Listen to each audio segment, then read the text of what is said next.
I'm uploading copyrighted content on Patreon at Cultivation Audiobooks*. You can follow and request any novel you'd like. Please like, follow, and comment on the videos of this YouTube channel. It's free for you and a great motivation for me. Chapter 122, Plague 12.4 inches. This is not an exit. Kudos for the reference, Tattletale said. I try, Jack replied. He didn't say anything more, looking us over. I felt a chill as his eyes stopped on me before moving on to Regent and the travelers. Shit. What options did we have? Running. Siberian was bound to be faster than the dogs, and none of them were big. We'd be dead before bitch got them to grow.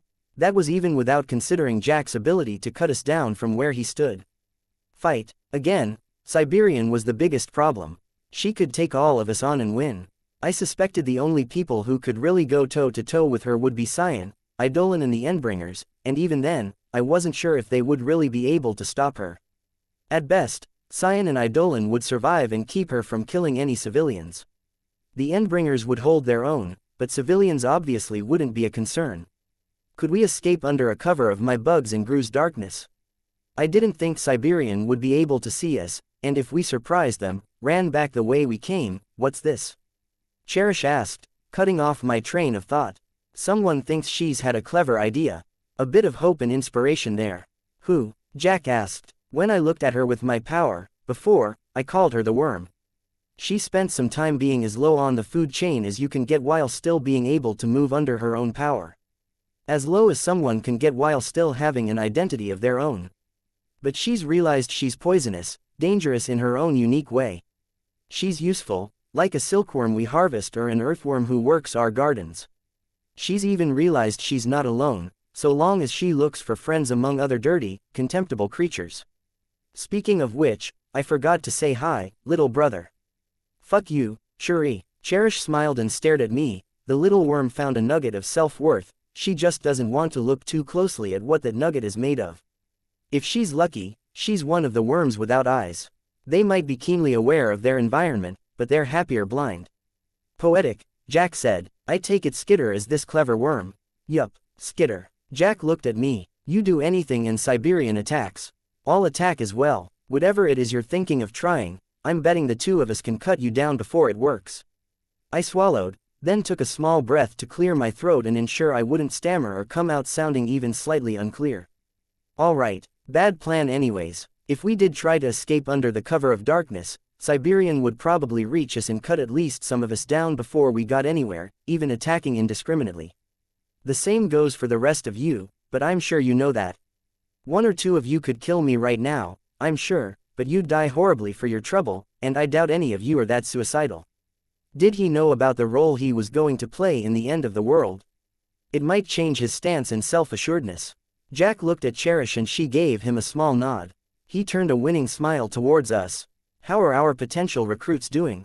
Recruits, plural. Was he including Noelle? No, he would know she wasn't anywhere near here, thanks to Cherish. Bonesaw piped up. I wanted to say hi and meet the people who might be joining the family. Jack said that if I'm ready, I can tell you what my test is. Except I haven't decided. Oh, Jack looked at her. I didn't know you had any ideas yet. I haven't decided, she told him, sounding annoyed at having to repeat herself. The test might be about challenging them, but I'm challenging myself too. I don't want to be boring, so I'm making myself come up with something original each time. How admirable, Jack said. And it has to be fair. What I have in mind isn't fair, and I'm worried it's too similar to the test I gave Bernskar. I need this to be fair. Why does it have to be fair? Cherish asked. Unfair world, unfair test. Because I like them both. What better way to add to our family than to have two real siblings on the team? They would fight all the time but they'd really love each other deep down. Ha, Regent made it more of a word than an actual laugh. You really don't know the Vasil family, Munchkin. And the dog girl. I love dogs. I've seen the pictures of them and they're beautiful. I felt a chill. All at once, Bitch's presence behind me felt ominous. She'd been picked by the 9, and even when asked, she hadn't said a thing about it. Why, and who had picked her? The members of the 9 we hadn't been able to nail down candidates for were Jack, Bonesaw and Siberian. Siberian, I saw, was staring at Bitch. When I turned to look at Bitch out of the corner of my eye, I saw her staring right back at Siberian, unflinching, holding the sleeping puppy in her arms. If I don't make it fair, then it's like I'm picking one over the other, and I don't want to do that, Bonesaw said. You're a smart girl. You'll work it out. Jack turned to our group, where we waited in tense silence. A lot going on tonight. All these meetings, and we didn't get an invitation. Almost enough to hurt our feelings. Can you blame us? Tattletale gave him a shrug. We were talking about how to kill you guys. I wasn't the only member of our group to look at her in horror. Jack laughed, a little too hard for whatever it was he'd found funny about her statement. Of course, I already knew you were plotting against us, and you knew I knew. Sure, here's what you need to know, Regent, bitch. Each of the 9's members get to put our recruits up to a test. Some of us always give the same test, time after time, no matter the candidate. Mannequin always asks candidates to alter themselves in a way that costs them something. Siberian waits until half the candidates have been discarded and then hunts the remainder. I hope she doesn't catch you. Bonesaw sounded disturbingly earnest as she spoke. There's no meat left for me to work with after she's done. As for me, Jack said, I tend to go last, when all the others have offered their tests and only 1 or 2 are left. I like to mix things up, and unlike our dear Bonesaw, I have no interest in playing fair. And if we fail? Regent asked, we die. No, Jack smiled. Nobody passes every test, and the punishment for failing a test is up to the individual who assigned it. Sometimes death, yes, sometimes something different, but it's always worse. What did my sister do for her tests? Regent asked. Hey, Bonesaw raised her voice, stabbing a finger in his direction. No cheating.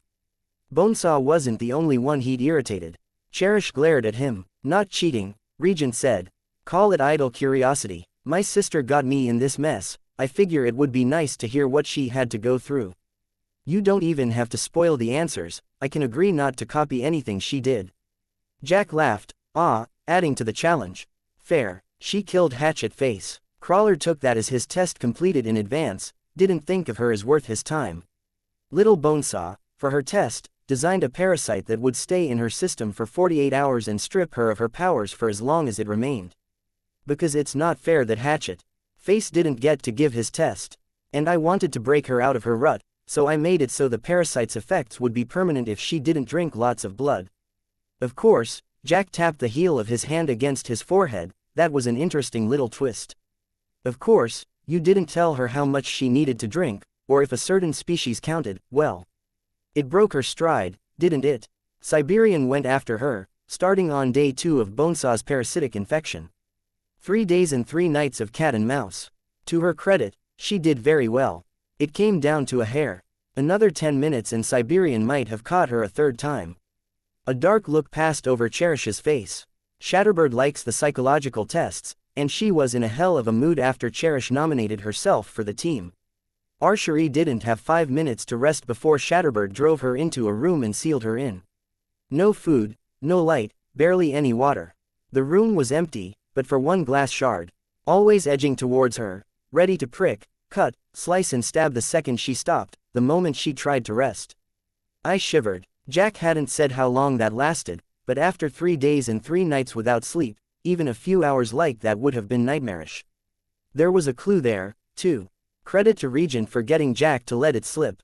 Shatterbird had more offensive range than Cherish, if she was able to trap the girl and use the shard without getting affected in retaliation.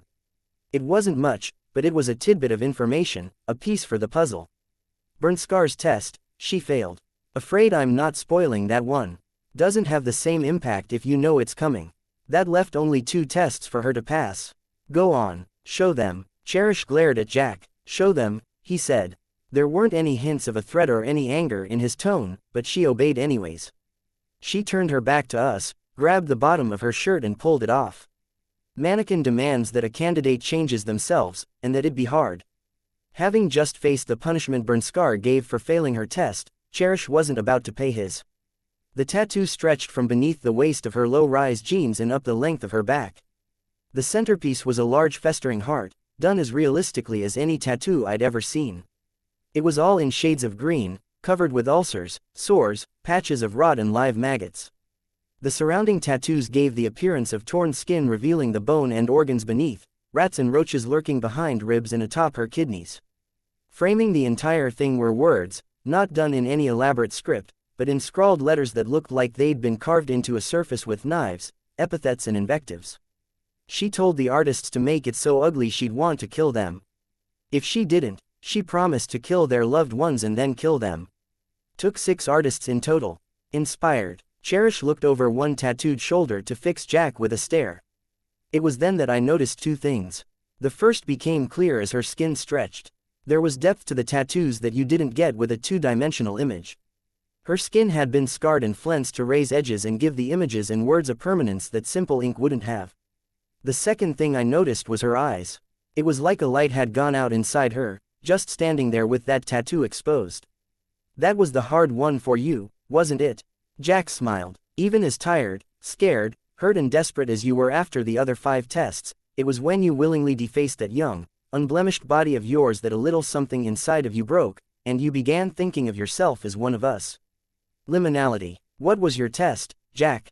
Regent asked. I couldn't tell if he was glad to know his sister suffered or sad for her. Oh, I knew it would be almost impossible to top Mannequin's test. He caught her at the exact right moment, struck the right nerve, and pushed her to her very limits. Still, I think I managed to top it. Turn around, Cherish. Like an automaton, she did. More tattoos and scars covered her chest, just as expansive, just as unpleasant to look at. 2 nude women, their entwined limbs like the broken legs of a squashed bug, neither attractive in the slightest. One was emaciated, the other morbidly obese, and both were old. More tattoos of rotting and torn flesh framed the scene, and the words forming the border of the tattoos on the front were the opposite of the others, almost worse in their irony and desperation. Take me. Please desire me, want me, and more vulgar variations of the same. I made her do the other 6 tests all over again. I even brought back Hatchet Face for Crawler's test again. Bonesaw grinned. No surprise attack that time. That was one of the 3 tests she failed in round 2, I was so proud of him. Seeing Cherish's shoulders draw together, her expression darken as memories came to mind, the ugly tattoos that guaranteed she would never be able to leave this behind and get a completely fresh start, never have a boy look at her body and just be hungry for her. I had to look away. I knew she was the worst sort of person, I just didn't know how much of that came before the tests. Well, sis, Regent said, I thought you were running headlong into a fate worse than death. I stand corrected, you're already there, and you did it to yourself. She pulled on her shirt and snarled, this is the part where I'd threatened to kill you, except they are going to do it so much better than I ever could. Can't do it yourself, Tattletale cut in, why do you have to rely on them? Cherish's eyes narrowed, you're trying something, I feel smugness from you, too much confidence for where you're standing. Jack smiled and caught the hairs of his beard between his thumb and index finger. Oh, I'm still interested to hear your answer to her question. Fuck that, you're getting predictable, old man. You want to keep things amusing for yourself, you know you're as smart as anyone else in the room, so you take the hard road so it won't be too easy. Why not have Siberian eat her? Can't you imagine the looks on her friends' faces when they can't do a thing to save her? I bet it'd light a fire under their asses, rev them up for the tests. Maybe they'll even throw themselves headlong into it, to spare the rest. Now who's trying something? Tattletale asked. She's trying to manipulate you. Jack frowned and yanked out the hairs of his beard he was holding. He flicked them away. I know she's trying to manipulate me. Okay, except I just noticed something else, as I finished that last sentence. Do you know she's playing a long con? She's setting you guys up, using her power to pull your strings and make you attached to her. Half a year to a year, she'll probably have you wrapped around her little finger. A slow smile spread across Tattletale's face. I could see Cherish's expression change from anger and irritation to wide-eyed horror. Jack pinched the bridge of his nose, looking down, and I could just barely hear him mutter the word, disappointing. It was probably her plan from the start, Tattletale said. All at once, Tattletale stopped talking, and I was blind. In that same instant, something slapped against the fabric of my mask. Wet, I could taste it against the fabric of my mask. Salty sweet, with a faint metallic taste. You fucking bastard, Gru shouted, his voice distorted by his power. Blood, I hurried to wipe it from the lens of my mask. Everything I saw was obscured by the streaks that remained, almost black in the light. Tattletale lay on the ground a little in front of me, both Regent and Sundancer crouched at her side. So much blood, covering her face in Regent and Sundancer's hands. Jack toyed with the knife in his hands, while Siberian stood between him and the rest of our group, her eyes primarily on Ballistic. Jack paced back and forth, 2 or 3 steps at a time, gesticulating with his knife. I was looking forward to Cherish's attempt. Bonesaw and I even had a plan in mind. I wanted to see what she did, how she worked around Siberian's immunity to her power. Then the safeguards Bonesaw implanted in us would have kicked in and released us from her thrall, and oh, the look on her face. To have seen that would have been so very worth all the trouble. And that girl just spoiled it all. You know, Cherish said, shell-shocked. Clearly. But my power, I didn't sense anything as far as your planning, your emotional networking are. I dropped onto my knees so fast it hurt, and immediately began trying to help Tattletale, and Regent gave me the space, allowing me to take over. Jack had cut her from her mouth to the edge of her jaw. It had parted the skin at the corner of her mouth. I must have been directly in the line of fire for the resulting blood spray. How was I supposed to put pressure on a wound like this? Jack was getting heated, talking mostly to himself. That was the whole point. To see how long we could go without tipping her off. Bonesaw helped with some surgery, even some artificial neural connections that Cherish wouldn't be able to see. So much work and preparation ruined. Cherish started, then stopped before she could finish the sentence. Trying again, she asked, "What are you going to do with me?" Not a pressing concern, Jack said, as if realizing she was there. My power crackled at the edge of my consciousness. I had to suppress it, before I gave them another excuse to attack us. The majority of my attention was on Tattletale, on Lisa.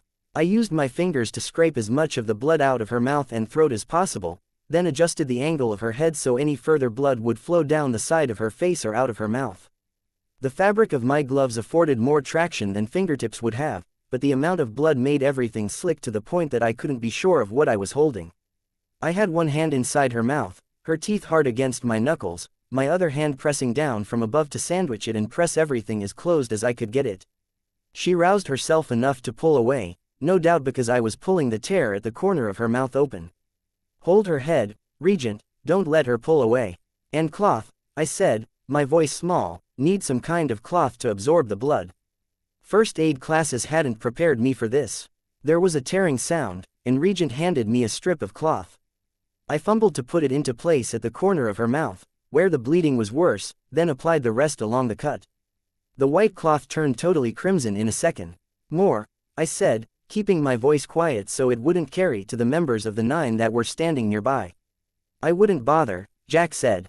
A wound like that, she'll die of blood loss before you can do anything. You asshole, Gru growled. You really shouldn't swear, Bonesaw said. It's crude. If you agree to be good, maybe I could fix her for you. Oh, and since her cheek's already cut, I could change it around so her teeth are on the outside and she wouldn't have all that skin and flesh just getting in the way.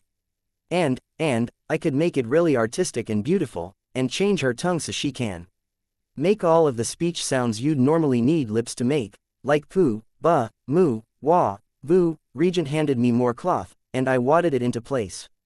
Tattletale wasn't really moving, and I couldn't be sure if it was because of the amount of blood she had already lost or just because it hurt too much. I saw a flicker of light as Jack flicked his knife out, tossed it into the air and then caught the blade tip between his middle finger and the nail of his index finger. He snapped it around so he gripped the handle. I suppose I should get around to the purpose of our meeting you here, Regent and bitch. Unless you want to pose your test to them, Bonesaw. No, let me think about it for a little while. Alright, well, it wouldn't do if our candidates died before we even got around to the tests, so I came to offer you 2 a warning. 2 warnings, as it happens, for each of you. Why couldn't he stop talking so we could take Tattletale somewhere where she could get the help she needed? My hands were already cramping from trying to maintain pressure and the awkward angle that resulted from the way I had her head tilted. 2 of the candidates we chose are heroes, for lack of a better word, and Cherish reported that we may have trouble bringing them in close enough to introduce them to the tests. Our dear Bonesaw has devised an incentive to encourage their cooperation. Bonesaw reached into her pocket and withdrew a small vial. I felt Tattletale tense and looked down. She was staring at the vial. Biological warfare? Gru asked. Naturally. What does it do? Just in case all of our candidates fail to play along, I would strongly advise you to stick to bottled water. No filtered water, no rainwater, none of that. Not unless you're feeling brave. Just to be on the safe side, avoid getting your injuries wet as well. In the second warning, I asked. I wanted him to finish. Jack pulled out a pocket watch on a chain. T-34 minutes, Shatterbird is going to sing loud enough for much of the city to hear her. She wants to make it known to everyone in Brockton Bay that we're here, and since there's no need to maintain surprise with our potential members, I said she should. With this in mind, you would be well advised to stay away from anything made of glass or any beaches, and be sure to put away anything in your pockets with a screen. Dad, the people in my territory. I had to warn them, but I looked down at Tattletale and felt paralyzed. That's the meat and bones of it, Jack smiled. It was nice to meet you too. I felt Tattletale move. Her hand was fumbling at her belt. Was she going for the gun in the largest pouch? No, a pouch near there, just as long, but thinner. Sundancer, I hissed, help her. Sundancer did. There were pens in the pouch. Help her find the paper, I said. Jack and his team had wrapped up and were walking away. It was a notepad barely larger than a pad of post-its. Tattletale took the pen that Sundancer held for her, clasping it in a closed fist. She scrawled out one word. Deal. Then she looked up at me, her eyes wide. No, I whispered. We have to get you help, and I have to go warn. She stabbed at me with the pen and clenched her teeth against the back of my hand, which must have caused her incredible pain. I wasn't sure if it was her pain and mine, but Cherish turned and gestured for Jack, who was already walking away, to stop. A deal, I called out. I don't. Sundancer had ripped off the first sheet, and Tattletale was writing the next message. I swallowed. She wants to know what happens if more than one person is left at the end. We pit them against one another, Jack said. The next word I could barely make it out. Game. I think she wants to play a game. Tattletale gave me a single, slow blink of confirmation.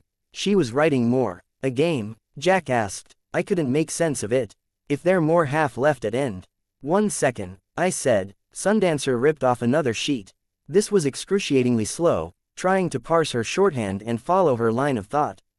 Tests. If there's more than half of the candidates left at the end of the tests, we win.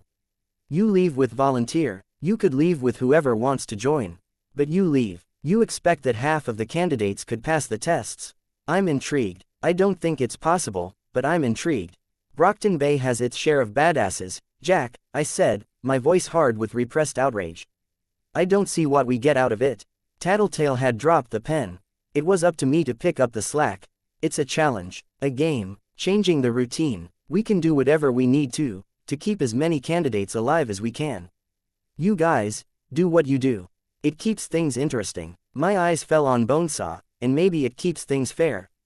Seconds passed. I felt the tension ratcheting up another notch with each beat of my heart. Every moment that passed was one step closer to Tattletale bleeding out or to Shatterbird using her power. I like that. It might be a way to fix the test I want to give. Let's do it, Bonesaw said, looking up at Jack. He frowned. We'll discuss it as a group. I suspect we'll have terms of our own to attach to this game. Among other things, a steep penalty for when we win. And then he turned to leave. I looked down at Tattletale. Her eyes were closed. My hands felt like 2 blocks of stone where I had them pressed to her injury, rigid, heavy, unable to move. I don't know what to do, I said, barely audible to myself.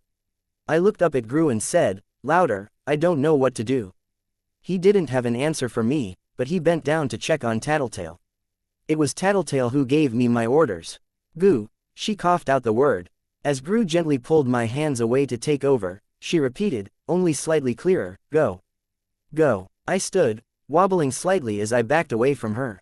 She looked so fragile, lying on her side, blood pooling beneath her head, around her dirty blonde hair.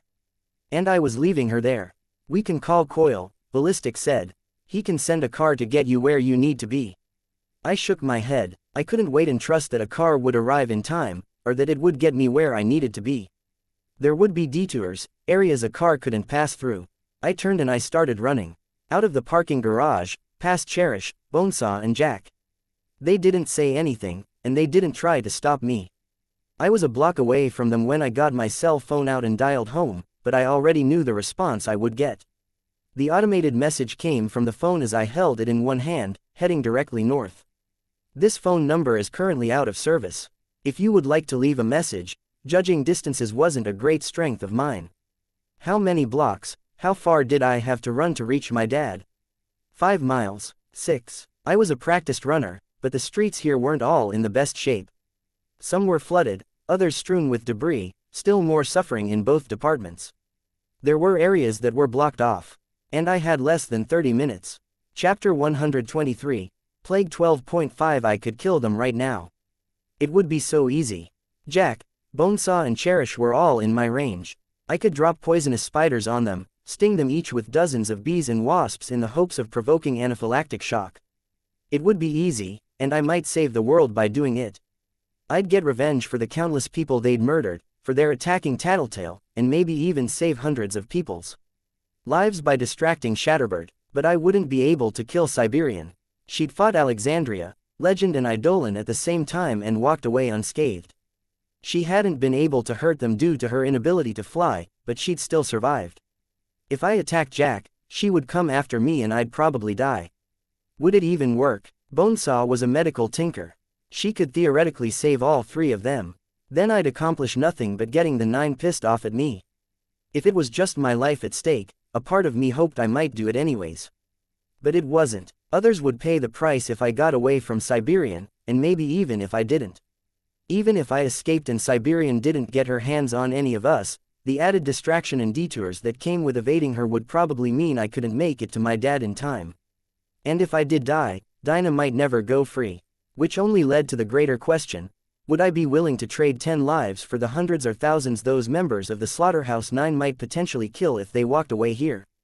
The billions, if Dinah's prediction about Jack came true. I remembered what Brian had said back when we'd found out about Dinah, the choices we made in terms of who we tried to save, those we cared about versus complete strangers. I'd rebelled at the idea of people abandoning people to their fates simply because they didn't know them and weren't connected to them in any meaningful way.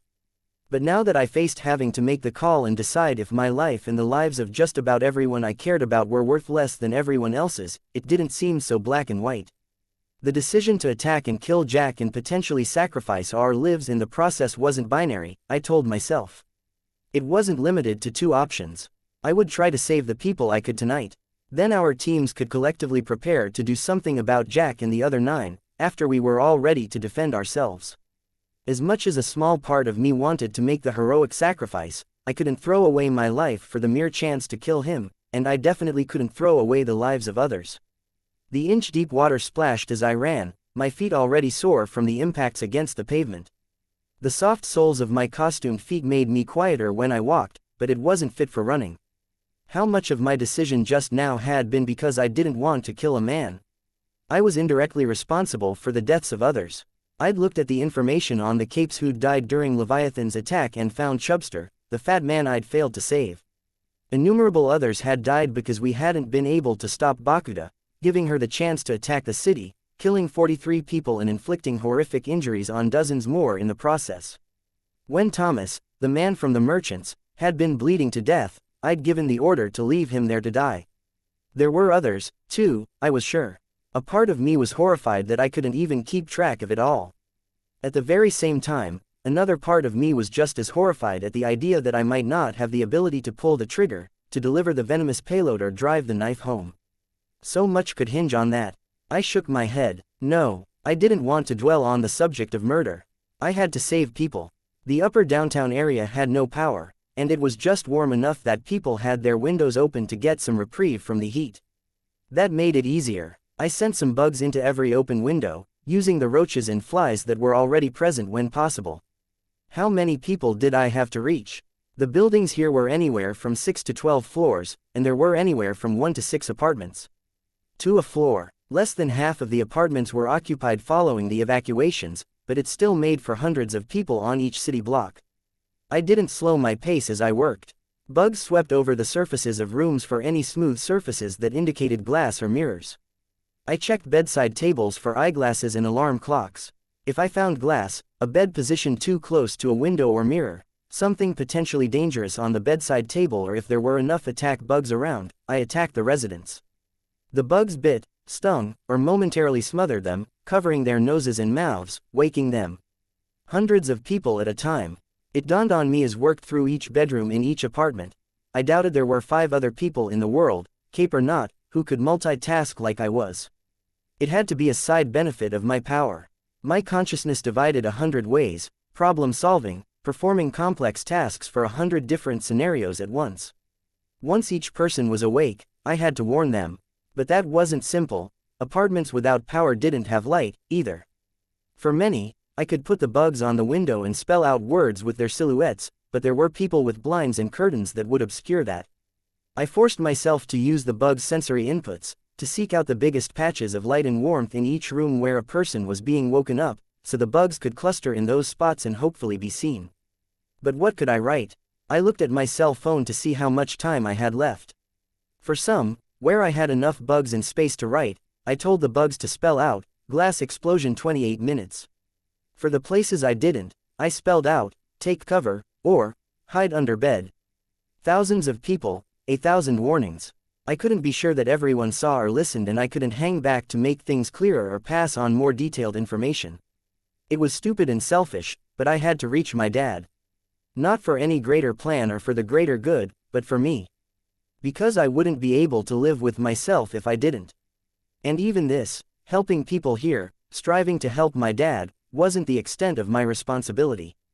I selected Sierra from my contact list and called her, trusting my bugs to give me a sense of anything I might run into or trip over while my eyes were on the screen. Yes, where are you? Hospital with my parents and Bryce. You said I could have the night off, that you'd be busy. I was short on breath from the running. Emergency. Shatterbird's about to hit the city. 27 minutes. Warn the hospital, now. Convince them. I'll try, she said. I hung up and dialed Charlotte. Skitter. 27 minutes and change before Shatterbird hits the city with her power. Spread the word, fast. Avoid glass, take cover from a potential sandstorm. The Slaughterhouse 9 are here. They've been here a little while. Go. I don't. How do I tell everyone?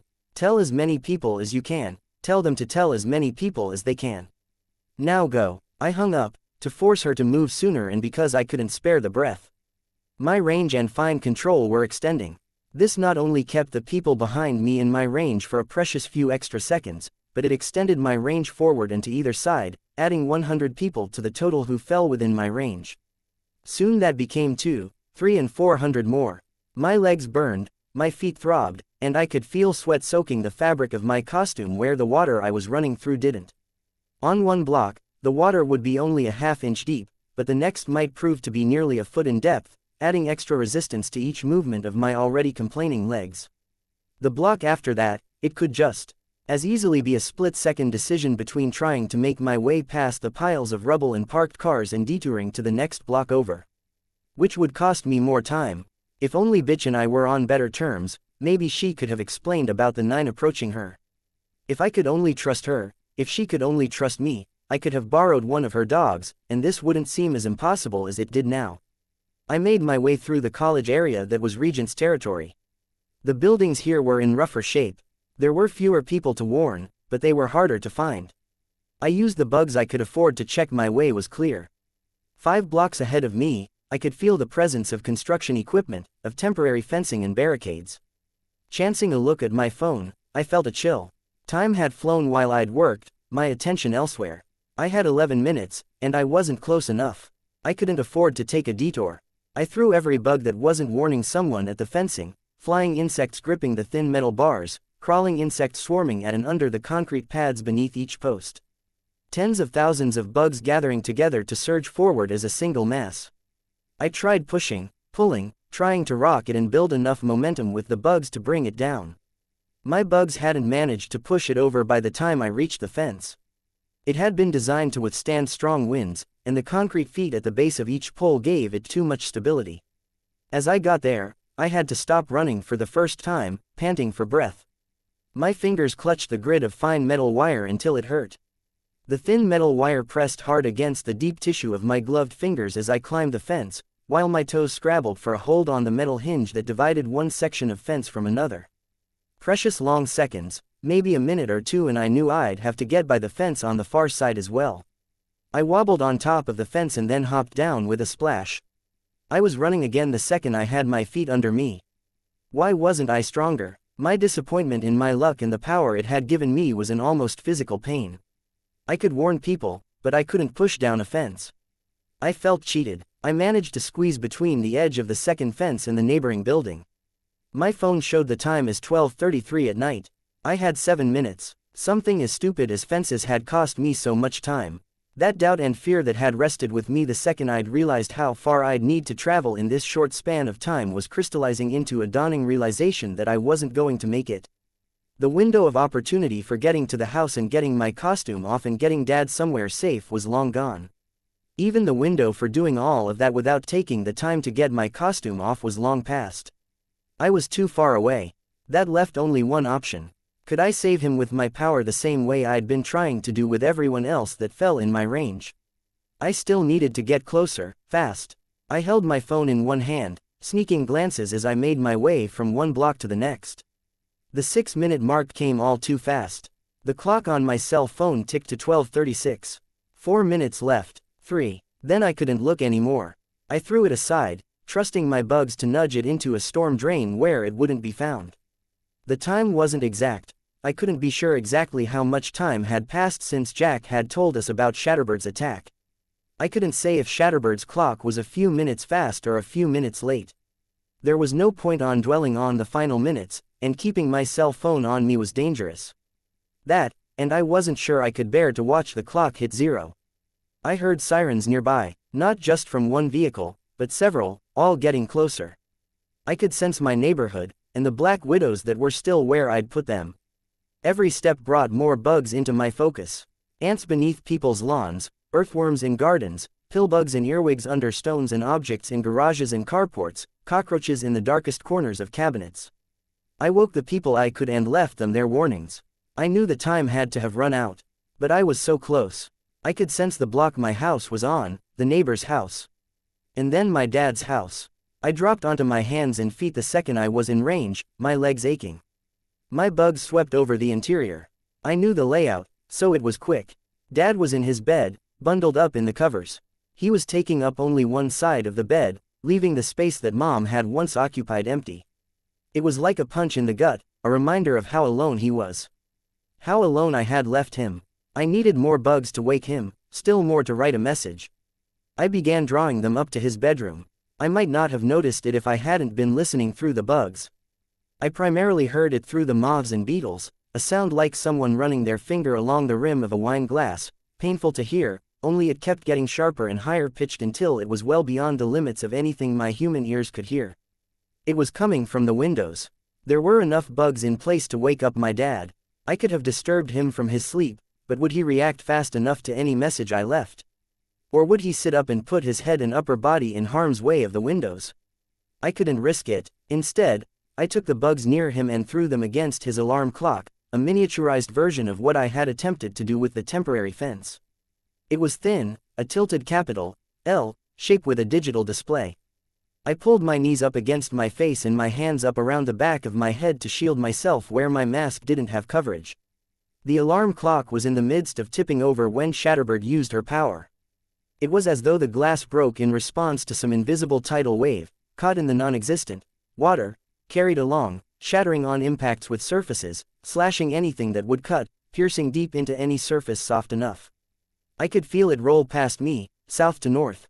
Loud. The sound seemed to come a second later, like the sonic boom following a jet. I'd halfway expected a boom, but it sounded more like a heavy impact, as loud and powerful as a bullet the size of the moon striking the city, followed by the sound of trillions of glass shards simultaneously falling like rain across the cityscape. There was a cloud to the east, where the beaches were, reaching up to the cloud level, like some pale wall. The moment I was sure it was over, I was on my feet, running around the back to the kitchen door. I tore off my mask as I made my way there, and some bugs helped guide my hand to the latch as I reached through the broken window of the kitchen door and opened it. I tore at the straps connecting my armor to my back as I ran upstairs, taking the steps 2 at a time, pulled the zipper down as I ran down the hallway. Getting my arms free of the sleeves, I tied the inside-out arms around my waist. It wasn't nearly enough to seriously hide my costumed identity, but I wasn't about to delay for another second. I pulled open his bedroom door and hurried to his side, glass crunching under my feet. I gingerly peeled away the layers of blankets that had draped over my dad as he was thrown from the bed. So much blood. 2/3 of his face was covered in blood that looked more black than red in the gloom. Darker lines marked where the blood was welling. From cuts across the side of his head, the edge of his forehead, his temple and cheek. His ear had been almost cut in half. There was a rattling from the window. I looked and saw strips of shredded duct tape. It looked like the tape had been taped around the edges, then taped in an asterisk-like pattern. He'd taken my warning seriously. I investigated further. More blood at the back of his head. Had the glass penetrated into his brain? No, I could feel the edges of the glass. It had stopped at his skull, maybe splintered under the surface of his skin. I had no way of telling. His hands fumbled blindly for my wrists, seized them. He couldn't see me with the blood in his eyes. That fact didn't make me happy or relieved in the slightest, however it might have kept him from discovering my costumed identity. Taylor, I'm here. Don't move too much. I'm going to see what I can do. Are you okay? Not even scratched. I could see him sagging with relief. You were right, he said. He tried to stand, and I pushed him back down. Stay still, I said. At least until we can be sure there's nothing more serious. Right, he mumbled. You took that first aid class. More glass had penetrated his blankets and sheets. There were holes in his back, his arm and shoulder. All bled, but none seemed to have hit any arteries, gushing or releasing copious amounts of blood. It was still far more blood loss than I would have liked. His undershirt was turning crimson. I climbed over him, glass stabbing my palm as I put a hand on the ground for balance. I wanted a closer look at his back. Had anything hit his spine? Fuck. There was one hole close to the spine, around the same distance down as his belly button. Can you move your toes? There was a pause. Yes. I breathed a sigh of relief. Then the next biggest issue is possible internal bleeding. We need to get you to a hospital. They hit the entire city. I think so, I told him. No use letting on exactly how much I knew. It would only cause the both of us more distress in the long run. The hospitals will be overcrowded. Yeah, but not going isn't an option. Okay, he said. I'll need my sandals, downstairs. I was using my power to find them by the time I was standing again. I found something else. There were people in our kitchen. The Slaughterhouse 9. Had they followed me here? My dad was unable to see, thanks to the blood. I drew my bugs together into a cluster, hid them in the folds of my costume, which I had tied around my waist. I crossed the hall to my room and found a pair of loose-fitting cargo pants from when I'd had a bit of a belly and a wider waistband. I zipped up the pants and tied a sweatshirt around my waist to hide the rest of my costume. I could sense them approach. One of them waved at a fly that flew too close to their head. Both were men. Floorboards creaked as they ascended the stairs. Hello, one of them called out. I tensed. I didn't recognize the voice.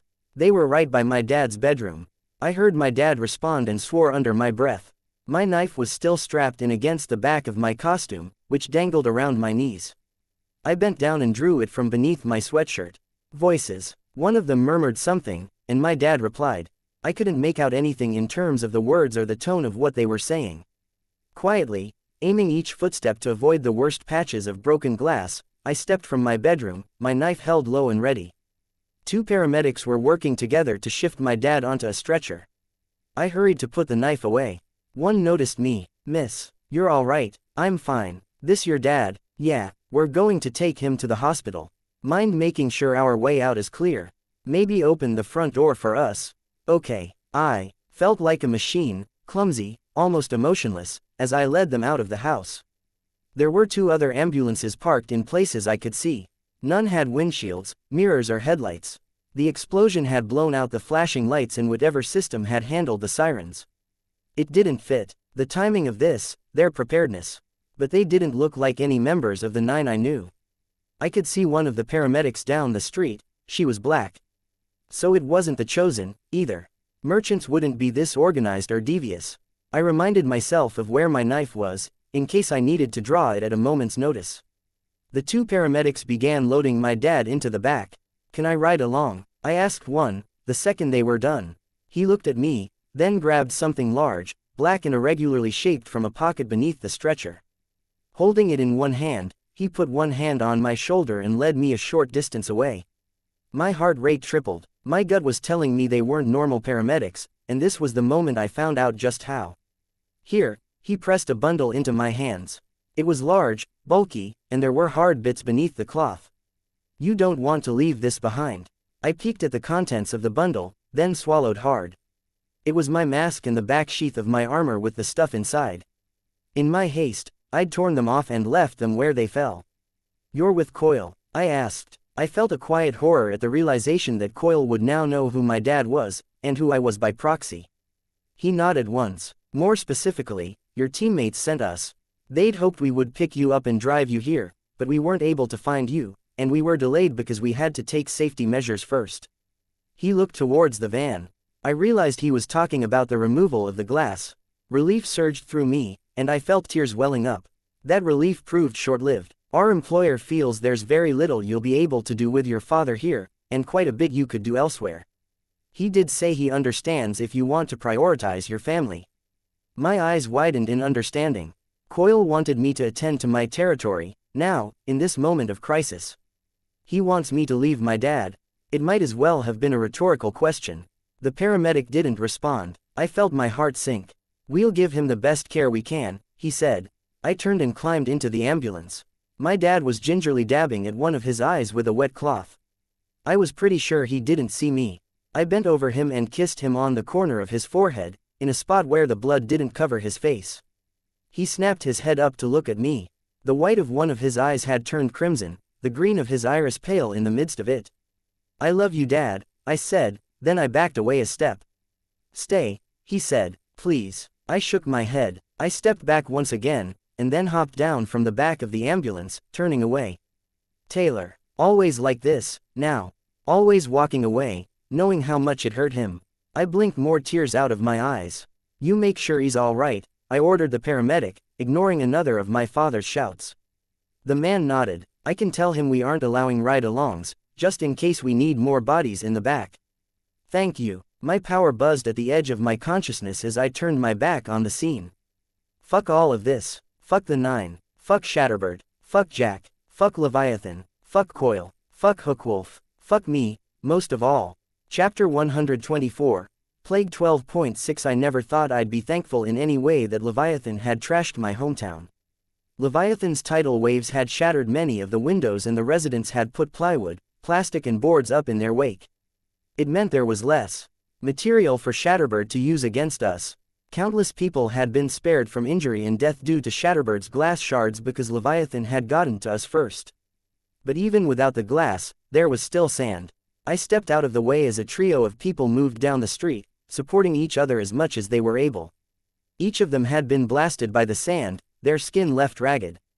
It had turned a bruised combination of black, brown and purple where it hadn't been scraped off and left raw, red and openly bleeding. One looked as though he'd been blinded. The sandburns covered his upper face. 2 ambulances had stopped at an intersection just a block away from where I had announced my claim of territory. At a glance, I could tell that they'd had all mirrors removed and all glass stripped from the dash, doors and windshield. Those that had emerged from their homes and shelters were gravitating towards the ambulances.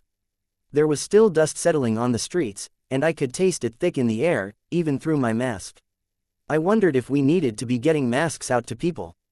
It couldn't be healthy. Heads turned as I approached. I'd put my costume on again, and I had a swarm of bugs following in my wake, giving me more presence. When people were this hurt and scared, it didn't take much to tap into that primal part of their psyches and intimidate them just a little. Surveying the scene, I could already tell there were going to be issues. Hundreds, thousands of hurt people, many in critical or potentially critical shape. There were only 2 ambulances here, and the hospitals would be overcrowded. People were going to panic when they realized that they wouldn't necessarily get help.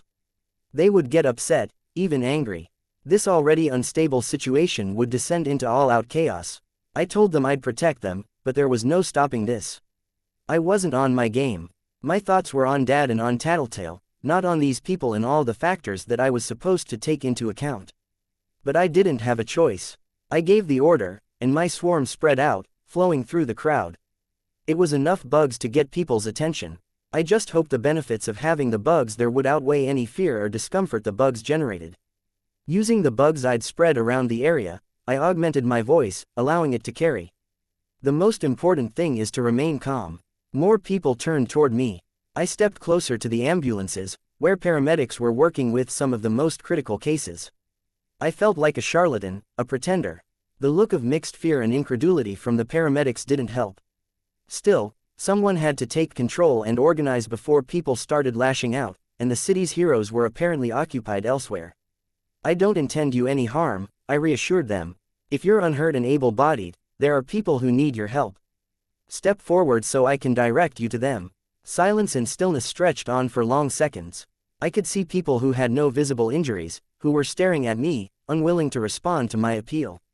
Generally speaking, the types of people who lived in the docks weren't the sort who were used to being neighborly, to putting society's needs above their own. Fuck me, my head wasn't in the right place. I'd forgotten. I'd been taught in the first aid classes you had to be direct and specific when dealing with people in a crisis. Asking for help was begging for disappointment, because people would hesitate to step forward, or assume that someone else would handle the job. Instead of asking for help, we were supposed to single someone out of the crowd of bystanders and give them a clear, identifiable task. Something along the lines of, "You in the red shirt, call 911. And now that I'd fucked it up, I'd entrench them. The status quo was now quickly becoming, not listening to the supervillain, and it would be twice as hard to get them to go against the rest of the herd. Which left me three unpleasant options. The first option was that I could abandon that plan, look weak, and lose standing in the eyes of everyone present. Alternately, I could speak up again, appeal to their humanity, beg, plead, demand, praying all the while for someone to come forward. That was the second choice, and it would make me look even worse to everyone watching, with only a minuscule chance of success. The silence stretched on. I knew it had only been 5 or 6 seconds, but it felt like a minute. The third of my ugly options. I could make them listen. Goad them into action with threats and violence. It meant I risked provoking the same sort of chaos and violence I was hoping to combat, but I suspected that chance was relatively minor. I could get people to do what I needed them to do. I'd maybe earn their respect, but I'd probably earn their enmity at the same time. Could I do this? Could I become the bully, even if it was for the greater good? I was going to hate myself for doing it, but I'd left my dad behind to be here. I wasn't about to fail. All right, I said, sounding calmer than I felt. My fist clenched at my side. I hesitated. Someone was approaching. I felt them passing through the bugs I'd dispersed through the crowd. "Charlotte, you're not wearing your mask," I said, the second she was close enough to hear me, my voice quiet. "Or the paper cube. The cube got crushed when I was helping someone." "I was glad you didn't use your power," she said. Then, loud enough that some people nearby could hear her, she asked me, "What can I do?" I owe her one hell of a favor. I'd had my bugs sweeping through nearby buildings since I'd arrived. I hadn't really stopped, even after I got home. I had found several of the wounded. A man lying prone, 2 kids huddled near their mother. The mother's face was sticky with blood, her breathing quick. The children were bleeding too. I could sense a man stumbling blindly through what had been his home, hands to his face. I almost sent her after the blind man, but reconsidered. I pointed at a warehouse, and spoke loud enough for others to hear. "There's a woman and 2 little kids in there, you won't be able to help them alone." Which was a large part of why I had chosen them. I spotted a 20-something guy with an impressive bushy beard and no shirt. Aside from one cut on his stomach and some smaller patches of shredded skin where the sand had caught him in the back, he seemed to be in okay shape. "You help her." He looked at the older woman beside him. His mother. She was clearly hurt, and had the remains of 2 or 3 white t-shirts bundled around her arm. It was clear the limb had been caught by the sand. It looked like a mummy's arm, only bloody. Anticipating an excuse on his part, I pointing to the nearest group of injured and told him, "They'll look after her. There are people who need you more. 2nd floor, go." He looked at his mother, and the look she gave him was answer enough. He helped her hobble over to the group of people I'd indicated, leaving her in their care, and joined Charlotte in running for the warehouse where the woman and kids were. Now I just had to keep my momentum. "You and your friend," I spoke to a middle-aged guy and his buddy. "There's a guy slowly bleeding out in the factory there. Go help him." The second that passed before they moved to obey left my heart pounding. I turned to the next person and stopped. He was one of the few people with actual bandages on his wounds, and he stood near his family. Even with the gauze pad strapped to his face, I recognized him from earlier. Or, to be specific, I recognized the little boy RJ, and I knew this man as his father, patriarch of the rat-infested house from early in the day. "There's a blinded man in the brick building over there," I told him, facing him squarely. "Go help him." "Why?" he challenged me, his voice gruff, his gaze hard. I'm hurt. If I go, I'm going to miss my turn with the ambulances. Asshole. There wasn't even a shred of gratitude for what I'd done to help him and his family, and he didn't even seem to need his turn at the ambulance that badly either. I had to resist the urge to hit him or set my bugs on him. Worse, I couldn't help but feel like he was seeing through the image I was trying to portray. Seeing the girl behind the mask, who was just trying to pretend she knew what she was doing. I turned to the next person, a solidly built woman with scratches and the sandburns I was quickly coming to recognize all over her face. She had even taped half of a sanitary pad over one eye. It wasn't my brightest move, but I asked her, "Are you going to whine like a little girl, too, if I ask you to help someone?" She smiled a little and shook her head.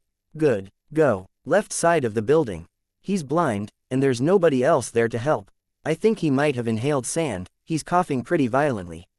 Don't push him to move too fast or too much.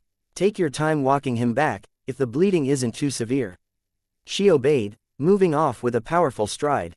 When I looked, RJ's dad was gone. He was stomping off toward the ambulances, keeping the crowd between us, dragging his wife at his side with RJ hurrying to keep up. Knowing how angry he was, I had to hope he wasn't the type to take out his anger on his family. I didn't want to be indirectly responsible for their pain. There were more people to pick out of the crowd, more orders to give.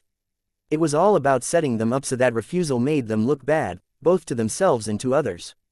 Social pressure. By the time I'd sent 2 more groups, some of the others were coming back to be directed to the next few injured. I gave them their orders, which only raised the greater problem. How were we supposed to handle these people who were hurt and waiting their turn? They were scared and restless. That unease bled over into their friends, families and maybe their neighbors, who were scared for themselves and the people they cared about. Already, they were gathering around the ambulances, pleading for help from too small a group of people, who had their hands full saving others' lives. Some were simply asking the paramedics for advice while keeping a respectful distance, others were demanding assistance because they felt their loved ones were more important than whoever was getting care or attention at that moment. The paramedics couldn't answer everyone. People in this area formed closely knit packs. They would step up to defend the people they cared about far more quickly and easily than they had with my appeal to help strangers just minutes ago.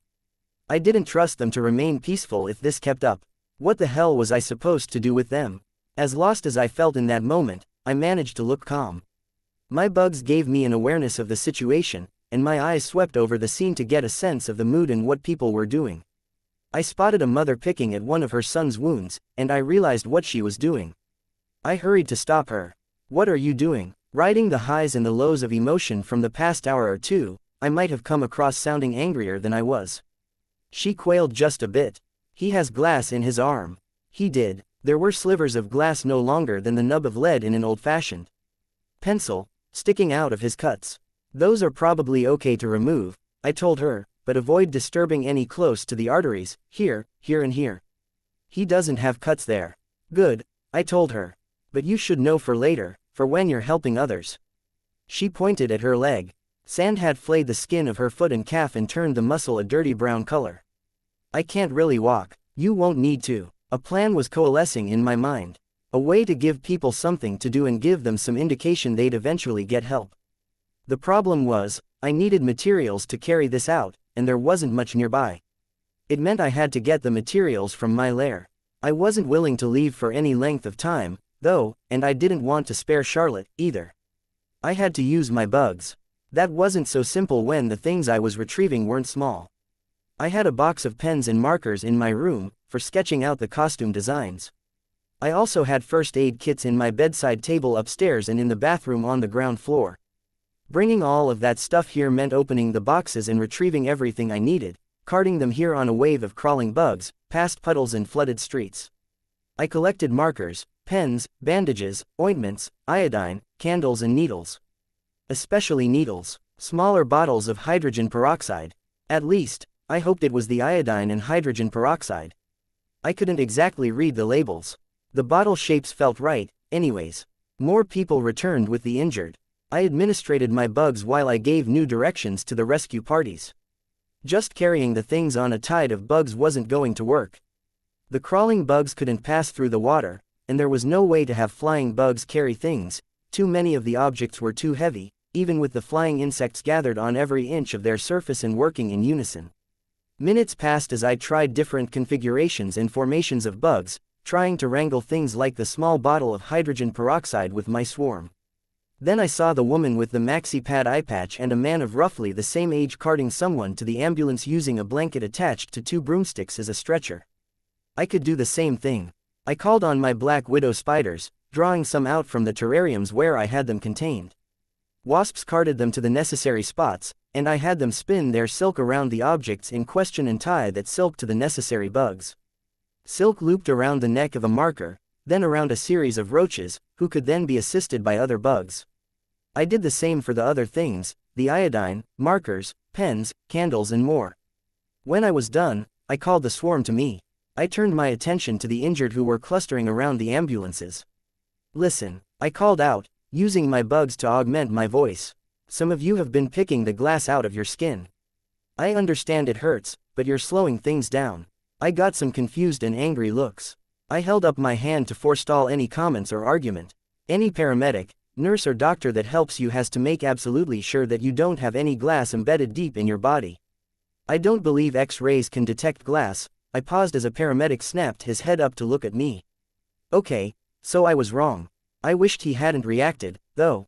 People were paying attention to the paramedics, they'd noticed, and it wasn't critical that these people know the exact details of the treatment they'd get. If he'd just let me lie or be wrong, this would have gone smoother. Or at least, glass as fine as the shrapnel that hit you, I corrected myself. A shrug and a nod from the paramedic. I got my mental bearings and continued, "If you're pulling the glass out of your cuts and wounds and you lose track of which ones you've tended to, they're going to have to explore the wounds to investigate, queue you up for X-rays and maybe even cut you open again later, after the skin has closed up, to get at any pieces they missed." I could see uneasy reactions from the crowd. I raised my hand, just in time for the first of my swarm to arrive. I closed my hand around a pen as the cloud of airborne insects delivered it to me. They dispersed, and the pen remained behind. "I'm going to give some of you pens and markers. We're going to have a system to make all of this easier on the doctors. Dotted lines around any injuries with glass sticking out. Circles around wounds where the glass may be deeper." The paramedic waved me over. I moved briskly through the crowd to the stretcher. "Tetanus," he said, when I was close enough. "We need to know if they've had their shots." "They probably haven't," I replied, using my swarm to augment my voice, but not to carry it to the crowd. "Probably not, but we have to ask, and time we spend asking is time we could spend helping them." I grasped the hand of a grungy old man who stood next to me, stretching his arm out. "Have you had your shots?" He shook his head. I used the pen to draw a T on the back of his hand, circled it and drew a line through it. I pressed the pen into the old man's hand. "You go to people and ask them the same question. If they haven't had their shots, draw the same thing. If they have, just draw the T." I saw a glimmer of confusion in his eyes. Was he illiterate? I turned his hand over and drew a capital T on his palm. "Like that, if they have had their shots," I said, raising his hand for people to see, then turned it around. "Like that if they haven't." He nodded and took the pen, turning to the not quite as old man beside him. I addressed the crowd. "Remember, dotted line around the wounds if you can see the glass or if you're absolutely sure there's no glass in there, circle if you can't tell. Once you or someone else has drawn the dotted line, you can take out the glass if it's smaller than your thumbnail. If it's bigger, try to leave it alone. We need some elbow room," the paramedic told me. His blue gloves were slick with blood. People were standing within 2 or 3 feet of him, watching what he was doing, trying to be close enough to be the next to get help when he was done with his current patient. That wasn't the limit of the potential patients, either. There were the injured that Charlotte and the others were retrieving. The people who hadn't been able to get here under their own power. "We're changing locations," I called out. I could see them reacting to that, balking at the idea. "If you're able to stand, it's going to be a long time before you get the help you want. There's plenty more people with worse injuries. Suck it up." I waited for someone to challenge me on that. Nobody did. "If you listen and cooperate, you'll get the help you want sooner. We're going to gather inside the factory right here where we'll be clear of the worst of the dust. It's dry inside, and there's enough space for all of us." It took some time for everyone to get moving, but they did. My bugs passed me some candles and a lighter and I started handing them out with the pens and markers. I followed the mass of people into the defunct factory that was next to the ambulances. Sheets and cloths were pulled from machinery and laid atop boxes and on the ground, so people had places to sit and lie down. Gradually, people set about the process of marking the types of wounds in the presence of glass, buried or otherwise. Disinfectant, a woman asked me. I turned. She was older, in her mid-50s, roughly my height, and she had a pinched face. What about it? You've been pulling things out of the clouds of flies, she told me. Can you produce some disinfectant for us, or are you limited to art supplies and candles? I got the impression of a strict schoolteacher from her. The kind who was a hardass with even the good students and a mortal enemy to the poor ones. I reached out my hand, and a portion of my swarm passed over it. Thanks to the fact that many of them were in contact with the bottle, it was easy enough to position my hand and know when to close it. The bugs drifted away, and I was left holding the 3-inch tall bottle. My theatrics didn't seem to impress her. Her tone was almost disparaging as she said, "Nobody uses hydrogen peroxide anymore. It delays recovery time." "That's not necessarily a bad thing," I said. "If the wounds heal over embedded glass, it'll be that much more unpleasant." "Do you have medical training?" she asked me, her tone disapproving. "Not enough, no," I said with a sigh. I had the swarm pass over my hand again, picking up the hydrogen peroxide and depositing another plastic bottle in its place. "Iodine, thank you," she said, in a tone that was more impatient than grateful. "We're going to need more than this." "I'll see what I can do," I told her, trying not to sound exasperated. She headed for a group of people and knelt by one of the wounded who was lying on a sheet. I could see her posture and expression soften as she talked to them. So she wasn't like that with other people. Whatever. I'd been prepared to be hated when I committed to villainy. I gathered all of the supplies I'd brought and sent more bugs out to scout for more. What I wouldn't give for a working cell phone, to find out about how Tattletale was doing, even to ask after my dad. But cell phones had computer chips, and computer chips had silicon. Everything that was electronic and more complicated than a toaster was probably fried, with exceptions for some tinker-made stuff.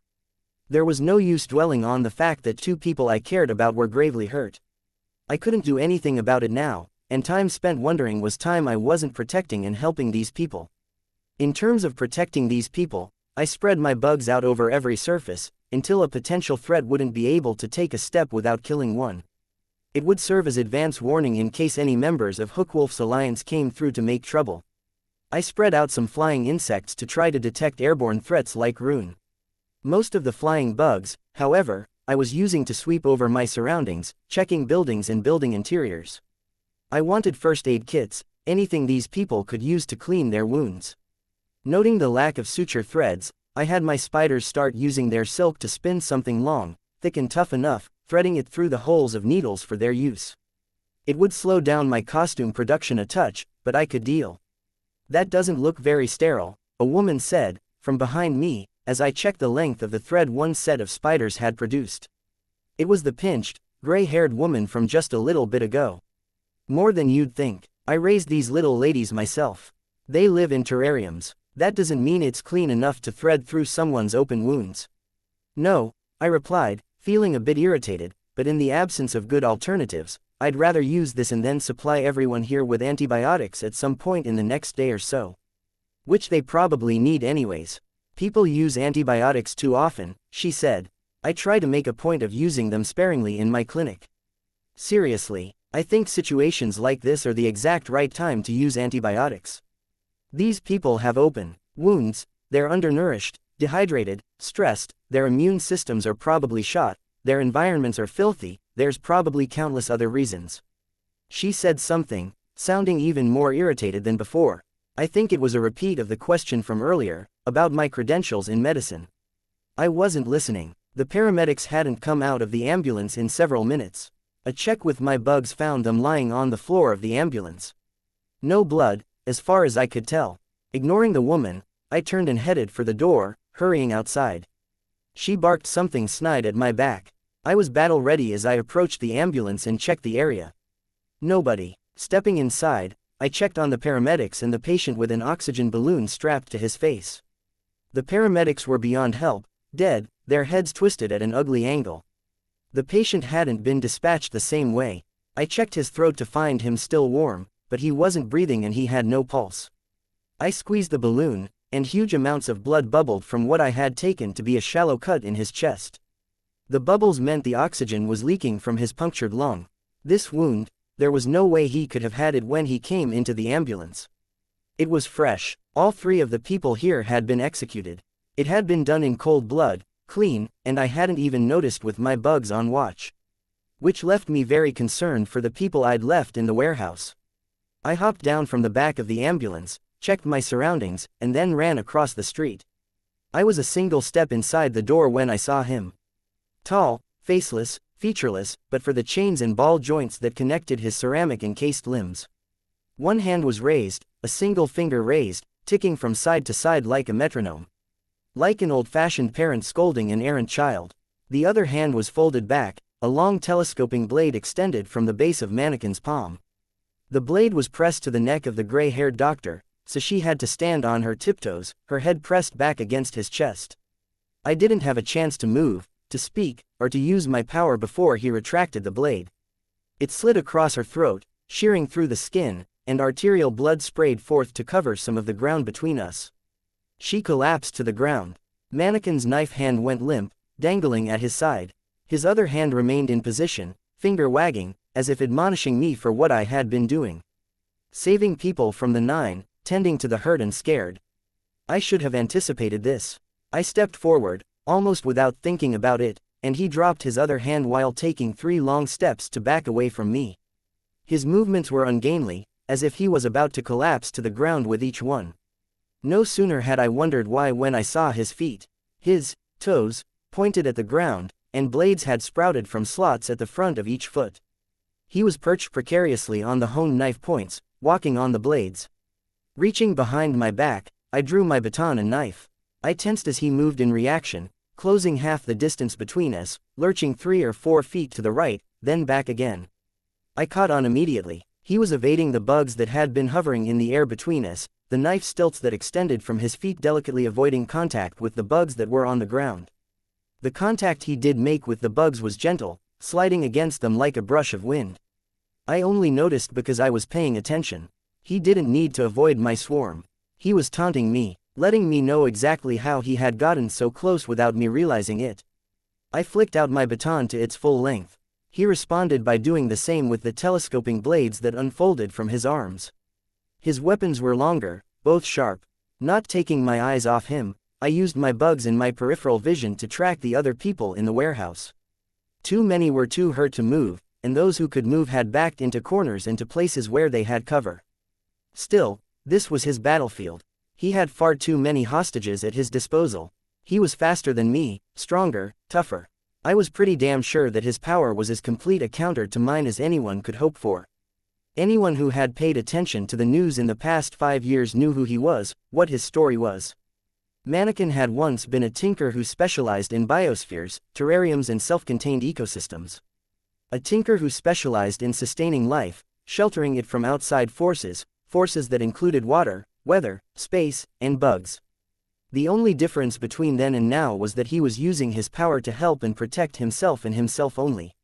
Motherfucker. Even without intending to do it, I used my swarm to carry my voice. His head craned around, as if to look at the swarming bugs who had just, for all intents and purposes, spoken.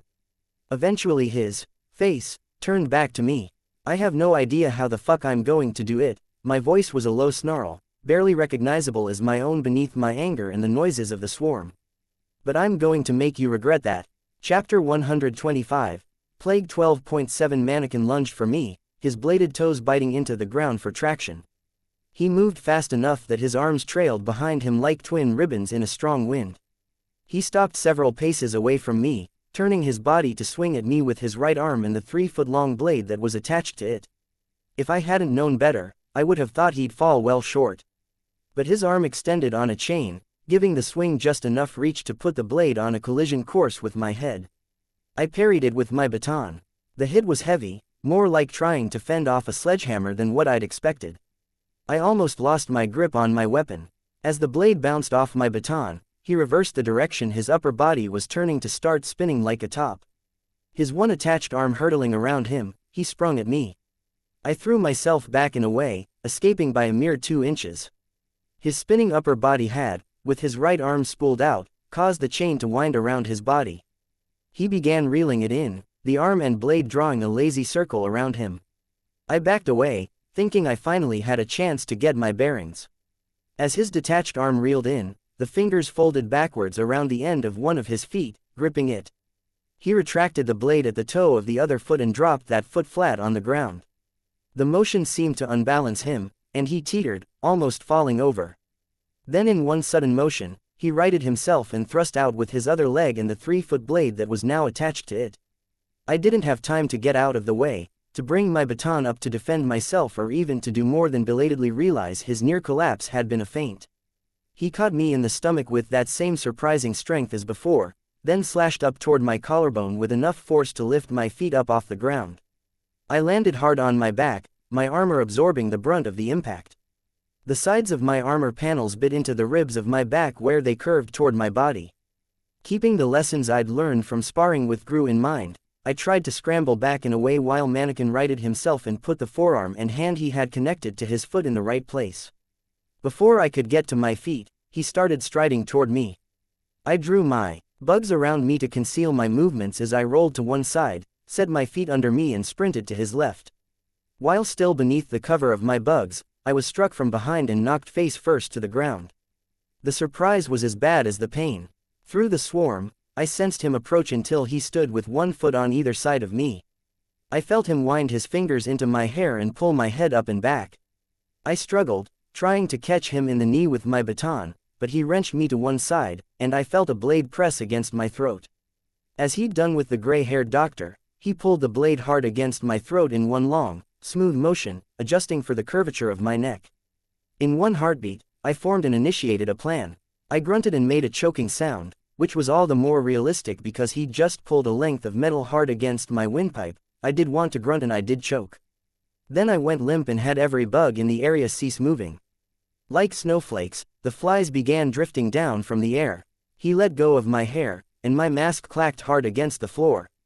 I heard a girl scream, heard noises and shouts from everyone else. I swallowed, partially to check that my throat really hadn't been cut. My costume had saved me. I wished the gathered onlookers hadn't witnessed the scene. It would have been better if the bugs had blocked their line of sight, as their noises of fear and alarm were going to get his attention. I just needed a second to think. Mannequin could press an assault indefinitely, until he succeeded in cutting my throat open or delivering that mortal wound. It was like sparring against Brian, but worse in every way. Mannequin was stronger, faster, he had more reach, he didn't get tired, he was good and he was out to kill me. He was versatile in a way no ordinary human could be. He couldn't be caught in an arm lock, his limb would just come free or bend in some screwed up way. He could sense me somehow. How? It had been reckless of me to assume that he used sight to get by, especially when he didn't have eye holes in his mask. The fact that he hadn't noticed I was faking meant he wasn't relying on sight, or his sight was limited enough that he couldn't make out the lack of blood through the cloud of bugs around us. If he wasn't hearing my breathing, I doubted he had super hearing either. Did he use radar, like Cricket? It would be my first assumption, except my bugs hadn't heard anything of the sort. No, this line of thinking wasn't accomplishing anything. I heard him sharpening his blades against one another with the sound of steel on steel. I could sense the movement, from the bugs that were drifting down onto him. A man in the crowd whimpered, and Mannequin turned towards him. The metal singing in the pauses between the scrapes of blade on blade. Mannequin was standing still, observing. I had to come up with a plan of attack, or others would pay the price. My deadline was the point, I suspected, that someone lost their nerve and tried to run. If I was going to attack, I needed to find a weak point. But he was smart. Before the disaster that had turned him into this, he had been on the brink of solving many of the world's crises. Overpopulation, renewable energy, effective recycling, world hunger. Even with Tinker abilities offering the means, it took someone special to manage that and actually make progress. It was a given that he wouldn't have any blatant weaknesses. Any measure he didn't think of himself, he would have shored up by now, by virtue of being a long-standing member of the Nine. He'd fought heroes and villains better than me, and he'd learned and improved in the process. In that respect, perhaps, he and I weren't so different. I'd developed in much the same ways. The difference was that he had years more experience. That, and he was batshit insane. What would I do in his shoes, with his power? I wouldn't leave any vital openings uncovered. That was a given. My focus mannequin's focus would be on designing way to make himself a completely closed system. It wasn't just sensible, it was the whole point of his transformation. He'd have perfect recycling of all waste, dissipation of excess energy by diverting it to mechanical movement, intake of energy by absorption of heat. Could that be a clue as to how he sensed the world around him? Heat, or was it something completely different? Radiation, radio waves, electromagnetics. Putting myself in his shoes, I had to think of his motivation. Why this form? I'd make myself resemble a doll or a store mannequin because it was an eternal reminder. Didn't his wife and kids die when the Simurgh attacked? There was a story there. But what else? Why resemble a human? To mislead. Maybe the configuration of my organs and parts wasn't human in the slightest. I might have gone the Aegis route and built in redundancies for everything I could spare. I wouldn't need a heart, kidneys, or a conventional digestive system, bone marrow or any of that stuff. Everything I could strip away would be more room for equipment, more room for all the pieces and parts that help turn my individual body parts into perpetually self-sustaining systems. His torso was the biggest section of his body. It wouldn't have his heart, lungs or any of that, because he didn't have a circulatory system. More likely, it contained his brain, his sensory organs system, and whatever mechanism he was using to remotely control his arms, legs, hands and feet. Unless he didn't want to put all his items in one basket. It was easily possible for some of that stuff to be in his thighs and forearms. If I were him, I would have spent hours carefully balancing the ecosystems of each individual part of my body. Something that exacting and that fine-tuned would be sensitive, fragile. They'd be resistant to impacts. I wouldn't go around getting into fights if they weren't. But heat and cold, a crack in that exterior of his. It could wreak havoc. Okay, I was getting a sense of him, maybe. That said, none of that mattered if I couldn't hurt him in the first place. Maybe I was thinking about this all wrong.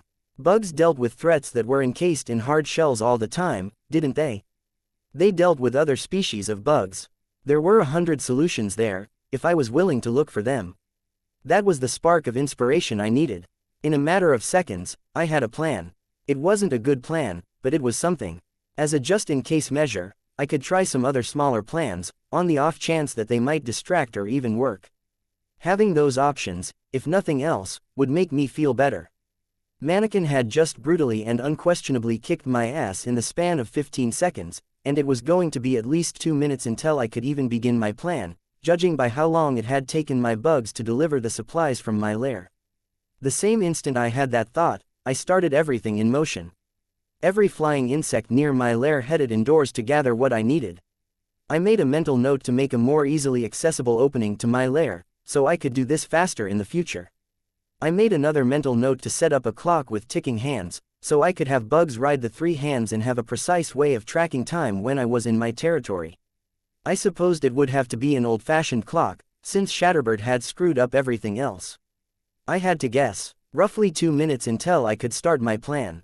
As I lay face down on the floor of the factory, I tried to control my breathing so he wouldn't notice I was still alive.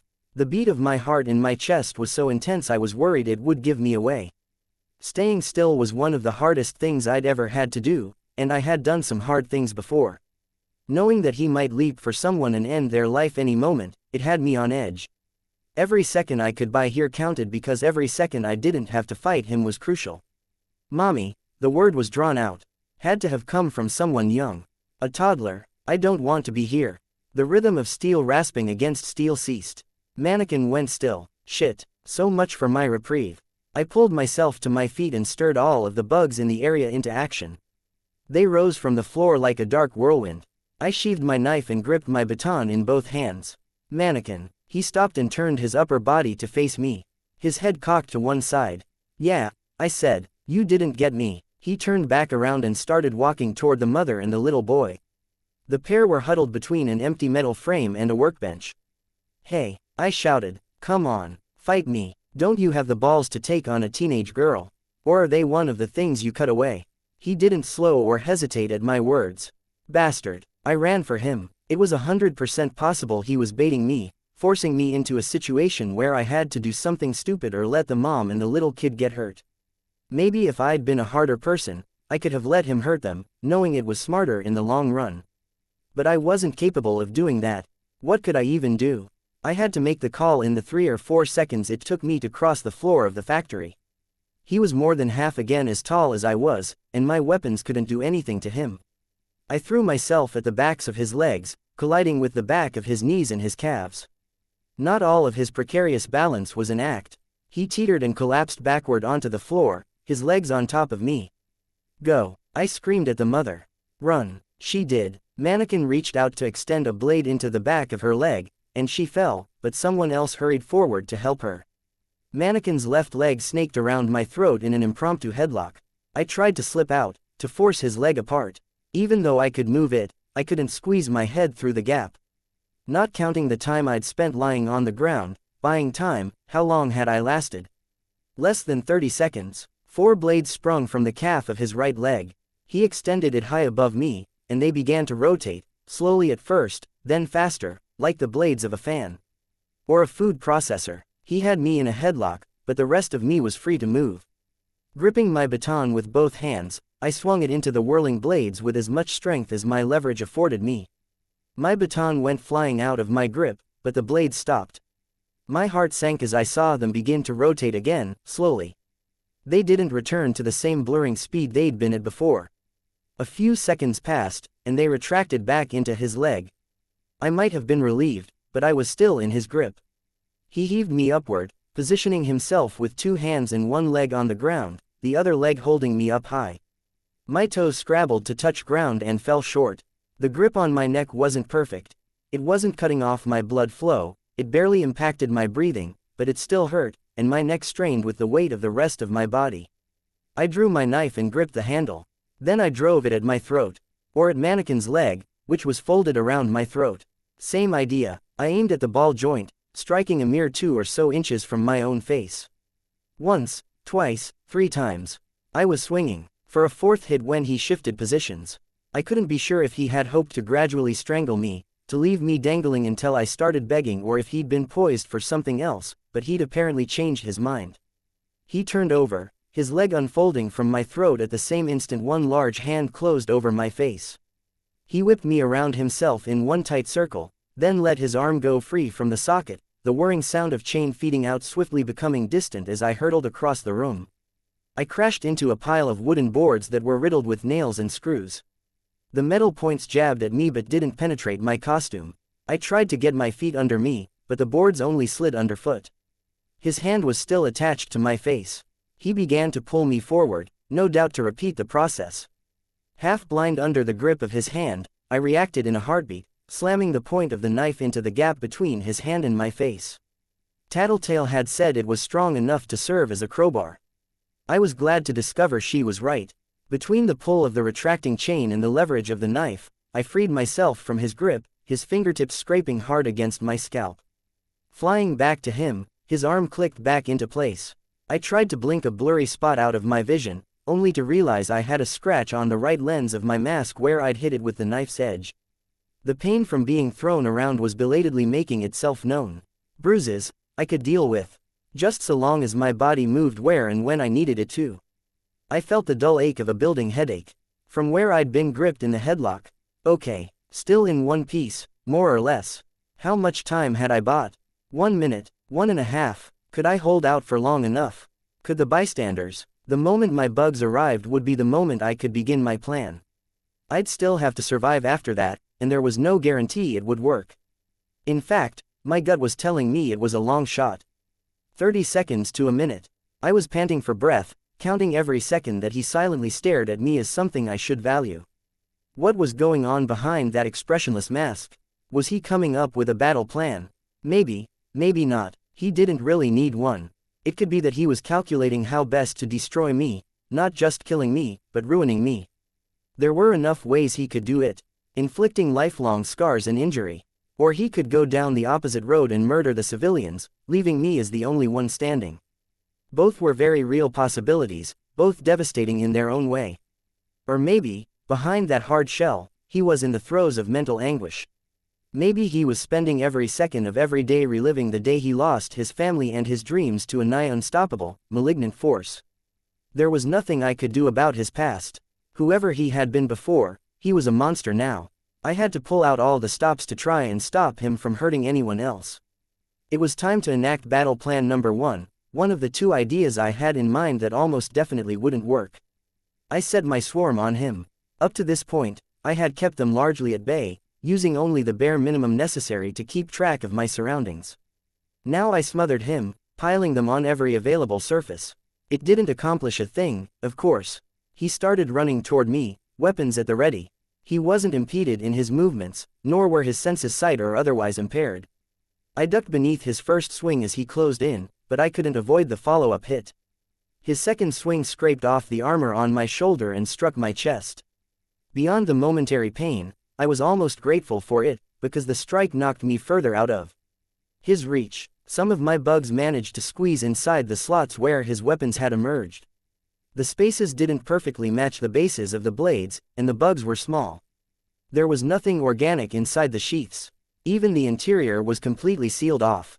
Still, I managed to get bugs into the mechanisms, lodging their bodies inside the finer workings or killing one another to spill ichor and their bodily contents onto anything that felt sensitive. Mannequin stepped back, and I watched as he retracted all of his blades, the slots they'd speared out of ceiling closed behind them. A wave of pressure and heat killed off every bug and likely most of the gunk I'd managed to smear inside. Yeah, I hadn't figured that would work. Plan 1 down. For plan 2, I needed my baton. I could only hope it was in one piece. I used my power and my eyes to search the factory floor, while keeping my head still, so he couldn't see what I was doing. My bugs were almost here, arriving in droves. I found my baton lying against the wall near where I'd been pinned by Mannequin. I'd have to get by him to get it. Fetch. I ordered my bugs, as Mannequin lunged for me again. I didn't have a second thought to spare as far as telling them how. For now, I needed to survive. This time, his attack was frenzied. If I didn't know better, I'd have thought he was irritated. I hopped back out of reach of the first swing, then quickly backed up as he followed that up with a series of rapid rotations of his upper body, momentarily becoming a blender whir of whirling blades. I was so busy trying not to get hit by the blades that I missed it when he tilted. He balanced on one leg and kicked out wide with the other, letting the chain out so it could stretch the 7 or 8 feet to me. I was knocked back onto the wood pile a second time, landing on the edge and falling to the ground a second later. He stopped spinning and retracted his leg, apparently unfazed after the dizzying act of spinning like a top. I saw my bugs tugging the baton, but Mannequin spotted them at the same time. He stepped back and placed one foot on top of it. With a kick, he sent it sliding across the floor, away from me. Fuck, I'd have to take the slightly less efficient route. I grabbed a stout 2x4 as I stood. It was old, dusty, damaged by years of exposure, and the screws that clustered in one end were rusted. Better than nothing, as weapons went. His blades made that rasping sound as he sharpened them against one another, one edge of each blade, then the other. After doing it just long enough to lull me into a false sense of security, he lunged, blades spearing from my chest and throat. I struck out simultaneously with the piece of wood. It seemed to catch him off guard. I struck too soon to hit him, but he wasn't my target. I clubbed at the uppermost blade, driving it down toward the floor. I tried to avoid the edge and strike the flat of the blade, but my strike wasn't spot on. I didn't see if I'd had any of the desired effect, because he collided with me, both blades striking the armor of my chest. Pain exploded in my collarbone and ribs, but I didn't experience any of the telltale pain of impalement. My armor had saved me. Finding the tips stuck in the denser material of my armor, he whipped both arms to one side, throwing me a solid 10 or 12 feet. I sprawled where I landed. I huffed out a breath, feeling pain in my chest with every movement. Then I smiled a little. My swarm had finally arrived. The bugs flowed into the room as a singular mass and roughly half of them swept over Mannequin. He wobbled a little, then turned his attention to me, uncaring. Which was a good thing. It was better that he didn't pay much attention. Behind him, the bugs moved in an almost kaleidoscopic pattern, slowly expanding outward from a center point, their arrangement symmetric. He paused and looked over his shoulder at the swarm. He was apparently able to sense my bugs on the floor, floating in the air. That much was apparent. He hadn't, at the same time, been able to tell I wasn't bleeding out into a pool on the ground, or that I was still breathing while I lay prone on the factory floor. My plan hinged on two things: whether his peculiar means of sensing things would let him grasp what I was doing here, and if he would be able to do something about it. The formation ceased expanding, then swept over him again. Once again, he wobbled, staggered a step. He charged through the mass of bugs that now sat between the two of us, running towards me. I managed to parry one swing of his blade with my piece of wood, then jump out of the way of the second blade. When I tried to block his kick with the 2x4, however, I lost my grip and it fell to the ground. He kicked me a second time, hard, and I staggered back, hand to my stomach, nausea building up in my throat. I controlled my breathing to keep my dinner down. Third pass with my swarm. They focused on his legs, and very nearly unbalanced him. I could see him pause, watched his head tilt quizzically. I bit my lip. To his right, my left, the swarm had once again gathered in a tight cluster, and were expanding slowly, with controlled movements. The swarm consisted of pairings of flying insect and arachnid. Every spider from my lair was clutching a bee, a wasp or a larger dragonfly, who clutched the spider in turn. 1,000 pairs. Connecting to one another, these bugs quickly drew out 500 or more lines of webbing. Mostly dragline silk, this net maintained enough of the sticky webbing to attach to him, draping over his artificial body and staying there. I hadn't used the black widow spiders I'd brought into the factory earlier out of a fear that he'd realize what I was doing and counteract it before I could really get the ball rolling. Now I gathered them up and brought them into play. I used all of the spiders I'd already placed on him, focusing on his joints, reinforcing the stronger webs that were already there. Their silk was nothing compared to the Black Widow's, but it was something. He moved without a problem, either unaware or uncaring. Silk strands stretched and snapped as he extended his arms, more broke free as he walked. Alone, the threads were negligible. It was together that they were stronger. Much like my costume, he tried to retract the blade in his right arm, but it caught. Pressing the point against the ground, he bent it back into alignment. It retracted on his next attempt. My strike with the 2x4 hadn't done much there. My second just-in-case measure hadn't worked out. That same arm disconnected and extended towards me as he tried to grab for me, and I turned to one side just in time to avoid being caught. He fired the other arm out with an almost explosive force and I managed to catch hold of it before it got a grip on my costume. My swarm made a fourth pass, focusing on the chain of his extended arm and the joints of his shoulders, elbows, crotch and knees where the webbing had already accumulated to some degree. 50 or 60 spiders stayed on the extended chain, spitting out large amounts of their stickiest webbing. He was trying to maneuver the arm I was holding to grab onto me, his fingers and wrist bending at unnatural angles as he sought a grip on my hands and wrists. He changed tactics, making the blades in the arm spear out at random, to make it as impossible to hold as he could. When that failed, he whipped the chain. I let go of the hand just in time to avoid being caught by the tail end of the whiplash. He reeled it in, and it got about 3/4 of the way in before he ran into a slight snag. The last quarter of the retraction process was a fraction slower. Silk glue gumming up the works, I could hope.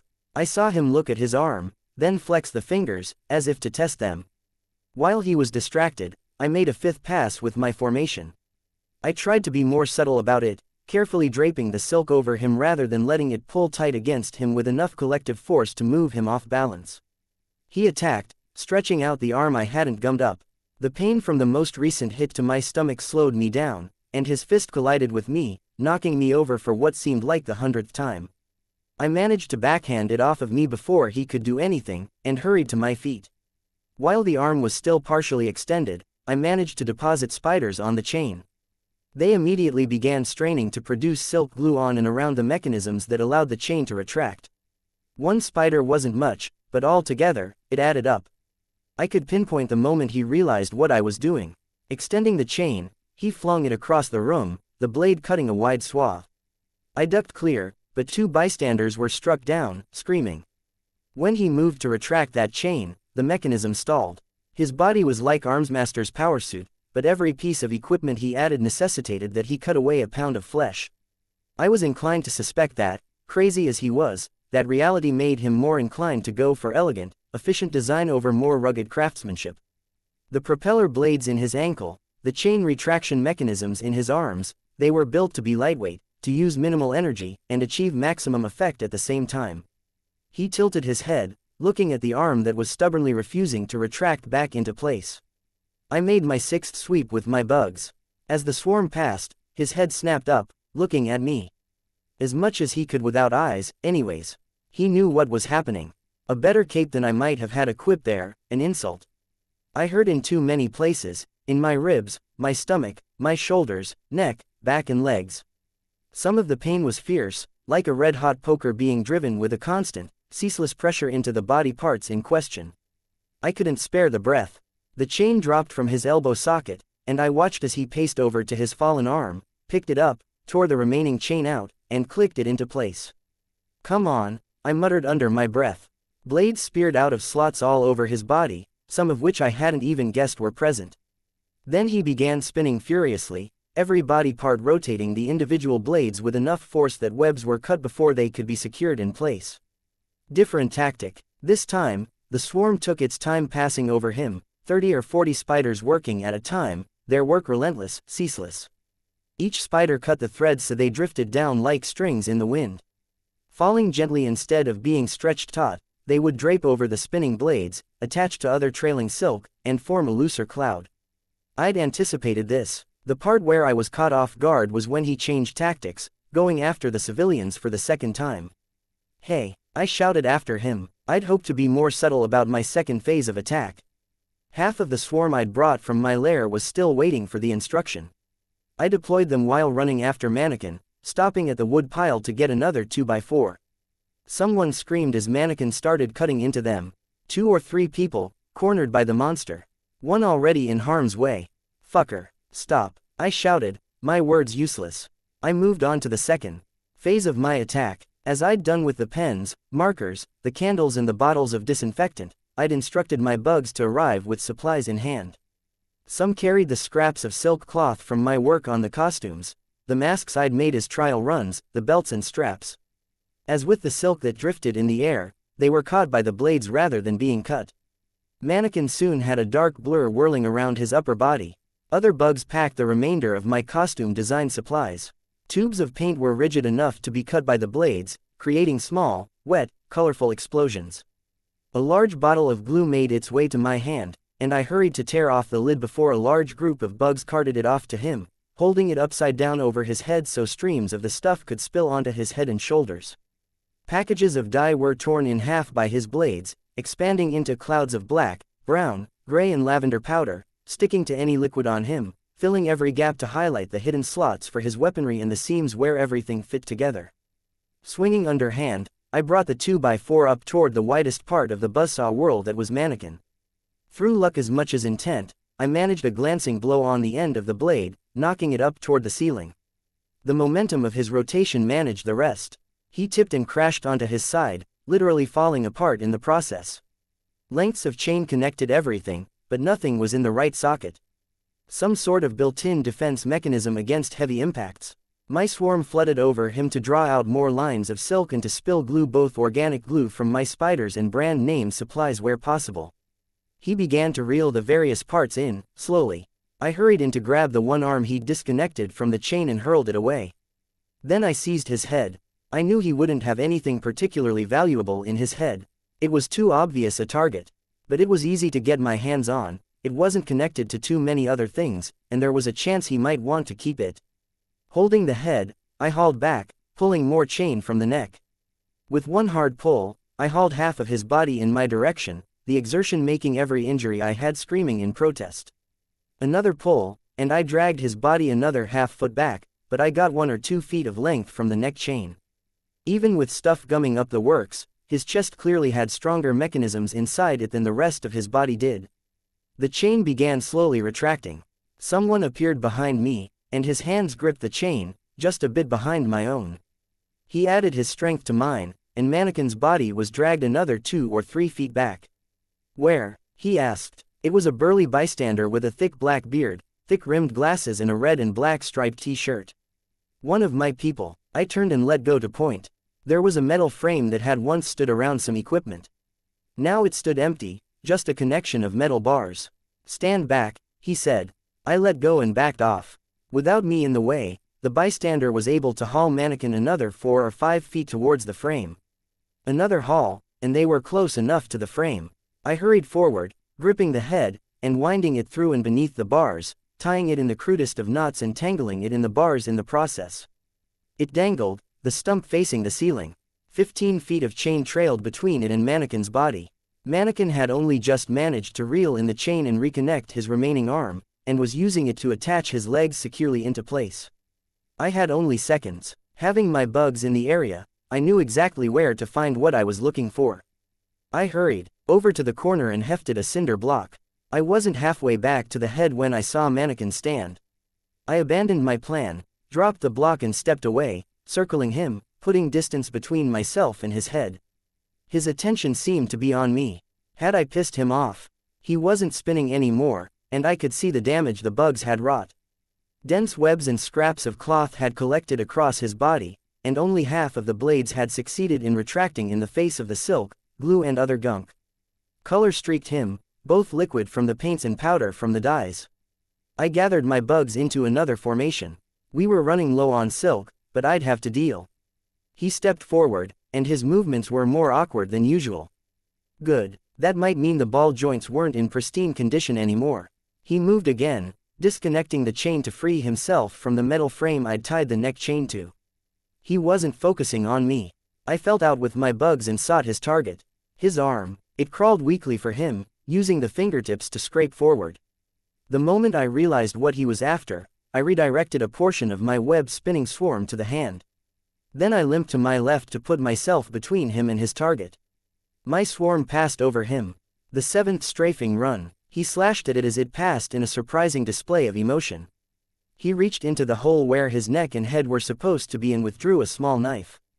I adjusted my posture. He was a tinker, and that knife could be anything. He pressed a switch, and it was soon surrounded with a gray blur. I recognized it as Armsmaster's tech.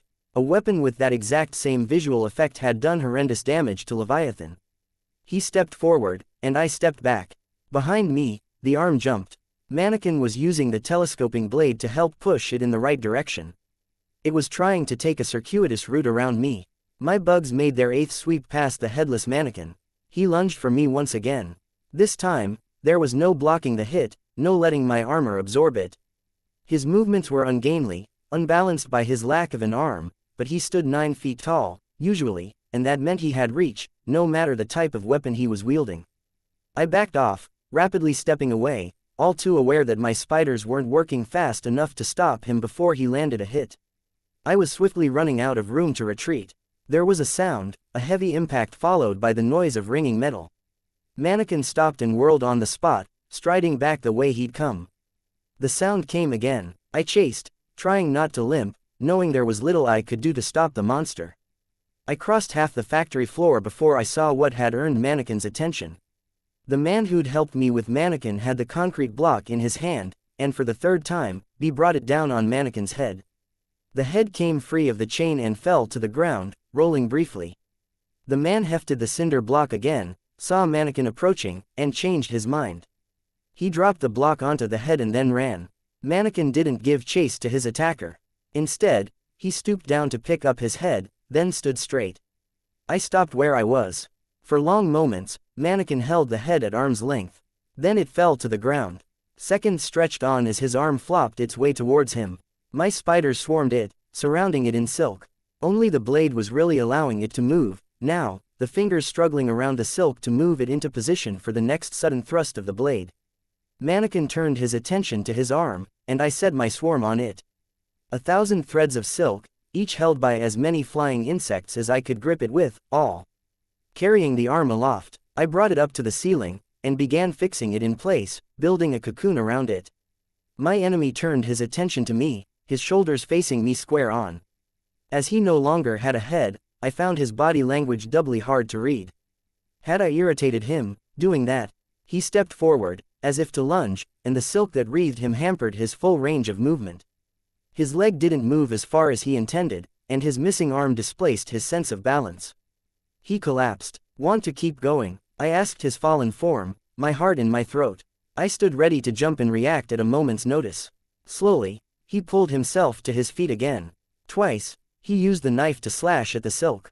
On the second attempt, I hit him with the formation of bugs for an 8th sweep of the silk net, hoping to throw him off balance enough that he'd stab himself. No such luck. Standing straight, Mannequin shifted his grip on his knife and then raised one finger. Wagged it left and right, that same gesture of disapproval, condemnation. Then he turned to leave, striding for the door. I didn't try to stop him. I didn't have it in me. I watched him leave with my bugs. Felt him get 3, 4, then 5 blocks away with my power, before he was out of my range. The second he was gone, all the strength went out of my legs. I collapsed onto my knees in the center of the room. I hurt all over. If Mannequin hadn't broken something in my ribs or collarbone, he'd fractured something. But pain was only part of it. Physically, I was exhausted. Emotionally, doubly so. Charlotte appeared at my side and offered me a hand. The murmurs of conversation started to sound around me. I tuned it out. I couldn't take the criticism, and I didn't deserve any praise. How many people had been hurt while I fought Mannequin? How many people had died because I hadn't been on the alert? With Charlotte's help, I stood. I shook my head at her offer for support standing. Moving slowly and carefully, not wanting to embarrass myself, I walked over to the dismembered head. It was minuscule, but there was a drop of black fluid beading at the seam in the neck where the chain had been threaded. Apparently that was enough of a flaw for Mannequin to abandon it. I left it where it was. Then I hobbled over to the body of the gray-haired doctor. Getting onto my knees was painful, but I did. I gently turned her head and stared into her open eyes. Light blue, surprised. "I'm sorry," I told her. I couldn't think of anything more to add or say. A minute or two passed before I gave up on it. I left her eyes open. Using my fingertips to close her eyes seemed presumptuous and trite. I cut the threads with my bugs and let the arm fall from the ceiling. More than one person was startled at the sudden drop and impact. "Throw the head and the arm into the ocean," I said, to nobody in particular. "If you can find a boat, drop it somewhere deep." "Okay," Charlotte said, her voice quiet. "I'm going to go. I'll be using my bugs to watch for more trouble," I said, as I began limping toward the door. I'd won, so to speak. Chapter 126. Plague 12.8. I hadn't actually slept in for a long, long time. It was not the start I wanted for my day. I'd been too tired to sleep, I hadn't been able to get my thoughts to slow down, and I hadn't been able to resist just one more check of my territory to ensure people were safe and sound. Compounding it all were my injuries, which did an excellent job of jolting me from the twilight of almost sleep any time I moved the wrong way or shifted position. When daylight had started to stream in through the slits in the metal shutters, I'd pulled a pillow over my head and tried to get just a few hours more. If I wound up having to face down Mannequin or any other members of the 9, I'd need to be well rested. Running on 2 or 3 hours of sleep would get me killed. It sure didn't feel like the added sleep I got made any difference. My injuries and the general aches from running barefoot and fighting Mannequin had all melded together into one giant, stiff bruise. It would be easier to name the parts of me that didn't hurt. My chest was the worst, each of my breaths drawing a stab of pain from the lowermost ribs of the right side of my body. It took me 2 tries to get up from my bed and stand. A quick investigation showed that bruises had spread across my abdomen, yellow and blue. Some careful prodding showed that the tissues beneath the bruises weren't rigid or particularly tender. That meant there was no serious internal bleeding, if I was remembering right. If this kept up, I was going to need another go at the first aid courses, to refresh my memory on the particulars and brush up on my skills. February felt so very long ago. So much had happened in the last few months. Shuffling over to my bathroom, I groaned quietly at the sight of the shards of mirror and shower door that were carpeting the floor. I made my way back to my room and put on some slippers, grabbed a shirt I didn't care much about and dropped it on the bathroom floor. I kicked it around enough to get the worst of the shards out of the way, brushed the glass out of the shower and onto the tiled floor, and then cranked the shower on. The water pressure wasn't even half of what it should be, and it was cold. It didn't warm up over the 30 seconds I stood there holding my hand under the flow. I jumped in anyways, in the hopes of waking myself up and getting my hair wet enough that I could make myself look somewhat presentable. I knew from experience that not washing my hair had a way of making it frizz out hardcore. Not that I'd be able to tell, with every mirror within 1,000 miles in pieces. I dried off, put on my contacts, combed my dripping wet hair into place, and stepped back into my slippers to navigate through the sea of glass shards and head back to my bedroom to dress.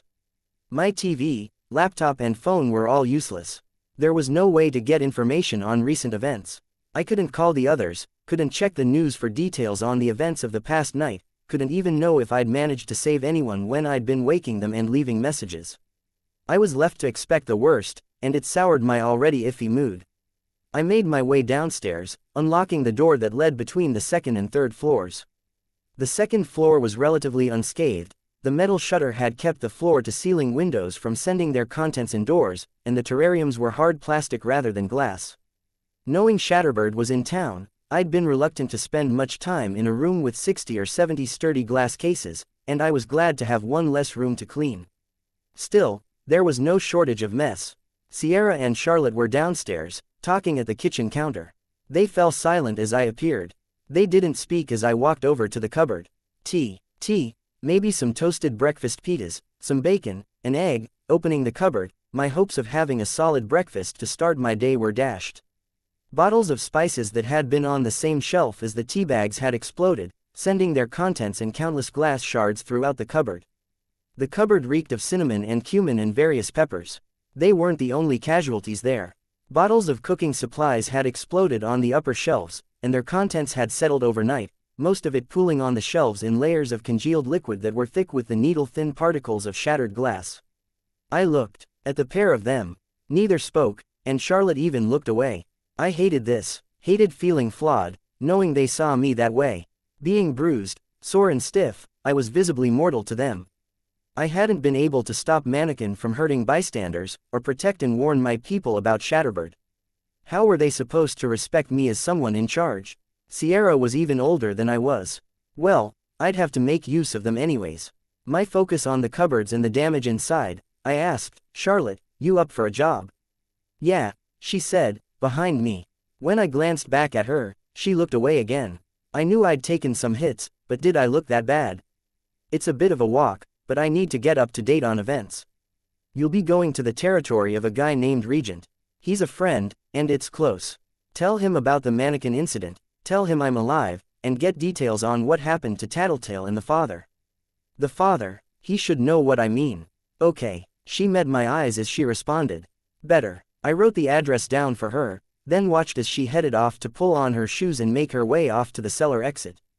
And me, Sierra asked, go to the basement, get a box of supplies, and bring it up. There should be a propane stove in there. Cook up some rice, and then start cleaning out the cupboards. Wear gloves, and focus on picking out the stuff we can keep from the stuff that needs to be thrown out. Use the box from the supplies to hold some of the extra trash if you need to. Okay, I walked over to the corner to find a broom and dustpan. You're cleaning up too? Yeah, you were at the hospital last night, right? How did things go? Nobody listened to me at first when I tried to warn them. It was only when Battery showed up at the hospital and confirmed that the Slaughterhouse 9 were around that people started trying to prepare, but there wasn't a lot we could do in those 10 minutes. There were a lot of people in the hospital, and a lot of equipment, monitors and displays, lots of windows. Everyone who could got under their beds, and people put mattresses against the windows in rooms where there were people who couldn't move. But they were okay, most. Sierra frowned. I couldn't really tell. It was chaotic, lots of people running around, equipment failing. Battery tried to grab me to ask me how I knew what was happening, and I used the chaos to slip away. Spent the rest of the night in my parents' room, hoping she wouldn't spot me. And they're okay. Your parents? They're okay. I smiled a little. Well, that's good. She smiled back. You know, you're not what I expected. I'm not what I expected, frankly, I said.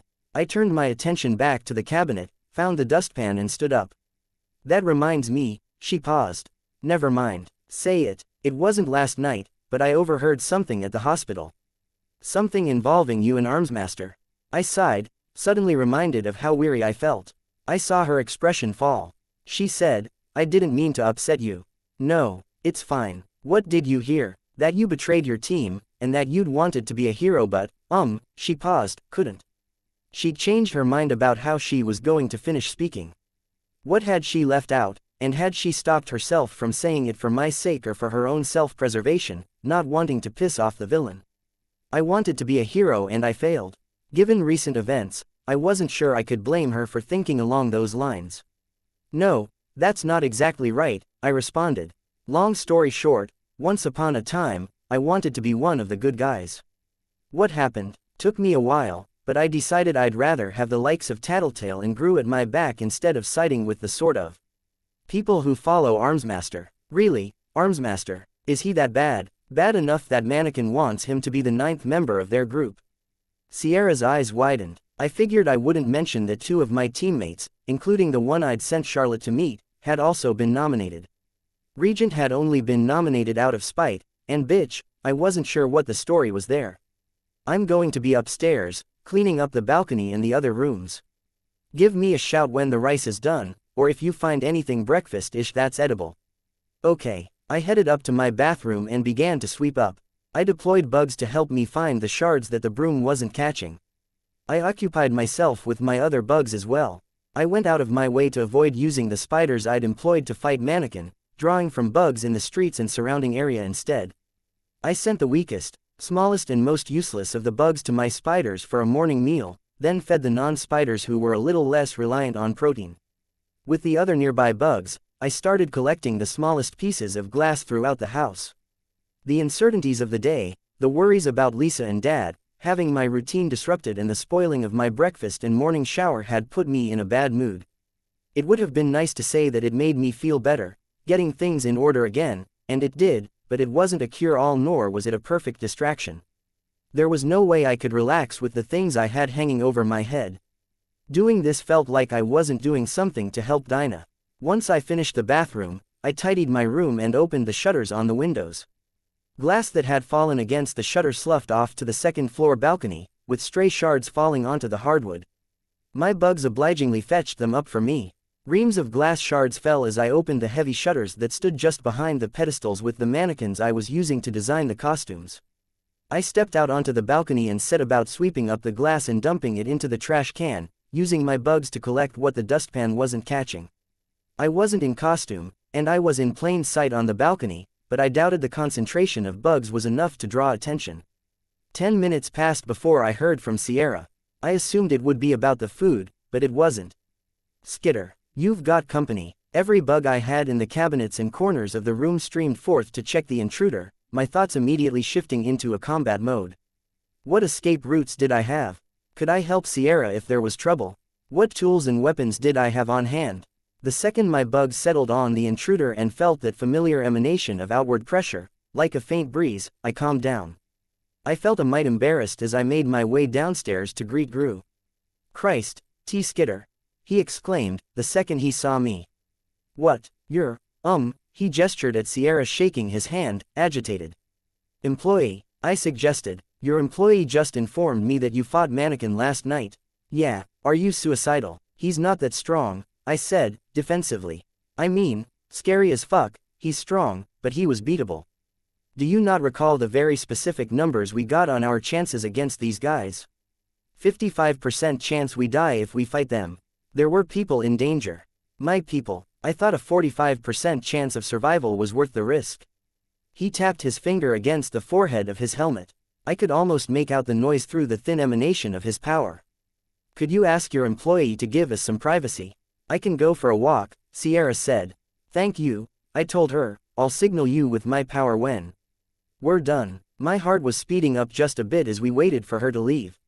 I distracted myself by limping over to the propane stove that was positioned on the countertop and checking the rice.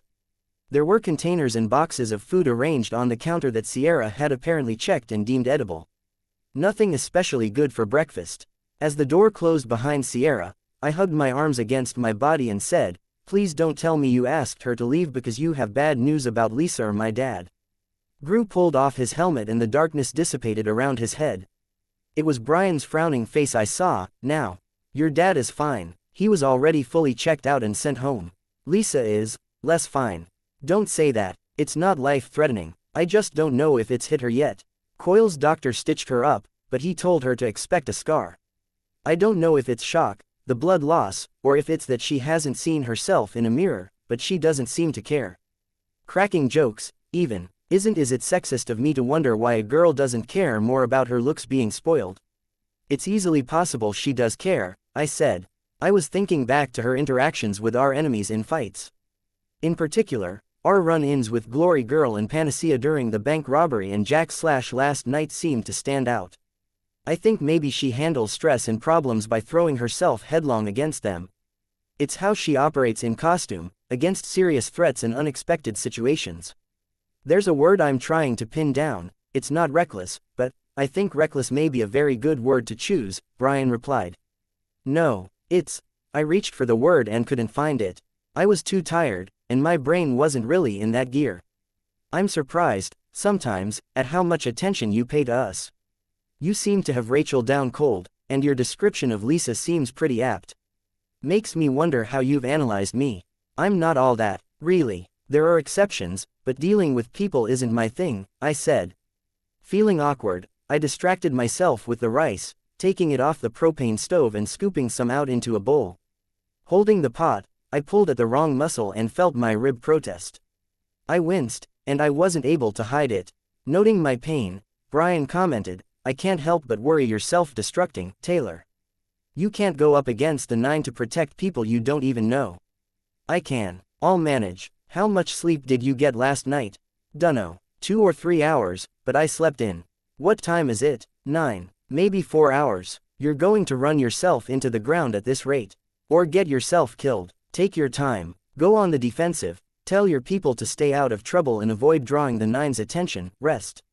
You can work on this territory thing over the next few weeks, instead of days. I shook my head. I can't. Right. Just like you rejected Hookwolf's suggestion that our groups take a break.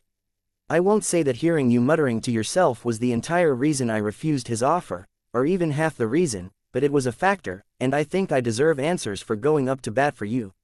What's going on? I made a deal with Coil. Brian folded his arms, much as I was doing. What deal? He said that if I can prove my services are worth it, he'll release Dinah.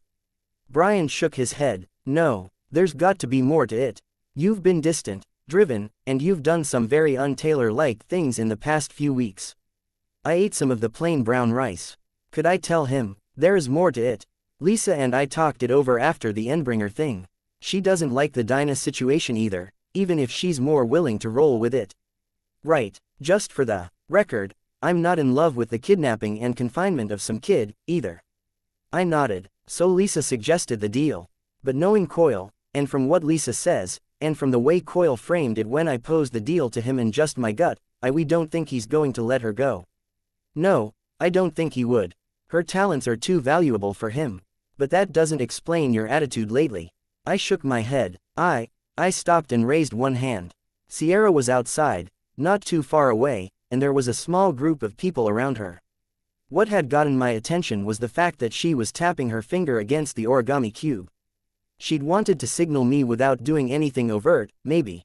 Or without my calling a swarm down to her location.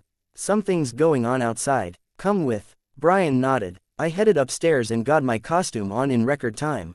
I couldn't help but note how dusty it was from last night's encounter, and how the one arm was still crusty with old containment foam. It was torture to actually get my limbs into the legs and sleeves and zip up, and to contort myself to attach my armor. Especially doing it quickly. I ended up enlisting Brian's help with the armor at my shoulders and back. I could feel Sierra's steady but insistent tapping on the cube all the while. They were a short distance down the beach, but they started walking towards us a little bit after we entered the storm drain, and met us halfway. Sierra was in the company of a pair of Japanese boys and a petite Chinese girl with a pierced nose and a 1,000-yard stare.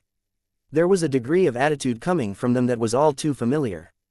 Gang members, of course. Just because Lung and Bakuta were no longer around didn't mean there wouldn't be scraps of the AB in the area. They wouldn't be liked, but they were there. They were equipped for trouble, and criminal activity was all they knew. Sorry to interrupt your business meeting, Sierra said, looking from me to Gru. It's fine. What's going on here? I controlled the tone of my voice. They didn't seem too fazed by this encounter with 2 supervillains. Were they veterans of Lung's rule? Or Bakuta's? A Japanese guy with a mop of hair covering his eyes and a bad slouch looked from Sierra to me and spoke in a very American accent. You still looking for muscle? He didn't look like he had much muscle, but I wasn't about to comment on that. If nothing else, I was a little too stunned at what he was offering to say anything witty. Pretty much. We heard you took on Mannequin, the girl said. That's ballsy. Thanks, I said, in my driest tone. Stupid as it was, that statement meant something to me. Nobody had really congratulated me since my fight with Mannequin. I hadn't congratulated myself. It was hard for me to wrap my head around the fact that they respected me for what had happened with Mannequin. A victory was a victory, but people had gotten hurt. I'd gotten hurt. The second Japanese guy spoke up. He was in his early 20s and his accent was thick enough that I didn't realize he was speaking English at first. He pronounced girl, more like guru. Other day, girl was knocking on neighbor's door, talking about you. Said you was good boss. Nice, generous, fair. But we think that means you weak. Before, not so much of that now. I shook my head slowly. No, I'm not weak. We know you has trouble with lung and ab before. Not friendly. But they gone, we still here. You should know this isn't about preying on the people in my territory. Just the opposite. If you're looking for an excuse to bully the people around here, you're in the wrong place. The only people we fuck with are our enemies. There were nods from all three. No starting violence, no drug dealing, no prostitution, no threatening people, and no drug use or drinking unless it's 100% limited to your own time. A look passed between the two boys. Which of my points had given them that momentary hesitation? Still, they nodded again. Do you guys have a place? Nah, said Shaggy Hair. Come on, I said. I led them to the nearest spot to get from the beach to the old boardwalk, and into the docks. I had our destination in mind. During my stay in the area, nobody had occupied it. A thorough check of the structure found no splintering supports or framework, and there was no crumbling masonry. I opened the doors and strode inside, followed by the new members and Sierra. Gru followed at the tail end of our group. The square building had been a garage for the biggest sorts of trucks or for boats, and sported 3 sliding metal garage doors, only one of which still opened. A cargo container sat in the back corner. I had my suspicions that boxes of recyclables had been piled up along the walls when Leviathan's wave hit. Now, scraps of metal, paper and other trash littered the floor inside until the floor was barely visible. If you're really interested in joining, you can start by cleaning this place up. Why? The girl asked. If my say-so isn't good enough, no, she raised her hands to stop me. Just, can't I know what the point is? I want you somewhere accessible. This is close to my command center, it's dry, it took a hit from a tidal wave and it's still in remarkably good shape, and it's spacious enough to serve our purposes. At least to start off. Can I ask what they are? I looked around, and it was Gru I looked at while I spoke. Having everyone in the docks spread out like this, over this wide an area. It's a problem. We've got single families living in warehouses and factories that could comfortably house 3 to 5 families, and they're dealing with problems that we could handle far more easily as a group. And there's the logistics of it, getting supplies to everyone when there's only 3 to 6 groups of people on a given city block. I want to bring people from the fringes in, so we're not so spread out. Get everyone working for the collective good. Build a community and tie everything to a smaller area. There's going to be resistance, Gru spoke. People aren't going to want to move, and they're too spooked about run-ins with Chosen and merchants to trust one another. If, Sierra started, but she stopped when Gru snapped his head around to face her, intimidated. She tried again. If she's going to try it, now would be a good time. Words getting out. About what, specifically? I asked. You fought Mannequin, you said you'd make him pay, and then you did. And you did it to save people from the docks. I think people are realizing you're for real. I couldn't think of a response to that, and nobody volunteered anything further. Instead, I said, come on, let's get to work. It wasn't the nicest of jobs, but my new employees worked without complaint. Or, to be more specific, the girl and Shaggy Hair complained often, but they didn't direct those complaints at me or the job, specifically. Since the usual means of communication were out, and it might be some time before cell phone towers were out, I'd have to use messengers to pass word on to Coil. I began explaining what I planned to do with the space to Sierra, outlining the need for bunk beds, a cafeteria or kitchen and an area for people to sit. The area wasn't a quarter of the size of Lisa's shelter, but it was a refuge, maybe. A place where people could congregate and get some peace. And, ideally, it could be a barracks for my soldiers. I instructed my new employees to stack the crates of trash outside the door. I stayed outside with Sierra and Gru when they went back in to get more. You're going to have to watch those ones, Gru said. I know. Listen, I want to send Sierra down to meet the boss, pass on word about stuff I need. Can you escort her part of the way? Sure, he said, if you're willing, Sierra. I know it's somewhat dangerous to cross the city, and our groups don't control all of the territory between here and there. I could send one of those guys with you. Bit of a walk, though. Maybe 45 minutes both ways. No, I can go alone, if it's not too bad. Good, I said. I turned my head to see a trio of young men who were approaching us. It took the one in the lead a bit of courage before he could approach me. Yes, I asked, when he didn't speak. We were remembering how some girl was saying you were recruiting, the other day. I am. My heart was pounding. Why was this happening now, when it had met with only resistance earlier? Don't want to do anything illegal. Not asking you to. You okay with starting with some cleanup? He looked at his buddies, or were they brothers, and nodded. Sierra here will tell you what needs to be done.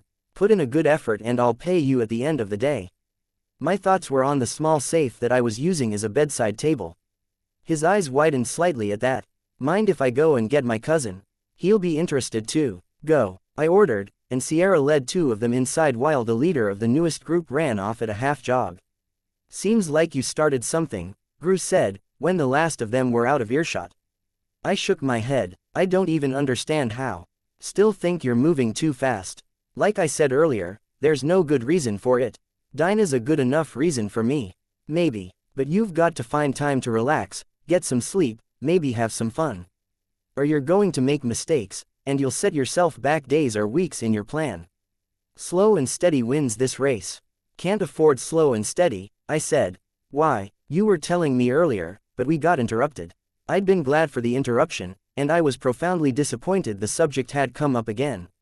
I folded my arms and looked away, down the road to where it gradually sloped to the shattered boardwalk and the ocean beyond. Here was the leap of faith. The test of my trust in him. Because if I don't amaze Coil, if I don't force his hand and give him absolutely no reason to say I failed, he's going to keep Dinah. If he does, the only way to free her is going to be if Tattletale and I take Coil down. And I don't think we'd succeed. Chapter 127. Arc 12. Plague, Interlude. Jack, which one of you dripping rectal cysts is brave enough for this one? The cheer bubbled up from the crowd, until it reached a crescendo that he could hear from his aircraft podium. The wind ripped around him as he stood at the nose of the aircraft, his cape fluttering. Squealer's vehicle was like a helicopter made by someone who had never seen a helicopter before, who'd decided to add their own improvements to the design when they were finished, more whirling blades spaced equidistant around the thing. Topping it off, it was roughly 3 times the typical size.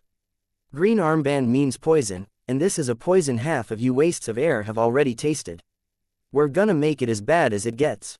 The worst of bad trips.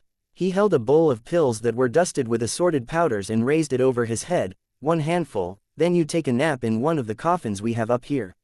Moment the lid shuts, you'll find out what's in store for you.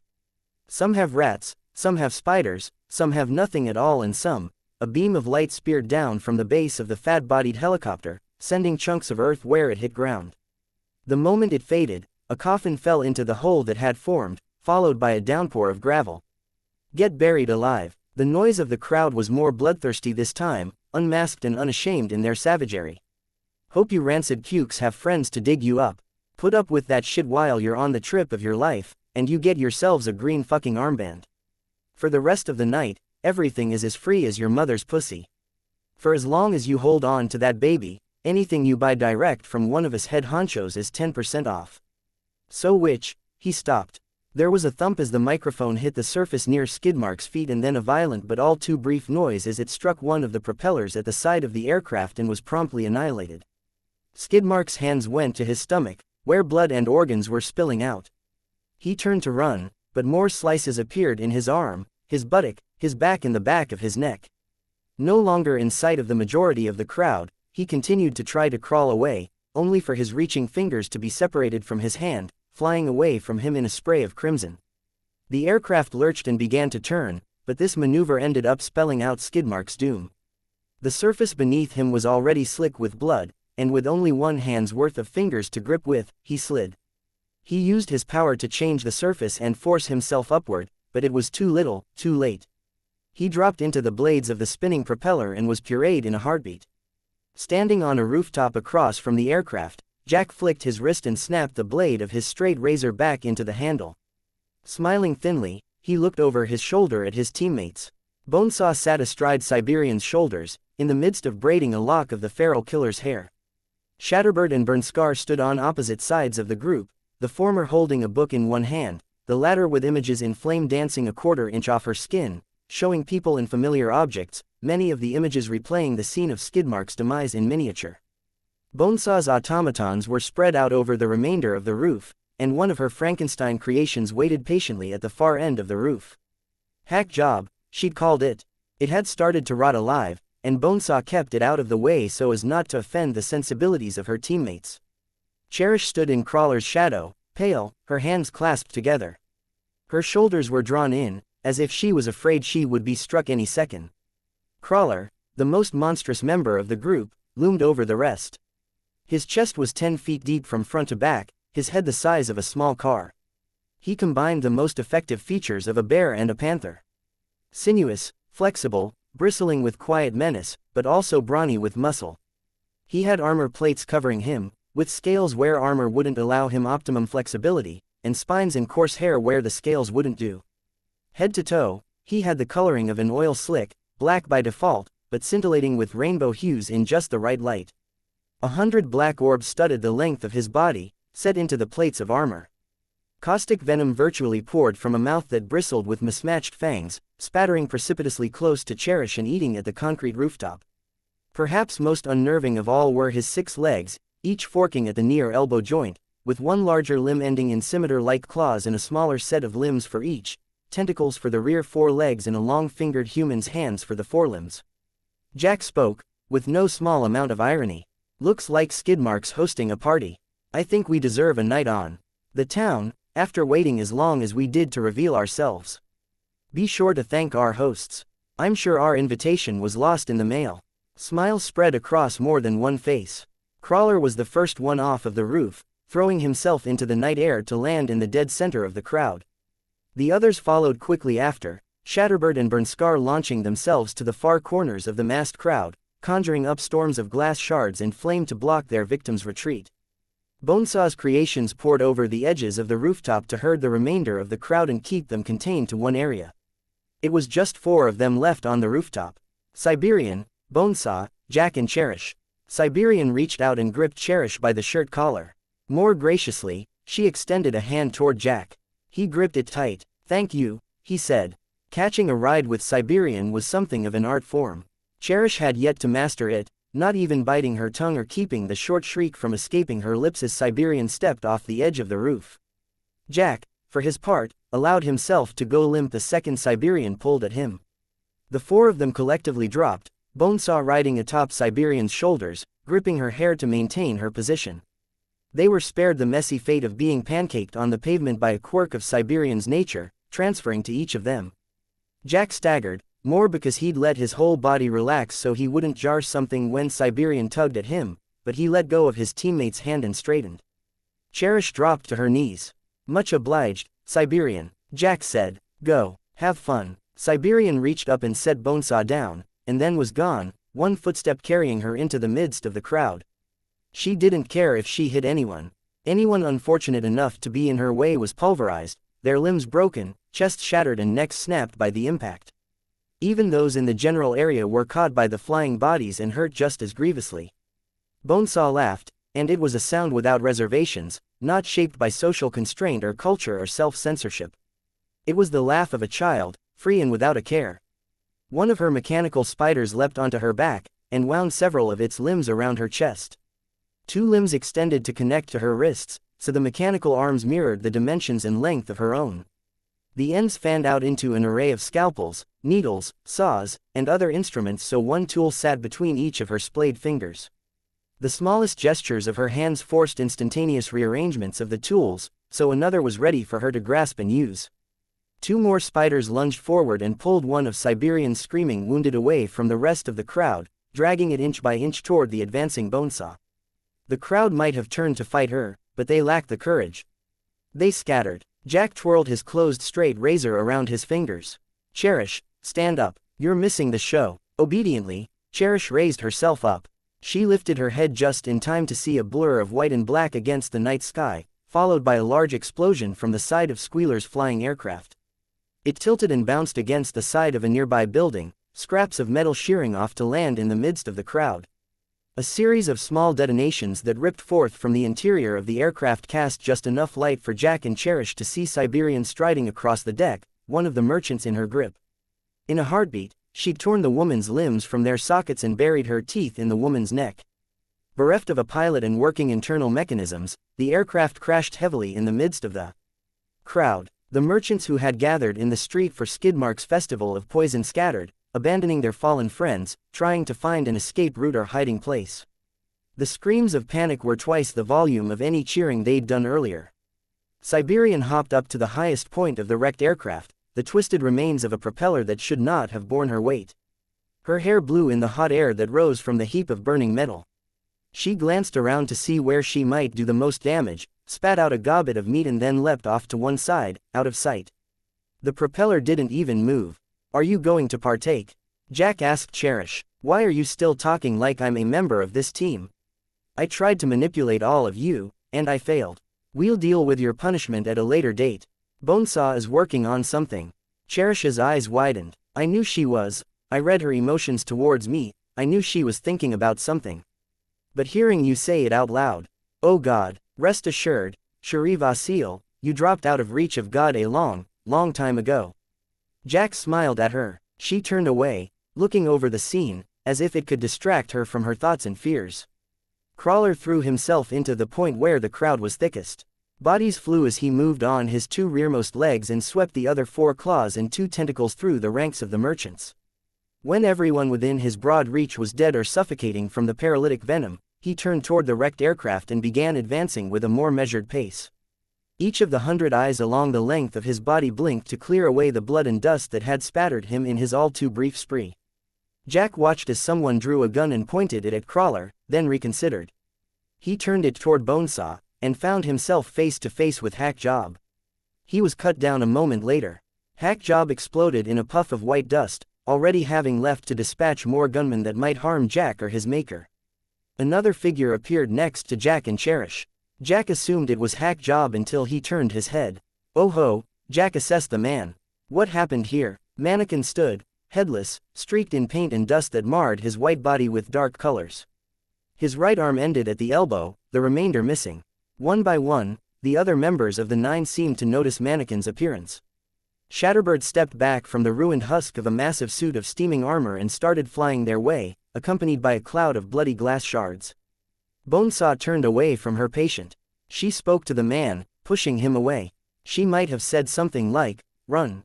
The man stumbled 5 or 6 steps before his body began to swell. His right arm bloated up to 3 or 4 times the usual size, turning crimson, before it exploded violently, sending shards of bone and a spray of blood into the people nearest him. He screamed, only for his cries to grow shorter and more frantic, as the rest of him reached that critical mass. In another 10 seconds, the remainder of his body detonated. Bonesaw was already skipping over to the rest of their group, grinning wide. "Mannequin. Ah, did the villain break you? Poor baby, like a little girl with a Ken doll." A blade sprung from Mannequin's remaining hand. Bonesaw tittered. Behind the child tinker, those in the crowd who had been struck by the blood and flying bone of her first victim were starting to scream as their bodies swelled as well. Jack frowned. "Bonesaw, you know my rule about epidemics. You have to play fair with the rest of the group. No epidemic, I promise," she said, drawing a little X over her heart, 4 or 5 cycles. "No more. Each transition is going to have only about half the catalyst of the last, and eventually they'll be able to fight it off." Shatterbird landed in their midst. Behind her, a swell of orange light from Bernskar's flames coincided with a peak in the crowd's screams. Mush's titanic form of sand and debris had ignited, and he flailed madly. Shatterbird ignored the chaos that her teammate was causing, studied Mannequin and then spoke in a voice that was dripping with judgment. "Mannequin failed. It's a shame you can't see the disapproving look on Shatterbird's face, Alan," Jack commented, smiling. Mannequin pointed the blade in his hand at Shatterbird, a threat and a warning. Jack tensed, studying Shatterbird's expression, waiting to see if this would start something. "A loss is allowable," Jack said, when the fight didn't erupt. "Most of us are more forgiving than Siberian, and allow a failure or 2 from our candidates during the rounds of testing. No. It's okay to let them win from time to time. It gives them that spark of hope, so we can snatch it away and leave them all the more devastated." He looked at Shatterbird and she inclined her head in a barely perceptible nod. Which raises an interesting topic, Jack said. He spotted Siberian and indicated for her to approach. 2 corpses were stacked on her arm like meat on a kebab, and she cast them aside with a motion of her arm before approaching their circle. Crawler was one of the 2 group members who had yet to rejoin the group. He was engaged with a young man with a glow that suffused his hair and emanated from his eyes and mouth. White flashes appeared with little accuracy and devastating effect, carving spherical chunks out of the brute. This only encouraged the monster, and Crawler eagerly paced closer, his wounds closing together with a startling rapidity. So few things could hurt Crawler these days that Jack rarely got to see the regeneration in full effect. Crawler's healing powers appeared to play out in fast forward when compared to even the regenerators who could heal wounds in seconds. Hundreds of pounds of flesh were replaced in 1 or 2 heartbeats. One eruption of light hit Crawler in the dead center of his chest. It made him pause, no doubt removing one of his hearts and some of his spinal cord. The boy with the glowing hair pushed his power into overdrive, calling forth a series of flashes that exploded in close succession. One caught Crawler in the face, revealing only a cross-section of his head, complete with a bisected brain, a skull 6 inches thick in the interior of Crawler's mouth. Crawler collapsed. Siberian watched as the boy ran, then turned as if she intended to give chase. "No," Jack instructed. "Let him go. We need to leave some alive." He had other motivations, but he would remain quiet on that particular subject. Crawler's brain grew back to its full beach ball size in 1 or 2 seconds, followed closely after by the healing of the skull, the reappearance of his facial muscles, then his skin, hair, spines, scale and armor plating, roughly in that order. He shook his head like a dog with water in its ears and looked around, searching for his quarry. "After Crawler," Jack shouted, "you can fight him another time." Group meeting. Crawler hesitated, then loped over to their gathered circle. Bernskar lobbed a fireball high over their heads, and then dropped down from the airborne projectile to land in a crouch. Somewhere in the background, there were the screams and explosions of the 4th or 5th cycle of Bonesaw's work. Of the crowd that had been gathered in the street, only stragglers remained. "I wanted to give you all a chance to cut loose before we got down to business," Jack said. "It seems a teammate of 2 of our prospective members wants or wanted to strike a deal. Cherish, do you happen to know if she is still alive?" "Tattletale lives. She's very close to the buried girl right now." "Oh, you hear that, Crawler? Your candidate and this Tattletale might be friends." "No," Cherish said, avoiding eye contact with anyone in the group, "they barely know each other." "Too bad." Jack shrugged, then he went on, "This Tattletale wants to play a game, leveling the playing field between us and the others. If we cannot reduce our selection to a single candidate, we take the first to volunteer and we leave. Our loss, and a hit to our collective reputation as a penalty." "Why, it's a bad idea," Cherish said. "She knew you'd want to do this, knew you'd set yourself up with a situation where you could fail." "Where we could fail? There's no reason to do it." Jack shook his head. "Oh, but there is.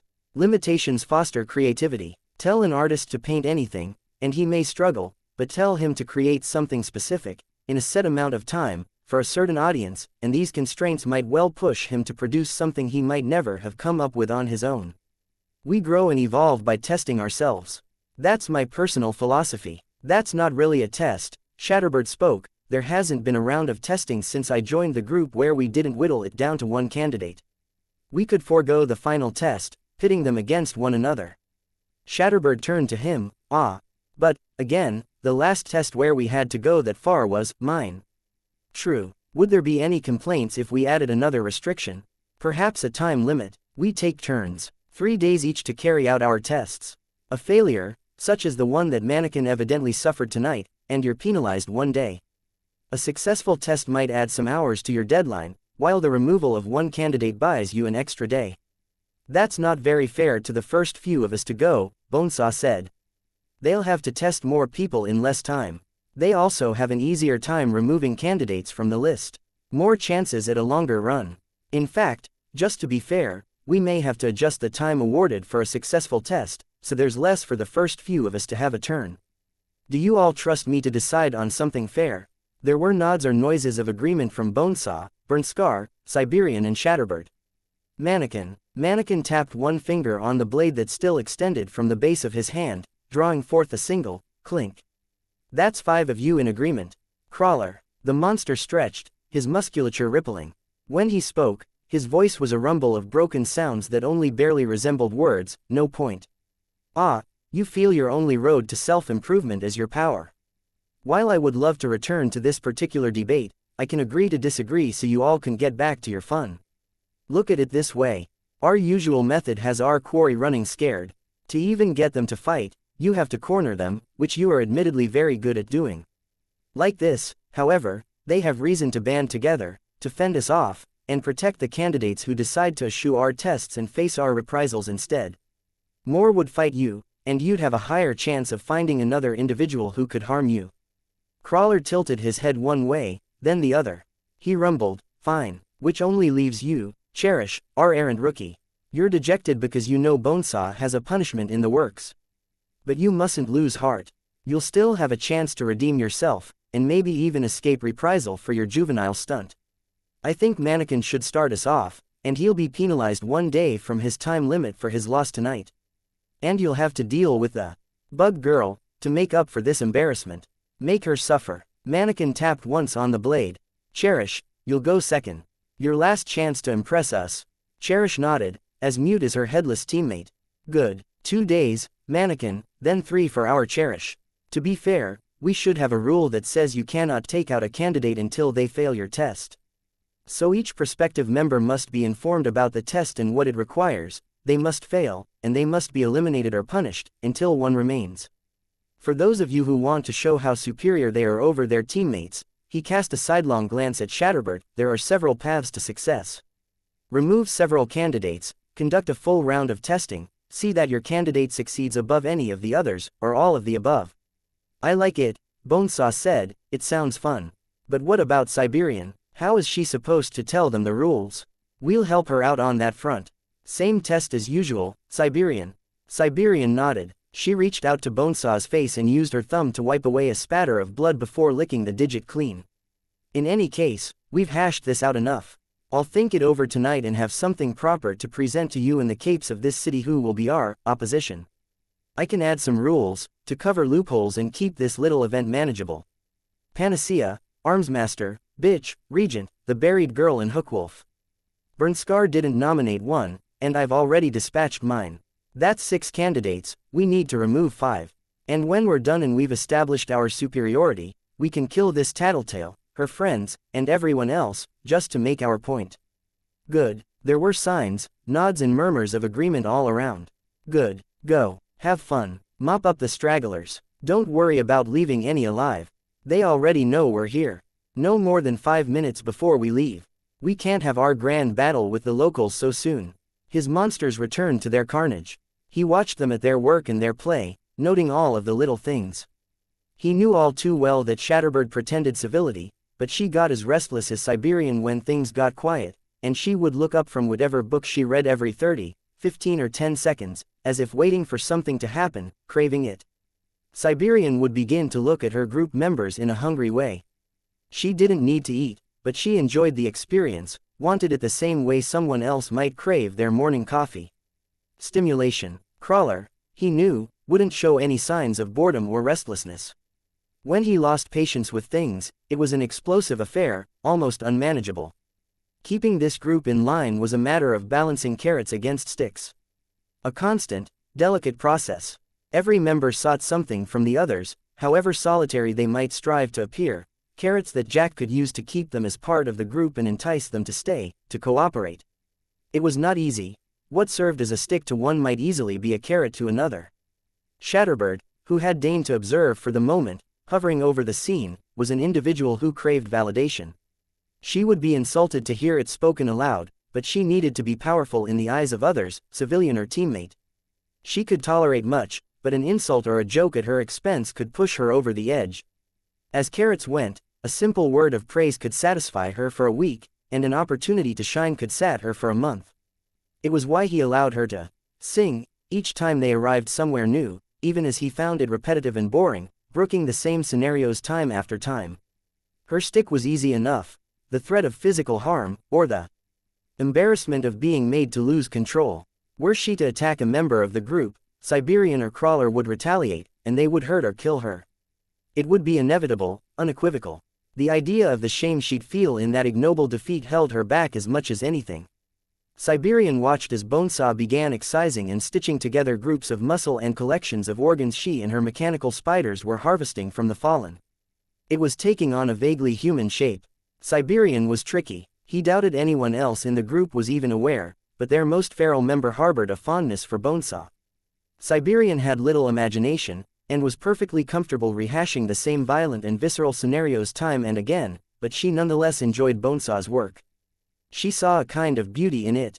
Even more than that, he sometimes wondered if Siberian didn't reciprocate Bonesaw's desire for family. Bonesaw alternately referred to Siberian as an older sister or the family pet, but Siberian's fondness for Bonesaw bordered on the maternal, like a mother bear for her cub. Did anyone else in the group note how Siberian seemed to keep Bonesaw's company, to assume she would accompany the young girl when she went out, and carefully kept Bonesaw in sight at all times? Siberian's stick was Bonesaw, the possibility of losing the girl's company in one way, shape, or form. Threats against the girl would be met with a fury like no other. Boredom, similarly, would see Siberian stalking off on her own to amuse herself, a scenario that grounded the group until Siberian's return hours or days later. Such usually meant a hasty retreat as the heroes who had realized that they could not defeat Siberian came after the rest of the group. Bonesaw wanted a family. Her stick was disapproval, a revoking of any love from those closest to her. She was far younger, emotionally, than her outward appearance suggested. She had bad dreams at night if she didn't sleep in the embrace of one of her older teammates, usually Siberian. When she didn't sleep, or when her mood otherwise soured, she was as intolerable as any of the others, and among the most dangerous. Crawler wanted to be stronger, and remained with the group because it put him in constant danger. His other motivation was more subtle. He was patiently awaiting the day Siberian might honestly and brutally attempt to take him apart. The only stick Jack could wield was the possibility that the group might dissolve before that happened. On the other side of the coin, the day Crawler decided there was no longer any threat that could evolve him further would be troubling. It was why Jack had ordered Siberian to let the boy with the glowing hair go. Finding the lad again would give Crawler something to do, and it would give Crawler a taste for what Siberian had to offer. Bernskar was more sensitive, in many respects. She had to be managed, provoked or set up to use her power so she remained in a more dangerous mindset. Too much one way, and she became depressed and scared, vulnerable. Too much the other way, and she became reckless, potentially attacking him or one of the others and sparking disaster. Mannequin had his mission. Few things bothered him as much as seeing someone try to help others and succeed where he had catastrophically failed. To keep Mannequin in line, Jack could remind Mannequin of who he had once been. A simple casual utterance of the name, Alan, served as effectively as a slap in the face to someone else. He rarely needed such considerations. Mannequin was predictable, manageable, and Cherish, who would not survive their stay in Brockton Bay, after a fashion. Hope was her carrot, but she had only sticks waiting for her. He met her eyes and knew she knew what he was thinking. She was all too aware an ugly fate awaited her, but didn't know what it was. The fear helped curb her. Still, he would have to watch his back. Carrots and sticks. A game of constant balance. 1,000 factors. Even now, he was taking notes on their candidates, deciding what would work and what wouldn't. Armsmaster and Regent were abrasive enough that they would likely prick Shatterbird's pride. Bitch would be a risk at first, but he trusted his ability to manage her and stop any fights from erupting. Siberian would become jealous of any growing relationship between Panacea and Bonesaw. The buried girl was only a candidate because Crawler hoped she was strong enough to fight him. Either she would fail to hurt him and he would grow tired of her, or she would succeed and he would have no reason to stay in the group. That left him two candidates who might work. He doubted either Hookwolf or Bitch had what it took to stay in the group long-term. They would soon be replaced, killed by an enemy or a member of the group, but they would not upset his carefully staged balance while they remained members. He could manipulate the outcome of this little contest, see that one of the two lasted to the end.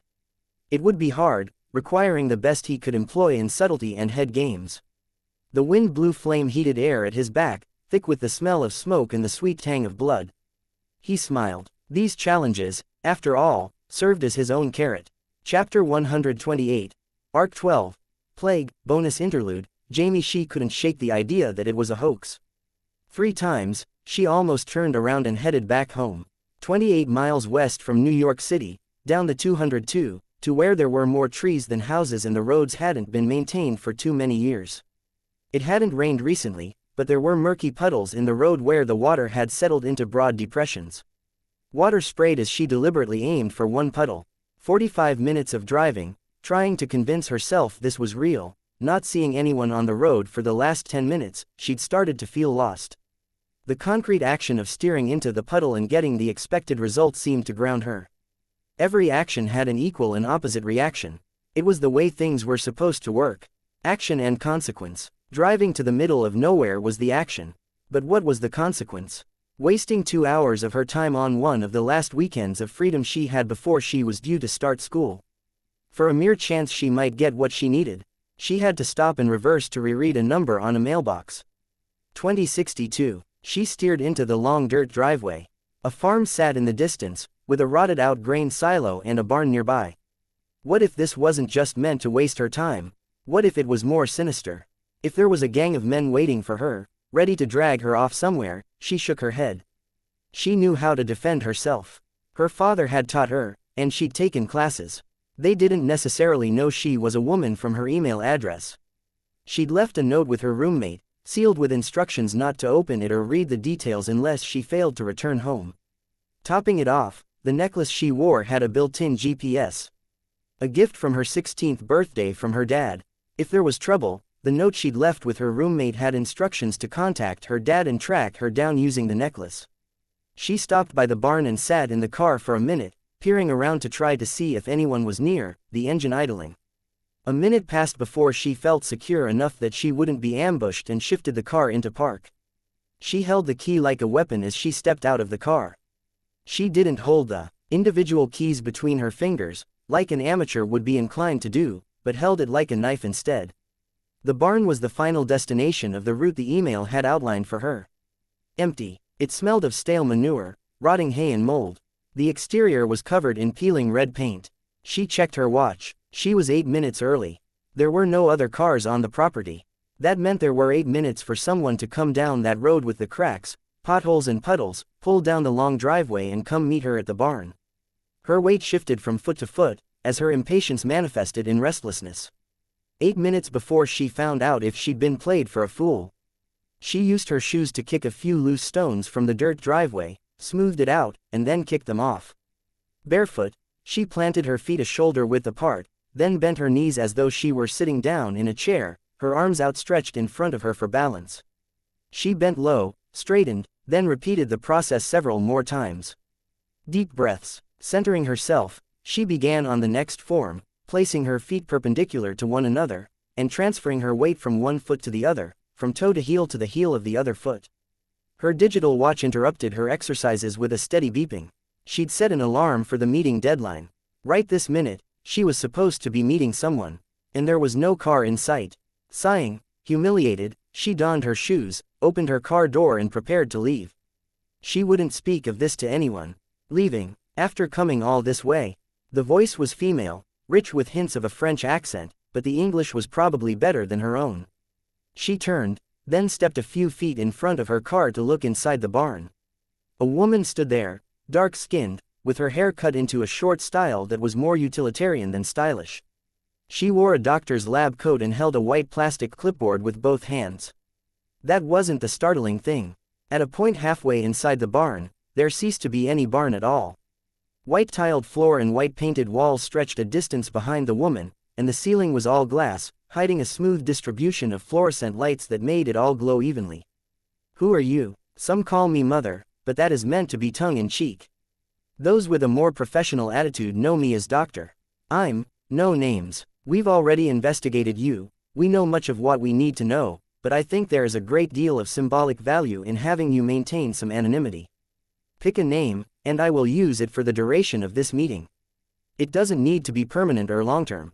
Okay, is it supposed to be a fake regular name or a codename or anything? Jamie. It was the name her parents had been planning to give her baby sister.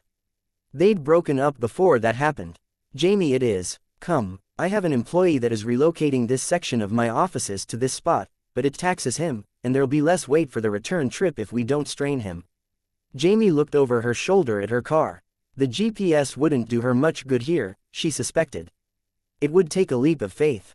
She hurried over and stepped close to the doctor, crossing that border from packed dirt and moldy hay to clean tiled floor. There was a rush of wind, and the surroundings swam violently for 2 or 3 seconds.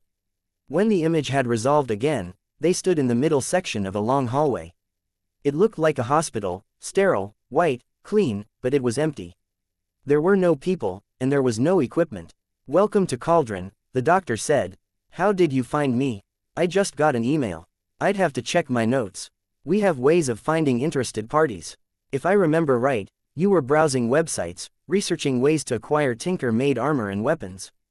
Jamie nodded. "I was. So many were fakes or scams that I wasn't willing to trust the ones that did look legit. We own several of those sites. All are fakes. That might have been where we first noticed your activity. That's a little creepy." Creepiness is an unfortunate reality when you're forced to operate covertly, without a steady customer base. Why not go public? Countries would go to war over what we have at our disposal.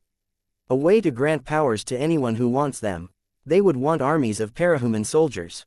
Even if we did manage to establish ourselves as a neutral party without government interference, Cauldron would be infiltrated by those looking to steal our secrets. Spies, thieves, and people who wanted to establish a rival business. They were reaching the end of the hallway.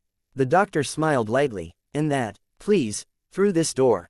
Jamie prided herself on her ability to identify evasions and untruths. The doctor was humoring her when she replied to the question about rival businesses. The idea didn't seem to worry her. "Why?" Jamie stepped through the open door and entered a large room. As with the hallway, the decor was predominantly white. There was a desk of white marble with a white leather chair, and 2 plastic chairs facing the desk. A modestly sized monitor sat at one corner of the desk, with a compact keyboard placed in front of it, and no mouse. The space was Spartan. "I'd go crazy in here. There's no personality to this place." Stranger still was the lack of dust. Since her arrival, Jamie hadn't seen anyone but the doctor. How did the doctor keep everything so clean? "Have a seat." Jamie sat in one of the plastic chairs. "I like to talk and establish expectations before we begin. You should know that almost every aspect of this experience can be tailored to your tastes. Cauldron's usual routine, however, is to arrange one face-to-face meeting. We'll discuss your budget, your situation and goals, and then we'll peruse a catalog to find something that fits your budget and will hopefully give you the results you desire. There is a 2-month waiting period, during which time I will assign you some testing, some regarding your physical condition, other tests for psychological reasons." "Psychological? Is that to make sure I won't flip out and go villain when I get powers?" "That is not a concern. Though your question seems to indicate that you hope to be a hero." The doctor made it a half-question, half-statement. Jamie's brow furrowed. "Wait, so you give powers to people who want to be villains?" "We give powers to anyone who pays. Rest assured, if you wish to end this meeting now because of a pang of conscience, we can see you return to the barn shortly." Jamie hesitated, then shook her head. "It's fine. The testing will include blood tests, stress tests, MRI, CAT scan, radiographic scans and a Torsten DNA sequencing. These scans are primarily for our purposes, and if you'd prefer, you can have your family doctor arrange or conduct these tests instead for a small fee. A larger fee will allow you to skip the tests entirely. Fees and additional expenses. No, the testing wasn't so important that she'd spend her money on it. You can conduct the tests however you want," Jamie said. "Good. You'll need to forgive me, but I must be blunt. Cauldron operates on a strict policy of secrecy. It is crass of me to do this, but know that if you pass on any knowledge of what transpired here, we have ways to find out, and we'll be forced to employ countermeasures. This is in effect even if you decide you do not wish to sign anything. Countermeasures. Our response will reflect the gravity of the offense. We have clients who have spent hundreds of millions of dollars on the products and services we offer. It is our obligation to protect them. What kind of countermeasures? Would you kill me? We try to avoid murder in the course of doing business, not just because of the moral issues, but because it draws attention. For leaks, our usual procedure is to discredit the individual in question and deploy our in-house division of parahumans to drive them into hiding, remove their powers or both. Try to avoid murder. The phrasing implied the doctor or Cauldron had gone that far before. She didn't like that, and she especially didn't like the fact that the doctor was phrasing things so she'd miss that detail if she wasn't listening carefully. It's fine. I don't intend to break the rules. Few do. Still, I've done my duty and informed you. Tell me about yourself, Jamie. I know your father is in law enforcement. He's a detective, yeah. Does that have anything to do with why you're here? Jamie frowned and looked away. Yeah, tell me. A year ago, well, it all started 2 years ago. There were 2 criminals called Ramrod and Fleece. The local heroes brought them into custody, partially because of my dad's work in tracking the pair down. 3 Strikes Act applied to Fleece, and Ramrod was in for murder with intent. They put them in special cells, got them a court date, and everything was normal. My dad worked to gather the evidence, made some deals with informants to testify anonymously, and everything. The court process takes a lot longer than it does on TV. Too true. Finally, after about a year of court appearances and 1 minor appeal they managed to squeeze in there, it was decided. The pair was supposed to go to the birdcage. Except someone broke them out. I think I'm beginning to understand. Jamie gnawed on her lip for a second. Just thinking about it pissed her off. His name is Madcap, and he's a mercenary that specializes in breaking people out of jail. Sometimes even when they're in the convoy on the way to the birdcage. And it's just wrong. It's not the way things should work. Months or years of investigation, good police and good heroes risking their lives to finally catch someone and arrest them, a year of trial, and all it takes is 1 fucking asshole with powers to free them. And so you've spent the last year trying to find a way to purchase powers, with the intent of righting that wrong. I want to stop him. And not just him. I want to help things make sense again, even if it means playing unfair because they're playing unfair. Crime should have consequences. The doctor typed something onto the keyboard, paused, and then typed something else. Madcap. Well, the good news is that he isn't one of ours, so there's no conflict of interest. The bad news is that the PRT rated him as a Striker 7. Jamie's face settled into a grim expression. I know. My dad has resources. I took the time to look up Madcap's records. Having looked into your finances, I've got a place in the city that was left to me. My dad doesn't know about it, so it'd be easy to sell it and not have anyone close to me get curious where they money went. Current housing market says I could sell it for $750,000. I just have to sell it. We can expedite this. Cauldron is prepared to buy the property from you for $730,000, renting it out to you in the meantime if you require it. We will sell it at our leisure rather than wait for you to find a buyer. I don't need you to rent it to me. No, that works, Jamie said. She was secretly relieved to have one of the biggest hurdles handled so easily. Good. And I have another $5,000 that my relatives set aside for my school. It'd be harder to use that without people getting curious, but it's there. We'll see. In terms of cost, Cauldron requires that the client pay 2/3 of the total amount in advance, and pay the rest over a 6-year period or default. Meaning you employ those countermeasures you talked about. Revoking your powers in the worst-case scenario, yes.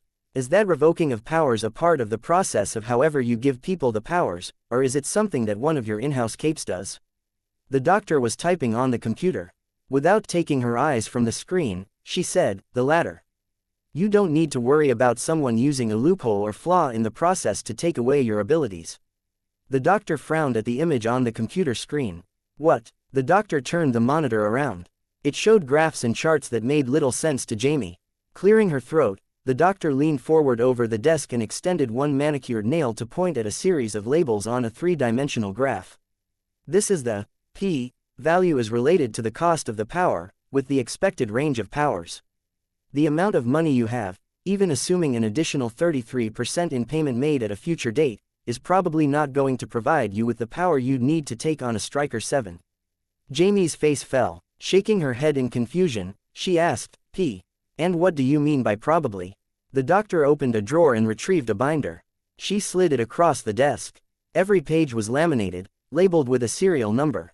Each page had a picture of a vial with a different colored metallic liquid inside, sitting beside a list of powers. The bottom half of the page or a second page, depending on the number of powers listed, had a grid with a number assigned to an arrangement of letters. No sample provides the exact same powers every time. The bullet points note examples of the powers gained when the sample was tried on a human subject or a client. There's typically a common thread or theme connecting powers from a given sample. One sample might have a tendency to work with the production of acids and a tendency for physical manifestation.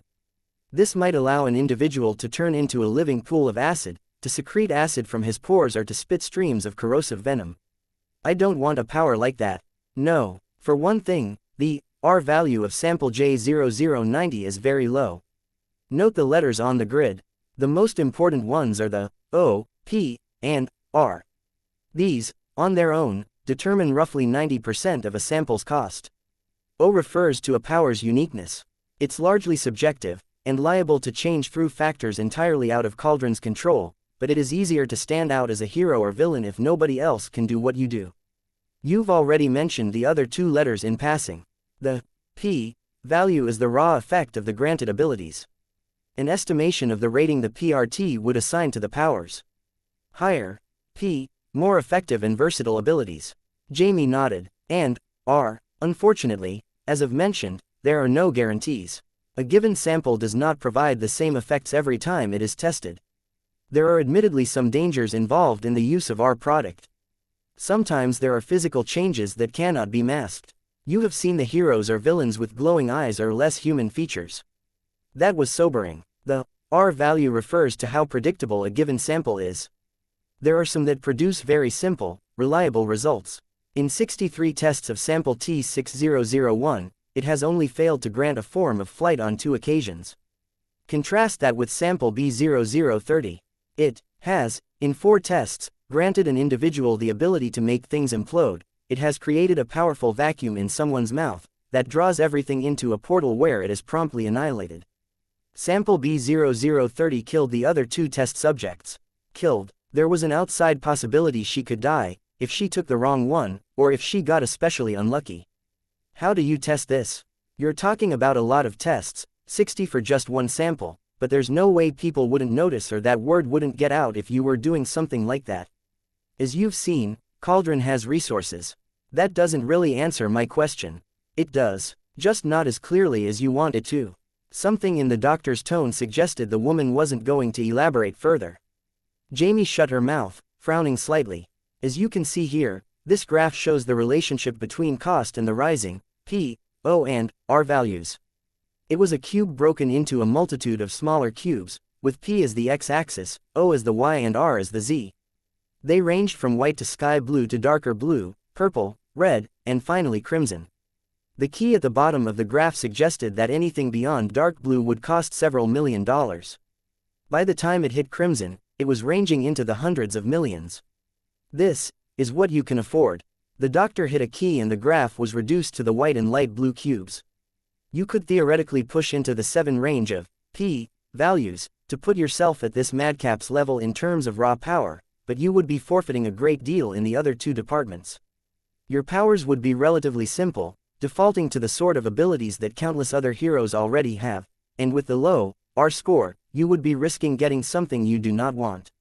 Physical changes, perhaps, or powers outside of the area you wanted. Super strength when you desired telekinesis, for a crude example. I'm not fixated on anything particular, power-wise. Flying would be cool, but I'll take anything that works. The doctor tapped a key, and the graph shifted so there were only 3 rows. She'd removed the samples with higher uniqueness values. Then the question is, the doctor said, how much are you willing to gamble? A hero can beat a superior foe with strategy, tactics and forethought, and I get the impression you're focused enough to put your mind to the task. Perhaps you'd want to emphasize reliability in a sample over the power it could offer you. Can you zoom in? The doctor did. So, how unreliable is a 5, if we're talking about R? If you decided on a sample with an R score of 5, I would tell you I could make no promises. There would be perhaps a 3 or 4% chance you would experience some unwanted physical changes.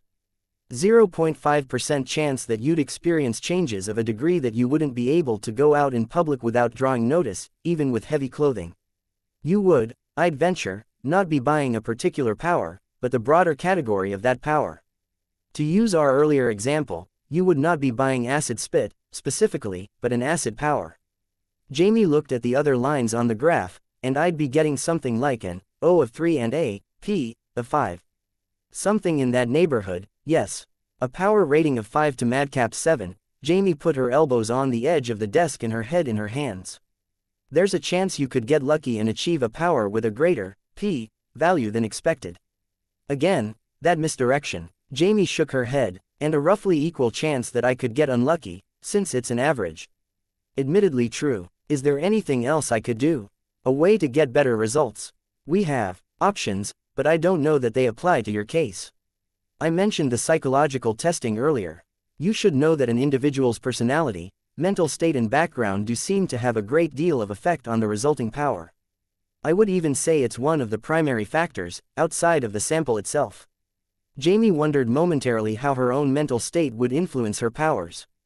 The doctor went on, we have a package we call shaping, and another we call Morpheus. Both are intended to make the most of the 2-month waiting period and help a client reach an ideal mental and emotional state. It's often purchased by our high-end customers, to refine the powers they want and help ensure there are no untoward effects. For a low-end customer such as yourself, I don't know that it would suit your needs. You would be buying a lower quality sample to pay for the package, perhaps if you were someone who wanted powers for recreational purposes. If you wanted to help guarantee that you got the ability to fly, for example. Jamie nodded. There's the Nemesis program, but you already have an opponent in mind, and I expect you're more interested in a fair fight than having an opponent you're guaranteed to succeed against when it counts. Yeah, this Nemesis program, how many prominent heroes or villains were out there that had faked or staged confrontations like that? Nothing else springs to mind as our packages go. When we design an additional feature or program, we tend to aim it at our more wealthy customers. You guys are doing lots of testing. Could I do something like help with that? Or something outside of these packages and programs? Perhaps. I'm serious, I'm hardworking, and I stick to my guns. It's our tendency to require that any client be prepared to perform one unspecified favor for us at a later date. Usually a simple task or a week of service. It serves as a way to cover our bases without revealing too much in respect to our operations. Very Godfather. Do these favors mean doing anything illegal? Sometimes. But no, often it is a request to meet someone, to pass on a message, or help manage an information leak, a show of force to scare someone who is poking too deep. Jamie's leg bounced nervously as she looked at the screen. And, if you agree to perform 3 favors at a future date, and I suspect we could extend something of a discount. The doctor hit several keys, and the graph extended a little in every direction. Where it had been white and light blue, it now showed cubes of dark blue. What would you ask me to do? I don't know yet. I prefer to leave that option open. Everything in Jamie's gut told her there was some small lie or misdirection in there. Either the doctor did know what she wanted to ask for, or she knew her customer wouldn't like what she heard. Whatever these favors were, all she could do was hope she could do enough good to counterbalance any wrongs she'd have to commit. All right, Jamie said, sounds like a deal. Jamie's 4th visit to Cauldron was less out of her way than her first. She entered the same way as before, but this time the hallway from Cauldron's location was transplanted into the middle of her apartment. She wasted no time in stepping through. The doctor was not waiting for her, but she knew where she was going. She strode down the empty, spotless hallways, past innumerable matching doors. There were no windows in this place. Nothing peeking into the outside. Still, she knew where she was. She'd checked the GPS data on her necklace. The Ivory Coast, the west coast of Africa. It was dangerous information to have. If I tried to open one of those doors, would it be locked? What would be inside? Or would alarms go off? My chance here spoiled. She'd been here twice since her first meeting. Both times, she'd had her psychological testing. She'd also had a full workup done. The psychiatrist had been a young-looking white man, the doctor a heavy-set Greek. They'd said little beyond what they needed to for the testing, and had volunteered nothing about Cauldron. She made her way to the room where she'd done her stress test. Here, she'd run back and forth with steadily increasing speeds until she couldn't run anymore. She'd rested, then run again, until she couldn't even stand. The doctor was waiting for her. A metal canister sat on a table, and there was a sturdily built, cushioned chair sitting close by. You're ready? The doctor asked. Jamie nodded. If you'll change into this, we can preserve your clothes for the return trip home. Jamie took the offered clothing, a plain gray bodysuit that would cover everything from the neck down. A word in blocky black letters on the front read, Jamie, while one on the back read, Client. There was no indicated change room, and the doctor was focused on the canister and the stack of papers she was setting down on the table. Jamie changed where she stood, folding her clothes and setting them on the edge of the table. Sit. Jamie sat in the chair. Comfortable. Sample T1177, with the agreed-upon addition of sample C0072. This is correct. Yes. It's what I paid for. Read and sign here, and there are stipulations on, let me see, pages 26 and 29 that you need to sign as well. Jamie leaned forward and read through the contract. It was every term they'd agreed upon, legalese and politely worded warnings about the hell cauldron would try to bring down on her head if she broke the terms of the contract. There were pages of receipts covering the financial transactions, and pages more of details about her own medical and psychological evaluations. There were 2 stipulations to agree to. One for the 3 favors she'd agreed to perform. Another on the psychological testing. 9 years ago, she had been kidnapped for use as leverage against her father. She had been held in their custody for 3 days. No food, 6 water bottles to drink and no bathroom. She'd gone to the washroom in the corner, had removed one sock to keep the pee from making its way across the sloped hardwood floor. She'd assured the psychiatrist that she had gotten over any of the trauma and any fear of the dark that had stemmed from that incident. It was her father that had had a hard time dealing with the event.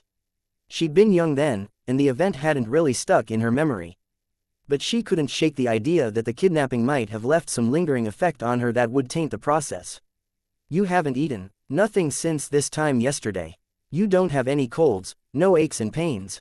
No, that's too bad. The sample we use to moderate and control the effects of the finished products has a short-lived regenerative effect. This is one of the selling points we offer to the clients we find in hospitals and the like. Some have even recovered or partially recovered from lifelong disabilities. We've had reports from people who were mildly ill when they gained their powers, who found they never got sick again. It would be nice to verify this. You couldn't have told me that before. It could easily be a placebo effect. Not worth a rescheduling. You're comfortable. Sure. The doctor unscrewed the canister and withdrew a vial. It was no longer than a pen and no thicker than one of the doctor's fingers. The faster you drink it all, the quicker and cleaner the transition is. You said something about a dream quest. Some experience it, some don't. Don't be concerned if you don't. Simply relax to the best of your ability and stay focused. The higher and more pronounced the physical reactions like your heart rate, sweating, adrenals, and emotional response, the greater the chance of a physiological change. I recommend that you keep from dwelling on any stressful thoughts or memories. Just stay calm and try to relax as much as you're able. Isn't that like asking someone to not think of a blue elephant? They're going to think about a blue elephant. I stress, only a small percentage of people experience enough stress that they undergo any physical change. The doctor removed the stopper from the top of the vial and carefully handed it over, not letting go until she was sure Jamie had a firm grip. Jamie held the vial for several long moments. Now, when you're ready. Jamie tossed it back like she'd seen people throw back shots of hard liquor. She coughed as it coated the inside of her throat, her saliva doing little to nothing to help it down. The doctor reached out, and Jamie handed her the vial. It began to burn, the intensity increasing second by second, until she was convinced it couldn't get any worse. It did. Hurts, she groaned, trying to push herself to a standing position. It'll get more severe before it gets better. Stay in the chair. Didn't tell me. She could barely speak with the way her chest felt like it was caving in on itself. I didn't want to alarm you before we began. It's normal, and it does get better. A minute, maybe 2, and you'll be surprised at how fast the pain goes away. She clutched the arms of the chair. As unfathomably bad as it had been just moments ago, it kept getting worse. She had to endure another 2 minutes of this. It felt like the burning inside of her was melting through the walls of her throat and stomach. She could imagine the tissue blistering and dissolving, expanding outward until it touched on her lungs and her heart. As it seemed to consume her lungs, her breathing began to dissolve into breaths too quick and small to bring enough oxygen into her lungs. Darkness began to creep in at the edges of her vision. Relax. The doctor's voice sounded far away. She was panicking, and the idea that she was panicking made it worse, because it could mean she'd change. She might look different. Scales, spines, metallic skin or something else. The darkness swallowed her field of vision and she felt as though it were creeping over her skin. What had she been thinking, doing this? Have to calm down. She'd taken up Tai Chi when she was 13, something one of her therapists had encouraged to deal with stress. She couldn't move here, and it was impossible to stand, let alone do her exercises, but she could try to reach that mental state. She attempted to take deep breaths, but she couldn't even tell if she had air in her lungs or if she was breathing in or out. She tensed the muscles in her fingers and toes, then forced herself to relax them. She did the same with the muscles of her hands and feet. She worked her way up through the entirety of her body, focusing on that simple action of tension, relaxation. The pain didn't stop, but she felt disconnected from it, now. She was calmer, focused. She felt as though she were adrift in a vast, empty space, aware of every part of her body, the wholeness of it, and nothing else. An incoherent image flickered across her mind.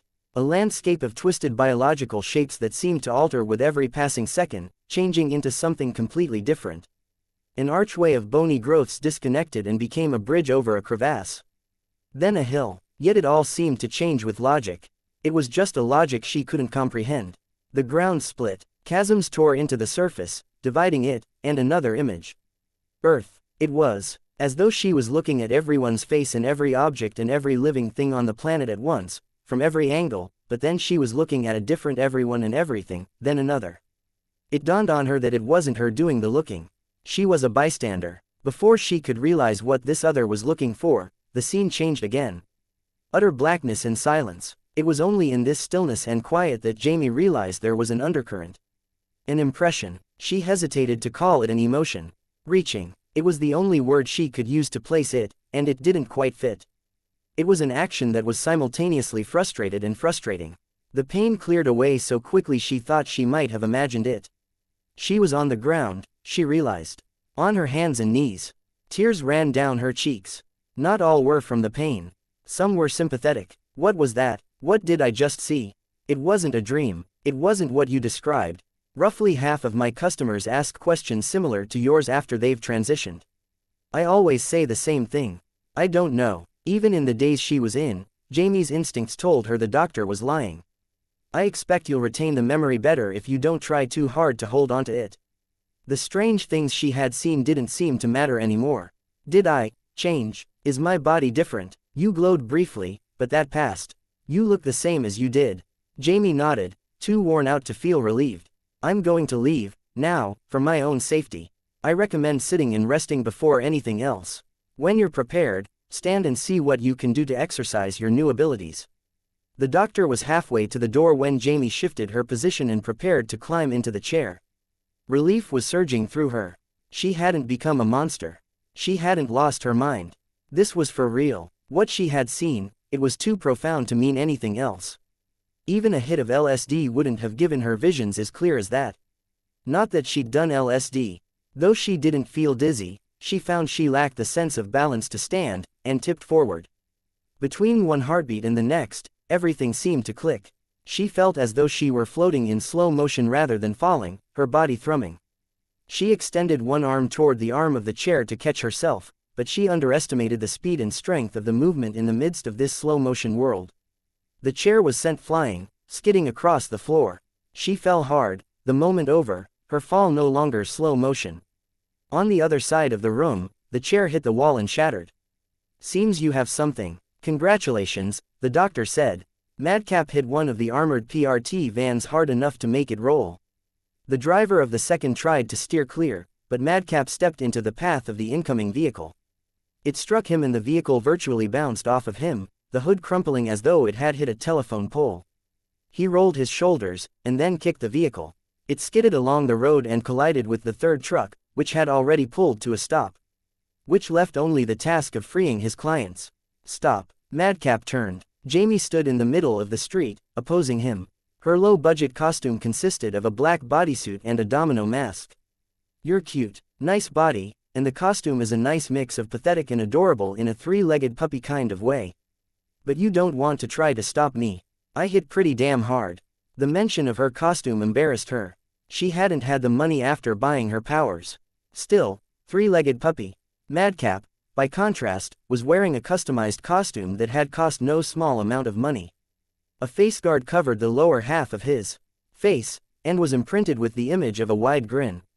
Black face paint surrounded his dark eyes, accentuating the whites, and a pointed black leather cap connected to the mask in his costume. His armor was more aesthetic than functional, and featured broad, spike-studded pads. I hit pretty hard myself, Jamie replied. A glance over her shoulder revealed that the two men who'd been driving the containment van nearest her were running. She knew it was empty, a decoy. She wrested the bumper free with a tug and then swung it at Madcap like an oversized bat. He blocked it with one hand, and the scrap of metal slipped from her hand and went sailing into the nearby cornfield. Then he slid forward and tapped the flat of one hand against her chest. She bounced off of the ground and fell in a heap. It took her one attempt at standing before she realized it was futile. Two PRT soldiers stepped forward to try to spray him with foam, but he dispatched both with a throw of something that looked like a thick frisbee. With nobody left to stop him, Madcap proceeded to tear doors off the containment vans until he found the prisoners. Jamie tried to move again. Everything hurt too much. No, Madcap said, leave her be. She opened her eyes to see two villains, a male and a female standing nearby, with Madcap standing between her and them. She looks like a right morsel, the man commented. Not saying she doesn't, Madcap said, but hands off. You paid me to free you, and I can't do that if you're fucking around. Spoilsport, the woman said, teasing. Come on. Then they were gone, and Jamie let her head rest on the pavement. My power didn't work. I was strong, and then I wasn't. There are going to be nuances, the doctor said. We could help you investigate the intricacies of your ability. But that would cost you. Everything costs something. Here. I have another idea in mind. Another idea. Consider this your first favor to us. Cauldron would be much obliged if you could join the ranks of the wards, and then graduate to the Protectorate as soon as possible. The Protectorate? Why? To sabotage it from within. Steal information. I don't want to do anything like that. Just join. That's all I ask. If nothing else, it would mean you had resources and training to develop your powers and achieve your own goals. Jamie frowned, looking at her gloved hand. She had been contemplating joining anyways. It meant one favor out of the way, relatively harmless, which was good, but there was little doubt that Cauldron wanted her in place for a reason. Round 8, puppy, Madcap said, maybe you can finally win one. Jamie charged him, and the rest of her team followed soon after. Madcap leapt to one side as Legend fired a series of beams at him. The villain plunged into and through the concrete wall of the jail, and Jamie was only steps behind him. She saw him rounding a corner and gave chase. He wasn't in the hallway. There wasn't even debris from where he'd torn his way through yet another wall. She activated her power. Time seemed to slow down as she sped up. She snapped her head to look up and saw him in the middle of a leap over her head. He'd timed it perfectly, so he would be above her when she rounded the corner. Except she was faster, and she could hit harder than he could. Given a chance, her elbow caught him while he was still airborne, and unable to dodge. She slammed him into a wall, and followed up with a leaping kick while the effects of her power still coursed through her. Madcap rebounded off of the wall as though he were made of rubber and ducked beneath her incoming kick. Twisting around as he rose back to a standing position, he got a grip on her from behind in the same moment her foot hit the wall. Heaving, he hurled her down the length of the hallway. Calm, she had to be calm, concentrate. Even as she flew through the air, she let her power build up inside her, then released it. With the half-second of effect it gave her, she contorted herself to touch the wall with one foot, then lightly kicked it to turn herself toward the ground. She landed in a crouch, sliding from the inertia, and began charging up for another go. Legend's lasers tore into the spot where Madcap had been a half-second ago. The villain sprinted toward Jamie, moving faster with each step. Battery. Legend called out, stop him. She held on, concentrating. She let a deep breath pass through her lips. Sticking one foot out in front of him, Madcap changed directions, heading straight through the wall. Plaster exploded around him. She released her power, and for just seconds, she was strong, she was almost invincible, and above all else, she was fast. She ran forward, plunging through two walls in her pursuit. Emerging from the second wall, she came within a few feet of Madcap. He turned on the spot, reaching out to block her strike or grab her. But she didn't give him the opportunity to do either. Instead, she spent the rest of her accumulated power in a single burst, pulling at the metal of a nearby chair. It fell over, sliding into Madcap's path. The metal legs caught on his own legs, one sliding just beneath his descending foot. He stumbled. He exerted his power, causing the chair to crumple and explode before he stumbled any further and fell. She heard a brief chuckle from the man as he turned to make his escape. Legend had taken advantage of that momentary delay to get in position. He caught the villain with a laser blast. Madcap tumbled, got his feet under him and darted for cover. A laser blast turned the corner to follow and smash the villain into the ground. Legend shot him again while he was down, and the man was unconscious. Good job, Battery, Legend spoke with a smile. Finally, finally, she said. I really don't want to go to the birdcage, Madcap said. He was covered in containment foam from shoulder to toe. You've committed somewhere in the neighborhood of 100 felonies, Legend answered him. I don't think you have many options. Felonies, sure, but I haven't killed anyone, and that's got to be worth something. Now, this is just a suggestion, but what if I switched sides? Get real, Battery replied. I'm serious, puppy. You guys need more bodies on the field. I don't want to go to the birdcage, it's win-win.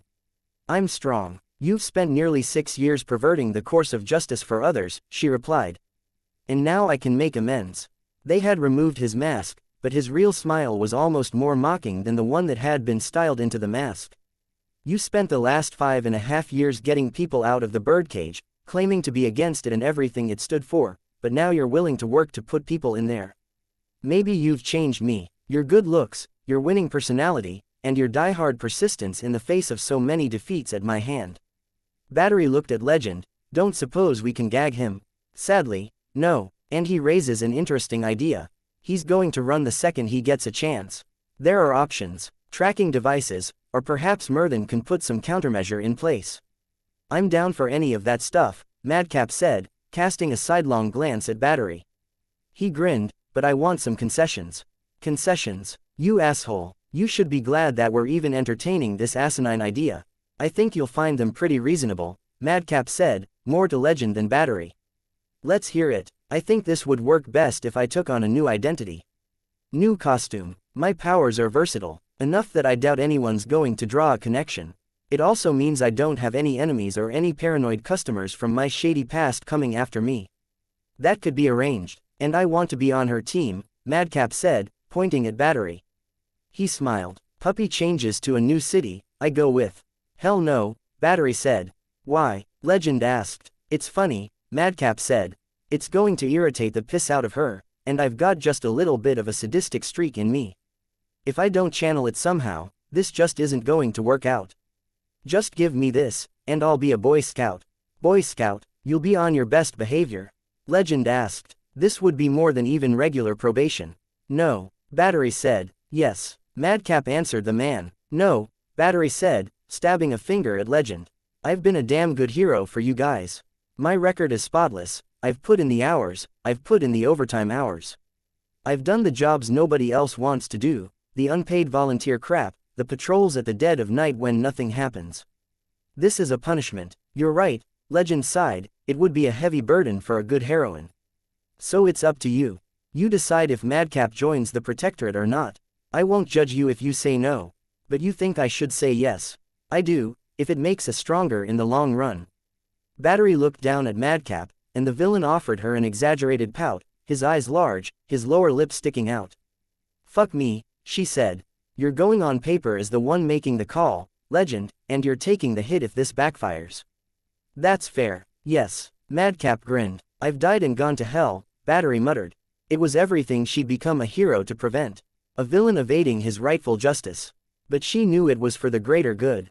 They did need more heroes out there. I already have a name in mind for my goody two-shoes costume self, Madcap grinned. You're going to like this one, puppy. You're going to have to stop calling me that, Battery warned him, or your identity as Madcap is going to become public knowledge, fast. Madcap rubbed his chin. Maybe. I'll agree to stop if you accept my name. She sighed. I already know I'm going to hate this. You'll love it. Assault. Get it? It took her a second to process. No, but it's perfect. We'll be a pair. People will know from the second they hear it. The connotations are horrible. No, you're not allowed to change the intent of my name like that. Fine. Point taken, puppy. Battery looked at Legend. Can I maybe get a raise for putting up with this? The leader of the Protectorate folded his arms. Something can be arranged. It can be a coffee, Assault told her. Or a beer after a night of patrols. Nothing fancy, low stress.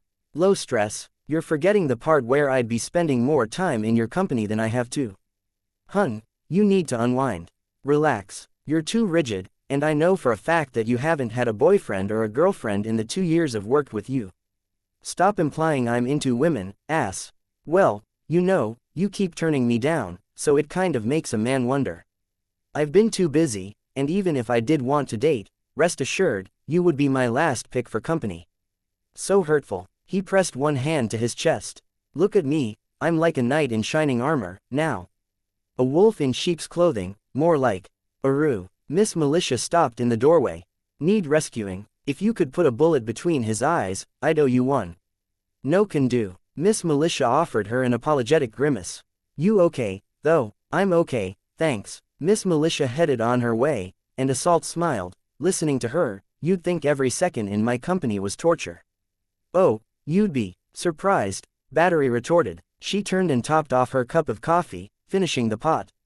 Assault stepped in and began preparing the next pot. It would have been a nice gesture if it weren't for the smug look on his face. Come on, give me a chance. Let me know what it takes to get one night of your company. Tell me to bring you a star in the palm of my hand, or slay a dreaded endbringer, and I'll get it done. You'd just find some loophole and bring me a plastic star or kill an endbringer in a video game, which would only give you an excuse to harass me further. Then think of something else. Anything. Battery sipped on her coffee. Anything. Armsmaster was looking for volunteers for some unpaid work at one of the primary schools. I already said I'd do it. You do all of that crap. Assault rolled his eyes. It'd be admirable if you weren't trying so ridiculously hard at it. It's like you're trying to make up for some wrong you think you've committed. Battery frowned a little. The grin dropped from Assault's face. Hey, seriously. She shook her head. No wrong committed, real or imagined. But the way you looked just now, she interrupted him. If you come on this errand with me and do part of the speech for the kids, I'll maybe consider possibly going out with you for lunch someday. Excellent. Assault grinned. He strode off, looking like he'd just won the lottery.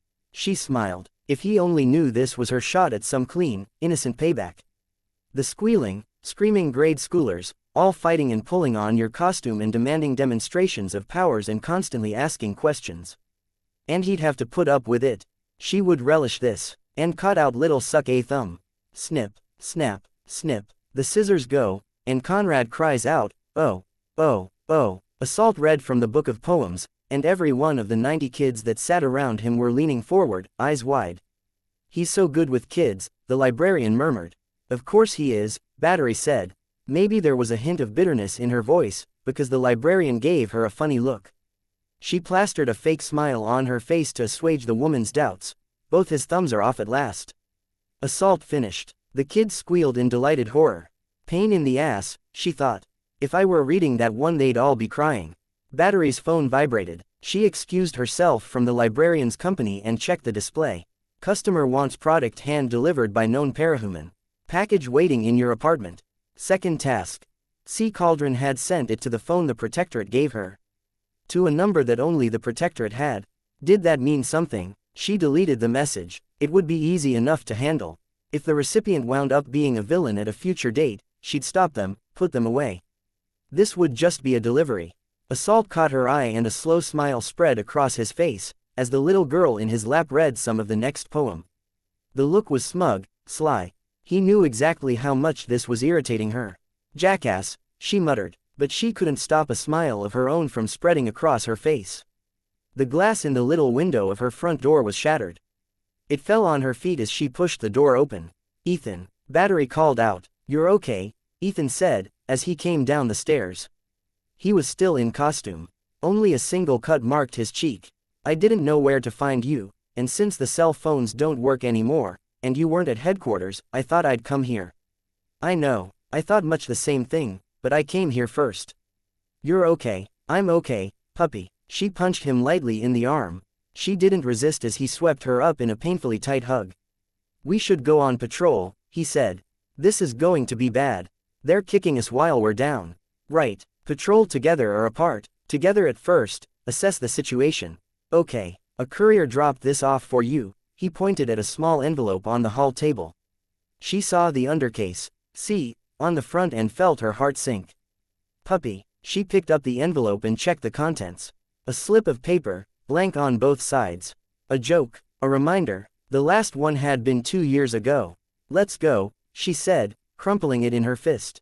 She charged up and ran, and Assault crossed a similar amount of distance with his long and powerful leaps. She covered more distance with the start-stop motion of charging and running than she did just running, but it made for a halting progress where Assault simply continued forward. He made some headway on her. She knew he'd stop at some vantage point to wait for her. As she stopped to charge, she felt a tingle from her hand. The note, she spent the energy of a charge, but she didn't run. Again, that tingle. She used her ability to manipulate electromagnetic energy and focused it on the note as she smoothed it out. A pattern emerged. Simple black lettering. A second after they'd appeared, the paper started to smoke. She had only a few seconds to read and process the message before the paper ignited. Siberian and Shatterbird are to escape the city, and our business with you will be done. Thank you. Circa. The burning scraps drifted to the road around her, but she only felt cold. Every action had its consequence. Chapter 129. Snare 13.1. Brian was waiting for me as I passed through the door and into Coil's underground base. He held a paper out to me. Sirs and madams, the terms of engagement are as follows. 1. 3 days to each member of the Slaughterhouse 9 so we can conduct our tests. Tests will be performed one after the other, with 8 rounds in total. 2. A successful test or the removal of a candidate who has failed a test will earn the tester bonus time. 3 to 12 hours for a successful test depending on the number of candidates remaining and 24 hours for an execution.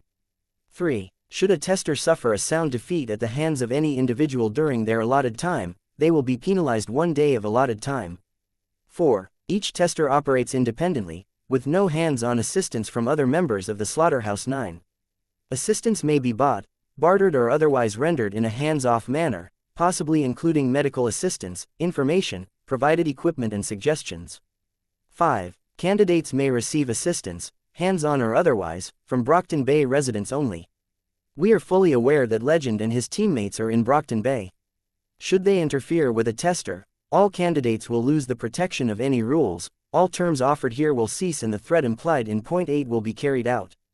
This only applies to confrontations with the active tester. 6. The Slaughterhouse 9 will handle the punishment of any members of their own team, in the event of failures, the inability of the tester to perform at least a partial round of testing or killing a candidate without notification. 7. Should the defending parties have 2 or more candidates remaining when the 8th round of testing concludes, the Slaughterhouse 9 will depart Brockton Bay without incident and refrain from returning for 3 years at a minimum. 8. If and when the Slaughterhouse 9 do eliminate 5 of the 6 candidates, or if any candidates leave the city, the Slaughterhouse 9 are prepared to penalize the city for their failure. Mannequin is the first to carry out his round of testing. He has 2 days remaining. We will be in touch. Where is everyone? I asked, handing the paper back to him. He pointed down the hall. Christ, Brian said, shaking his head as he walked, rereading the terms. He opened the door for me. Coil was inside, at the end of a long table. The Undersiders sat at one side of the table, with Circus sitting at the farthest edge, beside Coil. The Travelers, minus Noel, sat along the other side. I took note of the blonde teenager who wasn't even wearing part of a costume. Oliver. Coil was the opposite, as fully covered as ever. Everyone else was costumed but they had their masks and helmets off. I got my first good look at Lisa since I'd left her bleeding in ballistics headquarters. The scar ran from the corner of her mouth to the corner of her jaw, and dark stitches ran down the length of it. The slang term for this kind of injury was a Glasgow smile or a Chelsea smile, but the term seemed ill-fitting. Where Lisa often had a grin on her face, the cut pulled the corner of her mouth down into a perpetual lopsided frown rather than a smile. Bitch gave me a dark look as I entered, but many of the others were smiling. The people in my territory are singing your praises, Skitter, Ballistic said. My territory too, Alec added. I didn't do anything that special. My power did the work. And you kicked Mannequin's ass, Trickster said. He leaned back in his chair, balancing on 2 of the legs, his feet on the table. You had a busy night. Honestly, I didn't kick his ass. He got some of my people. He thrashed me, I got a piece of him. No, Lisa said, her voice quiet. She couldn't really move one corner of her mouth when talking, so her words came out slightly slurred. I saw her work her tongue in her mouth and then take a sip of water, wincing. Brian had updated me. The cut had probably damaged 1 or more of her salivary glands, and she'd have dry mouth until it healed. Maybe forever. The really scary part was that she might have suffered some nerve damage as well. How much of that half-frown was because of the direction of the cut and the way the stitches pulled, and how much was because her nerves were damaged enough that her face was drooping? She caught me looking and gave me a wink. She took another gulp of water and cleared her throat before speaking again. They took 1 day from Mannequin because they thought he lost. If the enemy thinks they lost, Brian said, that's a good enough reason to think you've won. I privately disagreed, but I didn't say anything. I pulled up a chair and sat at the corner of the table furthest from Coil, wincing at the pain in my ribs as I bent down. So, Brian said, you intend for something like this to happen when you made your suggestion, Tattletale. Lisa shrugged, sorta. Thought he'd take the bait, didn't know how far. It's not all advantageous, I said, thinking aloud. Yes, we're now in a position where we could win, with some planning or luck, and the plan we were hashing out at our last meeting might be easier, now. But we're also facing pretty heavy consequences if we fail, heavier consequences. And there's a lot of places where this could go wrong. We don't even know who all the candidates are. Me, Bitch, Armsmaster, Noel, probably Hookwolf and someone in Faultline's crew. Alex said, no. Jack said they picked 2 heroes. Hookwolf, yes, but their last pick is a hero, not one of Faultline's, Lisa said. And we can't say for sure who this person is or what actions they plan to take, I said. Too much hinges on everyone else's willingness to cooperate and play by the rules, and the stuff that happened at the last meeting of the city's villains makes me skeptical. Brian nodded. It's important that we find this person, make sure they play along, so we don't wind up losing before this game of theirs even starts. There's other problems here, I said. We can't forget what Dinah said about Jack. If he leaves town, it could mean disaster. If we win, we could all lose in the long run, because it'd mean he left town and Dinah's prophecy would come true. Hell, a lot hinges on whether the Protectorate is on the same page as us. If they arrest him and take him out of town, it could mean the end of the world. Right, I said. Hookwolf has proposed an all-out attack. Coil spoke for the first time since my arrival. He wants to gather the more powerful members of his alliance together into an army and attempt to overwhelm the 9 and kill Jack / in the chaos. That won't work. Brian shook his head. These guys specialize in dealing with crowds, and they're experienced when it comes to that sort of thing. Hookwolf believes our local capes are collectively strong enough to do what other groups couldn't. Maybe they are, but I wouldn't bet on it. We should be focused on what we can do, Brian said. You guys are better set up for information gathering and escapes, Trickster said. We could take them on, depending on who it is and how small the group is, but I don't know how well we'd do in those circumstances. We should mix up our teams, then, Brian said. Just between us, we've got 3 candidates. Noel, Regent and Bitch. 3 targets. Crawler couldn't reach Noel where we've got her stashed, Trickster said. I'm not sure what the others could do. What about when Siberian comes after Noel? I asked. Will the same measures stop her? Probably not, Trickster replied. This would be a lot easier if you'd tell us more about her, I pointed out. Unless you think she can hold her own against the 9, we're going to be helping protect her. Trickster frowned. There's not much to say. She's in containment, and if she doesn't stay where she is, things would get worse, fast. So she's dangerous, and she's not entirely in control of her power. He tilted his chair forward until it was flat on the ground and set his elbows on the table, hands clasped in front of his mouth. He glanced down the table at his teammates. I wasn't sure, but I thought maybe he glanced briefly at Coil. With a resigned tone, he told us, she's dangerous enough that if Siberian got to her, I think she'd make it out okay. The rest of us wouldn't. The table was silent for a moment. I could see something in the faces of the travelers. Pain. It wasn't physical, so perhaps it was emotional. It could be fear, guilt, regret, or any number of other things. Trickster's words reminded me of what Sundancer had said back when she and I had fought long. Sundancer had held back in using her power because she was frightened about hurting bystanders or killing the people she attacked.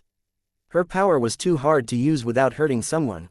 Ballistic was the same. Was Noel another case of the same thing? That same too powerful ability, only on a greater scale. Brian sighed. We'll deal with Noel's situation when it comes up. We have 3 targets they're going to be coming after, with a 4th if we consider that Mannequin'll be after Skitter. If we split into 2 groups, then we can maintain enough offensive power to defend ourselves against the ones like Mannequin, Burnt Scar, Jack or Shatterbird. Sundancer cut in. Which makes me wonder, sorry if this is a crummy idea, but what if we waited for Jack's turn, and then tried to kill him? No guarantees there, Brian answered her. I think we'll have to be proactive in going after him. Maybe we can use Hookwolf's distraction, maybe he'll get cocky and make a mistake. Doubt it, Tattletale said, he's lasted years doing what he does. I couldn't help but nod in agreement. Besides, he goes last, Tattletale finished. To get back to what you were saying, we're proposing dividing the teams. Coil spoke. Yeah, Brian said, Bitch has offensive power of her own. Skitter does too. If there's no complaints, we could play this largely geographically. Maybe me, Imp, Bitch and Skitter. If you guys can put your differences aside. No problem, I said. Whatever, Bitch answered, noncommittal. It was only when Brian mentioned Imp that I realized Aisha was present. I'd almost missed her. I wanted to believe that it was because she was sitting at the end of the table and there were 4 of my teammates between us, but I couldn't be sure. It would be damn nice if there was some sort of gradual immunity to her power. And maybe someone else who isn't raw offense. Circus, Brian suggested. Coil spoke before Circus could reply. No, I pulled her off of a task as a precautionary measure, as I had one aspect of my long-term plans derailed last night with Trainwreck's demise at the Nine's hands. I would rather she did not fall to an unfortunate coincidence of the same nature. What happened? Sundancer asked. They've eliminated the merchants, Coil said. I wasn't sure how to feel about that. The merchants were scum of the worst sort. It wasn't just that they polluted everything they touched and did some reprehensible things. They reveled in it. They wanted to be the lowest of the low. On the other hand, it was a point for their side. 7 or 8 parahumans we no longer had to fight the Nine with. Also, I would prefer her involvement in my operation stay under wraps. She can defend Noelle and myself for the time being. Then Trickster, or Genesis, Brian asked. I would rather stay close to Noelle, Trickster said. If Genesis is willing, that would be fine. And that leaves Ballistic, Sundancer, Trickster, Noelle, Regent and Tattletale for the second group. We stay together, we keep an eye on our territories to watch for trouble from Hookwolf's contingent, and we keep an eye out for opportunity. Tattletale, you're good watching the downtown areas. Lisa nodded, and Skitter has the sensory abilities to check areas of the docks where the Undersiders have territory. I'll need to visit each area in turn, unless we have some people to pass on messages, and a means of communication. I arranged a delivery, Coil said. You'll each be provided with a satellite phone before you leave, with mobile phones to use when the towers are in operation again. It won't be immediate, but I have shipments of new generators, appliances, laptops and other necessities on the way. With the information Hookwolf has provided us about Shatterbird's power, I think we could shield the most necessary pieces of equipment with soundproofing in case of a repeat incident. My bugs did hear something just before the blast hit, I said. Is her power ultrasonic? Something like that. Tattletale believes that Shatterbird's power causes glass to resonate at a very particular frequency, where it generates that same resonation in other pieces of glass with the aid of her power, perpetuating the effect until it runs out of large pieces of glass to affect. And, Lisa said, she probably has a reason for hitting the entire city like she does. She took another drink of water. Big pieces of glass help transmit the signal, maybe smaller shards help her in another way. Probably helps or allows more delicate movements. I'm not saying I'm not happy to be getting more concrete information on how they operate. I just wish it was against the ones we don't have any idea how to stop. Like Crawler and Siberian, I said. We use the same strategy we used to fight Aegis, Brian said. When fighting an opponent who won't go down, you run, you distract, you occupy them with other things, and you contain them to buy yourself time to do what you have to do. He was right, it just wasn't ideal. Avoiding or containing them was easier said than done, for one thing, and it was less an answer than a stopgap measure. We've addressed the most pertinent crisis, then, Coil said. Is there anything else? Any ideas or requests? I had an idea, Aisha said. No, Brian said. I know what you're about to say, because we talked this over. It's a bad idea. Let's hear it, Trickster spoke up, leaning forward. Brian scowled, and Aisha smiled wickedly. The biggest threat from these guys is that they could strike at any time, from any direction. So why don't we spy on them? We find out where they are, and then we keep tabs on their movements. I can handle one shift, Genesis does the next. They won't notice me, and Genesis can stay concealed. It's far too risky, Brian said. You joined this team so I could stop you from getting yourself killed. It would be nice to know what they're up to, Trickster cut in. They won't even know I'm there. You think they won't know you're there, Brian said. There's a distinction there. It's important, and it could either lead to a minor advantage, a huge advantage, Aisha said. Or it could lead to you being turned into a human test subject for whatever fucked up idea Bonesaw had recently, Brian finished, ignoring her. No, I got a power, and it's a useful power. Except you don't want me to use it, because you think it's going to stop working all of a sudden, or someone is going to see me. Dragon saw you, Brian said. And you're only alive because she doesn't kill people. Looking at Brian and Aisha, I knew this discussion would get worse before it got better. I cut in before either of them said something regrettable. Imp, it's a good idea, but they do have a way of sensing you. Cherish can sense emotions, and if Dragon is any indication, your power primarily works through sight, hearing and touch. Like Gru's, she can probably find you and track you down. We don't know that, Aisha said. It's a pretty good educated guess, I think. I know you want to be useful, but we can make more use of you if you're with us, going up against someone like Mannequin or Shatterbird, who are far less likely to be able to see you. Help us defend ourselves. This sucks. Imp, Gru said, as he glanced at the others at the table and frowned. We're in the company of our employers and our peers. Let's stay professional and discuss this after. Professional, you asshole, you're the one who's refusing to use my talents because I'm your sister. I've been on the team longer than Skitter was when you guys were robbing a bank and fighting the AB. You're younger, and she's more level-headed. Enough, Coil said. It served to shut them both up. For a few seconds, anyways. Aisha scowled. Enough is right, I'll see you guys later.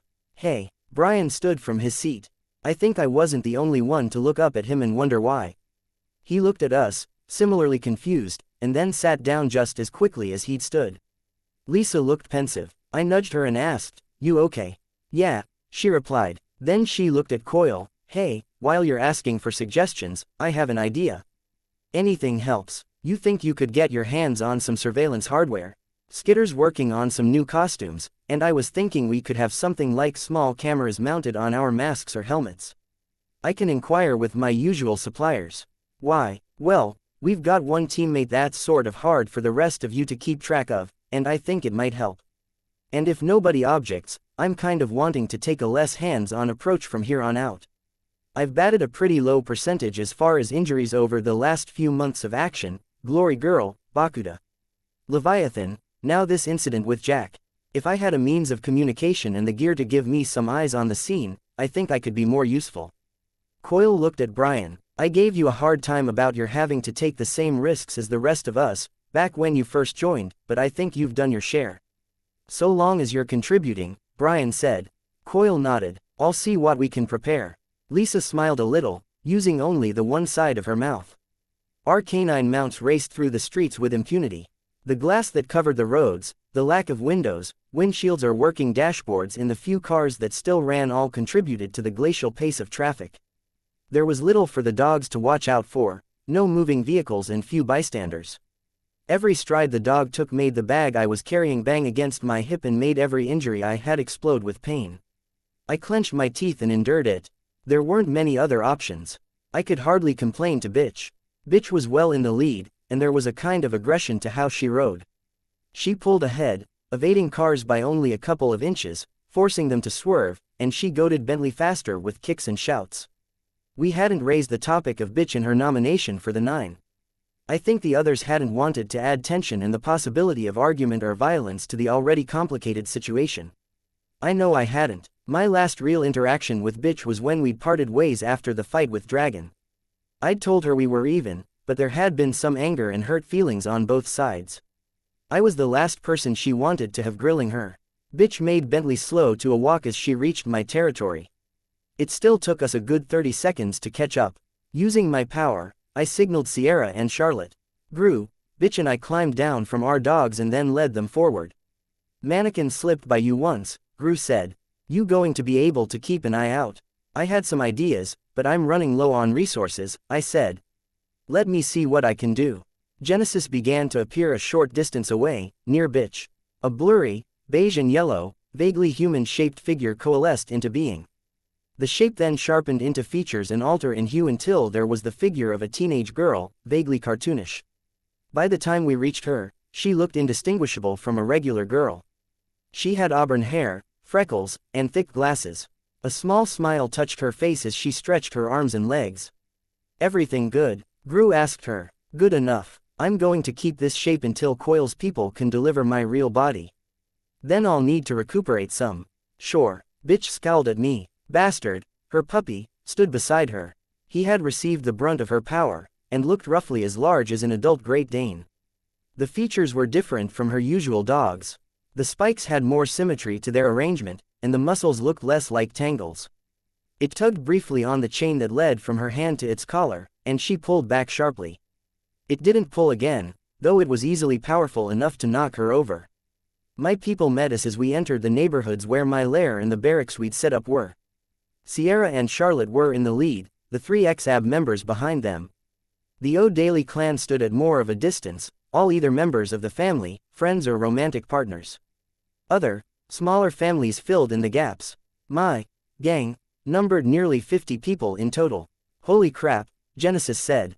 "It's why we wanted to set up base here," Gru said. "Skitter's the most established of us. I've been focusing on structural repairs and building when I'm not helping my teammates," Genesis said. "I don't have many threats to get rid of, and it was the best way for me to be productive. And meanwhile you're further than I expected to get in half a year. I couldn't bring myself to feel proud. I guess I'm motivated." Genesis whistled, looking around. There were some looks of confusion as she strode forward into the crowd. I suppose it was unusual for a teenage girl to be in the company of 3 known supervillains and a mass of monstrous dogs. "Sierra," I said, "status. We're nearly done with the second building. There isn't a lot of elbow room, so we've been cleaning up the road." "Good. No trouble, not that I know of." I pulled the bag from over my shoulder and handed it to her. "Distribute these to the people in charge of the various groups. Work it out so you can pass on messages quickly, and get any necessary information to me ASAP." "Okay," she grunted as she took the bag. "Genesis," I spoke, "you said you were doing some rebuilding." She slapped her stomach. "Made some mortar, just a matter of sticking stuff back where it's supposed to be, if it's obvious enough. Want to see what you can do, before your body gets here?"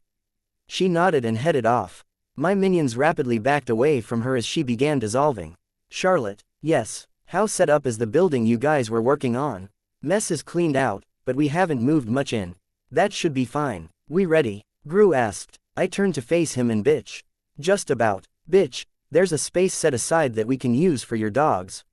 We'll patrol through the various territories in an hour or so, stop by your territory and pick up some supplies for them, and you can bring your dogs here." I had to resist adding in, "if that's okay."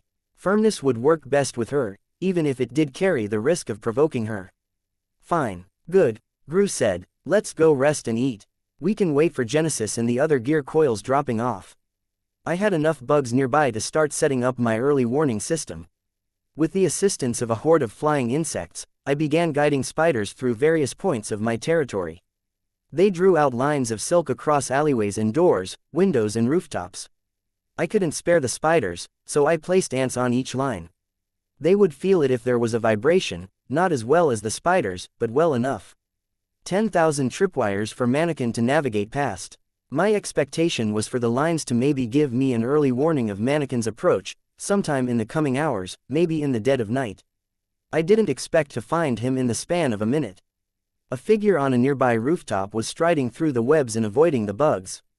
I stopped. Mannequin. Everyone else froze. Even the dogs seemed to mime their master's stillness. But he was already leaving, moving with surprising swiftness as he pushed through another few lines of webbing at the edge of the roof furthest from us. A second later he was on the ground, moving through an alleyway. "We could go after him," Gru asked. "We couldn't catch him, I don't think," I said, "and he may be trying to bait us into a trap. Or maybe he wants to loop around while we give chase and kill my people." "Shit, I didn't think he'd come so quickly. We weren't exactly inconspicuous." I frowned. Mannequin was on guard for a trap, enough that he'd probably noticed the tripwire and decided to retreat. Mannequin and I had an estimation of one another. Now, neither of us wanted a direct confrontation. Both of us would be wary of traps or trickery. He was a tinker. He would have prepared something to ward against the tactic I had employed last time. Topping it off, amassing people to please Coil had the unfortunate side effect of making me more vulnerable to Mannequin's attacks. He could hurt me, without even getting close to me, the second I let my guard down and gave him an avenue for attack. The only ambiguous advantage we had over him was that he was working with a time limit. He needed to test bitch and get revenge on me, in addition to dealing with all of the other candidates, and he had less than 48 hours to do it. I wasn't so sure that was a good thing. It was beginning to dawn on me what we were in for. 48 hours of being on the edge of our seats, unable to sleep deeply, constantly watching for attack from Mannequin or from Hookwolf's contingent. When we were done, we faced 72 hours of the same thing. We'd be that much more tired, that much more likely to make a mistake. Then we'd have to do it again. And again, and again. 8 rounds in total. From my altercation with Mannequin, I knew we wouldn't make it through even the first few encounters without some loss, some injury or casualty. By the time the 8th round of testing rolled around, what kind of condition would we be in? What condition would my territory be in? I'd initially seen Tattletales deal with Jack as a good thing, a minuscule chance at success, with some drawbacks and negative points. The more I dwelled on it, the more daunting it seemed. "You okay?" Gru asked me, a little spooked, I admitted. He set a hand on my shoulder. "We'll make it." Speaking from the perspective of someone who had gone toe-to-toe with these guys, I wasn't so convinced. Chapter 130. Snare 13.2 inches. Aisha's not here, Gru informed us. He locked the door to his headquarters and climbed on top of Sirius. Bitch and I were astride Bentley and Lucy, respectively, and Bastard was on the end of a chain that Bitch held. "Did you give her a job before you left for Coils this morning?" I suggested. He shook his head. "No. I make notes, and I make her take notes too. Keeping track of that girl is a nightmare." "Tattletale's working on her idea," I said.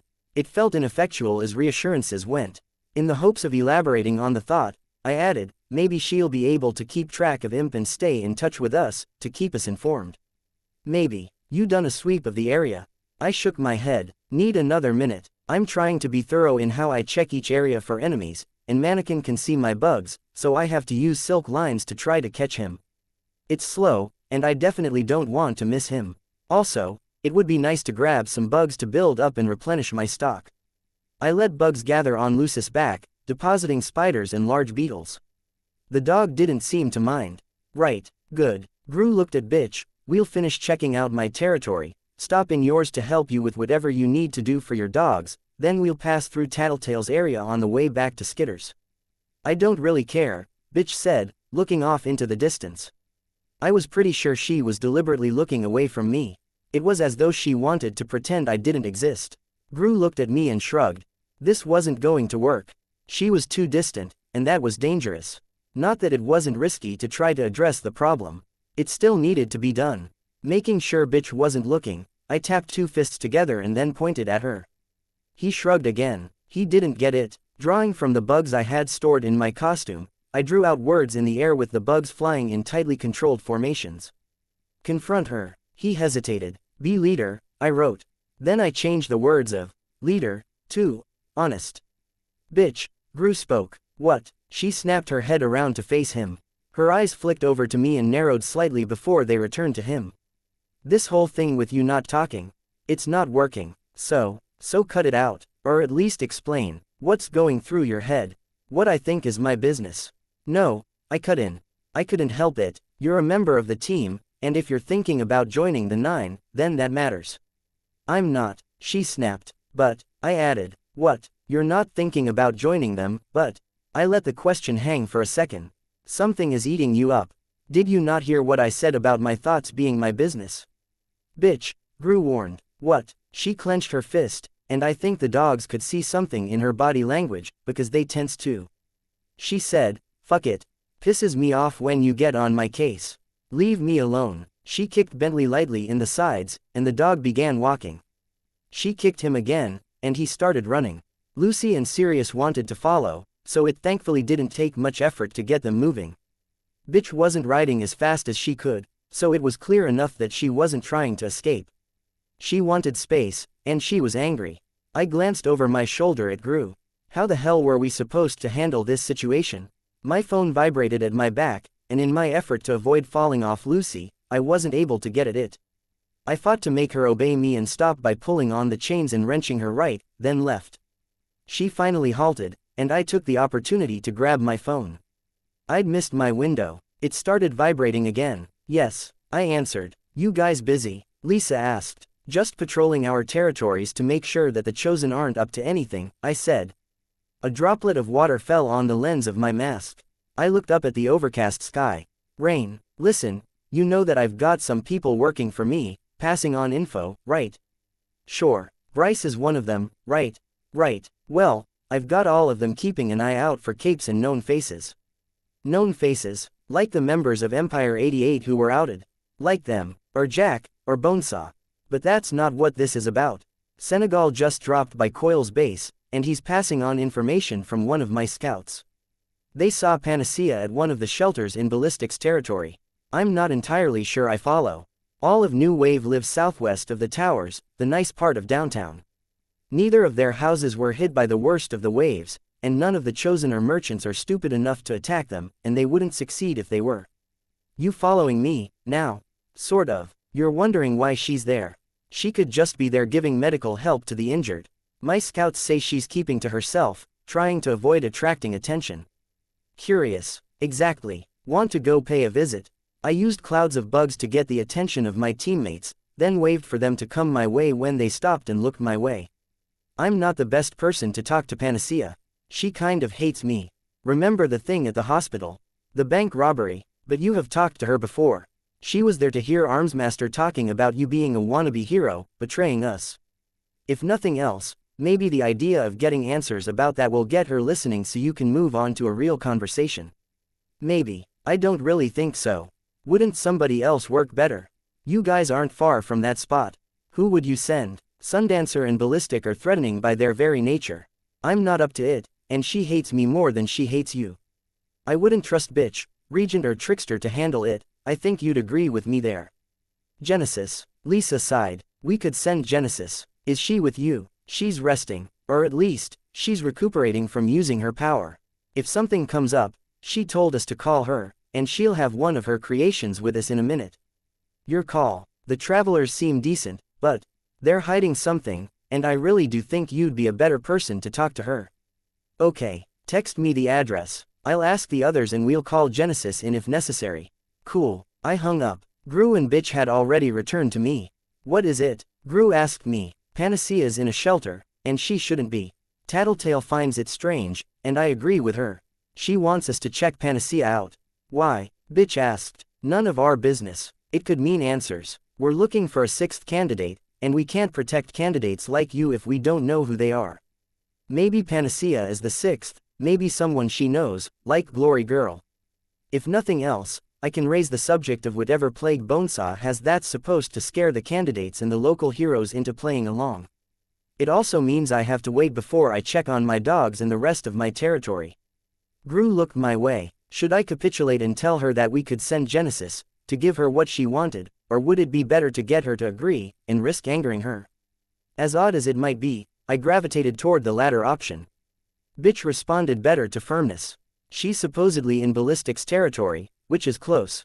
5 minutes there, up to 5 minutes to talk, 5 minutes to get back, I said. 15 minutes out of our way, Gru said. And anything we find out about the 9 or their candidates can potentially help you, Rachel. She scowled. Whatever. I took that for assent and turned Lucy around. With a shout, I got her moving. I kept the phone in one hand while I rode, waiting for Lisa's response. It didn't matter. She found me before I found her. Or, to be more specific, she found my bugs before I found her. There were enough flies in the city that most people didn't give a second thought to one landing on them, especially if it landed on their clothing. I habitually used my bugs to check people nearby for weapons or masks, and when I checked the people in a building 3 blocks away, one of the bugs brushed against Panacea. She must have been able to tell it wasn't an ordinary bug. As she'd done at the bank robbery, she used her power to scramble them and force whatever mechanism my power activated in their systems into a feedback loop. Before it could incapacitate me and my power, I swept up the bugs with larger dragonflies and flying beetles and promptly murdered them, feeding them to other bugs in the area and pulling them apart. Panacea was waiting in an alley when we arrived, arms folded. Her brown hair was tucked underneath an army green mosh cap, the brim pulled low. She looked exhausted, worn out. She had that same devastated look in her eyes that I had seen in her cousin and aunt on the day of the Endbringer attack. I see you've got the 2 other horsemen of the apocalypse with you. Where's number 4? I shook my head. Horsemen of the apocalypse. Never mind. I hopped down from Lucis' back. I just want to talk. I can't outrun those dogs. You've got me outnumbered and you've probably got more weapons than me. I think you're in a position to do whatever you want. Good, I said, because like I said, I just want to talk. I could get rid of my weapons if that would make you feel any better. It wouldn't, really. I saw her step back a little, and I could tell she was ready to bolt. We were in a position to catch her, for sure, but it would be more detrimental than anything. If we chased her down, any dialogue I had with her afterward would be an interrogation, not a conversation. Okay, Gru, bitch, you want to give us some space. Stay close enough that we can hear each other with shouts. Sure, you checking the area? Yeah, no trouble yet. He nodded and the pair of them led their dogs away. What's going on? Panacea asked. That's what I was going to ask you. Why are you in a shelter, Panacea? Don't call me that. I raised my hands a bit to stop her. Okay, why are you in a shelter, Amy? Why is that any of your business? Because 2 of my teammates were picked by the 9, and Jack / just started a messed up version of Survivor, with the candidates as the players. Survivor. If I'd been pressed to say, I would have said. Her body language shifted fractionally on hearing that. Concern for herself, her sister, someone else. They didn't give you the info. You didn't get a paper with a list on it. I asked. I was staying somewhere else last night. I heard from a classmate that my aunt was supposedly looking for me. So I legged it. I could have pressed for more details there, but I suspected she'd keep to the conversation better if I gave her the info instead of demanding it. They've set themselves a time limit to test and eliminate the 6 candidates. Their goal is to test the candidates and kill the ones who fail, until there's only one. Our goal is to save them. So when Tattletale figures out you're here instead of with your family, and when we know that the 6th candidate is apparently a hero, it gets our attention. Who are the other candidates? Regent, bitch, Hookwolf, Armsmaster. Yeah, though it might be like Cherish is doing to Regent, more to screw with him than for legit reasons. Okay, I can see it, though. I've interacted with him. He really did cross the line during the Endbringer attack. And the 5th, a non-cape, I don't know the details, but she's in a secure location. Amy fidgeted. I'm getting out of here. Where? Away. I don't want to be a part of any of this. You can't leave. Why not? I can find a place to hole up and hide until it blows over. So long as you're in Brockton Bay, they've got someone who can watch you. Can watch any of us. She reads emotions, and apparently uses them to find us from half a city away. It's probably how they found the candidates in the first place. Then I'll leave the city. I was going to anyways. Fuck, I wish I still had the list. I muttered. At a normal speaking volume, I said, no, you can't leave town, either, because Bonesaw prepared a plague or something. If you are a candidate and you leave the city, they'll use it. They explicitly said they were using it as an incentive for the 2 heroes that they picked as candidates. Heroes, Amy muttered. Right, are you a candidate? She fidgeted again. Bonesaw nominated me. Do you know why? Bitterly, she said, why do you think? She thought I'd be a good fit. And because my powers complement hers. A good fit, just based on my interactions with you, I wouldn't have thought. No, she asked, sarcasm in her tone, why wouldn't you have thought? You heard what Tattletale said. I'm the daughter of a villain. I haven't been nice, I haven't been merciful, or forgiving, or considerate. Instead of giving you a second chance, I was spiteful, I toyed with your feelings, and things spiraled out of control. You know how much trouble that caused for my family. The director of the PRT and Legend and Miss Militia were all at my house, lecturing all of us about how serious these events were and how sensitive relations between the various factions were. I don't want to strike a nerve, or say the wrong thing. I'm not very good at picking the right thing to say. But I forgive you. I know you were tired. You were overworked. You had no reason to like me or to do me any favors. And you healed me anyways. I could see her tense. Would she storm off, lash out at me like bitch would? She just fell silent, avoiding eye contact with me. I don't think you're a monster, I said. She laughed, briefly, and it was a dark utterance with no humor in it. No, everyone knows how you visit hospitals. How many people have you helped over the past 3 years? How many lives have you saved? How many people have you rescued from a lifetime of misery? I hated it, she said. It was such a burden. So many long hours spent around sick people, and I got numb to it, I stopped caring.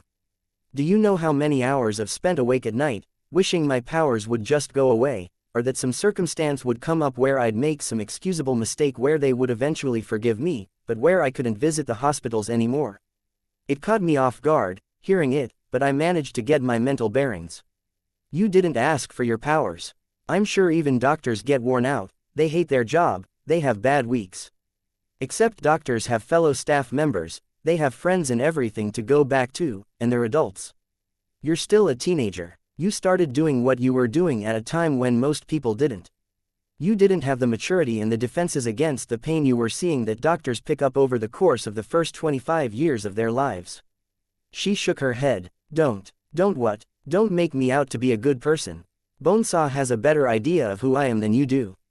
Maybe I wouldn't have thought so 3 days ago, when she first met me, but then I fucked up. I proved her right. Every fear I had about being like my dad came true. I didn't have a reply to that. I couldn't pry, and I couldn't elaborate. So you're the supposedly good person who was pretending to be a crook, and I'm the monster who was pretending to be a hero, but when the dust settled, we both wound up being villains. Funny how that works. Maybe because doing the right thing is hard, I offered. She shrugged. But you can do the right thing. We need your help. I don't know your circumstances for leaving home. I won't pry, but I think you're one of the few people who can stop Crawler, maybe even Siberian too. We need you around in case they start winning and we wind up with injuries or death, and we need you in case we start winning, and they decide to use that plague out of sheer spite. More burdens, more pressures and demands, she said, her voice quiet. Yeah, that's the way things play out. But we can help to protect you in exchange. You watch our back, we watch yours. I don't know if my conscience can handle taking that final step over to the dark side. Or if I can handle being in Tattletale's company. We're operating as two distinct groups. Tattletale's with Regent and most of the travelers. It's me, Gru, Imp, Genesis and Bitch here in the north end of town. Absolute. I didn't finish my sentence. Something constricted around my throat, fingertips digging into the windpipe, and the air ceased to flow. I struck behind me, hoping to catch my attacker, but there was nobody there. I realized what was happening too late, when my feet were hauled off the ground. In the span of a second, I soared up 6 or 7 stories, the counterweight to a 9-foot-tall man in featureless white armor who plunged downward to land in a heap on the ground. Mannequin. He'd repaired himself this fast. Did he have spare parts lying around? I reached up and tried to wind my arm, wrist and fingers around the chain, to alleviate the pressure on my throat, and to give me a grip in case he decided to let go. Mannequin hauled himself to his feet and the chain that stretched from his arm to the rooftop and back down to me made me bounce with every small movement. He advanced on Amy, who backed away. I had to do something. Calling on the bugs that had covered Lucy, I stirred up a cloud to grab Gru and Bitch's attention, then pulled all of the bugs into the alleyway where Panacea and Mannequin were. The way I was hanging, with Minachun gripping my neck from the back, I had a vantage point to witness what came next. If my bugs weren't enough of a signal to the others, Amy's scream of pain was. Mannequin caught up to her and plunged a knife through her hand, pinning it to the wall. He left her like that, in enough pain that she couldn't stand, but unable to drop to the ground because her hand was impaled. Turning, he faced the incoming stampede of Gru, Bitch and the 4 dogs. While I struggled to escape, drawing my knife with my free hand while gripping the chain with the other, I sent my bugs in to assist. Same tactic as last time. My bugs drew out lines of silk and plastered them around him. I focused on his free hand and his legs, aiming to hamper his range of movement. Something was different from last time. I wasn't sure if I would have known just going by the naked eye. But I knew almost right away by the lengths of the silk I was drawing around him. His arms were bigger, and the weight of them was making his body hunch forward a fraction. I tried to scream, to call out a warning, but I couldn't breathe to do it. I would have used my bugs to draw words, but the pair were moving too fast to read anything I threw their way. I drove the knife at the hand that held me instead. Bitch ordered Bentley to pounce. Mannequin raised his arm, and the deafening boom of a gun firing filled the alley. The shot was powerful enough that Bentley was knocked off course. Mannequin simultaneously leapt and retracted the chain that still stretched to the rooftop, swinging across the alley and escaping collision by mere fractions of an inch. Bentley and Bitch sprawled on the ground. I hacked at the hand that held me again while Gru threw darkness over the pair of them. My swarm sense gave me a picture of what happened next. Gru dodged to one side, and Mannequin followed him, his arm unerringly moving to follow his target. My bugs were then blown out of the air as another shot was fired at Gru and Sirius. I could feel it spread out, hitting multiple points on the pair of them. A shotgun. Lucy pounced from where she'd been moving in Sirius' wake, and she landed half on top of the chain that held me. I surged another 3 or 4 feet up, and the hand caught where it fixed on a loop of metal that had been sunken into the corrugated metal of the roof. This was where the chain was threaded. I hacked at the hand again, while gripping the metal loop. The knife caught inside a joint, and I worked at it, trying to bend it or pry the joint apart. I couldn't really see what I was doing, and the bugs I had on the surface of the hand weren't as useful as I'd hoped. Below me, Lucy and Mannequin fought, the smaller bastard dancing around the edges, trying to find an avenue for attack, or hampering Mannequin's movements. Lucy managed to get on top of him. A third gunshot sounded. There was a long pause, where nothing and nobody moved, and then a fourth gunshot. Lucy slumped over, crashing on top of Bastard. Mannequin stood, taking a moment to use a knife to cut at the threads that wound around his arms and legs. When he was done, he disconnected the chain that ran to the hand that held me aloft. I was left hanging from the metal ring. He watched me for several long seconds, his head raised. He abandoned his grip on the back of my neck, and his arm dropped into his waiting hand. The chain fed through the metal loop, running over my fingertips, before it was gone. A few seconds passed, and I realized he was still staring up at me, one finger pointing at me. He wanted something from me. No, he turned away, striding past Amy, who was still impaled to the wall by her hand, and stopped when he stood over Bitch. Drawing another knife from a point I couldn't see on his body, he stabbed Bentley in between the eyes. He turned to look at me one last time, and then he was gone. My hands were tired from riding the dog, and while my gloves afforded me some traction on the metal loop, the fabric seemed to slide under my sweating fingers. I tried to haul myself up enough to get one leg over the edge of the roof, and nearly lost my grip. My hands wouldn't give me enough of a hold, and I didn't trust my knife to bite deep enough into the concrete to serve any better. I let it fall and raised my other hand to the metal to get a better grip. Again, I tried to swing one leg up. This time I got it over the roof's edge. I ran pell-mell for the door that led into the crowded building below me, using bugs to get the general shape of the hallways and find my way. Some people shrieked as I ran into and through the crowd, out the front doors and back to the alley. Gru was standing, pulling the knife free from Amy's hand so she could slump to the ground. Bitch knelt on the ground beside Lucy, while Bentley lay on the ground, the knife still embedded in his skull, and both Sirius and Bastard hung back, limping as they moved, blood leaking from a dozen dime-sized wounds in their flesh. A low growl tore free from Bitch's throat, but I knew before I looked that Lucy hadn't made it. 2 shotgun blasts directly to the chest cavity. I didn't know what to say. You led him right to me, Amy accused us, sounding more than slightly hysterical. He slipped past the silk tripwires I put around the area. And they can find you, I said, the words clumsy, made worse by my sense of disorientation over the surprise attack and the distraction of the pain in my neck. Anyways, they can find you anyways, with Cherish. My hand hurts, Amy said, ignoring my fractured explanation. Heal yourself, Gru said. He wasn't looking at her. His attention was on the knife he'd pulled from her hand. I can't, I'm immune to my own power. Calm down, he said. Panic won't get us anywhere. Fuck you all, Amy said. Then she ran. I didn't have the air in my lungs or the heart to chase her, and both Gru and Bitch were too hurt to give chase. I could run and catch up, sure, but what would I accomplish? For now, it was better to be here, with my teammates, and make sure they were okay. She's dead, Bitch said, quiet. I'm sorry, I replied. We'll get them, okay. We'll fuck them up. She looked at me, and the anger and hatred that had colored her expression before was gone. She looked forlorn. Gru handed me one of the knives, then handed one to Bitch. It was short, only 4.5 inches long, and there was a word inscribed on the steel with a smoky texture, so the 6 large capital letters in the row of smaller characters were pale against the gleaming, bloodied steel. Change. 2,202,012,164. Bitch has her deadline for her test, and Amy does too. 10 in the evening, and I think it's for tomorrow. Jack said his test always involved someone changing themselves in a way that costs them something. I'm going to kill him, Bitch growled. Fucking tests. Killing Lucy, stabbing Bentley. A minute passed as we pulled ourselves together, checking our injuries. He left me alive, I said, as the realization dawned on me. He didn't kill any of us, but he had an excuse and the ability to kill me. Why didn't he? The world revolves around you, doesn't it? Bitch snapped. I was trying to think of how to reply to that when the thought struck me. The world, my people. Mannequin had been nearby when I was in my territory. He's going to hurt me by going after my gang. Chapter 131.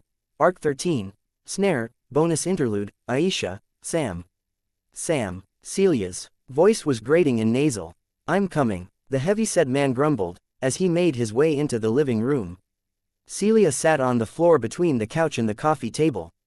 The white of her t-shirt and panties was a stark contrast to her dark skin. Sam leered at the woman. She was good-looking for her age, slim, though her breasts sagged behind her shirt without the benefit of a bra.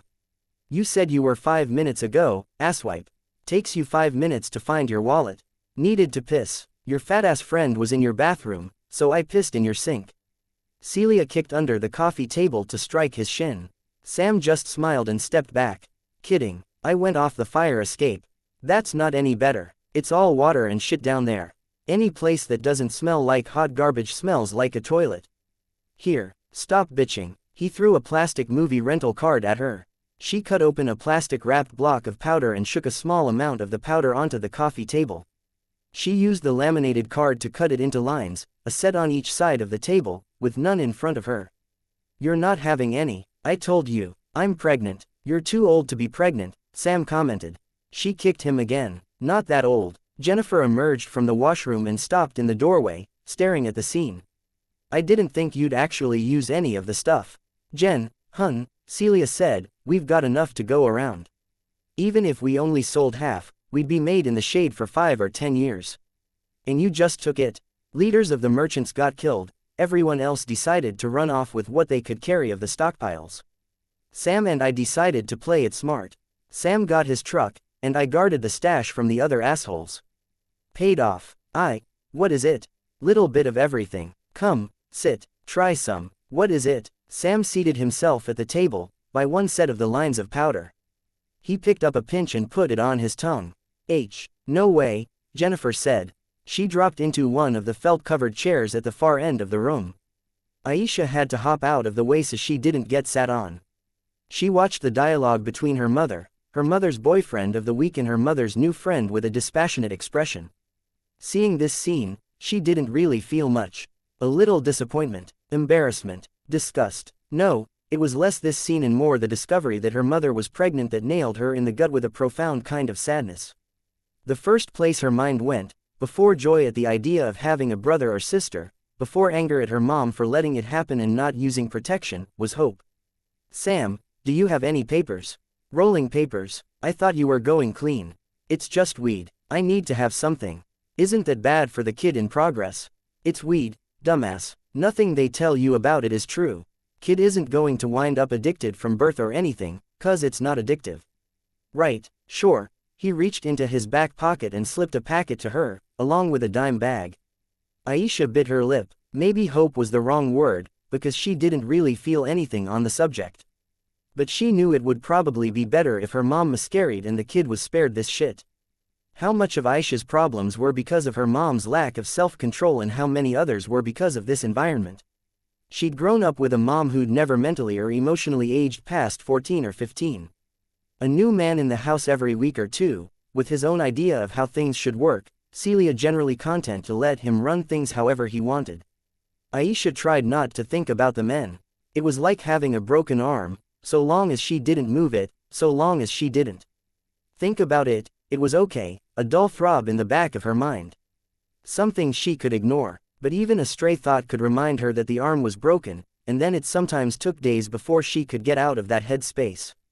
There was no distraction that worked, because the fact that she was consciously looking for a distraction only reminded her of what she was trying to distract herself from.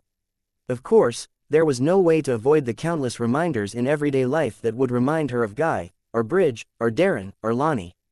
Thinking about a broken arm was one such reminder. Being ignored by her teammates and told to go to her room and play along for everyone else's sake was another. How many afternoons had she come home from school, only for her mom or one of her mom's boyfriends to shoo her off or bribe her to leave the apartment for a bit? Pissed her off. She didn't need that from her brother, too. Come on, Jennifer, Celia urged her friend. She took a long draw from the spliff she held in her fingers. Oh fuck, Sam, you jackass. This isn't just weed, is it? Thought it was. There's a kick to it. Amp or something. Celia took another puff. Amp. Hey, Jen, join in. Have some of what Sam's having. But H is fucking scary, Jen protested. So you hear, but why is it scary? It's addictive. Aisha tuned out the sound of her mother and Sam cajoling the woman and walked over to the table. Her mom didn't notice her. Nobody ever noticed her, and they noticed even less ever since she'd gotten her power. It was like a dark joke, a grim comedy. Just when she'd started to figure things out, grow up and catch people's eye, the world went to hell and she got her powers. Now she became invisible if she lost her concentration. Not that it was invisibility, really.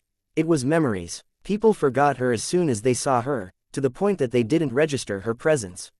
She could feel it, her power rolling over her skin, jabbing outward, invisible to sight, touch and anything else, making contact with the people around her and pushing those memories away. And like her metaphor comparing her memories to a broken arm, her power seemed to respond to the attention of her subjects. The harder they tried to remember and focus on her, the faster she slipped through their minds. The metaphor applied in another way, too. Her power operated on its own, doing its thing, and if she very casually noted what it was doing, without pushing it forward or holding it back, she could feel it doing something else. As if it was ready to push away memories that didn't relate to her, exactly. It never did. Any time it built up enough that it came close to doing anything, she noticed, and it retreated like a turtle pulling its head into its shell. Frustrating. Her power didn't do anything because she wanted it to. It worked only if she surrendered to it, let it act on its own. Pushing it to work harder had the opposite effect. How easy would it be to just carry this stuff away? She could hand it to Coyle for some brownie points, and he could decide what to distribute. It would be out of her mother's hands, and money would become a limiter on her mother's habit. If the drugs weren't around, maybe Sam would leave. Maybe, if Aisha got rid of the drugs, her mom would have an excuse to get things back on track, somehow. The city was paying people who joined the cleanup crews. 3 square meals, simple and bland, but they gave the essential nutrients, and they gave you $20 for 9 hours of work. Fuck around or slack off, and they just kicked you off the crew for the day, no pay. Idle hopes. Aisha had spent long years wishing her mom could pull it together, dating back to just after the divorce, when a bad day was still better than most good days were now. Or maybe that was nostalgia and a child's eye view. No, if she got rid of the drugs, it was more likely that someone would erupt in anger. Sam or her mom, getting violent, verbally or otherwise. It would do more harm than good. She sat down on the coffee table, directly opposite her mother. Reaching forward, she plucked the spliff from her mother's lips and dropped it, grinding it under her toes. Her mother blinked a few times, then reached for her rolling papers. Aisha used her hand to cover the papers and whispered, "No." Again, the dazed blinking. Her mother asked, "Sam, got any more papers? I just gave you a full package." "The hell, maybe that hit me harder than I thought," Aisha's mother giggled. Aisha stared her mother in the eyes. She didn't deactivate her power. "Mom, you gotta stop. Where are the rest of the papers, Sam?" her mom asked, oblivious. "Kitchen, but I don't want to get up. I'm comfy," Celia whined. "You keep going down this road, your kid is going to be born without a face or something," Aisha said, her voice quiet. "You know how hard school was for me. Even as far back as kindergarten, I couldn't sit still. Teacher tells me 3 things, and by the time they've gotten to the 3rd, I've forgotten the 1st. And Brian doesn't have any of that. Go get some papers, Sam. Sam McSamsam, Sammy Sam, Samster. I don't want to get up any more than you do," Sam growled. "You're not one of the talkative ones, are you? I like it quiet, Mom," Aisha said, as if she could get her mom's attention. Ironically enough, she knew that if she deactivated her power, she'd have even less chance of talking to her mom. It wasn't just the horned mask and the black costume. She'd never had anyone just sit down and listen to her. Dad ignored her, Mom was self-centered, and Brian was too focused on what needed to be done that he ignored everything else. "Mom, you're going to have some fucked up kid, and then you're going to die of an OD before it's even grown up." It's not fair that you leave some kid that's more retarded than me, or some deformed freak for Brian to take care of. Not fair on him, and it's not fair on the kid to make them put up with the dick, either. Fine, her mother said, standing. I'll get the papers myself. Aisha sighed. Was it cowardice that kept her from confronting her mother, or the knowledge backed by years of experience that it wouldn't make a difference? Maybe, if everything with the 9 worked out and Coyle got control of the city, maybe she could get her mom some help, or report her to the police. But not now, not when things were like this, when she had to prove she deserved her place in the group. Abandoning her mother to a noisy search of the kitchen, Aisha headed into her old room. Her room smelled like sex, and faintly of urine. Her mom had apparently had a party since Aisha had left. Holding her breath, she opened her closet door. She pushed past the clothes she'd stolen, shoplifted and bought, and past the old clothes she couldn't or wouldn't wear anymore. Her closet was in layers, and each layer held clothes and trinkets from a different era. Her Girl Guide stuff was in the very back, too wrinkled by years to wear. Her dad had pushed her into that. He'd wanted her to have structure. After a year and a half, even he had pulled her out. A bad fit. She didn't have the personality type for it. Around the Girl Guide stuff, she found a small tape recorder and an old pair of binoculars. After finding an old backpack that had never been emptied of the school supplies, she found some notebooks that had only been filled in about a third of the way. She tore out those pages and tucked the notebooks under one arm. Everything went into a compact black handbag, along with her taser and knives. Small things. Nothing she couldn't have bought in a well-stocked convenience store, maybe. But she would operate best if she was relaxed, and having some personal items made her feel better. That only left the problem of finding them. They'd attacked the merchants, and observing her mom had given her the chance to find out where. It was a starting point. It was worse than she'd expected. She ducked under the police tape and pushed one officer out of her way as she stepped into the area. Police cars and PRT vans had formed a broad perimeter, with police tape strung between them. She momentarily wondered why they didn't have the wooden barricades. It was flimsy as security went. It was drizzling, and the small amounts of rain did little to clean the streets of the blood that spattered it. Water soaked into the white and brown sheets that had been draped over the bodies that still waited for someone to clean them up. The brown, she realized, was dried blood. Aisha picked her way through the fallen.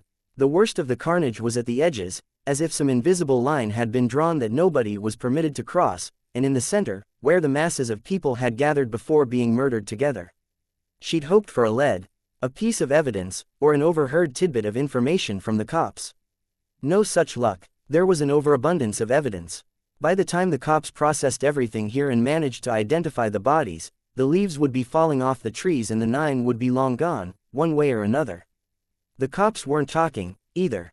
They were working silently, or the things they were saying weren't interesting. Catching the 9 wasn't their job. If they found something worthwhile, they would pass it on to the local capes, probably. No, if there was something to be found, it wouldn't be here.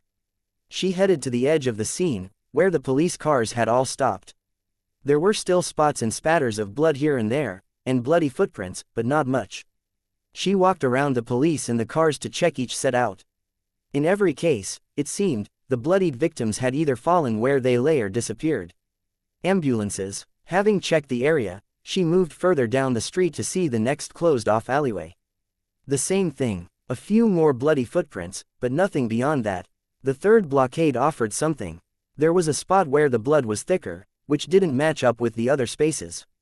The trail extended further than it did elsewhere.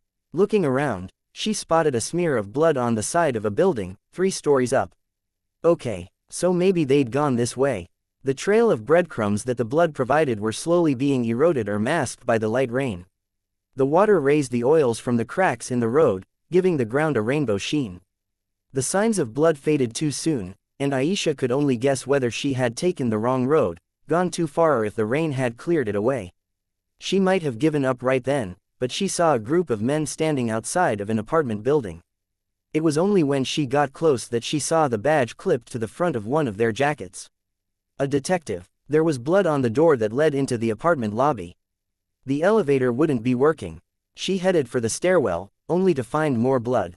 It was as though a body had been dragged. Going forward was a stupid idea, she knew.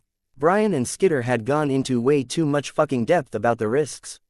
Still, That hadn't stopped her before. She got her taser and knife from her bag and made her way upstairs. Third floor up, blood on the door leading into the hall. More blood trailing down the hallway, stopping at one apartment. She double-checked that her power was active and pushed her way inside.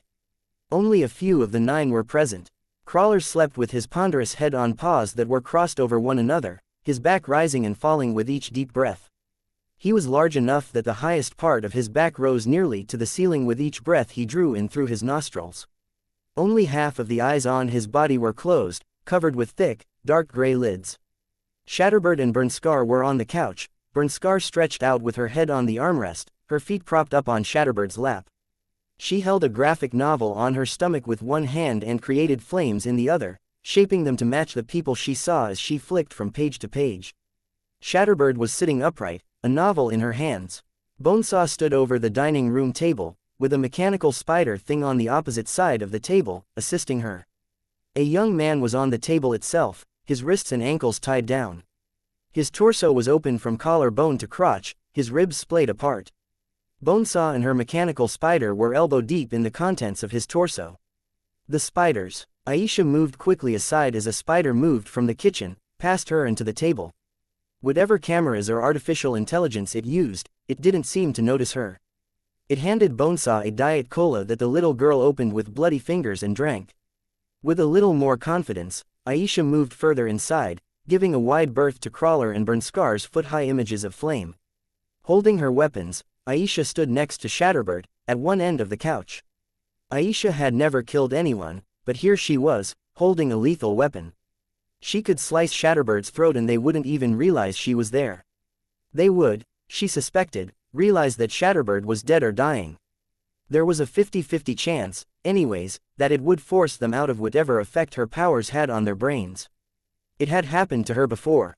Except that Shatterbird would kill her in her last moments, using the glass that had been swept to the corners of the room, or one of the others would.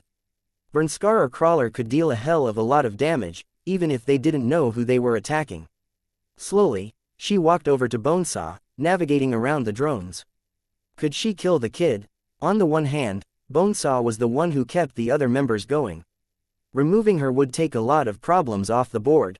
She could finish off Bonesaw and run for cover in the kitchen, out of Burnskar and Shatterbird's line of fire. From there, it was only steps to the front door and safety. On the other hand, it was still murder, and it was a kid. A kid that had 100 kills under her belt. A squeaking sound distracted her from her thoughts. It was like air being let out of a balloon, but in shorter spurts. Bonesaw. No, the girl wasn't making any noise. The mechanical spider. No, not the spider either. Stepping as close to Bonesaw and the spider as she dared, Aisha investigated the sounds. Where were they coming from? Bonesaw smiled. You're going to have to speak up if you want me to hear you, Jonathan. Jonathan. Aisha looked down at the body, and realized the heart was beating inside Bonesaw's hands. The man's eyes were moving, and his lips moved as he struggled and failed to make words come up through his windpipe. The surge of horror and disgust gave Aisha the strength to cast aside her doubts. Sorry kid, she said. She plunged the knife into Bonesaw's bare throat. Bonesaw screamed, shrill and loud, which caught Aisha off guard. With a knife in her throat, the girl was screaming. Reacting more on instinct than wit, Aisha pulled the knife out and then slashed it horizontally across Bonesaw's throat. She'd expected a spray of blood or gurgling. Neither happened. Bonesaw screamed again, so she pulled the knife free and stabbed Bonesaw in one eye. The blade scraped against the bone of Bonesaw's eye socket. Flame erupted and pieces of glass came to life around Aisha.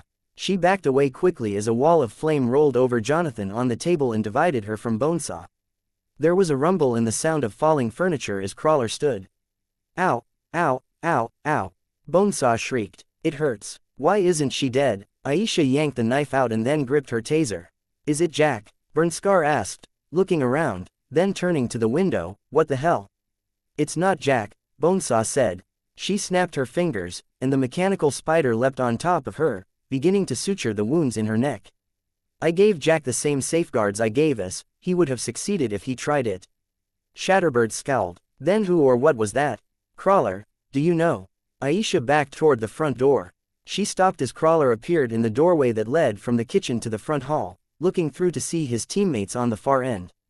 His voice was a mangled mess of sounds that only barely approximated anything like speech. I don't smell anyone. Smells can't find me, then, Aisha thought. Still, she didn't have her escape route. Torch the apartment and make a break for it? Burnt Scar asked. We can meet up as a group later. No, Cherish has a hard time tracking Mannequin, and he won't know how to find us, Shatterbird said. I'm okay, Bonesaw piped up. She held one hand to her eye socket, which had trails of smoke rising from it. You don't need to worry. I can put my throat back together easy, after I get my kit out to check the sheaths from my vitals to make sure there's no abrasions, and I've got spare eyes. I could go with green eyes. Or one green and one blue, or if I alter them, I could have, quiet, Shatterbird cut in. It's less about you being hurt and more about the fact that someone had the audacity to attack us here. Burnt Scar, put out those fires. We don't want attention. The wall of flame shrunk and faded away. Really hope you don't have another way of sensing me, big guy, Aisha said to Crawler, ducking between his legs and stepping towards the door. I'm gonna make my exit now. None of the 9 reacted as she shut the door behind her. Lesson learned. The more vulnerable members of the 9 weren't as vulnerable as they looked. Sheaths, Bonesaw had said. Stepping into the lobby, she stopped in her tracks. One of the detectives who'd been standing by the door was dead, his throat slit. He laid in the center of the lobby. 2 more blood trails ran to the side of the lobby opposite the stairs. Manager's office. Her weapon drawn, she reached for the doorknob, and collided with Jack as he strode out of the office. What's wrong? Cherish asked. Aisha backed away. Nothing, Jack said. You grab the last body and then find a mop. Me, I think I've been exceedingly generous, giving you a second chance. You can repay me by doing the heavy lifting. Ever the gentleman. Go on, now, I'll wait here. Aisha watched as Cherish walked past her, grabbed the heavy-set detective and began dragging him inch by inch toward the office. She only remembered one other time when her heart had pounded this hard. It had been when the fledgling merchants had attacked her and her father. It was another chance. While they were separated, she could go after one. But which? She held the taser and the knife, adjusting her grips as she was secure. Jack was the key figure. Aisha knew she could attack him, knew she maybe should, but would she succeed any more than she did against Bonesaw? Cherish might be able to lash out with some kind of blind fire, affecting the emotions of everyone nearby. No, Cherish was the newest member, wasn't she? There were better odds that Cherish didn't have the protections that Jack and the others did. Exhaling slowly, Aisha followed behind Cherish as the girl tugged the body into the other room. She stepped inside and shut the door. Put the weapon away, Cherish said, her voice quiet. Aisha gulped, realizing the trap she'd just stepped into. You can hear me. A second passed, and there was no response. Put it away, or I'm going to leave you quivering in a corner, shitting your pants. You can't hear me. Aisha gripped her weapon and stepped closer. Cherish whirled around, her eyes flitting right and left, searching for Aisha. I'll scream. He'll come in here, and a couple swings of his knife, he can cut you down, invisible or no. It's not invisibility, Imp said, uselessly. Put your weapon away, Cherish said, her voice quiet and carefully measured. We only have a few seconds before Jack gets suspicious. Listen, I want to strike a deal. Chapter 132, Snare 13.3. How the hell was that motherfucker that fast? He wasn't even trying to avoid my bugs, so I had a sense of where he was as Gru, Bitch and I tore down the street on our dogs. I rode behind Gru on Sirius, my arms on his shoulders, while Bitch rode Bentley, Lucis' corpse lying across her lap. We'd lost a couple of minutes as we helped Bitch retrieve Lucis' real body. It was eerie to see.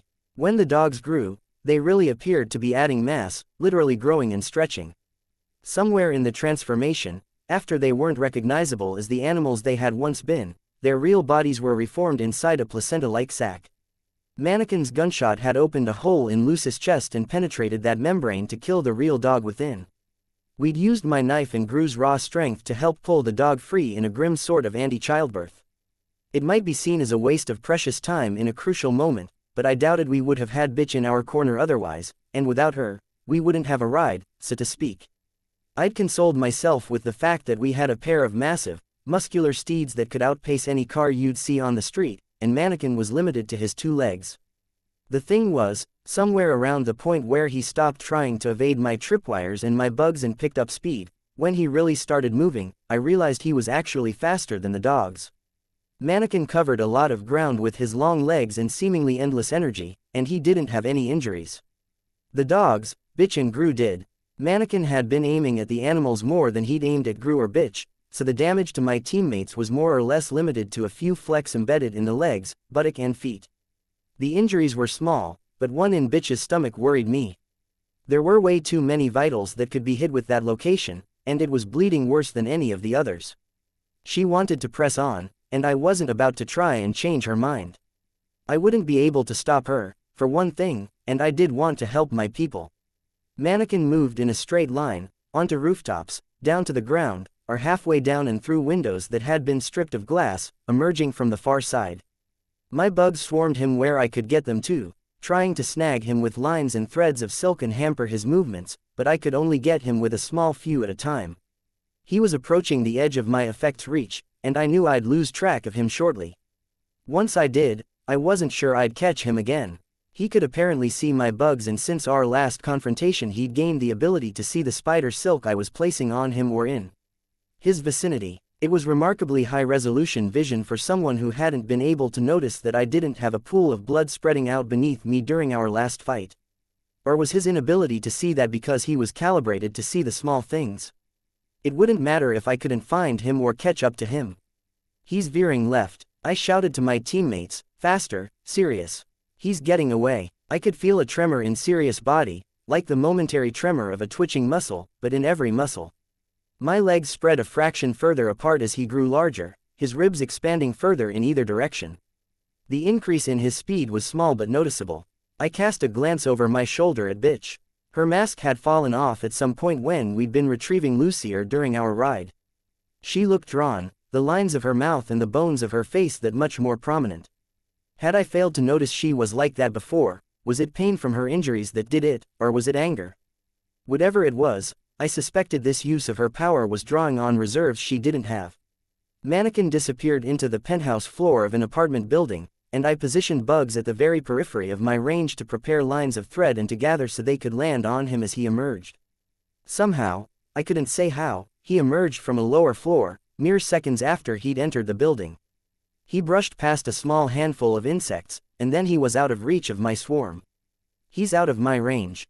I shouted. Nobody responded. I had to double-check that Bitch hadn't fallen from Bentley's back.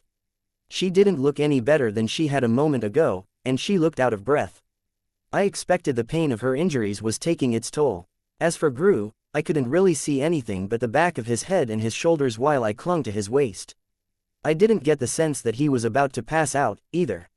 No use in responding when you couldn't spare the breath and everyone knew what the answers would be. We'd search for him at the last place we'd seen him.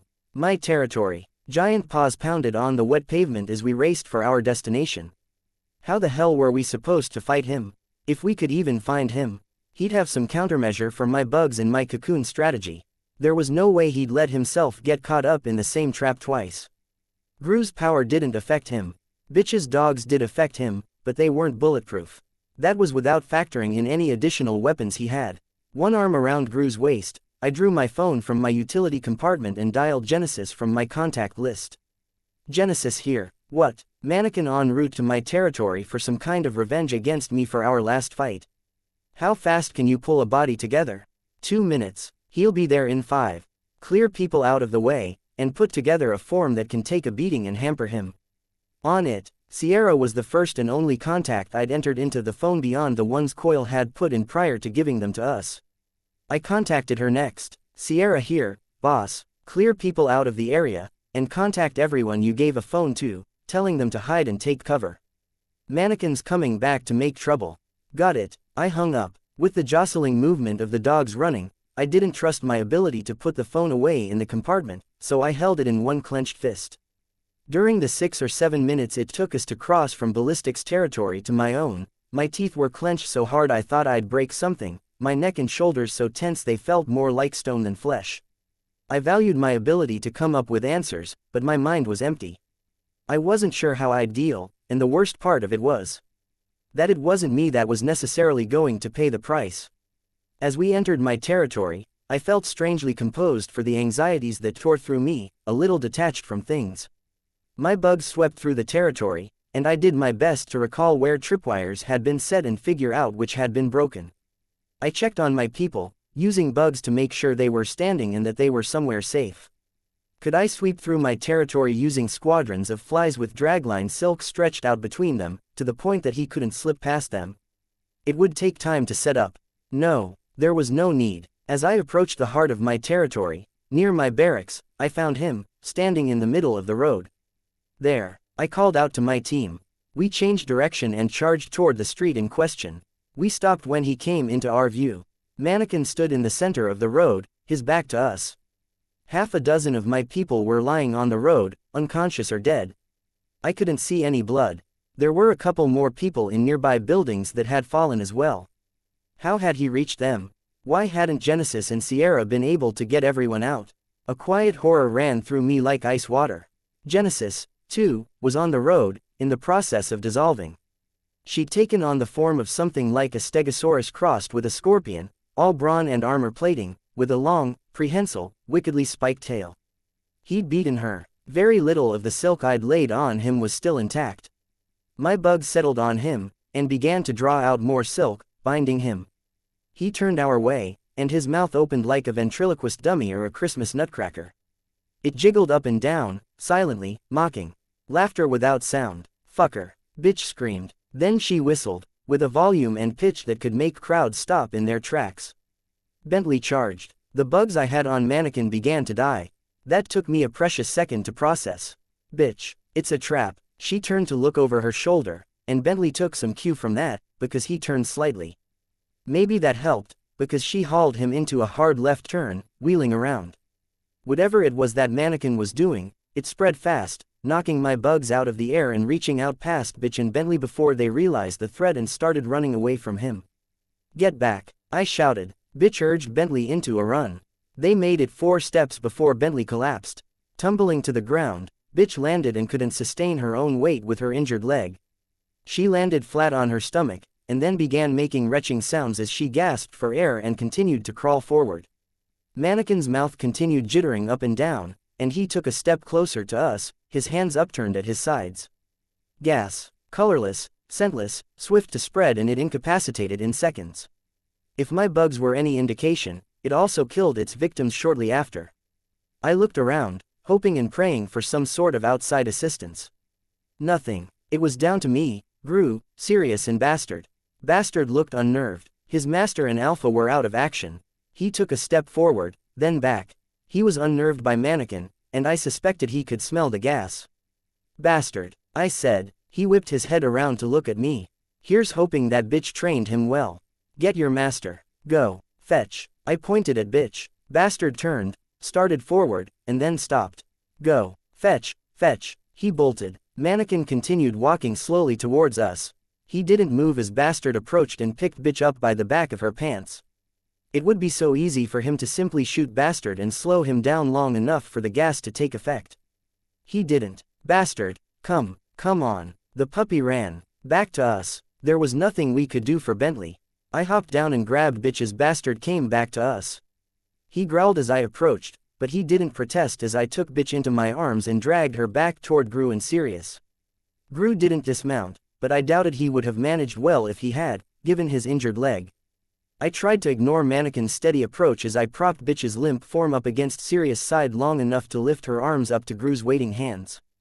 Together, we hauled her up so she was lying astride Sirius' shoulders, just in front of Gru. "Gas," I muttered. "There's a cloud of gas around him." "Fuck me," Gru said. "I'd hope we could at least hit him."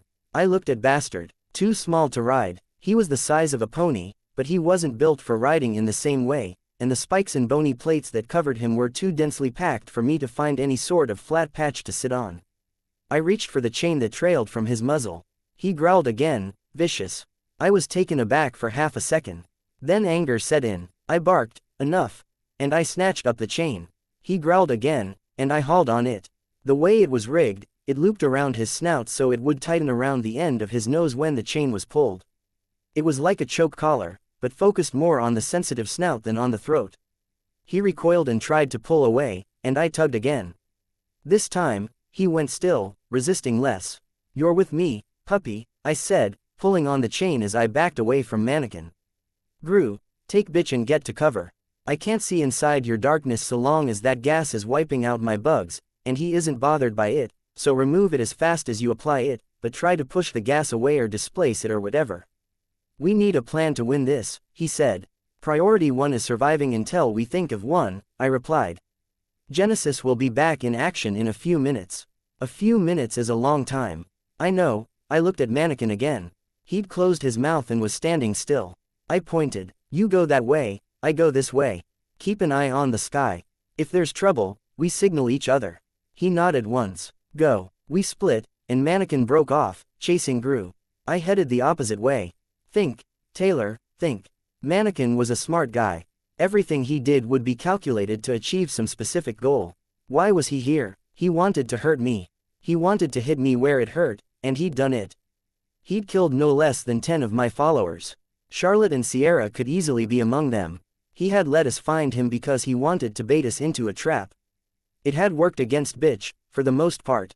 She wasn't dead, I hoped, but she was out of action. What about the small stuff? The little things. After he'd caught bitch, he hadn't shot her, and he hadn't shot Bastard when the puppy was making its rescue attempt. Why? He could have been conserving ammunition. What was that term for? The simplest answer is often the correct one.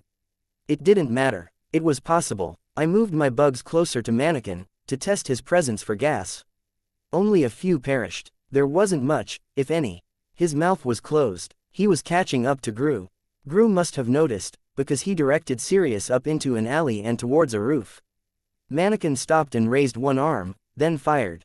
My bugs felt the concussion of the shot, but no reaction from Gru and Sirius.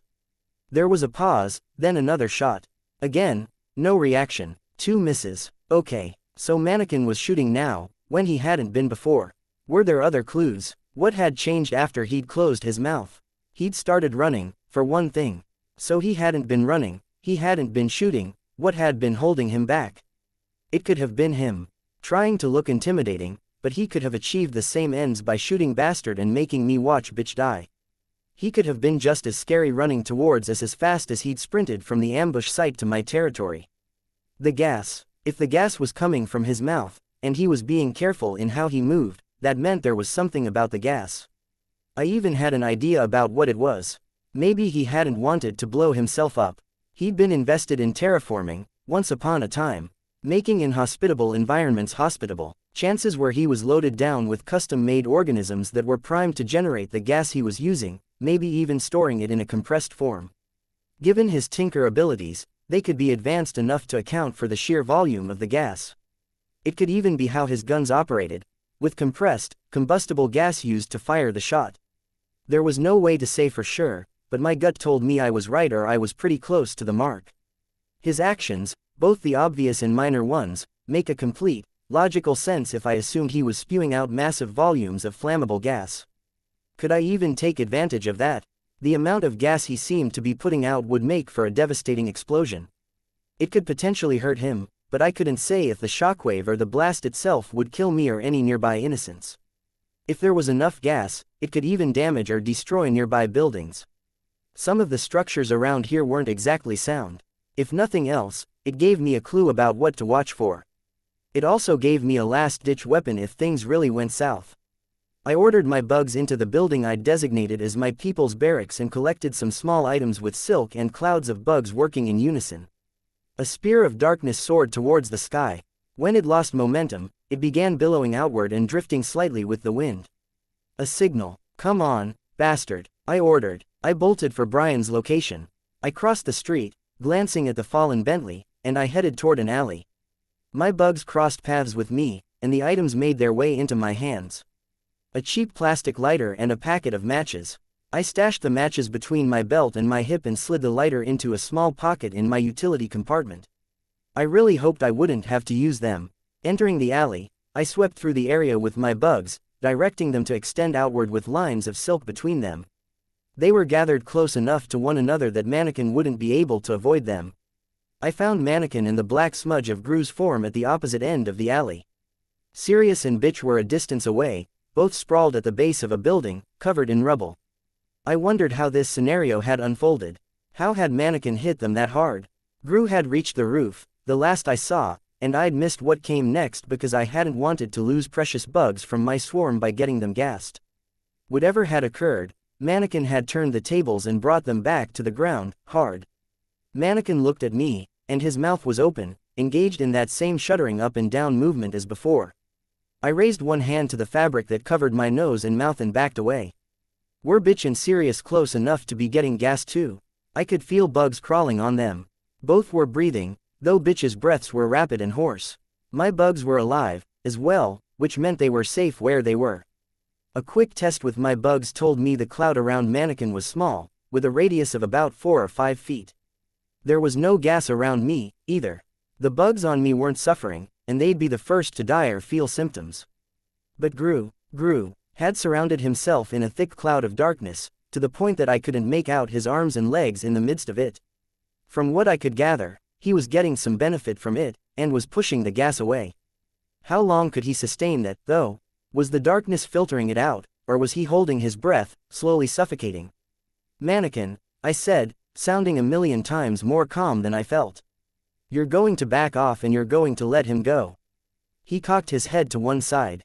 I raised the matchbook and, after checking again that my bugs were gas-free, lit it. A handful of my bugs carried it into the air. Or I light you up, I said. Could I? I believed I could. Maybe it was fatigue speaking. Maybe it was the grim recognition of the fact that Mannequin had spoiled any hopes I'd had of winning Coil's respect and saving Dinah when he'd murdered the people in my territory. He'd single-handedly destroyed my reputation and dealt a grave blow to the thing that had been driving me forward. Maybe a teeny-tiny part of it was hopelessness, knowing that I couldn't beat him otherwise. So yeah, if he was going to snatch my hopes of saving Dinah from me, if Bitch and Gru were about to die anyways, I could turn the tables and blow us all up. I might not save Dinah, but I could save all the people Mannequin would murder otherwise in the course of his career. No bluffing. He stepped back, and I realized his foot had been on Gru's chest. I watched as Gru stood and then began limping toward me. Bastard growled and tugged on the chain I held. I was in the process of reaching out for Gru to help steady him when I saw Mannequin move. He closed his mouth, raised one hand, and I could see a hole appear in the base of his palm. The barrel of a gun. No. The word was as much a grunt as anything else as it came from my throat, too choked for me to say anything normal. I grabbed for Gru as I'd planned and I shoved him to the ground. In a movie, that might have been the heroic sequence that occurred in slow motion, where the lunatic villain missed the pivotal shot by a hair and blew himself up in the process. We'd be left bloody but victorious. But Mannequin didn't fire. He was too collected to do any of that. He adjusted his aim, directing his handgun to where I'd pushed Gru to the ground. No, I said, and the sound wasn't a grunt this time. I stepped in the way, putting myself between Mannequin and Gru, arms spread, half kneeling. Bastard tugged on the leash again as he stepped forward, and I almost fell on my face. I could let him go and sick him on Mannequin, but he'd almost certainly die like Lucy had. Bastard, back, I said, tugging him to one side. I wasn't about to let a dog take a bullet for me. Besides, a part of me suspected that Mannequin was going to let me live so he could make me watch while he killed my friends and followers. I stared at his blank, featureless face, praying my instincts were telling me the truth. Then he shrugged, and my heart fell. 3 things happened all at once. The first and most painfully obvious was that I got shot full in the chest. The second was that I realized Gru was using his power to shroud us in darkness. He'd probably started the second. Mannequin shrugged. The third was the explosion. Long, disorienting seconds passed in the aftermath. The pain hit me like a summer rain. There was a second of nothing at all. I realized it was starting, and then I was treated to buckets of it. I writhed, my ribs screaming in agony, trying to find some position where the pain would be less and failing. I felt like a hot poker was being shoved into the spot on my ribs where I'd taken the hit the previous night. Hey, Gru said, you're okay. You're in one piece. I shook my head, unable to catch my breath. Each time I inhaled, it seemed to double the pain. You gotta stand, T-Skitter. Stand up. More through Gru's efforts than my own, I was helped to my feet. Every movement exacerbated the pain in my chest. I gingerly touched the site of the gunshot. Flecks of what looked like glass fell as I ran my hand over the cloth. Still couldn't breathe. The explosion had ignited every piece of rubbish at this end of the road that stood taller than the inch-high water level. Gru and I weren't, thankfully, blazing. My hair hadn't been ignited either, and perhaps most importantly, we hadn't been pulverized by the shockwave. It hadn't been a huge explosion, but it had been substantial enough. I looked for our opponent, and I saw Mannequin virtually unscathed, lying in the shallow water. The blast had knocked him sprawling, but he'd disconnected his parts so only lengths of chain attached each. An application, perhaps, of that martial arts principle. How did it go? An oak is broken by the hurricane's winds, but the supple willow only bends. He was already pulling himself together. There was barely a mark on him. Run, Gru said. I was about to voice an agreement when I saw Bastard lurch to his feet. The chain leading to his muzzle wasn't in my hand. Bastard pounced on Mannequin, taking one of the villain's arms in his jaws. Clenching, he began whipping Mannequin around like a rag doll. Twice, Mannequin's lower body was bludgeoned against the nearby wall. Yeah, didn't expect us to be that tough, did you? Mannequin turned the tables in a second. Between one of Bastard's shakes and the next, the villain stopped flopping around. I realized he'd ejected the knives from his toes and staked them in Bastard's neck and snout for leverage. His one free hand dangled at his side. Moving was agony, but I was lurching towards them in a half-run before I fully realized why. Mannequin raised his free hand and pointed it at Bastard's left eye. I caught his arm and hauled it back in the same moment he fired. Bastard repaid my kindness by whipping Mannequin to one side, striking me. Both Mannequin and I fell sprawling to the ground.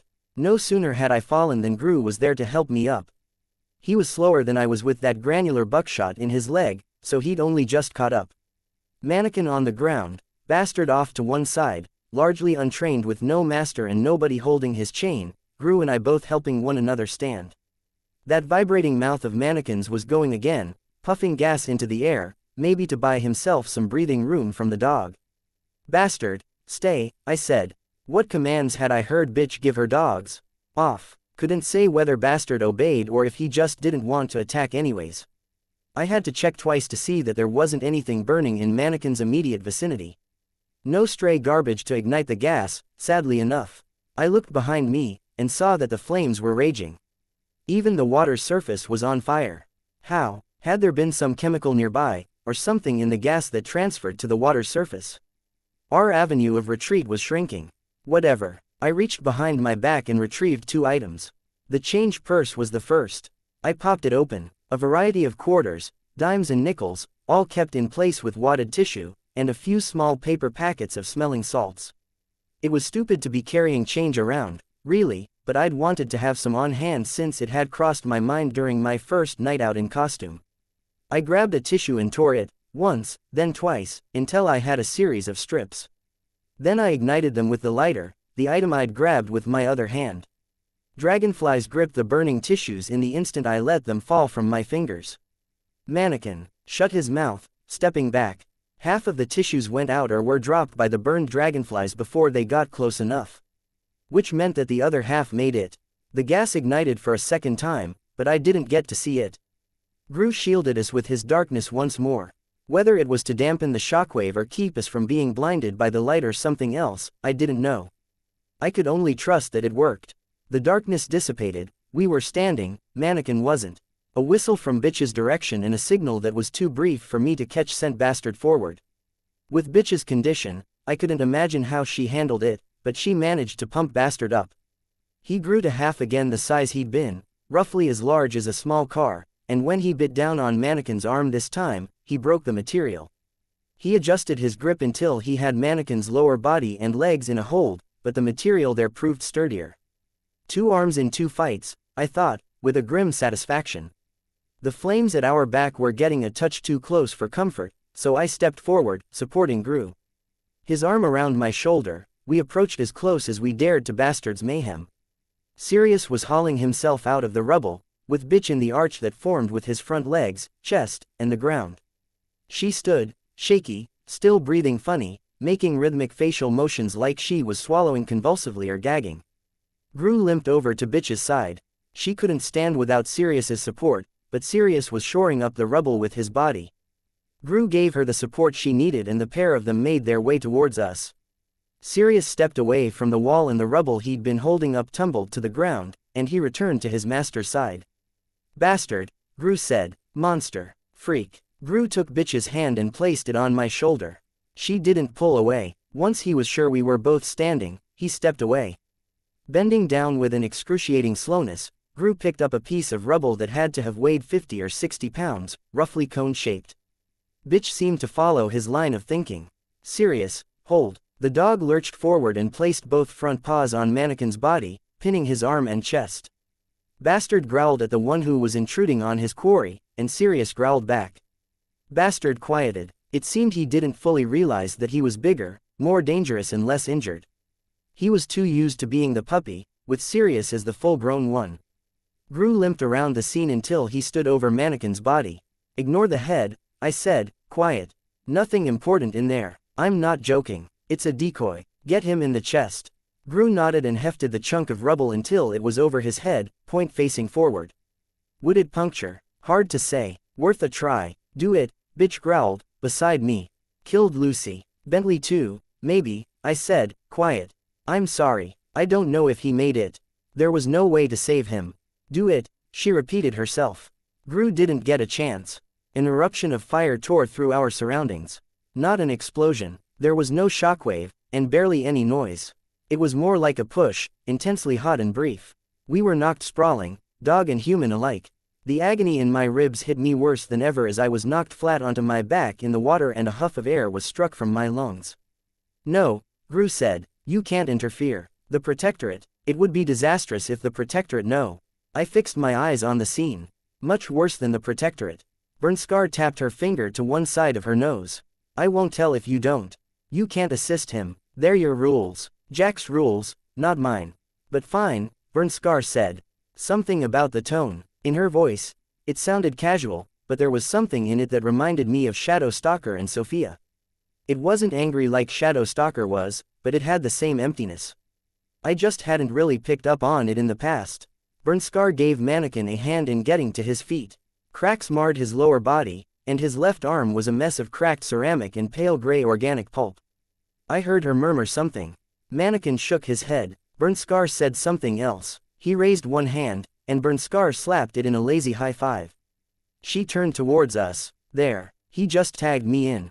Forfeited his turn. She cracked her knuckles, and every flaming piece of debris on the street became a pillar of fire, stretching vertically for the sky.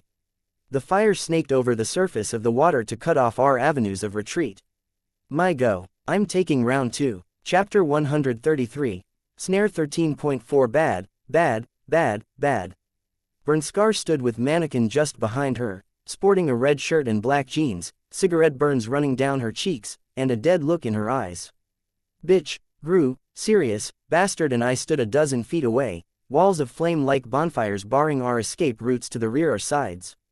Droplets of rain fell all around us, making ripples on the inch-high water that flooded the street. The air was thick with the smell of smoke. We'd at least had time to mentally prepare for the idea of facing Mannequin. My strategy had been last minute, but I'd been in the right frame of mind to fight a tinker, to anticipate ambush and tackle someone with decent offensive abilities, strong defenses and a crapton of tricks up his sleeve. Bernskar had flipped things on us. She was in a totally different ballpark from Mannequin. If I had to guess, her offensive capabilities were top-notch, even if they didn't break the scales like some other members of the Nine. I couldn't even guess where she fit on the spectrum of defensive ability, but she'd been with the Nine for a little while and she was still alive, so that was some indication. And utility. She had every trick a pyrokinetic like Lung had at his disposal, and she could teleport through flames as well, opening up a mess of tricks and avenues of attack. Happy now? She asked Gru. Not so much. Bernskar's voice was flat, without humor, like an actor reading the lines from a script without actually emoting them. I am following the rules, now. Let's see. Trying to remember how this is supposed to go. Test you, you pass or fail, and then I kill you. You only kill bitch if she fails, I said. Opening my mouth was more automatic than intentional. The majority of my focus was on our current situation. Options. What avenues of attack did we have? What about self-defense or escape? I had my pepper spray. My knife and baton were available too, though I doubted my ability to dish out more hurt than I suffered in an exchange of hits with Bernskar. Gru had his darkness, and both of the remaining dogs were in okay shape. I had my bugs, but neither my costume nor my bugs would do well against the flame. I can still kill Tall, Dark and Eerie and the alien girl, Bernskar said. Bug girl, I corrected. Don't really care. Bitch, the test is an old one, but it's good. We don't get to do it often enough, because it requires research. Got to do it with Cherish because she gave us the necessary info. Wasn't very bright, but she did. Now that she's on the team, she can give us all the info we need. You talk too much, bitch snarled. Get to the point or go the fuck away. You're going to have to face your greatest fear. Destroy any hold it has on you with violence, blood and death. I don't want you to just conquer your fears. I want you to murder them, before anyone else can use your feelings for them against you. She put a special inflection on the word, murder, making it clear she was being quite literal. I expected bitch to say something along the lines of, I'm not afraid of anything. She didn't. Her eyes narrowed. I'm not going to fucking hurt my dogs.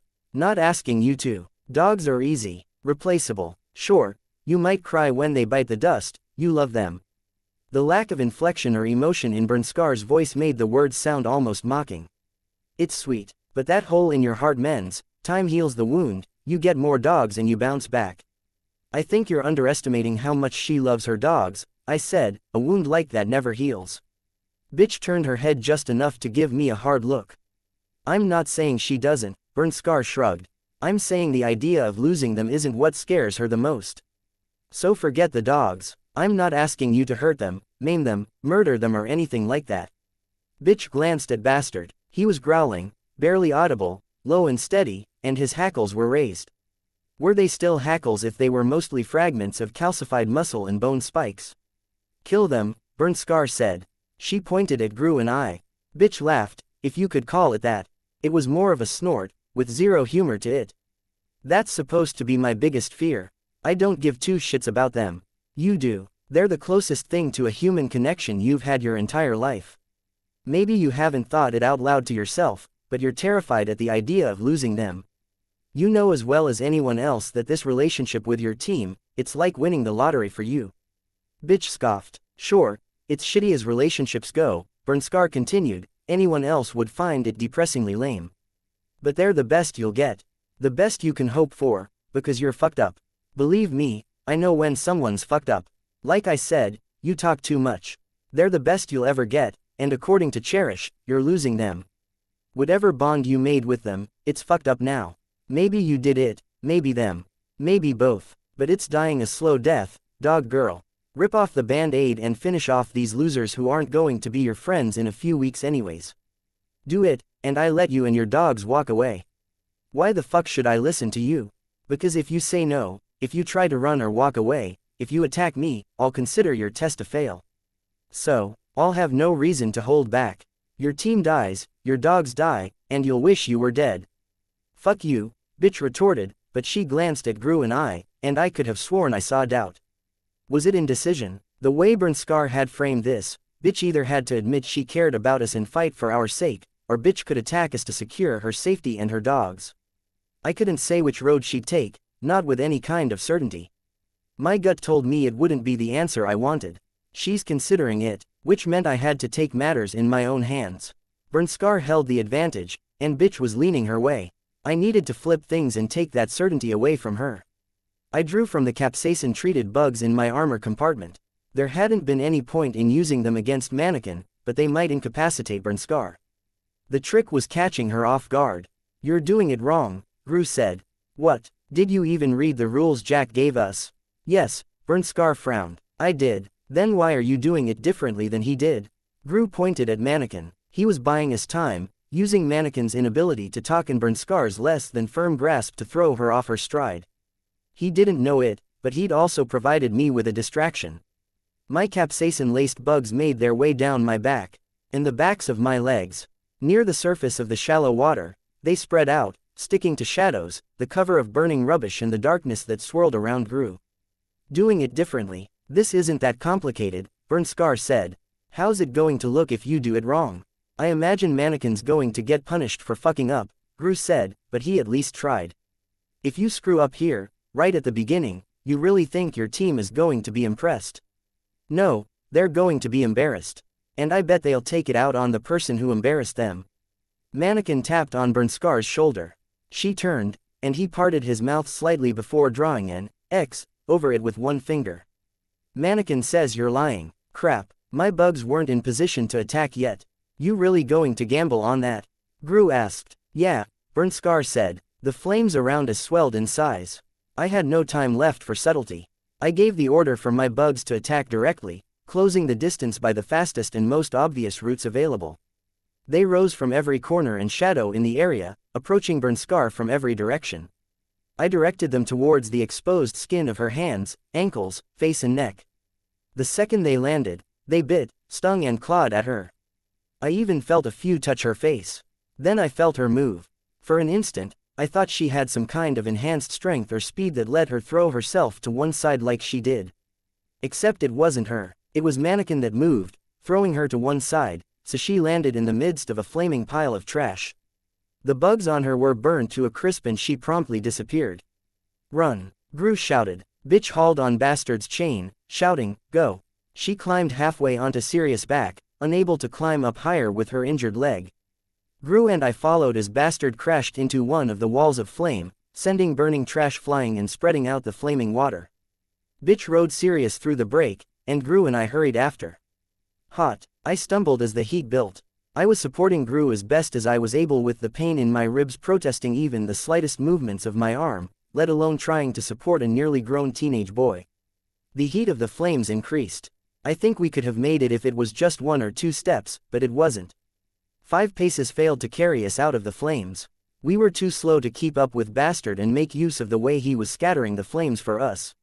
I fell in the same moment we finally got free of the flames, and Gru fell with me. There wasn't fire underneath us, but I could still feel the heat, intense, accompanied by a blinding pain. I was on fire. The water was too shallow to extinguish the fires as they licked around us, and even rolling in it failed to do anything substantial. Gru smothered us in darkness. I'd fought alongside him before, I'd been under the effects of his power countless times, but this was different. I was hurting, I wanted to find solutions, and now I couldn't see. I couldn't even use my swarm sense to assess the situation, because the flames Bernskar had spread around the area were limiting my bugs' movements. Our enemies, Mannequin and Bernskar, were similarly out of my reach. I felt a swelling panic as I thrashed, trying to immerse myself. I felt something heavy on top of me, then 3 quick taps on my shoulder. A signal. Gru. I didn't fight him as he used what must have been his jacket to pat me down and splash water onto me.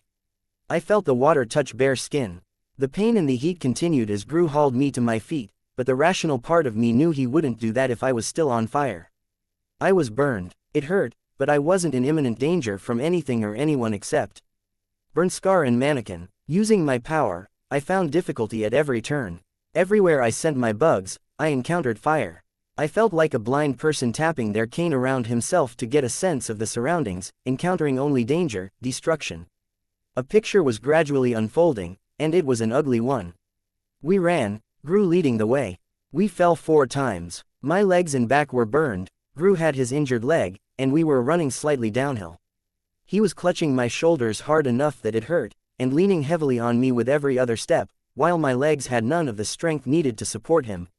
When we moved past the darkness, we were standing in the midst of the shattered boardwalk.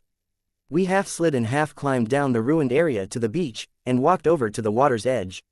From our new vantage point, we could see what Bernskar had done. My territory was on fire.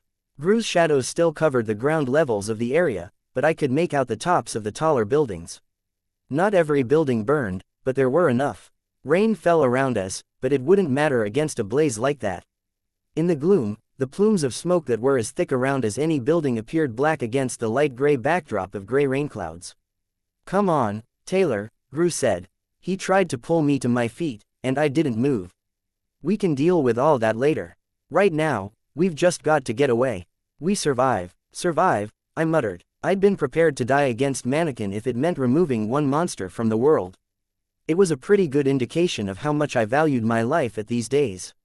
I'd cut ties with my dad, dropped out of school, helped get Lung arrested and started chain of events that had led to the AB terrorizing tens of thousands of people. I'd served as a distraction so a power-hungry supervillain could kidnap a girl and keep her drugged up in some underground cell for months. I'd stood by to let a man die. I'd become a full-fledged villain, pledged to protect people and then let them die horribly.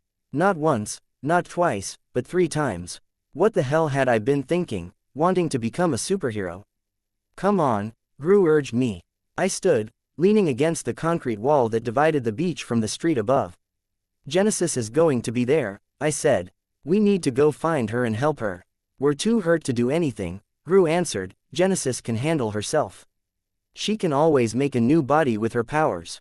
And her real body, she had it sent to my lair. Gru paused. Your lair could be on fire. Exactly, he considered for a few moments. All right, just let me call bitch. Don't. I stopped him as he got his phone in hand. What? A call at the wrong time, her ringer going off, it could mean alerting the enemy about her position or distracting her. Wait, he nodded, and we ran. Gru was letting his darkness dissipate, for the most part, as we were under cover and out of the way. We made our way to the storm drain, using the wall for support. We headed through the secured doors and into my cellar, then up the stairs to the main floor. My lair wasn't burning down, but I could see the faint flicker of flame on nearby buildings through the slits on the shutters. A quick investigation with my power showed that it wasn't anything serious. I set bugs in place as an early warning system. We headed straight for the bedrooms. I wasn't expecting to see what I did. There must have been 15 of them. Kids, none of them older than 10, some as young as 4. There were 3 to a bunk, sitting up or lying down. Charlotte was with them, the eldest. Don't be mad, she said, in a small voice. Mad, she spoke quietly, as if the kids wouldn't hear. I didn't know where else to take them. Sierra said we had to hide, that mannequin was coming. I saw him killing people without even moving. He went after families, but he was focused on the parents, not the kids. He killed them and let the kids run. Stop. My voice was harder than I meant it to be. I don't want to hear it. This is my failure. I didn't know where else to take them. You did good, I said. I sounded like Bernskar did. No emotion behind the words. Someone else should have come here. A girl or a woman, probably with an escort. Charlotte didn't answer, but moved aside. Genesis. Genesis slept on one of the bunks I'd set aside for my employees. Her face was contorted in an expression of concern. Average looks, if a little round-faced, she had long eyelashes, and her auburn hair was a mop. She had to sleep to use her power. Could we afford to disturb her? If we tried to move her and she woke up, would it mean taking her out of the middle of a fight where she could do something to Bernskar or Mannequin? Where are the rest of my people? I asked. Sierra divided us into teams and sent each of us in a different direction, telling us to get people to evacuate. I almost ran right into Mannequin. I hid and saw him attack. I felt out with my power, sticking exclusively to the building interiors, to avoid inadvertently barbecuing my bugs and frittering away my resources. I used the bugs in the area to try to get a headcount. The geography and the spread of people in this area was becoming familiar to me. Very few were still alive and in this area. Too many had died. How many bodies were there? 30, 40. I didn't want to think about it. Charlotte, did you come in through the front door or the other entrance? I asked. Front door. I was thinking about taking these kids and running for it, but I didn't know if you'd want. Secrecy is not that important right now. Take them down to the storm drain and stay there. It's more or less fireproof, it's not going to collapse on their heads, and it's a better hiding spot than this. It seemed like getting orders invigorated her. Okay, come on, guys, get ready, shoes on, this way. The kids began to get sorted and follow Charlotte's instructions as she herded them out of the room, staying by the door to ensure nobody was left behind. There were no complaints and there was nothing like chatter or crying from the kids. How many of them had watched their parents die for them? They were so stoic, or shocked. Gru looked at me. What are you thinking? They take cover, we stay. I'm going to try to use my swarm to get a sense of where Genesis is and how the fight's going. The second things go south or this area gets too dangerous, we get her out of here. You'll need this, Charlotte said. I hadn't noticed it with all the people in the room. At the foot of the bunk, in the corner of the room, there was a folded-up wheelchair. Can't ever be easy. That might complicate things if we have to run for it, Gru said. I didn't have a response to that. Charlotte left with the kids, and we took the time to manage our wounds. I headed into the ground floor bathroom to run cold water over the burns on my legs and back. Gru sat on the toilet's lid and began gathering the necessary things from the first aid kit. My power found Genesis, but only briefly. She was big, some sort of flying pufferfish with a hard exterior and tentacles. It was a hard image to piece together. She floated slowly over the streets, and the bugs that I had on her died as Bernskar pelted her. I tried to send some bugs after her, but she disappeared into the side of a burning building as they approached. I tried and failed to find where she'd teleported to. Frustrating. Whatever her destination, it was a place my bugs couldn't touch, so I had to wait for her to move away or start attacking from another vantage point. Nearly half a year ago, I'd gotten my powers when I was trapped in a locker, wanting to be anywhere but where I was then. I'd reached out, my mind extending out for something, anything to distract me and draw my focus away. I wasn't trapped in a locker, but I felt very close to how I had then. Except it wasn't the feeling that I was trapped. My powers range hadn't increased. It felt like that in a different way. We can't do this, I said. Gru had torn open his pants leg and was suturing one of the cuts. We can't endure this. We won't last. We got unlucky and took the brunt of it. We'll get a breather, will we? These guys are experts in preying on weakness. They're going to target us and come after us until we can't defend ourselves. They'll kill us, then they'll go after Panacea, or Armsmaster, or Hookwolf, or Noel, and they'll do the same thing. Taylor. I pushed myself to a standing position. They're going to do the same thing they're doing to us, and they're not just going to win. They're going to ruin everything while they do it. Stop. I hobbled past him, and he grabbed my wrist. Between anger and the fact that my sleeve was wet with the water of the shower, I managed to rip my hand from his grip. Don't do that. What do you think you're going to do? I'm going out there. They're just bullies. They're powerful, they've got every advantage, but that's all the more reason we can't let them get away with this. I'll bait them out, or find where they're hiding. I can take Bernskar down if I can get the right bugs to bite her, or sting her enough times. I just have to do something. I can't just stay here and let them get away with this. You're so hurt you can barely walk. If they find you, you won't be able to run. Sick of running, he stood and followed me. He got ahead of me despite the fact that he was probably hurt worse than I was. I ducked around him, and he pushed me against a wall. Don't do this. If you want to get revenge on those guys, if you want to help your people, you need to stop, rest, recover and plan. I struggled briefly, but the pain in my ribs and the burn on my back made that far more trouble than it was worth, and it was already pretty futile. Hated this. Hated feeling weak, even if it was Gru I was comparing myself to. My bugs alerted me to movement from Genesis. I didn't say anything to Gru, and simply waited as she grabbed her wheelchair, unfolded it and transitioned into it, before wheeling out into the hallway. Did we wake you? Gru asked. No, I can't be woken by anyone except myself if I'm like that. It's more like a coma than sleep. You were watching me. Gru and I nodded. He must have felt self-conscious, because he backed off, letting go of me. I did note that he positioned himself between me and the end of the hallway. I wouldn't be able to run for the cellar or the front door without going past him. It didn't really matter. He was right. Maybe I would have gone on if he hadn't stopped me, using my anger and frustration to drive myself forward until I got myself killed. Gru and Genesis had, in their individual ways, interrupted that.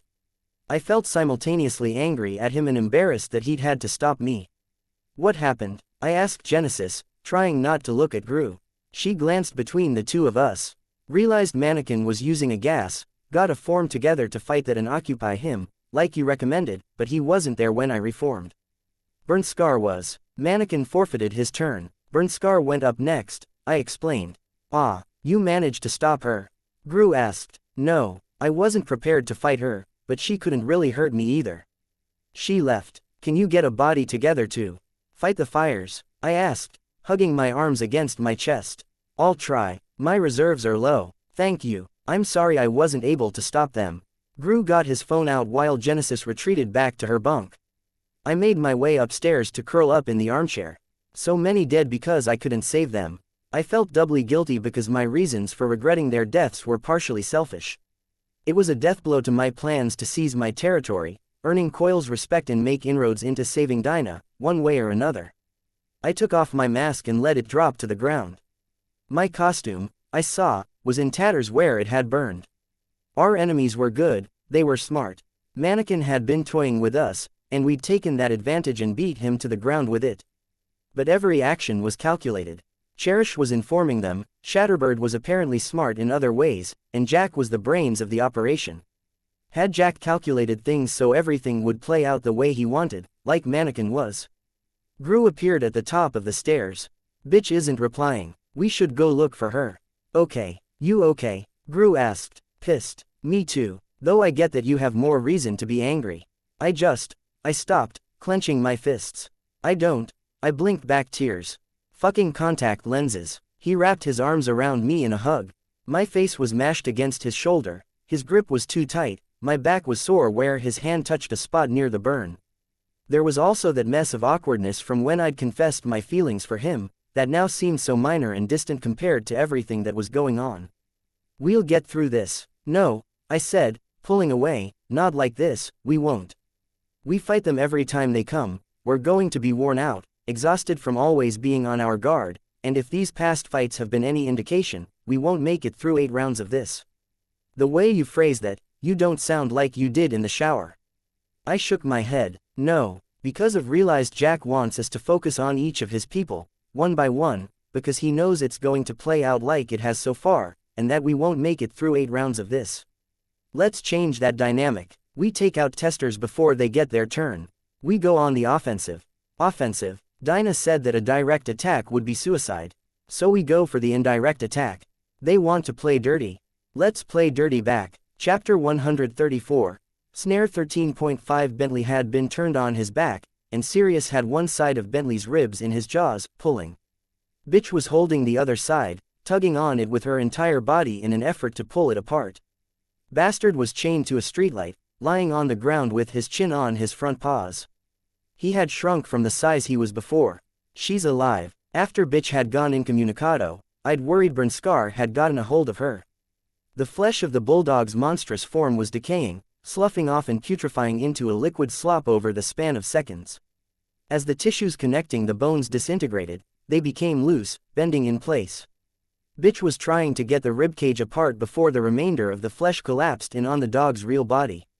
Found her. I spoke into my phone as I hurried towards her, my rain boots splashing. Yeah, contact the others about meeting. The pain in my legs made me gasp if I stretched my foot out the wrong way, and each gasp only triggered the pain in my ribs. The air was heated, though there were no fires in the immediate area. The hot, smoke-filled air combined with the pain in my ribs to punish even my shallower breaths. The fuck are you doing here? Bitch asked. I drew my knife and held it by the blade, extending the handle towards her.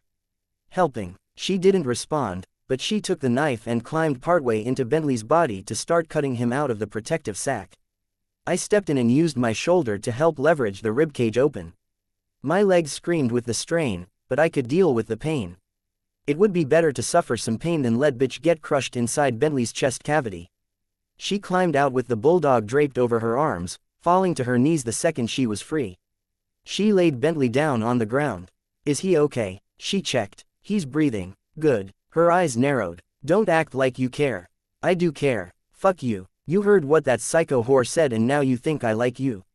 I don't. I'm not thinking anything along those lines.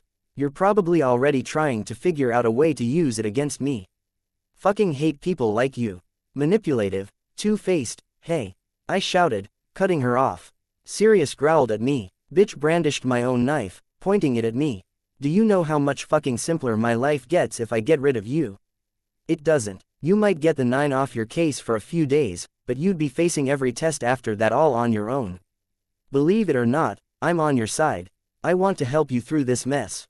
Don't bother. Go, leave. The knife didn't waver. I'm not going anywhere unless you're coming with me. Getting cocky because you think I can't cut you. Don't forget that you can be chewed. I gave Sirius a glance, making sure to keep my head still so I didn't give off any sign of hesitation or doubt. If you were going to hurt me, you would have done it while Bernskar was threatening you. I don't like being told what to do, so no, I wouldn't have. I doubt that, I thought. You don't like being told what to do by a stranger, maybe, but I'd bet you could be happy if you had a stable environment and consistent leadership. If you carry out their tests and join them, they'll be telling you what to do for the rest of your life. I don't care about the test, she shouted. I could see Sirius tense, ready to attack. I just want to be left alone. I know the feeling. You don't know anything. Screw that. I jabbed a finger in her direction. Maybe my life hasn't sucked as much as yours did, but I've been there. I've been hounded every fucking day by people who only wanted to make me miserable. Every day, getting so tense that I'd feel like throwing up in the shower before leaving for school, and I'd have headaches before noon. I spent weeks hiding in the bathroom during lunch breaks because they wouldn't fucking ease up on me. Boo-hoo, I could tell you what I put up with. I shook my head, and took a deep breath. I forced myself to calm down before I spoke. I'm not interested in a pissing contest, Rachel. Because you'd lose. She poked the knife in my direction, as if to punctuate her statement. Because this isn't a competition, and yeah, I'd lose. I'm trying to tell you that we're not that different. She scoffed. God, my legs and feet hurt. My ribs weren't exactly sunshine and rainbows either. I felt like I had to do something to distract myself.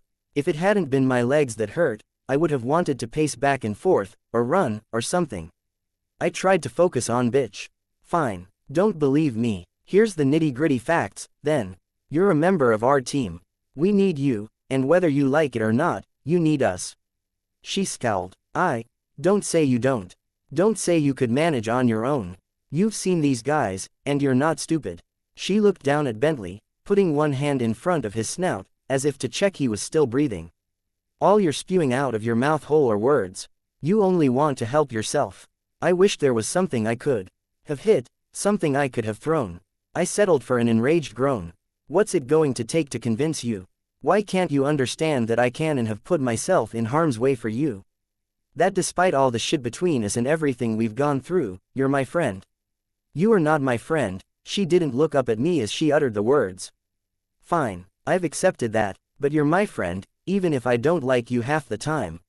You're my teammate. We're similar. The only difference is that you went through your shit years ago, and I just got through dealing with mine a few weeks after I joined this team. We've traveled down the same paths. Whether you like it or not, we're kindred spirits. We both struggle with the social. I trailed off. Bitch had reacted to something I'd said towards the end there, flinched, almost. I sighed. This isn't accomplishing anything. I looked at my territory. The plumes of smoke had turned the sky a gray-black in color, some of which glowed faintly orange with the reflected light of the fires. The occasional spark floated through the air from one of the fires that burned around a nearby corner. She broke the lingering silence. Coyle told me that people would leave me alone if I got powerful enough. If I had allies, if I had money, if I scared my enemies enough. When was this? Before I joined the Undersiders. He didn't tell me who he was. Left me a phone with some cash, then called me a while later. Fucking words that sounded good.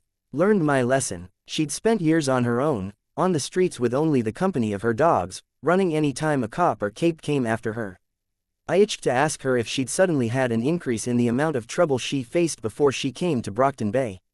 Trouble that could be precipitated by a certain ambitious supervillain. No, it wasn't the time. You know that joining the Nine would get you the opposite of that. It wouldn't be the kind of power that gets you left alone. It would be a life of being constantly chased, always in the company of people who are 10 times as manipulative and two-faced as you think I am. I know, she spat.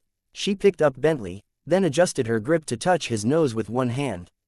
Whatever. Down to brass tacks. I gave her a second to cool down, then spoke. They killed your dog, hurt Bentley, killed my people and torched my territory.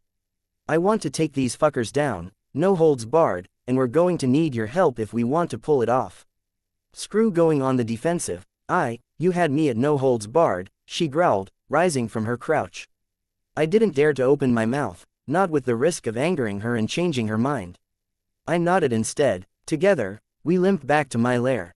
Every step I took was a chore. Where Gru and I had supported each other, bitch didn't offer me anything. It bothered me a little. We could have ridden Sirius if we'd cooperated to help each other onto his back, but that wasn't apparently in the cards. My bugs found Genesis a few blocks away. Or, rather, they found something that approximated a blend between a slug and a rabbit. My bugs identified 2 bulbous eyes, 2 tentacles or floppy ears and a body that hugged the ground. The insects I had resting on the surface of the water could feel it flowing up into the sides of the slug. A small mouth jetted streams of it at the fires of a building near her. I assumed it was Genesis. Educated guess. One of these days, I was going to run up against something strange and assume it was her, only to be unpleasantly surprised. I drew words and symbols with the bugs. Shortly after, the flow of the water stopped and the consistency of her body began to break down. She was on her way back. Charlotte had taken the kids away, so my lair was empty as we made our way inside. Bitch assessed the area and then headed into the bathroom, going for the first aid kit. Want help? She glared at me. Answer enough. I headed upstairs and stripped my mannequin of the costume I'd largely completed. Then I removed my rain boots and began the tortuous process of peeling out of the costume I was wearing. I'd put off investigating the damage in favor of finding bitch sooner. Removing my mask wasn't a problem, but unstrapping my armor and getting my arms out of the sleeves made my ribs ache. A fresh bruise had layered on top of the old one, black and purple over a purple-green. I had to pause for a minute to catch my breath before I began on the legs. I'd been wearing waterproof tights under my costume, and I cringed to think of the fact that I'd been wading in filthy water with the injuries exposed. I got the first aid kit I'd brought down from my room and found a pair of tweezers. Tatters of melted plastic from the leggings clung to the creases and edges of the burn. Slowly, carefully, I worked my way down, removing the black fragments, digging in where necessary. Every area I cleaned, I disinfected. The largest burn covered my right heel, the top of my foot, and half of my calf, but the toes were okay. The other marked the left ankle, heel and a patch small enough to cover with my hand on the shin. There was less damage, but there was more melted spandex crusting it.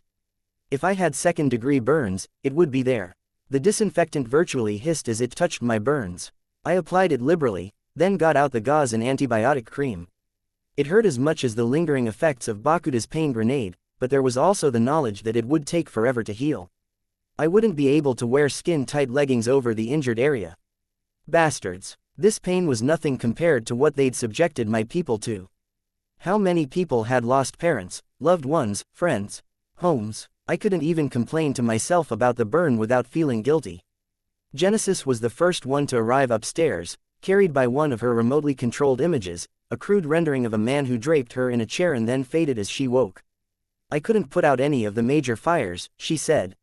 For someone who had just spent 4/5 of the day sleeping, she looked exhausted.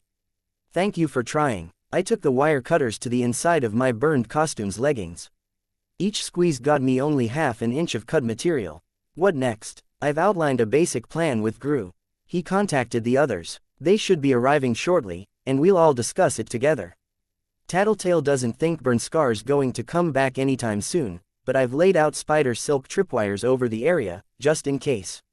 A plan of attack. It's easier if we wait until everyone's arrived before I get into it, so I'm not repeating it too many times. Might even be smarter, if Cherish is looking in and trying to read my emotions to figure out what we're doing. Attack. Being careful and being on the defensive isn't getting us anywhere.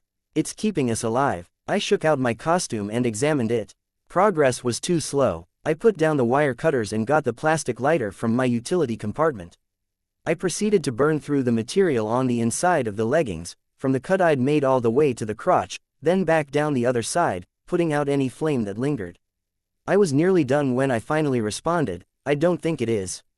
We're still dying. It's just slower. Can you honestly tell me we're going to survive another 2 confrontations like this? So you want to be aggressive instead? Suffer a fast death? Yes to the first part, no to the second. Look, they're good, because they're experienced. Jack has been doing this for years. He knows the exact balance he needs to strike, to be unpredictable enough that we can't plan against them, but clever enough that we can't catch them off guard. But you want to try. To catch them off guard, I mean. Yeah, it's suicide. Like, what are the odds you're going to make it through a 3rd round? If we have a 50-50 chance of dying in a given confrontation, that's, what, a 1 in 8 chance. You're better at math than I am. Sure, except we're not going to fight them head on. Tell me, what are the limits on your abilities? There really aren't any. If it makes sense, if it's self-sustaining, with organs and an energy supply, it's easier on me. I don't need to take up as much of the load with personal effort. Bigger and denser forms are more taxing, too. What about materials? What can you use to put a body together? I don't know. I can control it, sorta, but my power chooses for me. I visualize it as I use my power, I drift off, and I go into that sort of twilight state when you're just barely almost asleep, and your mind wanders. Anything I haven't firmly put together in my head gets filled in with the stray thoughts and imagination. I never put too much effort into the material, unless I wanted something like armor or stone skin. So ridiculously powerful. If I had her power, damn it, and special abilities, you can give them to your forms. I have to visualize the mechanism, the organs or whatever that make it work. I only have a limited time before I'm knocked out, so time I spend on that is time I'm not working on other stuff. Like the form I was just using, you didn't see it, but I saw it. Right. The bugs, right. Well, I visualized the water suction system and the water gun, but because I didn't focus on the body, it didn't have arms or legs, and it was slow, and because it didn't have vital organs, it drained me. Okay. I held up my costume with the legs and feet reduced to tatters. I turned my attention to a box behind my chair, tucked beneath a shelf of terrariums. A small tide of roaches lifted it and carted it to me. Inside were the scraps of fabric and mask left behind after Mannequin's first retreat. I hadn't wanted to spare any material. Why are you asking? Trying to assess the resources we have at our disposal. I heard a car door slam outside. That would be either Gru or a collection of the others. Genesis used her hands to shift her position in her seat. I glanced at her legs. They were thin. Atrophy. She'd been in a wheelchair for a while. When I looked up, I saw she'd caught me looking. If you have a question, I'd rather you ask than keep wondering. I felt my face heat up, and quickly turned my attention to the fabric of my old costume. I used the roaches to arrange a patchwork on the floor, using the tattered scraps. My spiders crawled from the terrariums to begin connecting the pieces. It didn't have to be pretty. Really. Asked, were you disabled because of your power? A side effect, or something that happened in costume? She shook her head. I've been in a chair since I was 4. No, if anything, it's the other way around. Other way around. My first thought was trigger event. The second was, maybe that idea about people being stronger if they get their powers at a younger age is true after all. As I mentally categorized my musings, I felt them connect with a bunch of other thoughts. Of the 6 travelers, 3 were among the more powerful capes in Brockton Bay that I'd met. In terms of sheer destructive effect, Sundancer and Ballistic were top-notch. Genesis was top of the line in sheer utility and versatility, a combatant that could endlessly return to the battlefield with whatever form she wanted, provided that her real body was left unmolested. Topping it off, Noelle was apparently so powerful she had to be kept in quarantine. Trickster was impressive, if not quite in the same class as his teammates, and I had no idea what Oliver was all about, since he didn't have powers, as far as I knew. How had they come together? If I ran with the theory that Genesis somehow had her trigger event at 4 and was more powerful as a result, did that mean the other powerful members of the group had done something similar? If so, how were they connected? Or was I thinking along the wrong lines? My bugs counted the people who'd exited the car and were heading through the storm drain. A group. The others are coming in. Your team and Regent. She smiled a little, but it was almost a sad expression. Resigned. Back when I'd first talked with Sundancer, I could remember asking her about her experience with the travelers. What was it she'd said? Intense, violent, lonely. Lonely despite the fact that they were constantly in each other's company. I couldn't exactly remember what Sundancer's explanation for that loneliness had been. It had been vague, hadn't it? Seeing Genesis's expression, I suspected Sundancer wasn't the only one who felt that way. The others made their way upstairs, followed by Bitch. They gathered around my room, all standing. I moved to stand, myself, but Trickster gestured for me to stay seated. You okay? Regent asked. Alive. Hurts like hell. Through my swarm sense, I felt a truck park outside. Gru let himself in through the front door. Before long, all were present. Gru dialed Tattletale and put the phone on speaker. Yo. Her voice came through. Me and Coil here. Skitter wants to attack the 9, remove a tester before they get their turn. Trickster whistled. Risky. Look at it this way, I said. How many police forces and super teams have tried to beat the 9? How many divisions of the Protectorate or alliances of Cape teams have tried to beat them? Lots, Trickster said. Too many to count. The 9 play things like my team does on good days. They pick their fights, avoiding confrontations or disappearing when they aren't certain they can win. When they do fight, they hit where it hurts. We do that. Look at what Regent did to Shadow Stalker, what I did to Lung on both occasions. And they terrorize their victims. We do the same thing, unintentionally or not. Gru is scary with the darkness, Bitch's dogs make people shit themselves. Me, everyone's at least a little creeped out by bugs. Tattletale and Regent are unnerving in a whole different way. The 9 are us on steroids. That's not a very flattering comparison.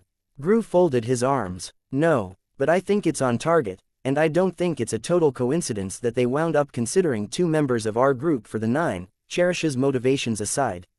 So let's avoid playing things like Jack wants us to. Let's not do things the way better heroes have tried and failed. We play this like they play this. Unpredictable, calculated recklessness. We don't get caught up in a fight, and we think through every part of the plan. Gru shook his head a little, as if in response to some thought that crossed his mind. You will have my assistance, Coil said. Jack needs to die, and you'll have access to all of my resources should you move forward. All right, thanks. Bitch is on board, I think. Bitch nodded. Everyone needs to be willing to do this if we're going to move forward. I'm not just talking about attacking these guys. Sundancer, Ballistic, you guys have been holding back for a long time. I know it's asking a hell of a lot, but, are you guys prepared to kill? Silence hung in the air for a few long seconds.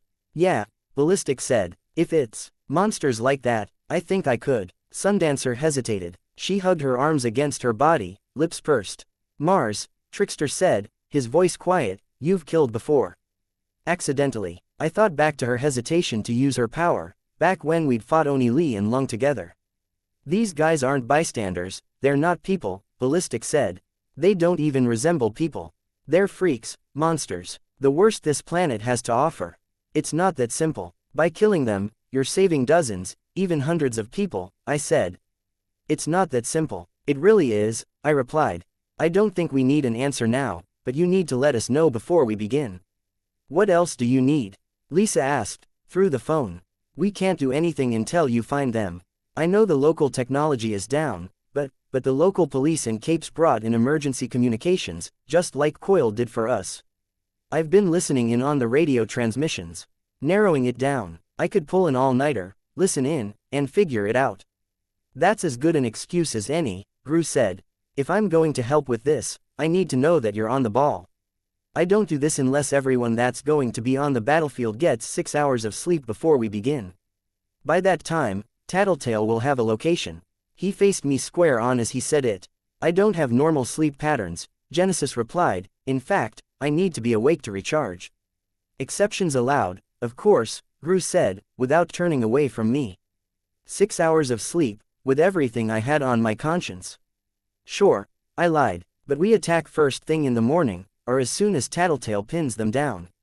First chance, he agreed. Is there any possibility that we could deploy Noelle?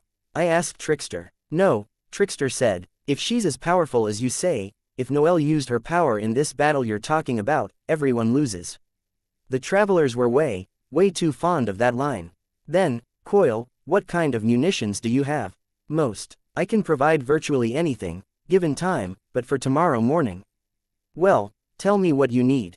I'm thinking explosives. How much can you provide? Hold on, Lisa cut in. You're talking about Ballistic and Sundancer using their powers without limits, you want to use Noelle, now explosives. And I'm talking about me using Black Widows, brown recluses and every nasty bug I have at my disposal. I'm talking about us packing guns and grenades. All of us, no holds barred. Trickster rubbed his chin. Okay, they broke the unspoken rules between Capes, so there's no reason to actually follow those rules. Sure, but do you actually have a plan? Yes, I replied. Keep in mind that this could change pretty dramatically depending on where we find them and what they're up to when we run into them.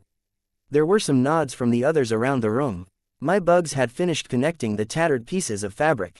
It wasn't pretty, but a few tugs to test it showed it was as sturdy as anything I'd made. I draped it over my lap. Until my legs healed, I'd be wearing my new costume from my upper body, with the tattered cloth as a skirt to protect my burned legs. Then I told them what we'd be trying to do. Chapter 135. Snare 13.6 inches. We set up and act the second they stop moving, Gru's voice sounded through the walkie-talkie. Be ready to move the instant Cherish alerts them. We maintain unbroken line of sight over the 9 and between our squads. Notify us and change position if you lose sight of them. Everyone knows what they're doing. Various assents could be heard through the walkie-talkies. Maybe I should ask if anyone's unsure about what they're doing. He asked. There was no response. Good. Hold positions. The strategy was mine, but Gru was more comfortable than I was as a battlefield commander. I was okay with him taking charge here. Preferred it. I raised my binoculars. 7 members of the 9 were strolling down the street. Jack, Bonesaw and Siberian were at the head of the group, and Jack was using his knife to try to cut down anyone he saw who didn't get under cover fast enough. It was almost an idle amusement, rather than some mission or task he'd undertaken. Most escaped, and he didn't go to any particular effort to chase them down, as though he were conserving his strength. Cherish, Mannequin and Shatterbird were in the middle of the group, Crawler behind them, trailing behind with languid, casually effective movements that resembled those of a cat. At the very back of the group, trailing even behind Crawler, was a hulk of a man who I took to be Hatchet Face. He looked like he was rotting alive, and there were grafts of flesh and mechanical replacement parts filling in the gaps. The majority of my attention was on Cherish. Through the lenses of the binoculars, I focused on her face. I watched the movements of her eyes, her facial expressions, and the tension in her hands. Nothing she'd done thus far had indicated she was aware of us. Her attention seemed more focused on the handful people Jack had cut down. As they walked, she looked down at each of the wounded and dying with the detached interest one might have for a car accident by the side of the highway. She hadn't opened her mouth since we'd caught up with their group. I so wanted to jump in and save those people. But it would be suicide. Our priority was stopping the 9. Part 1 of the plan was simple. Up until the point we engaged, we stayed as far away as we could while maintaining a visual and some ability to act. We knew Cherish's power was more effective as she was closer to her targets. If there was any element of surprise to be had, we'd have it by striking from a distance. I spared a glance at Mannequin, changing the focus of my binoculars to the man in white. Again, he'd replaced his parts. His form resembled what I'd seen the first time I'd encountered him. I turned my attention back to Cherish. Shatterbird was saying something to her, her lips moving in the rhythms of speech beneath the glass beak visor that covered the upper half of her face. She was using her hands to punctuate her words. Cherish didn't respond. From the length of Shatterbird's speech, I took it to be some kind of monologue or lecture. "Hey," Sundancer said from beside me, 10 or so seconds until we lose them behind that building over there. A quick check confirmed she was right. The direction their group was traveling would take them out of sight. I picked up the walkie-talkie, moving forward. "You guys have eyes on them?" "Yeah," Gru reported. "That would be our second squad." "Yep," Trickster said, from the third. I was already sitting side saddle on Bentley, with Bitch ahead of me. My burned legs didn't afford me much grip with my calves, so we'd taken a loop of the chain that surrounded Bentley and wound it under and over my lap and around my waist to secure me in place, connecting it with a carabiner in case I needed to get off fast. I put one arm around Bitch for further support, and scooted forward to make room for Sundancer. "Go," Bitch hissed the words the second Sundancer was in position. Bentley lunged forward, leaping to the next rooftop and landing with enough force that I wasn't sure I could have stayed seated if I'd been riding normally. Bentley was more of a bruiser than the other two dogs, with his front half adding up to almost twice the mass of the rear. It made him weaker at the long-distance leaps than any of the dogs I'd ridden thus far, but his powerful upper body also made him a strong climber. It also meant he had the raw strength to carry 3 of us in the pair of heavy metal boxes that we'd strapped to his sides. Our progress wasn't fast, but we did make our way up the side of the next building, Bentley's claws digging into the windowsills as he slowly and methodically ascended. From that building it was one more leap and a short climb to the roof of the tallest building in the area. I released my death grip on the chains and got the binoculars and walkie-talkie out. In position on the Demesne's soft tower. "Location of the 9, Lord and Tillman," Trickster answered me. "I found the intersection. Once I had the right general area, it wasn't hard to spot them." Crawler was conspicuous. "Found them," I informed the others. Our setup put Gru, Ballistic and Sirius directly behind the 9, along with the metal cases of supplies we'd strapped to Sirius' sides. Trickster and Regent were mounted on Genesis, who had taken a form not unlike the dogs. The trio were positioned to the 9's left. By contrast, my group, with Sundancer, Bitch and Bentley, were positioned to their right. Each of us were a little over 1,000 feet away from the 9, 3 city blocks, give or take. It meant my allies were out of range of my powers. It was a drawback, but I hoped it would balance out. "They're moving with purpose," Tattletale sounded over the walkie-talkie. Trickster was sending her ongoing video with a camera and directional microphone. "I think they're heading to Dolltown." "Dolltown, Parian's territory," Ballistic said. "She controls these giant stuffed animals. Cordoned off an area in my district before I made my claim. I haven't gotten around to dealing with her yet, with the 9 and all. They're probably trying to bait the heroes out," Tattletale said, "killing in the streets, then attacking one of the safe territories that aren't controlled by us. ETA for them getting to their destination? I asked. 1 minute, Tattletale spoke. Moving up, Gru reported. You guys maintain visual. Jack was still attacking everyone he spotted. How many lives would be lost in the meantime? Worse, would Cherish notice our presence, or would Jack look for civilians and spot one of us on a rooftop blocks away? Going into this with the element of surprise was almost too much to hope for. I put my walkie-talkie down, but I kept my eyes on Cherish. She hadn't spoken, and there was no change in her posture. Gru, Trickster said, get in position fast. I see the area where Parian marked off her territory. If they're going to stop, they're going to stop here. I used the binoculars and found the area in question. Yellow spray paint, raincoats and scarves had been used to form a line across a street. Gru didn't respond, but that could easily be because he was focusing on writing. Just in case, I asked, you have eyes on him, Trickster? Yeah, Gru and Ballistic are heading up to a spot where they can see everyone. No danger, no danger. It was a loaded statement. Burnscar wasn't here, but Tattletale was 90% certain that the pyrokinetic teleporter was off tracking down one of the hero candidates or Hookwolf to give them their tests. My heart was hammering in my chest, and I knew that between one of these heartbeats and the next, one of the 9 could spot us. If it was Jack or Shatterbird, we could be dead or bleeding out less than a second later. Set up, Gru ordered. I unclipped the carabiner and hopped down. Working alongside Bitch and Sundancer, I helped bring the boxes we'd strapped to Bentley's side to the edge of the rooftop. We hurried back, Sundancer giving me a hand up. I almost didn't feel the pain of my legs with the tension and adrenaline that thrummed through me.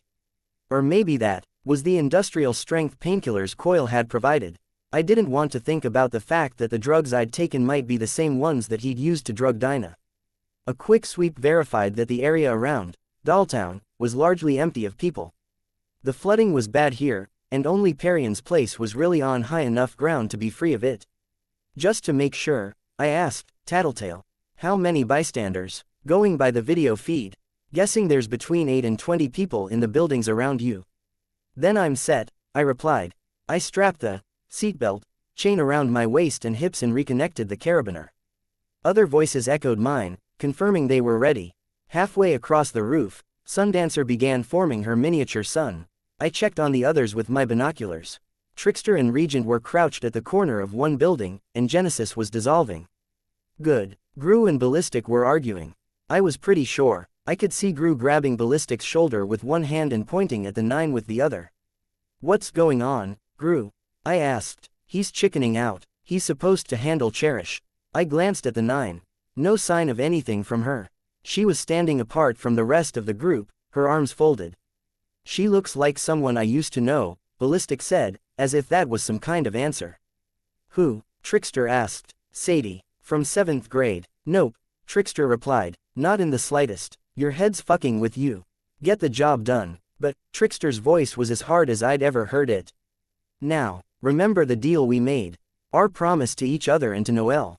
Don't fuck this up. Ballistic hesitated. Through the scope of my binoculars, I could see him holding the football-sized warhead in his hands. She's a human being, someone with feelings and tastes, and Regent was the one who cut him off this time, and she's someone that has forced parents to mutilate and kill their kids, and she made them enjoy it. Then she left them to live with the aftermath. Regent sounded remarkably calm given the situation. She's my sister. If anyone has a right to get sentimental, it's me, and I'm saying it's okay to off her, he finished. Ballistic broke off. I shifted my attention to the 9. Jack, Siberian and Bonesaw were moving past the yellow lines. And Cherish was turning to look in Gru and Ballistic's direction. I could see her almost bounce in place as she got her feet under her and started sprinting, her mouth opening.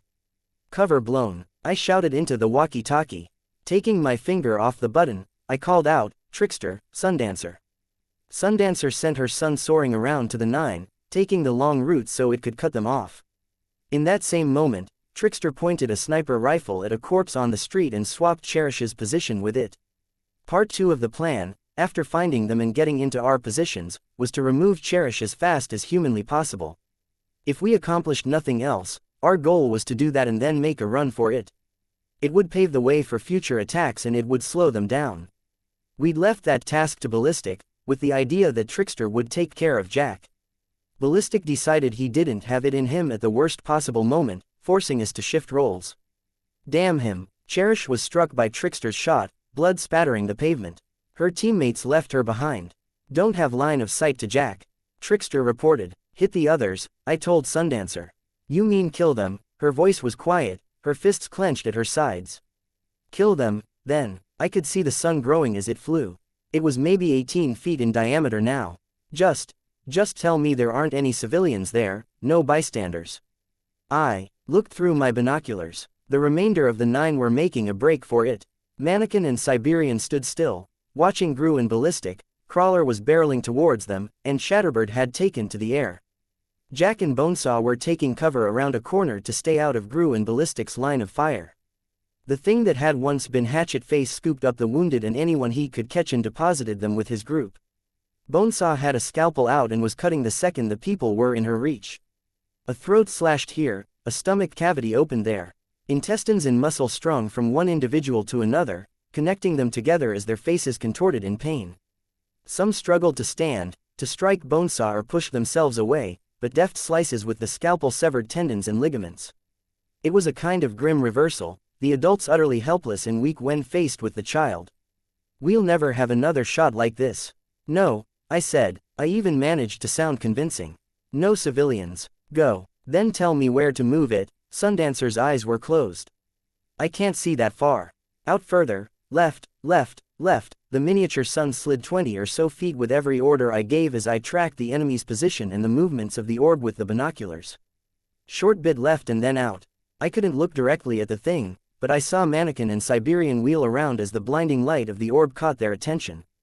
Mannequin ran, and Siberian lunged forward. The orb slid out into position around the mouth of the alley and then rolled over Jack, Bonesaw and Hatchet Face. Report. Tattail's voice came from the walkie-talkie. I don't have visual. Sundancer just hit Jack, Hatchet Face and Bonesaw. Where are the rest? Crawler heading for Gru and Ballistic, Mannequin running down Tillman in Regent and Trickster's general direction. Shatterbird's going for the bird's eye view. I don't think she's seen any of us except Gru and Ballistic. Siberian, missing. Shit. Assume they're all alive, then. Sundancer's power still in that area. Alive, it is. Then keep it there. I glanced at Sundancer and she gave me a grim nod. Crawler had reached Gru and was scaling the side of the building with surprising speed. I'd taken him for a quadruped, but apparently his joints were modular. His proportions were more simian, now, and he was climbing up the side of the building twice as fast as I could have run it if it were laid out horizontally. Part 3 of the plan had been to hit them as hard as we could.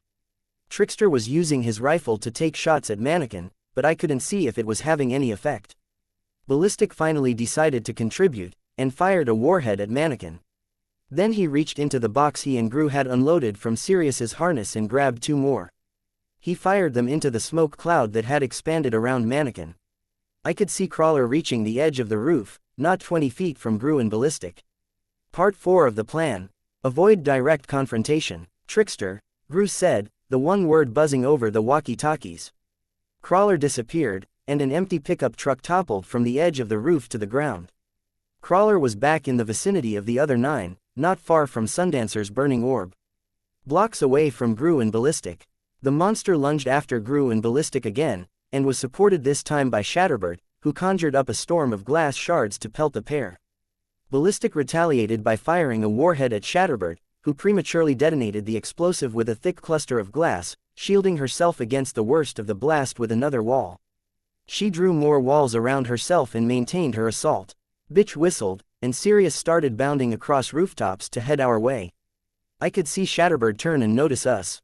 That was fine. I sent a payload of bugs her way, wasps and bees each carrying several spiders, and more expendable caterpillars and the like that were smeared in capsaicin. I wanted to make absolutely sure she knew where we were and that she wouldn't ignore us. Crawler reached the base of the building only to be switched with yet another car, resetting his position a second time. He roared in frustration, then turned toward the miniature sun, breaking into an all-out run as he charged for it. Sundancer, switch off. I called out. The orb disappeared, and Crawler crashed through the alleyway, only barely avoiding Jack, Siberian and Bonesaw. The edges of the alley were unrecognizable, and the walls were on fire, but the trio were untouched. Siberian had Jack draped over one shoulder and another hand clasping Bonesaw by the back of her shirt, holding her high. The pavement was a molten liquid beneath them. I clicked the button on the walkie-talkie and informed the others, Siberians granting her invulnerability to Jack and Bonesaw. Tattletale said something, but I missed it over the roar of noise that came with Sundancer using her power. She was forming another orb. Everyone else was busy with their own things. Siberian was protecting Jack and Bonesaw. That was both good and bad. We'd planned this strategy under the assumption that Siberian would come for us and we'd use the dogs, Gru's darkness, my bug decoys and Trickster's teleportation to keep our distance from her until we decided we needed to make a run for it. All of that was in line with Part 4 of the plan, maintaining our distance and avoiding a toe-to-toe fight. In the meantime, we'd intended to use our ranged abilities to take out Jack, Cherish, Bonesaw and Burnskar. She was protecting them, which we hadn't anticipated, but she couldn't do that and come after us. Or maybe she can. I saw Siberian virtually toss Bonesaw in the air, the girl wrapping her arms around the woman's neck as she landed. Holding her two teammates, Siberian sprinted for Trickster and Regent. She was fast, but it was a speed born of her peculiar powers, more enhanced strength than augmented acceleration. Not so different from Battery on that count. Air resistance and inertia didn't hamper her in the same ways. More than that, whatever it was that made her invincible and untouchable to any outside force, she had the ability to snap it out to affect any surface she touched. Her strength was virtually limitless, and the pavement didn't shatter with her footfalls because she made it as untouchable as she was. Shatterbird, meanwhile, was drawing closer, using the glass storm to bar Ballistic's access to the crate of explosives. Gru's power was serving to counter hers, and any glass that entered the darkness seemed to drop straight down like rain, bereft of her abilities. Momentum still carried, however, and any glass shards that entered at a high enough velocity seemed to exit at roughly the same speed. I wasn't sure about Ballistic. His costume was among the best money could buy, but I wasn't sure what that entailed. Gru, at least, should be able to endure a beating. Beneath his motorcycle leathers, he was wearing the costume I'd made for him and nearly finished. It wouldn't protect his head, but his helmet would serve in a pinch. Even if they wouldn't be cut to shreds, I wasn't sure they would survive if Shatterbird detonated that case of rocket launcher rounds with a shard in the right place or a large enough impact. Bitch, I spoke. The boxes. Bitch was sliding off of Bentley's back, opening the first metal box and stretching out the contents. The case was a piece of camping gear I'd noticed ages ago, when I'd first been buying things for my costume. A watertight case for luggage with a metal frame inside that campers could stretch out to use as a drying rack for clothes and towels. We didn't have luggage inside. No, the box held parts of the mannequins I'd been using for costume design. Strung together with silk, two mannequins dangled from the frame. Bitch adjusted the way one mannequin hung and headed over to set up the other case. My bugs had reached Shatterbird and started attacking her. Brown recluses, capsaicin, wasps, hornets and bees. I'd never attacked someone like this. Not someone who couldn't heal. I could see her thrashing, trying to stay aloft even as her concentration faltered. The brown recluses were insurance of a sort. If we happened to take out Bonesaw, it could mean Shatterbird was out of the equation as well. The darkness Gru had generated around the rooftop disappeared all at once. Gru and Ballistic crouched at the far corner. Canceling the darkness was a signal. The mannequins hanging from the first rack disappeared, replaced by the two boys. Gru and Ballistic disentangled themselves from the metal frames and hurried to our side. Trickster and Regent appeared soon after the other frame was up. I could see Siberian on the rooftop. They'd escaped just in time to avoid being caught in a melee with her. Trickster rolled his shoulders, stretched his neck and adjusted his hat. Don't waste time, Gru growled. Do it. Times like this call for a certain flourish, Trickster said. Trickster withdrew a small remote from his pocket and depressed the button. The rooftops the other two teams had been situated on virtually shattered with the explosions. The bazooka rounds had also carried a small collection of plastic explosives. Since Trickster's team had only needed the sniper rifle, their case held a hell of a lot more. Part 5 done. Baiting the hook, reeling them in, then hitting them as hard as we could. It wouldn't stop them, of course. The only ones that explosion might have hurt were Shatterbird and maybe Mannequin, if he'd survived Ballistic's attack and slipped around through some other angle. Ideal world, it would also slow down Siberian. More realistically, I was hoping that they'd get pissed, and they'd get sloppy. I chanced a quick look through the binoculars. Crawler was stampeding towards the site of the explosion, Cherish was still prone on the ground, bleeding out from Trickster's sniper fire, and I couldn't make out the others. Wait, no, I could see rubble shifting as Siberian shrugged it aside. It was enough debris that Crawler would have been hampered, but even with her hands tied up in holding her teammates, she cast the chunks of concrete and brick aside with the same sort of ease that I might walk through a pile of balloons. She shook her head, and her hair fanned out behind her, draping partially over Bonesaw, who was riding her piggy back. Jack wasn't folded over her shoulder anymore. He was standing, holding her hand, a wide smile spread across his face. He said something, some exclamation, without dropping his grin for a second. And Shatterbird, I looked through the rubble that had been cast over the street around the building. She was lying on the ground, struggling to her feet.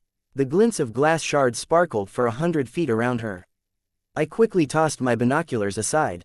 They'd be a liability if she attacked us. Now, here was the gamble. We'd hurt them, injured their pride, we'd maybe killed Mannequin, and we'd incapacitated Cherish. If Ballistic had been on the ball, he would have blown Cherish to smithereens. As it was, a stray bullet wouldn't cut it. Bonesaw's known talents included the ability to raise the dead.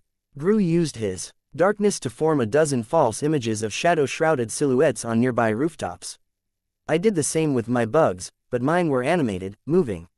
We'd have to run pretty damn soon. There were 7 of us, but only 2 dogs. It was less than ideal. I'd tried to get Bitch to bring another dog, but she didn't feel any of the others were trained well enough to bear riders.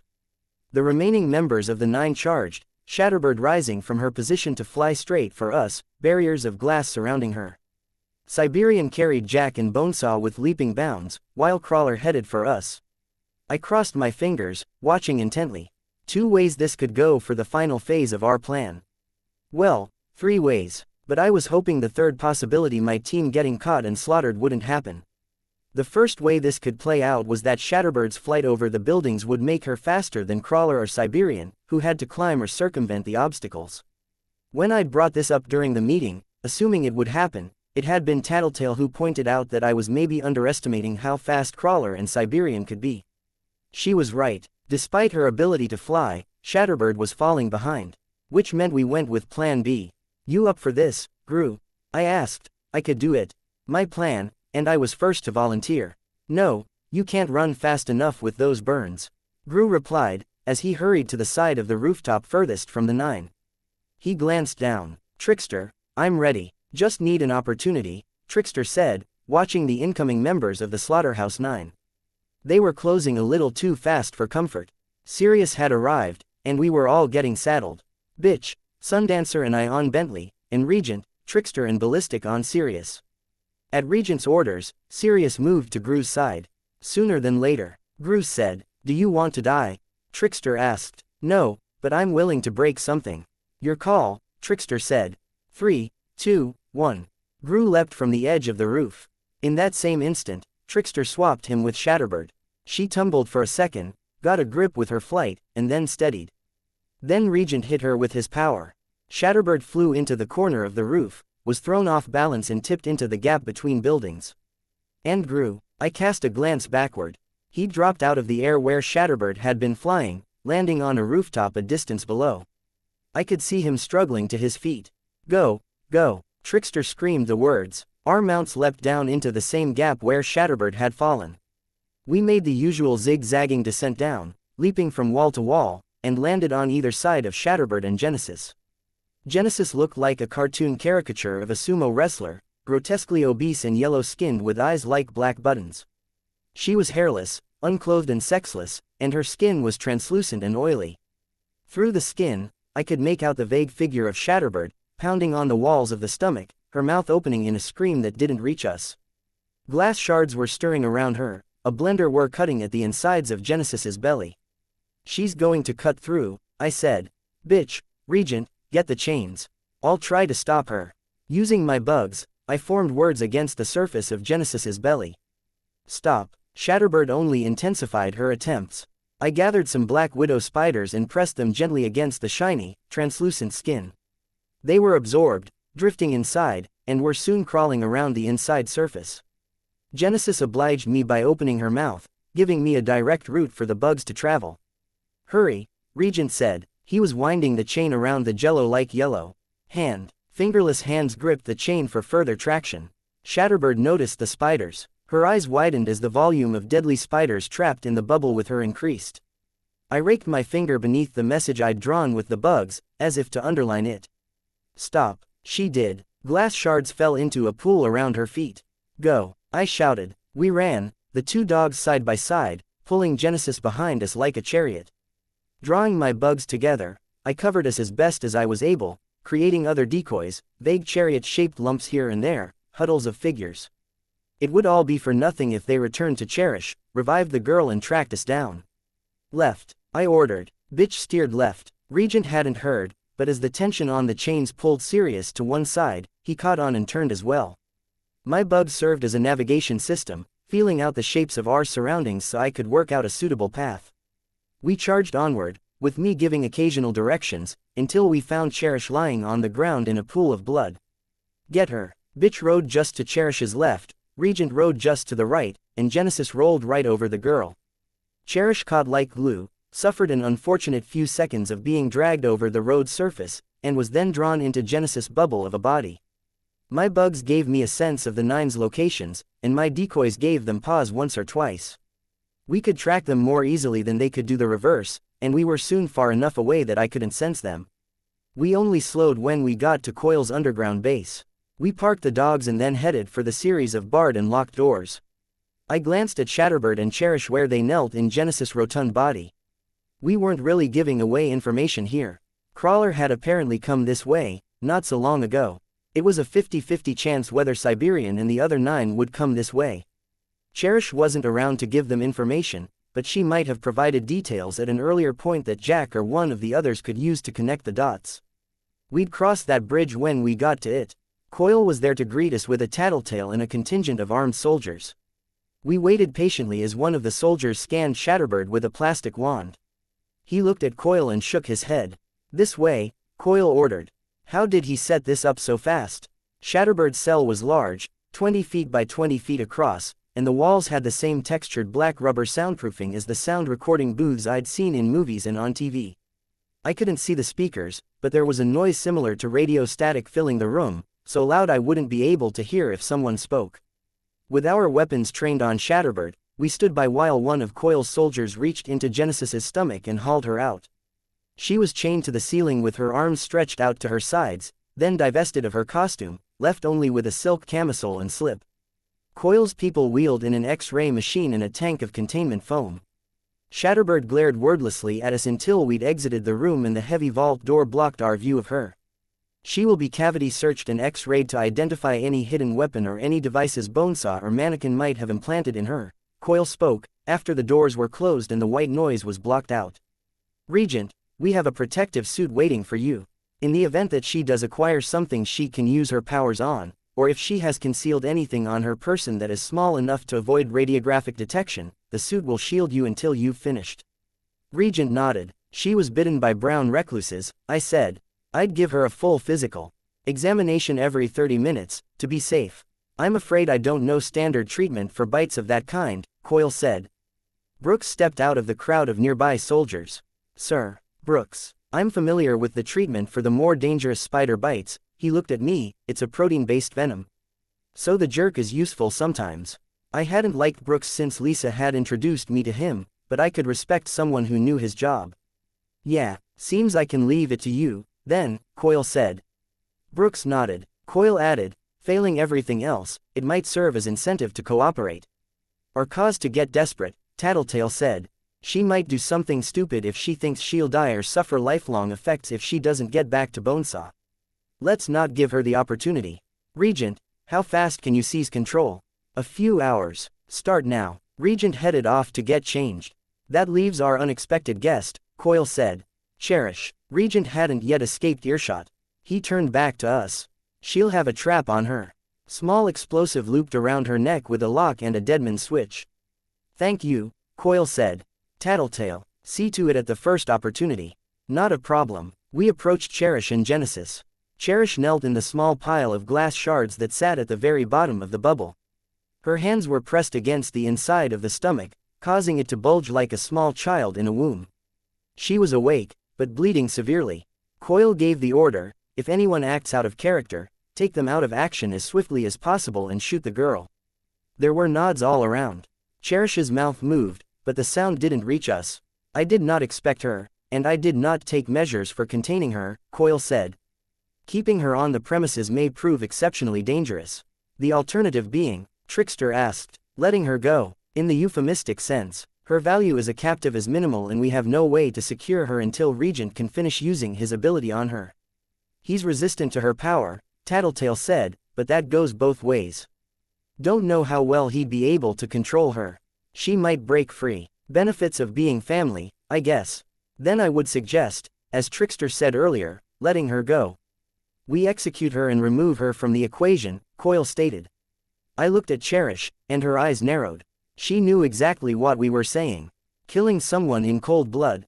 A little different than killing someone on the battlefield. Not giving you the go-ahead, I said. But I'm not about to stop you. I'm washing my hands of this. The intent was to remove individuals from the 9 before they could conduct their round of tests, yes. This seems to be the most expedient route. Not disagreeing, I said. But I didn't sign up to be an executioner. I manage my district and I help defend your city from outsiders, right? Quite right. No, I think your service this morning has been exemplary. I only barely managed to avoid bringing up the deal about Dinah. No, it was premature, the wrong people were listening, and I was worried he would point out the fact that my territory had been torched by Bernskar.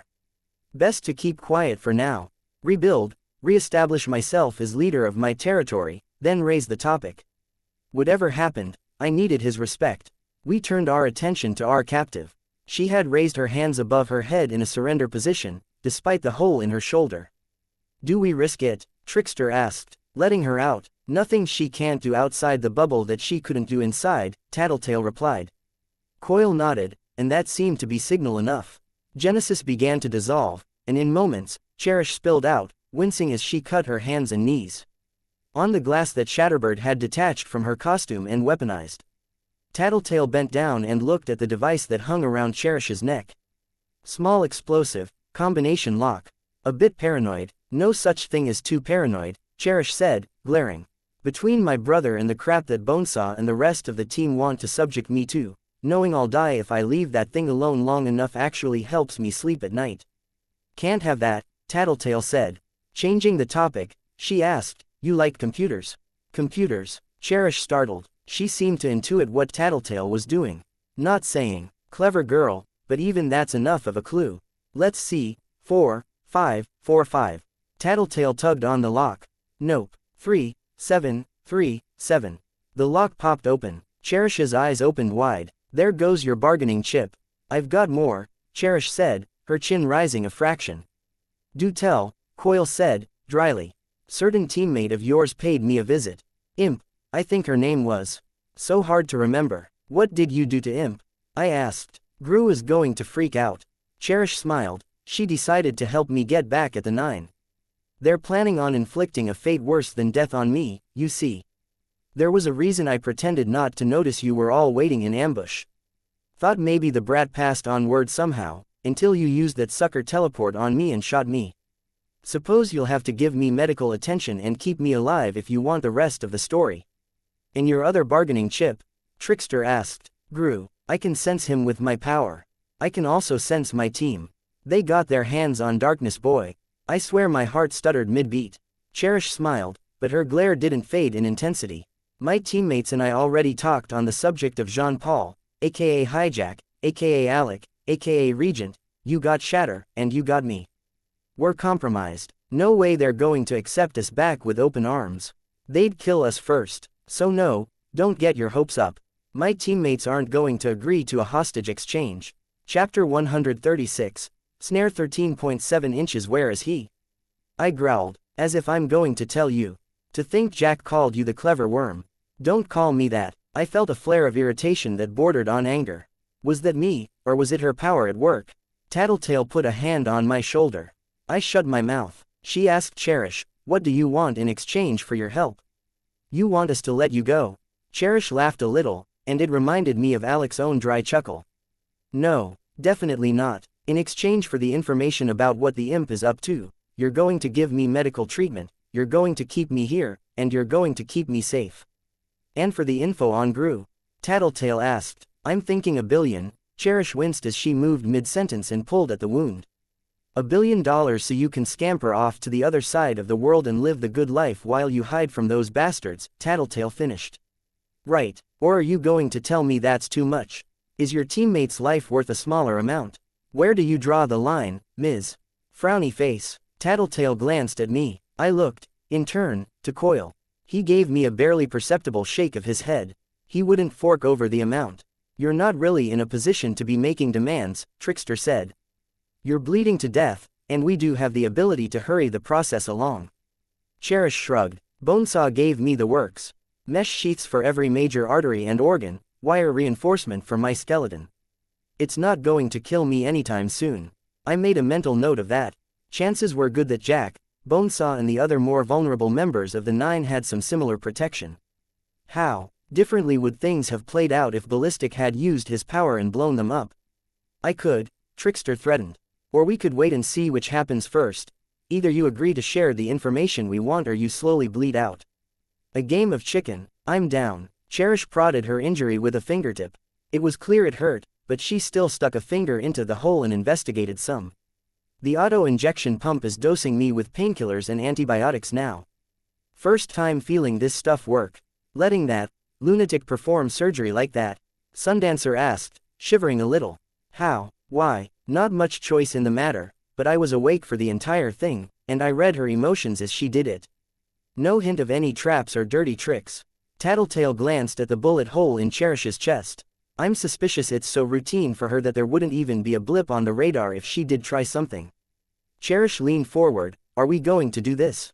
Test your perceptive abilities against mine. Some intellectual jousting. Tattletale shook her head. She's stalling. She knows time's on her side, because we need to rescue Gru sooner than later. Longer we wait, the worse our position. I admit I'm at something of a loss. Coil sounded pensive, as he looked at our captive. Where do we put her? Jack did research on you assholes, Cherish cut in, still trying to distract us. I know your shtick, Tattletale. Pick at people's weaknesses, tell them stuff they don't want to know. I can do the same thing.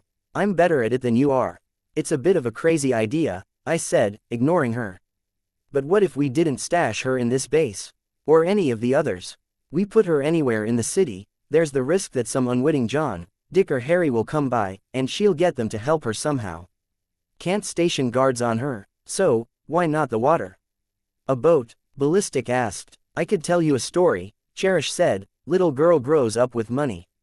Daddy pulls in 6 figures, maybe 7. Massive house, I expect. Maybe horses, a Mercedes, indoor and outdoor pools. I was thinking about a buoy, I replied, speaking over her. Could even rig things so she's out of sight. Cuff her to it, we can be pretty damn sure she won't be getting free. But what about boats coming by? Sundancer asked. Almost no boats on the water, I replied. Coastline is a mess, thanks to Leviathan. Ships can't dock here. Good, Coil said. Then as soon as she is given some basic medical care, I'll have my men take her out there. I'll need to work out measures to ensure she doesn't escape. So the little girl who wanted for nothing still found a reason to run away from home. Spent life homeless on the streets. Stealing and dealing for petty cash so she could eat. What would make someone leave home like that, Tattletale? Coil turned to the soldier next to him. Can you go find Pitter and bring him here? I want her sedated sooner than later. The soldier nodded and headed off to find the medic. He winked at Tattletale as he jogged by. I'd met him, not one of Tattletale's soldiers, but I'd crossed paths with him. Fish. Seemed like he and Tattletale were getting along. That's a mistake, Cherish smiled. Without my cooperation, you won't find them. You won't be able to contact Imp or know where to look for her brother. Tattletale. Coil spoke. You already informed us on most of that, Tattletale told Cherish. She leaned against the wall. Your method of communication with Imp. You're planning on meeting her. Afternoon. Evening. As if I'm late afternoon. Thanks. What? Cherish frowned. What time in the afternoon? 4, 5, 6. 6 o'clock. There we go. Where? Upper end of town or downtown? I'm not saying anything. You're telling me everything. Tattletale must be reading Cherish's tells. Her body language, eye movements, her tone and word choice. Let's see, you're meeting Imp downtown around 6. You would have made it a place where you could talk with her for a minute while you were out of sight of the others. Bathroom. Cherish didn't move a muscle. Maybe she realized what Tattletale was doing. Bathroom, then. Same building as the rest of the 9. Now we just need to dig up where they are, and you've got no cards left. Unless you want to share that information in good faith. There was no response from our prisoner. Tattletale said, she's cornered, and she's probably contemplating something like suicide by cop. Or whatever the term is when the other group aren't cops. She'd rather die than have us turn her over to her teammates, so she'll try a gambit like using her powers, knowing we'll probably gun her down. Got any ideas? Trickster asked her. She liked the dead man's switch for her suicide collar. Why don't we set up something similar? Put a soldier on guard somewhere nearby. We schedule it so he receives a note from us every 15 minutes. If he doesn't get it, he passes a message to the 9 telling them exactly where to find Cherish. I could see Cherish tense. How do we get a message to them without them killing the messenger? We can work it out. Tattletale shrugged. She looked at Trickster. You think Oliver could handle it? Trickster nodded. I'll get him on thinking up some way to arrange this. Tattletale. Coil spoke. Can you gather the rest of the details from her before we secure her offshore? So long as she doesn't get stupid and try to do something more than talk. Cherish decided to speak up. Who's next? Who should I dish the dirt on? Feeling homesick, Trickster. Scared little boy pretending to be a leader. It's your fault, you know. She blames you. Everyone does. They're even starting to hate you. Can we talk without her in earshot? I asked. Coil nodded and gestured for us to leave. His soldiers moved to Cherish's side and gripped her arms. No point. Cherish grinned. I'll know what you're talking about. Can't keep secrets from me. But you won't be sidetracking us, I replied. You failed, you know, Cherish said, changing tacks. When someone has an obsession like you do, it's like a giant neon sign to an empath like me. All it takes is for me to peek into Coil's head, peek into the hearts of everyone else in this base, and I know you'll never get what you want. You won't save her. You can't. Window of opportunity is long gone. I jabbed her where the bullet hole was. The strength went out of her legs and she fell to her hands and knees. I stepped back, drew in a slow breath and then kicked her in the face. She fell to the ground. Skitter. Coil's word was without inflection. There was no admonishment or warning to it. I took it as a reminder of where I was, which might have been his intent. We can talk about that later, I told him. My priority right now is Gru. Coil nodded. I glanced down at Cherish.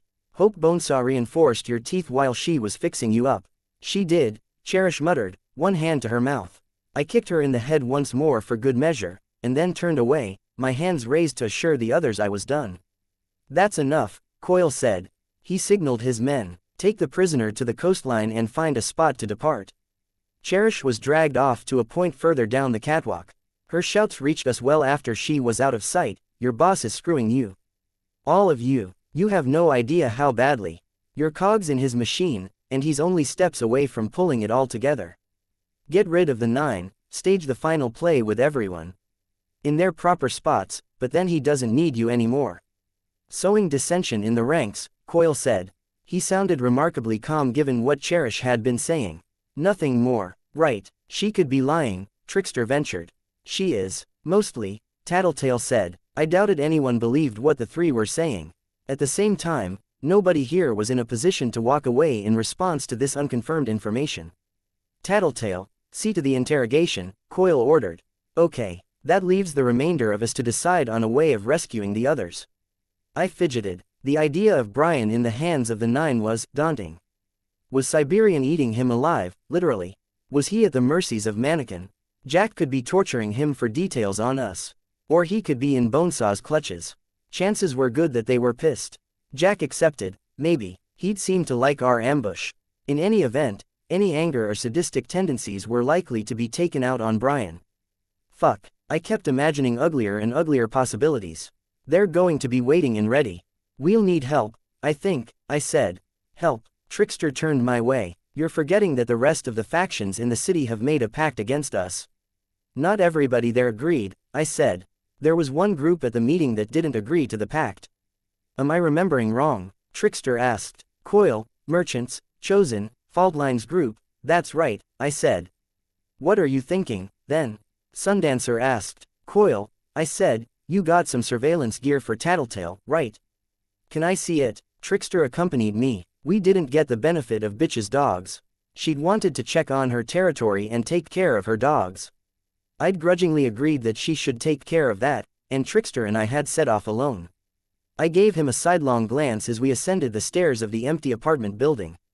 What had Cherish said? Scared little boy, she blames you. They all do. I could remember Sundancer's remarks on the drama in the group and how lonely it was to be around them. I recalled Genesis seeming less than thrilled when her team arrived last night. Was Trickster at the center of it?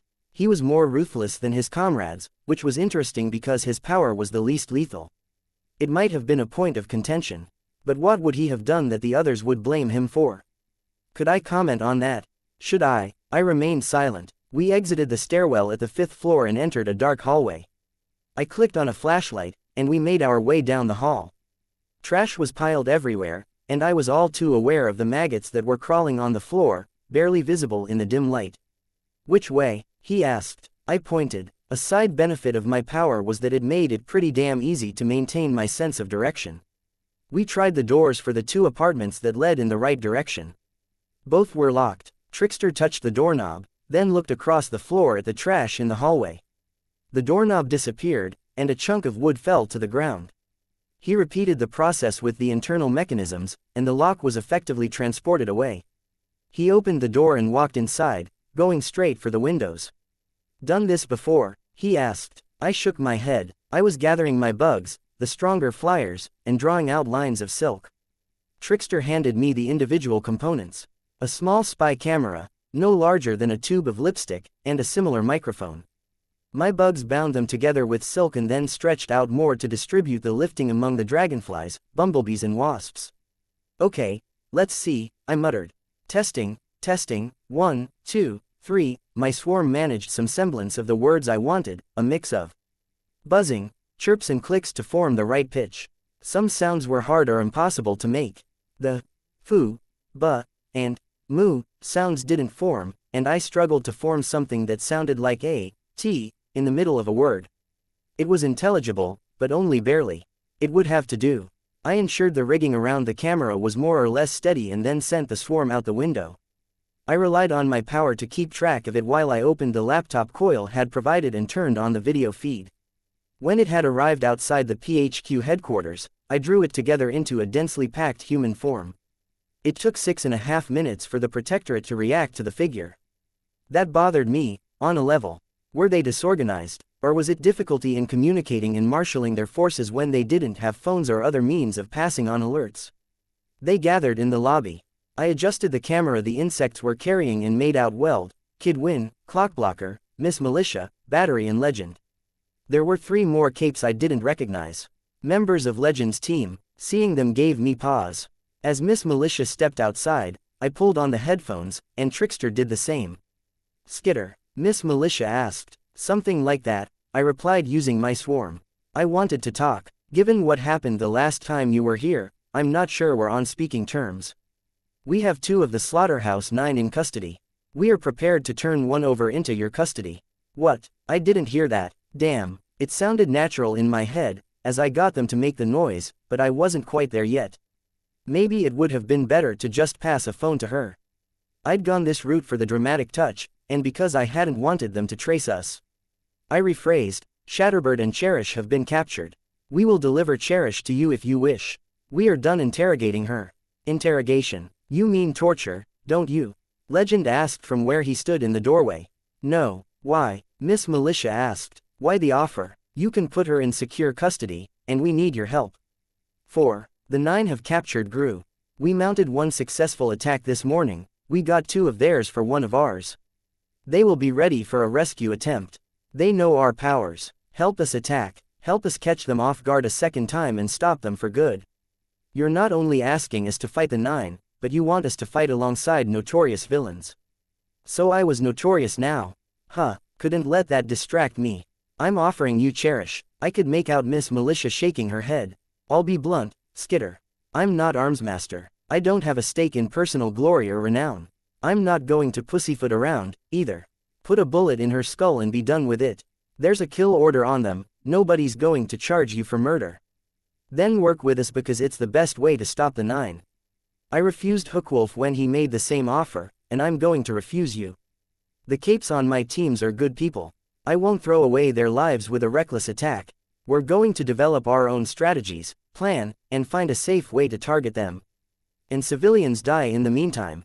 I retorted. Gru dies in the meantime, if he wasn't dead already. We've tried the same strategies we use against Endbringers. Multiple teams, allying with locals. Sometimes we get one of them. Sometimes we get 3 or 4. But we lose people, lots of people, in the process. The remaining members of their group always find some way of escaping.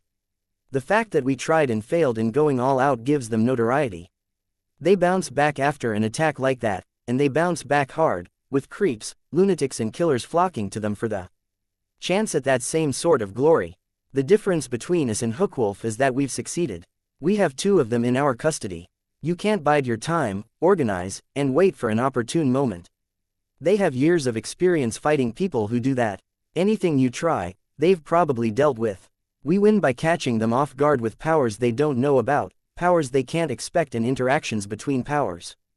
Calculated recklessness. We can handle that on our own, with more calculation and less recklessness.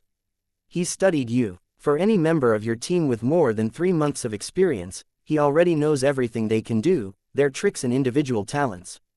You have powers we need. We have knowledge on their location, firepower of our own, and 2 captives. We'll only pull this off if we work together. Putting our lives in your hands, Miss Militia replied. Only as far as we'd be relying on you, I answered her. Who are you, Skitter? Legend asked. He floated closer to my swarm decoy. I can't get a read on your personality or motivations, and that's without touching on what came up at the close of the Endbringer event. My teammate is in the hands of the 9, they could be murdering more people right this second, and you're talking about me, of all people. If we're going to offer you help, we should know who we're interacting with, he said. I glanced at Trickster, then back at the image on the screen. What do you want to know? We've talked with the people in your territory. Between what they say and what came out at the hospital, I can't help but wonder at your motives. There's someone specific I want to help. If I can improve the lives of others at the same time, then all the better. So where do you stand, then? Where do you see yourself in terms of the sliding scale of good and evil, heroes and villains?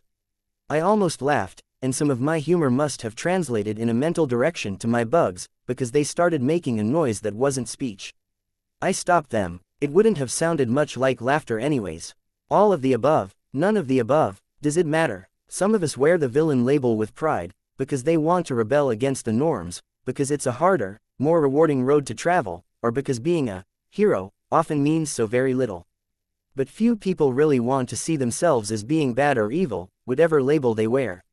I've done things I regret, I've done things I'm proud of, and I've walked the roads in between. The sliding scale is a fantasy. There's no simple answers. There can be. You could do what's right. I was getting an inkling of what bitch referred to as words. Prattle that meant so very little in the face of what was happening in the present. Was this the kind of irritation, impatience and anger she felt with so many social interactions? I clenched my fist. Speak for yourself. You want to hide here while my group and Hookwolf deal with the brunt of the 9's attention. Just like you did with the AB. That happened under Armsmaster's leadership. You can't blame us for being intelligent about how we go about this. I was disappointed my swarm couldn't convey my anger. I can blame you for being cowards. I'm going. If you want to talk about morality, start by talking to Armsmaster. Can't. He's gone. I paused. Did the 9 get him? Dead. Escaped from his hospital room. With our attention on the 9, we don't have the resources to track him down. Does he know about the 9's threat to hit the city with a plague if he leaves? I hope so. Fuck. Not only was that one more uncertainty stacked onto everything, but Armsmaster was the closest thing I had to a nemesis. Having him running around the city was not a good thing. For a brief moment, I contemplated having Trickster teleport me to ground level, so it was me talking to the local heroes, and not just my swarm. I could tell them that I was putting my well-being in their hands, risking them arresting me, as a gesture of good faith. Except I couldn't help but see myself from their perspective. Warlord of the Boardwalk, I'd rotted off Lung's manhood and carved out his eyes. I'd played an undefined role in Armsmaster's downward slide. I'd robbed a bank, terrorized hostages with poisonous spiders, attacked their headquarters and used insects dipped in capsaicin to cripple their junior heroes with incapacitating pain. All the while, I'd acted with a seemingly ambiguous morality. Was I a good guy doing all the wrong things? Or did they see me as dangerous and unhinged? There was no way I could put myself in their hands without knowing what they thought about me, and frankly, I wasn't sure how to think about myself. How the hell were they supposed to make a call? So, you in? I tried. Instead, I could see him look back at Miss Militia, who shook her head. Miss Militia runs the local team, so it's ultimately her call, but we've talked about it, and I agree with her. No, the risks outweigh the potential benefits. My heart sank. Then one final tip, you should know that Bonesaw's done some surgery on all of her people. Implanted protection for the more vulnerable parts of their bodies. They're tougher than they look. Thank you, Legend said. You might not believe me, but I wish you the best of luck. I snarled as I shut the laptop and turned away from the scene, calling my swarm back to me. That didn't work, Trickster said. No, and we just wasted a lot of time. We'll have Shatterbird working with us, thanks to Regent, and we've got Imp as our man on the inside, maybe. We're going to outnumber the remaining 5 or 6 of them, right? It's not hopeless. They'll be ready for us. They're entrenched, they have a hostage, and we're totally unable to fight 2 of them. How long is it going to take to extricate Gru from whatever cage they have him in? It's not hopeless, he repeated. Whatever they're doing to keep Gru prisoner, if I can see him, I can free him. I wouldn't be so sure. Would it reassure you to know that your conversation with the local heroes gave me an idea of my own? My head snapped in Trickster's direction. Come on, we should hurry, he said. Chapter 137. Snare 13.8 inches. I was a lot more comfortable with the risky plan when it was something I thought of, I said. You said calculated recklessness, right? Trickster asked. Part of that, calculated, bit is control. Keeping the chaos to a minimum, so we can anticipate and plan. Trickster leaned against the door of the vehicle. That may be a bit of a problem. You think? The truck passed over a pothole. Our teams were out in force, our members divided across 3 trucks. I rode with Trickster, Sundancer and Tattletale. Regent and Ballistic were in the second vehicle. Bitch and her dogs rode in the third. This was Tattletale's first time venturing out of Coil's base in a little while. Her power was limited when she could only get information by what we communicated to her, and this was the kind of situation where we needed her at full strength. If nothing else, it felt better to have another teammate on the field with us, with Gru's absence. Sorry, I said, I don't mean to sound ungrateful. I know Gru isn't your teammate. You didn't have to come to help. We're all in this together, right? Trickster said. You mind if I smoke? I shrugged and Tattletale shook her head. He rolled down the window and lit a cigarette, placing it through the mouth hole of his hard mask. That would be his way of dealing with stress. We were all tense, and we all had our ways of coping. Trickster smoked and stared off into the distance. Sundancer fidgeted. She frequently realized what she was doing and forced herself to stop, only to pick up something else. Her leg would bounce in place, then she would stop doing that and start drumming her fingers on her kneepad in some complicated pattern. It made me think of a pianist or a guitarist fingering the strings. Tattletale watched people, her eyes roving over the rest of us. Her cheek bulged slightly where she touched the tip of her tongue against the backside of the wound Jack had left her. In me, I retreated into my headspace, I supposed. I was maybe similar to Tattletale in that I took note of each of the others, but my thoughts were less about simply observing than about cataloging and mentally preparing. What options did we have? What tools, weapons and techniques did we have at our disposal? Who was going to be backing me up during this operation, and how reliable were those people? It was constructive, maybe, but exhausting. There were so many angles to consider, and the stakes were high. Brian's life, Brian's quality of life. The rest of us weren't in the Nine's clutches, but it would take only one mistake before any one of us could be in the same boat, wondering just how horrible things were going to get for us. Maybe fatigue factored in, but the more I thought on our allies, the less secure I felt. The information Cherish had volunteered about Coil, true or not, had left me with lingering doubts. I was also acutely aware of the distinct lack of chemistry and camaraderie among the travelers. They were keeping secrets, with no promises of divulging the information in question. The last time we'd all been in a car with Trickster, he'd noted that there were 2 major problems that Coil was helping them with. Noelle was obviously one. A part of me could buy that there was something serious going on with her, something that necessitated the help of someone like Coil. Another nagging part of me was thinking that there were still too many unanswered questions. What was holding them together as a group? How fragile was that tie? Was this really what I needed to be dwelling on? I thought over my arsenal and the options I had with my power. I'd developed enough techniques that I was starting to have trouble keeping track of them all. Should I name them? It seemed like something out of a kid's show, shouting out the names of the abilities as I used them. Firebug attack, go. Silk wrap strike. I shook my head a little. I was tired. My mind was wandering. I couldn't remember the last time I had more than 5 hours of sleep, and I'd barely slept at all last night. Fear and adrenaline usually clarified things, so it probably said something that I was feeling a little dazed despite what we were going into. Some of that was the constant aggression. Since the 9 had made their presence known, I'd barely been able to relax and let my guard down. After Mannequin had started killing people in my territory, taking even a moment to myself made me feel like I was insulting their memories, that I was failing the next batch of people who would become victims of my enemies. We should stop here, Tattletale said. That was apparently order enough, because the driver pulled over. The long seconds of stillness after the truck had stopped said volumes. We didn't want to get out of the car, we didn't want to face the 9, deal with their traps as we tried to catch them in our own.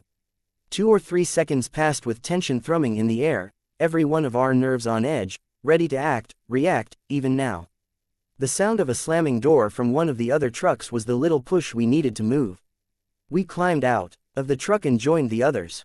Bitch had been the first one out. She had Sirius, Bastard and Bentley with her. We ventured over to a fallen section of wall, peering over it to get a better glimpse of what would be the battlefield. The final 2 members of our group arrived a moment later. Shatterbird landed, stumbling, and Genesis began to materialize in a massive form. We were close to the site of our last fight. The 9 had been on their way to Dolltown, and we'd ambushed them, divided them, and then provoked them into extending out of position. Having done that, we'd kidnapped Shatterbird as she lagged behind and then looped around to capture the wounded Cherish. Now the 9 were inside Dolltown. I could only hope the noise and fighting of our last encounter would have given most of the residents the time and the motivation to run. How's she handling? Tattletale asked Regent. Not the easiest power to use, he muttered. It's not a physical power, so I'm learning to use it from scratch. Doesn't help that she's really pissed off. I think she's a serious control freak. My control's slipping a bit. How much is it slipping? I asked. Is there a chance you'll lose control of her? Always a chance, but I think I'm okay, so long as she and I remain pretty close to each other. Tattletale, where are they? I asked. Tattletale pointed at a squat building a few blocks away. It had the look of a small library, maybe, or a hardware store. A place meant to accommodate a lot of people for one job. Somewhere in there. Then we wait, Trickster said. And we cross our fingers. Waiting. The last thing I wanted to do. Using my bugs, I tried to scope out the area. Please don't let there be people here. There were. I had to be subtle, not giving the 9 any reason to suspect I was around. But even if I counted only the people who had bugs on them already, there were far too many people in and around Dolltown. Regent, can you stop Shatterbird from listening in? I asked. Sure, he said. Shatterbird shut her eyes and covered her ears with her hands. I asked, Tattletale, do you know where the 9 are, specifically? She shook her head. There are people here, I'm counting 30 or so, but there could be twice that many. I haven't even taken a serious look at the building the 9 are in, because I don't want to alert them. Ignore them, Trickster said. This is risky enough without splitting our focus. If I know where the 9 are, I can tell these people where to run, give them a chance. It's not worth the risk, Trickster stressed. He glanced at his teammates. There's still 5 or 6 of the enemy in the area. If they see what you're up to and get any advance warning we're here, this all goes balls up, and we suffer for it. Gru dies for it. Regent nodded in agreement. I looked at the others for help. Tattletale remained quiet, and Sundancer, the one other person I'd hoped would be sympathetic, looked away. Those are people, I said. Real people. So's Gru, and so are we. We look out for ourselves first. If we can take out members of the 9, we'll save more people in the long run. The ends justify the means. You realize that when this all goes down, they're going to die. Almost guaranteed. I'd directed Sundancer to attack a group of people who included bystanders, but they'd been goners already, dead for all intents and purposes. This was something else. 30 people for the sake of hundreds. It balances out, Trickster said. If we stick to the plan and if we're successful. I can't agree with that. Then make your call. If you're absolutely certain you're not going to fuck us over and give away the plan, if you're positive that the lives you might save are worth risking our lives in. Gruz, you can go ahead. You don't have anyone's support here, and it's all on you if you fail. Tattletale spoke, if you're going to do something, you better do it fast. She pointed, and every pair of eyes in our group turned to look. Purity streaked across the sky, followed by Crusader and a floating rock carrying a whole contingent of their group. The rest would be moving along the ground. Shatterbird, Genesis, go. Shatterbird took flight, calling up a storm of glass shards to accompany her. She flew low to the ground, relying on the surrounding buildings and ruins to keep out of sight. Genesis had finished pulling herself together. Her form resembled Crawler, but with some additions. Growths on her back resembled Bonesaw and Jack. She tested her limbs, then looked at us. At me, I couldn't tell. She had too many eyes to tell. Then she ran, stampeding off. Not quite as graceful as the real Crawler, but that was one more area where we just had to cross our fingers and hope she could sell the ruse. There was the dull rumble of a distant impact as Purity opened fire on Genesis. Genesis dodged into a nearby alleyway, leading Purity and the rest of her group off to one side. Shatterbird fired on Purity and her allies, guiding a torrent of glass shards toward the incoming enemies. Not enough to kill, or even to maim. It was enough to hurt and to piss them off. Coil had informed Hookwolf's contingent about the general location of the 9. Sure enough, they'd gathered, girded themselves for battle and marched on, hoping to overwhelm through sheer firepower and force of numbers. Odds were good that it wouldn't work. It hadn't in the past. But, we were hoping, it would put the 9 in a position where they had to decide whether to hold their position or respond to the immediate proximity of this many enemies. Shatterbird and Genesis were tasked with distracting Hookwolf's forces and preventing them from mounting a direct attack on the 9's real position. We couldn't save Gru if Purity leveled the building. So much hinged on how the next few moments played out. The 9 are distracted, I'm going to help the people run. The lack of response was as damning as anything they could have said. I waited until Purity fired again, then used the rumble as an excuse to stir various bugs into action. I did a body count, placing bugs on people's right feet, trying to calculate how many there were and how they were distributed. There was a crowd inside the building with the 9. People huddled in a room with Crawler, who lay on the ground with his chin resting on his forelimbs, facing them. I couldn't find Gru. Was he in that group? No. On the other side of the building, 4 people were gathered at one window. A grown man, 2 grown women, one of whom was nude, and a child. A man clad in hard armor crouched in one corner, working with tools.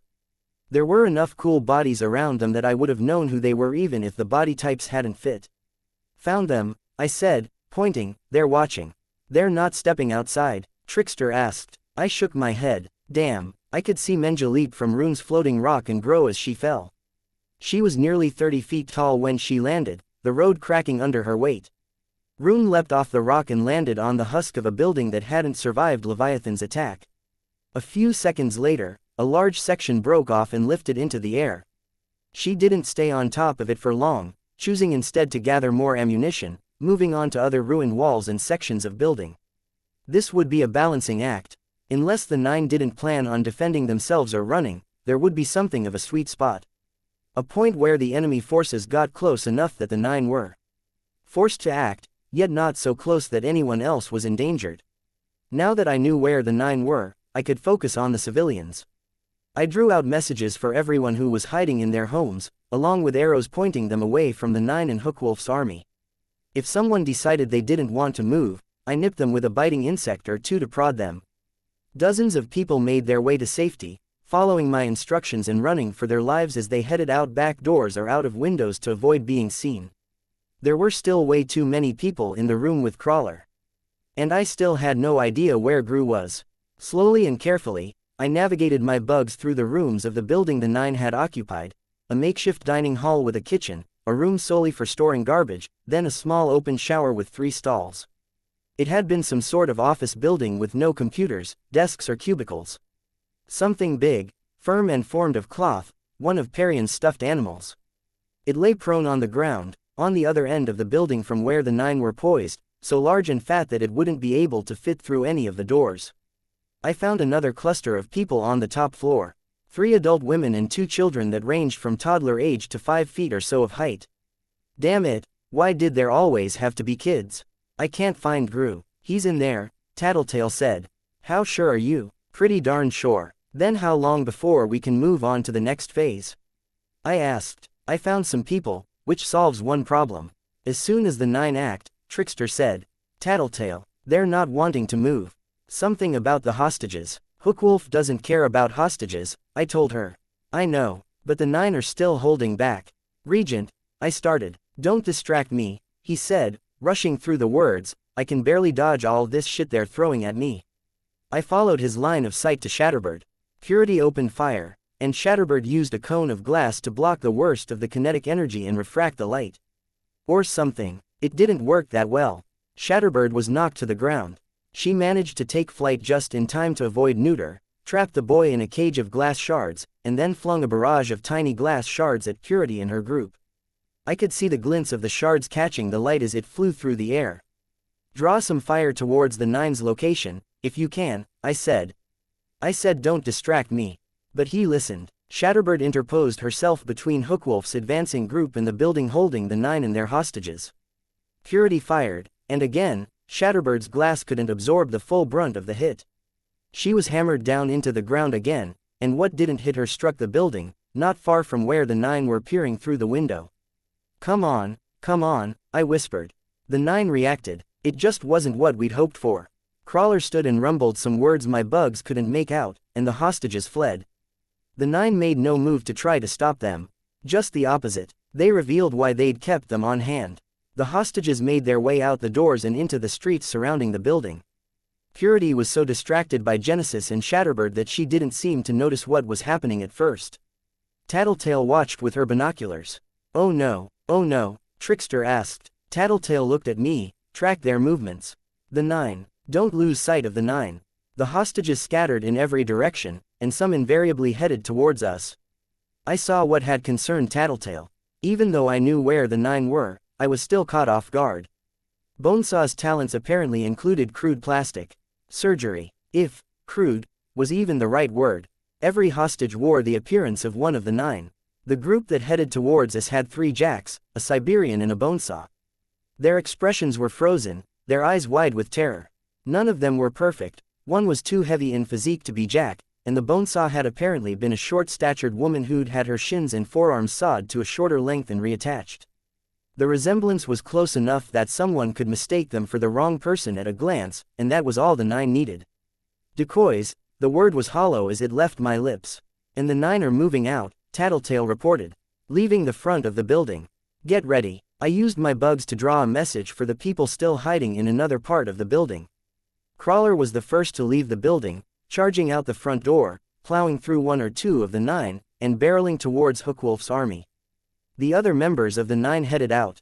A real Scar, Jack, Siberian and Mannequin at the tail end of their mass of fleeing decoys. Bonesaw's not leaving, I said.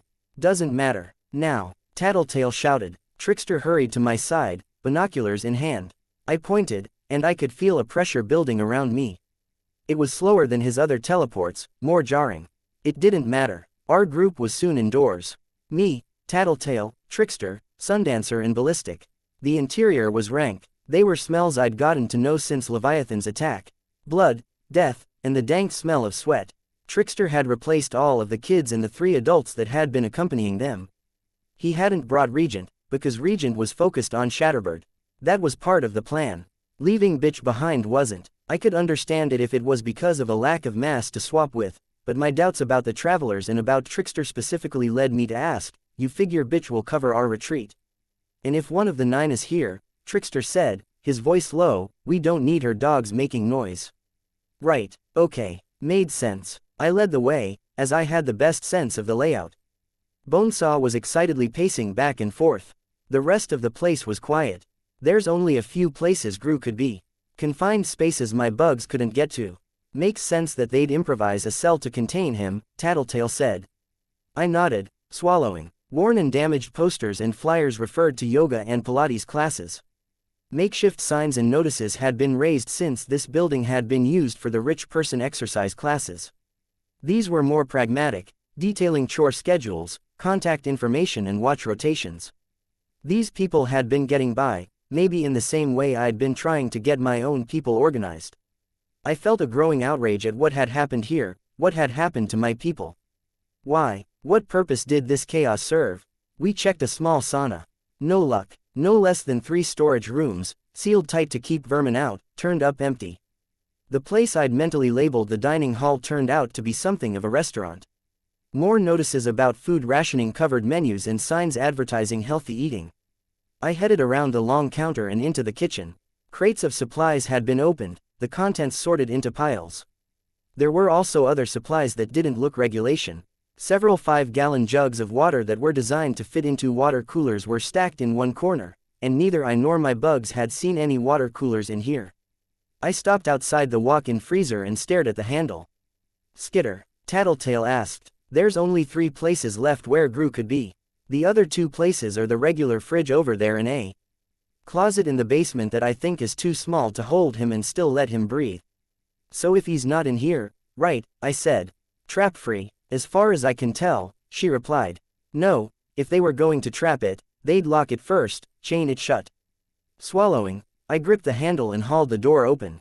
It took me a second to process what I was seeing. Brian was in there, and he was alive. I couldn't have been unhappier at that realization. There was no power to the walk-in freezer, so it was warm. The interior was maybe 10 by 12 feet across, the walls were metal, with racks on either side. Brian was hanging by the wall at the far end, propped up enough that his shoulders were pressing against the corner bordering the wall and the ceiling, his arms outstretched to either side like a bird hung up for display, his head hanging forward. It was some sort of collaboration between Bonesaw and Mannequin. He'd been partially flayed, the skin stripped from his arms and legs and stretched over the walls around him. His ribcage had been opened, splayed apart. An improvised metal frame held each of his internal organs in place, some several feet from their intended position, as if they were held out for display, others placed on the shelves of the freezer. Cases covered in a ceramic shell seemed to be pumping him full of water, nutrients and other fluids that must have been helping keep him alive. His head was untouched. He looked up at us, and he looked harrowed. The look in his eyes was more animal than person, his pupils mere pinpoints in his brown eyes. Tiny beads of sweat dotted the skin of his face, no doubt due to the warmth of the room, but he was shivering. Oh, my voice was a croak. Brian. I took a step forward, and he seized up, his entire body twisting, his hands clenching, eyes wrenching shut. Get back. Tattletale gripped me by the shoulder and forced me out of the freezer. I was having trouble processing. Trap. Tattletale had a dark look in her eyes. No, look closer at the walls and floor. Numbly, I did as she'd asked. They looked like hairline cracks, spider webbing across everything from the walls to the shelving and even the ceramic cases that Mannequin had set up. Except they were raised, over the surfaces. Veins, exposed nerves, artificially grown, connecting from him to the rest of the room. I stared up at Brian, and he stared back at me. There was no way to help him. I couldn't even get inside the room to try to comfort him in the smallest ways, not without causing him unbearable pain in the process. Brian moved his lips, but no sound came out. He tried to raise his head, as much as the ceiling allowed, his eyes raised towards the sky. There was a cauterized scar just above his collarbone. I could make it quick, Ballistic said. No, I told him. It'd be a mercy. No, I shook my head. No, we have options. Panacea is nowhere to be found, Tattletale told me, and given what happened with Mannequin, she's going to be as far as she can get from downtown. Then Bonesaw, I said, clenching my fists. Bonesaw can fix him. She's not going to fix him. I doubt she'd do it on pain of death, Tattletale told me. Skitter, we'll try, I told her. At least try. I looked at the others. Sundancer was on the other side of the kitchen, hands on the edge of the sink. Ballistic had his arms folded. Trickster leaned against one counter, silent, not looking at the scene. Every second you make him go on like this is cruel, she said, her voice hard. So is every second you spend arguing with me. I'm not negotiating, here. I'm willing for him to suffer if it means there's a chance we can help him. She met my eyes, looking like she wanted to slap me, yell at me, or both. Fine, then let's hurry. I gave Brian one last look over my shoulder before I hurried off, leaving him behind. The others followed. I was using my bugs to track the positions of the 9, where Siberian and Crawler were in the thick of the enemy. Mannequin apparently wasn't aware of my presence, so I had my first real opportunity of tracking his movements as he scaled walls and disappeared into manholes to emerge half a street away. Bernskar used her fire to bombard the enemy and divide them.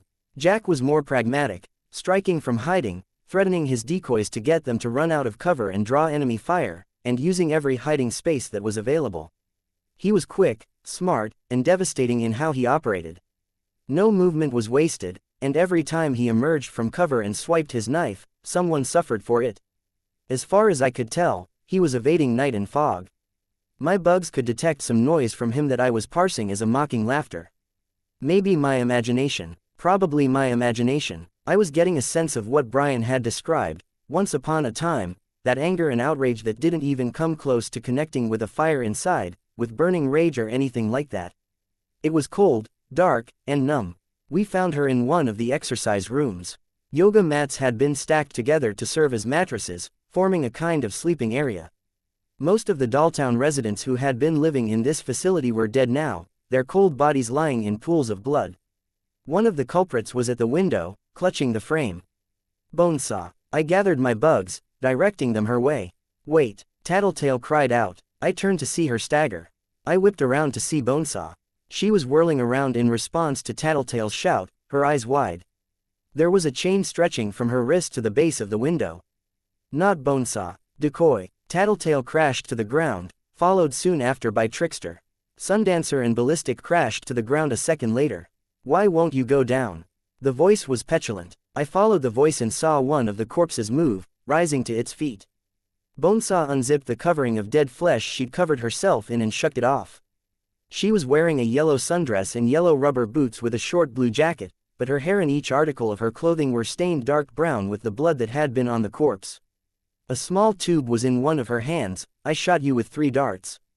It's rude. I glanced down. 3 pea-sized darts with flesh-tone feathering were stuck in the fabric of my costume. One in my dress, one in a panel of armor on my chest, and another in the side of my stomach. Bonesaw, I growled. Skitter, was it? Bug girl, I really want to find out how your power works. I'll take your brain apart and find the mechanism so I can copy it. Is your costume spider silk? That's awesome. You know the right materials to work with. No wonder my darts didn't work.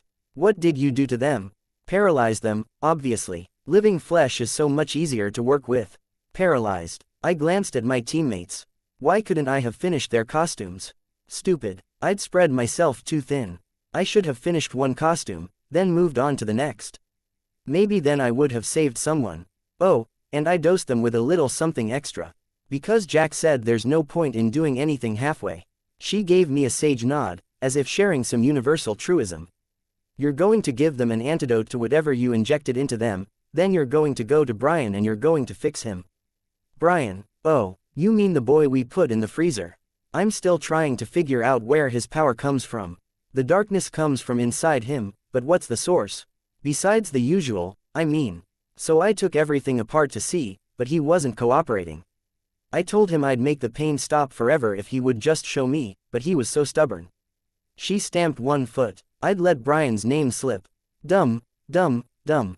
I wasn't thinking straight, but no, I'm not going to do that, she said. I don't censor my art because it offends people. I could convince you, I told her. My swarm flowed forward, and she backed away. Her eyes, one green and one blue, flashed as she took in the breadth of the swarm, the composition of it. She was probably already brainstorming some solution. I wasn't going to give her a chance.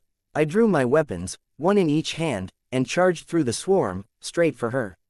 My bugs served to give me a half-second of early warning as they felt her jam one hand into the side pocket of her dress. I turned on my heel, the burn on my leg screaming in pain as I did it, and threw myself to the right as she brought one hand to her mouth and blew a billowing cloud of powder into the space I'd been occupying. I got my feet under me and lunged forward again. I didn't get 2 steps before I was tackled to the ground. It was a mechanical spider the size of a large dog. It had been folded up inside one of the bodies. Its legs latched around me. There wasn't much strength in them, and even with my less than fantastic upper body strength, I managed to pry the first 2 legs apart. I had almost got the spider off me when another caught me from behind. A third and fourth caught me an instant later, seizing my head and shoulders and my legs, respectively. Bonesaw exhaled a second cloud of dust into my face. I held my breath for as long as I could, but there was a limit. When I did breathe, my chest seized up, and my ears immediately started ringing violently, a headache settling into place. The muscles in my arms and legs locked up. She sprayed an aerosol around herself, killing my bugs. Not that it mattered. My facility with my power was getting clumsier and clumsier as the headache increased in intensity. No, no, no, no, no, no. Bring them, she said. The mechanical spiders leapt to obey. Within moments, me, Tattletale, Trickster, Sundancer and Ballistic were being dragged inch by inch towards the dining hall. Towards grew. No, no, no. It took long minutes for us to get there. I could hear faint rumbles of the ongoing battle and Bonesaw's humming. It was all I could do to keep breathing. It was like my body had forgotten how, and it demanded my constant attention to maintain that simple rhythm. With the aid of her spiders, she stacked us like logs. Ballistic and Trickster went on the bottom. I couldn't even grunt as the spiders leveraged me onto the pile alongside Tattletale. I stared down at the mask of the third person below us. Imp. She'd got Imp. Bonesaw crouched so her face was level with mine. This is going to be fun. Chapter 138.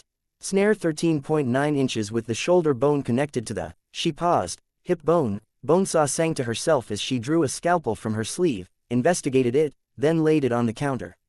And the hip bone connected to the backbone. She drew a pair of forceps from beneath her dress, another 2 pairs of forceps were retrieved, joining the first. And the backbone connected to the knee bone. And the knee bone connected to the hand bone.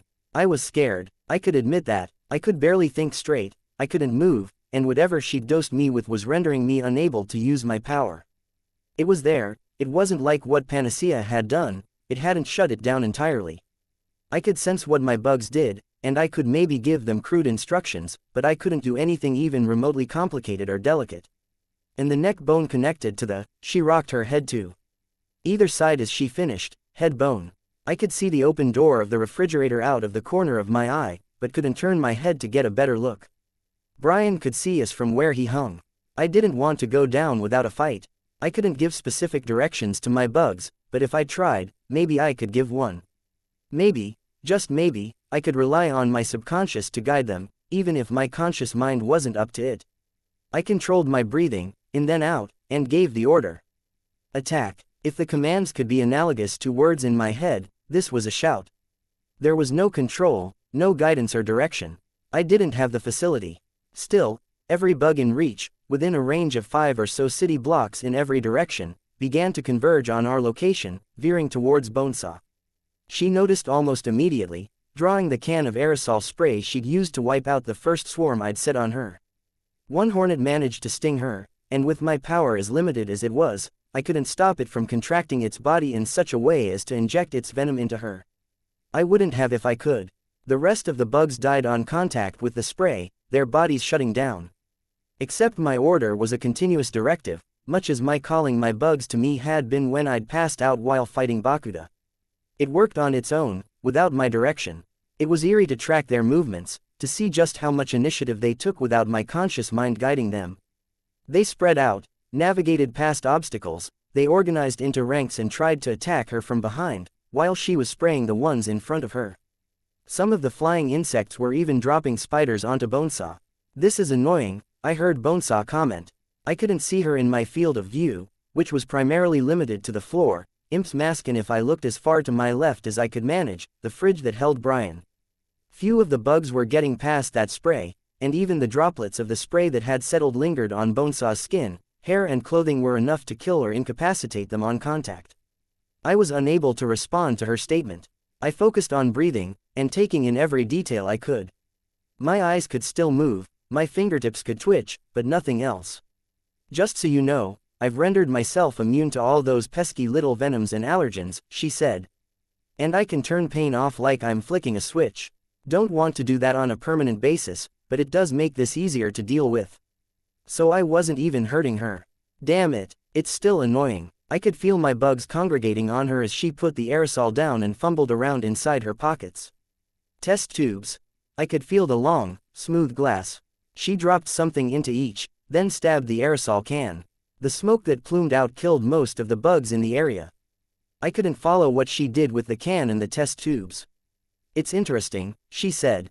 I felt small hands on me, and she heaved me over so I was staring at the ceiling, and at her. Clouds of what looked like steam were rising around her. From the test tubes, it was having the same effect on my bugs that the aerosol had. She'd erected some kind of gaseous barrier. See, there's this part of the brain that people who study parahumans call the corona pollentia, not to be confused with the corona radiata. It's a part of the brain that's different in parahumans, and it's the part that's used to manage powers, when the powers can be managed. More specifically, there's this part of the corona they call the gemma, that controls the active use of the power, the same way there are parts of the brain that allow us to coordinate and move our hands. She ran her fingers over my exposed scalp, massaging it, as if she were feeling the shape of my head. The size, shape and location of the corona and the gemma changes from parahuman to parahuman, but it tends to sit between the frontal and the parietal lobe. Beneath the crown of the head, if you will. They can't really lobotomize the corona in criminals. Some of that's because the location and shape of the corona depends on the powers and how they work, and trial and error doesn't work with the scary bad guys who can melt flesh or breathe lasers.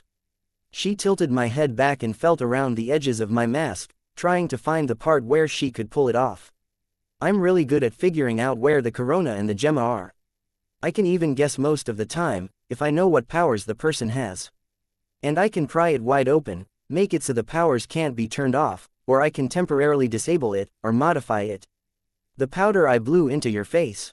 It has the same prions I put in the darts I shot your friends with. Cripples the gemma, but it leaves your powers intact. Can't experiment with your abilities if I've fried your whole corona pollentia, right? Right. She angled my head and stared into my goggles with her mismatched eyes. Dealio is, the corona's way too small to be doing what it's doing. As parahumans, our brains are doing these amazing things. The framework, all the details our minds are using to decide what works and what doesn't, the sheer potential, even the energy we're using, it's too much for our brains to process, and it's way too much for a growth that's no bigger than a kiwi.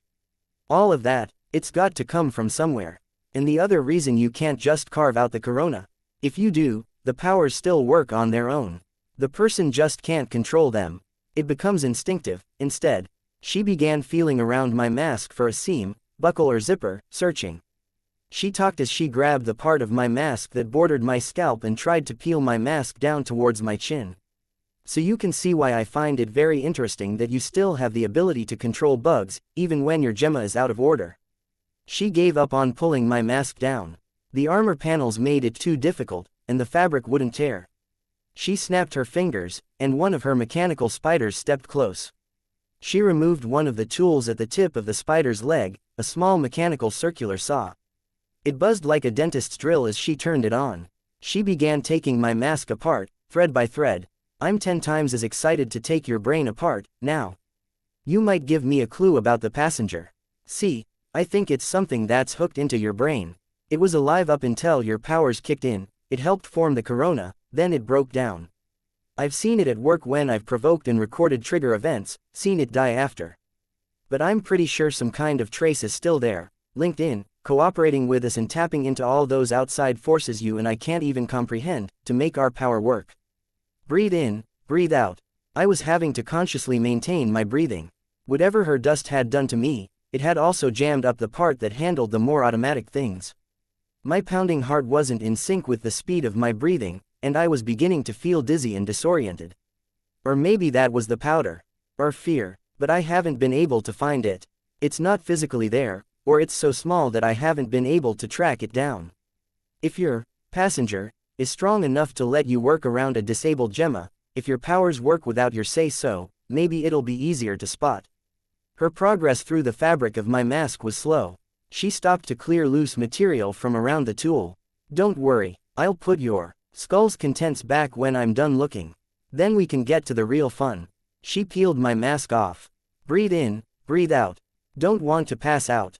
Or maybe I should. Maybe I didn't want to be conscious for what came next. Her scalpel slid across my forehead, so fast and precise that it barely hurt. I caught a glimpse of her entangling her fingers in her scalpel from my long hair before the first dribbles of blood flooded down into my eyes. It stung, and I was momentarily blind before I managed to blink the worst of it away. I wanted to blink more, faster, but the response was sluggish at best. I couldn't tell if my contacts were helping or hurting matters. I was put in mind of the incident just days before I'd gone out in costume. The bathroom stall, the showering in juice. It had started with cranberry juice in my eyes and hair. How had I gotten from there to here? I can't tell you how excited I am.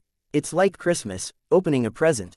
Thank you. She bent down and kissed me squarely in the center of the forehead. When she sat up, there was crimson all over her lips and chin. She wiped most of it away with the back of her hand, uncaring. She glanced at the circular saw, and it started up with that high-pitched whine. Then it stopped, clogged up with teensy-weensy bits of silk and whatever that armor's made of, too slow. But don't worry, I have a bigger saw somewhere else. I was using it for one of the other surgeries I did earlier. Let me see if I can find it. She stood, then stepped out of my field of vision. My bugs couldn't feel her, but I could tell that she was carrying one of the steaming, smoking vials with her, as bugs died on the other side of the room, then the hallway, then a nearby room. I tried to move and failed. My fingertips twitched. I could blink if I focused on it to the exclusion of everything else. My eyes, at least, moved readily enough. I couldn't do anything. Even an instruction as basic as, "Find bitch," was beyond my abilities at present. Bonesaw had talked about this, passenger. My ally, my partner, after a fashion. Was there some way to use it? To put more power in its hands? Help. I tried, putting every iota of willpower into the command that I could. Nothing. Too vague. Whatever aid my passenger provided, it wouldn't think of something I couldn't. My bugs didn't respond. It was the perfect time for a rescuer to show up. My bugs had stopped going after Bonesaw because we weren't aware about her current location, so they hovered in place, clinging to walls and feeling around for people who might be their target. There was a chance that they would bump into someone else. If a rescuer was coming, my bugs would see them. There was nobody, no people on their way. None of my teammates were moving, either. If I had the ability to use my power properly, I might have done something with the smoking vials that Bonesaw had left behind. Used loops of silk to drag them away, perhaps. I didn't. My power was clumsy, now, a brute force weapon at best. And hell, I was just so tired. Physically, mentally, emotionally. So many burdens on my shoulders, so many failures that had cost so much. We had fucked up here, had underestimated Bonesaw. I'd gone with Trickster's plan to set Hookwolf's contingent against the Nine and bias the chance to infiltrate and rescue Brian, even though I'd known the strategy had too many holes, too many unpredictable variables. I'd been too tired to think of something else, too preoccupied and impatient because Brian was in enemy hands. I would have resigned myself to a fate worse than death, but how did one do that? How was I supposed to convince myself to give up? It would be so easy, on a level. It was alluring, the idea that I could stop worrying, stop caring, after so much pressure for so many weeks and months. After so many years, if I counted the bullying. I wanted to give up, but a bigger, more stubborn, stupider part of my brain refused to let me. Bonesaw returned all too soon. Threads, skitter. These yours, or leftovers from before. Threads. I hadn't set any tripwires. I should have, but I'd been more focused on a quick rescue mission than preparations for a potential fight.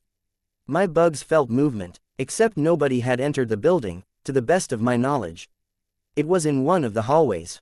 Big, the huge stuffed animal I'd noted in the hallway. Of course, Parian's creations had deflated without her power to sustain them, hadn't they?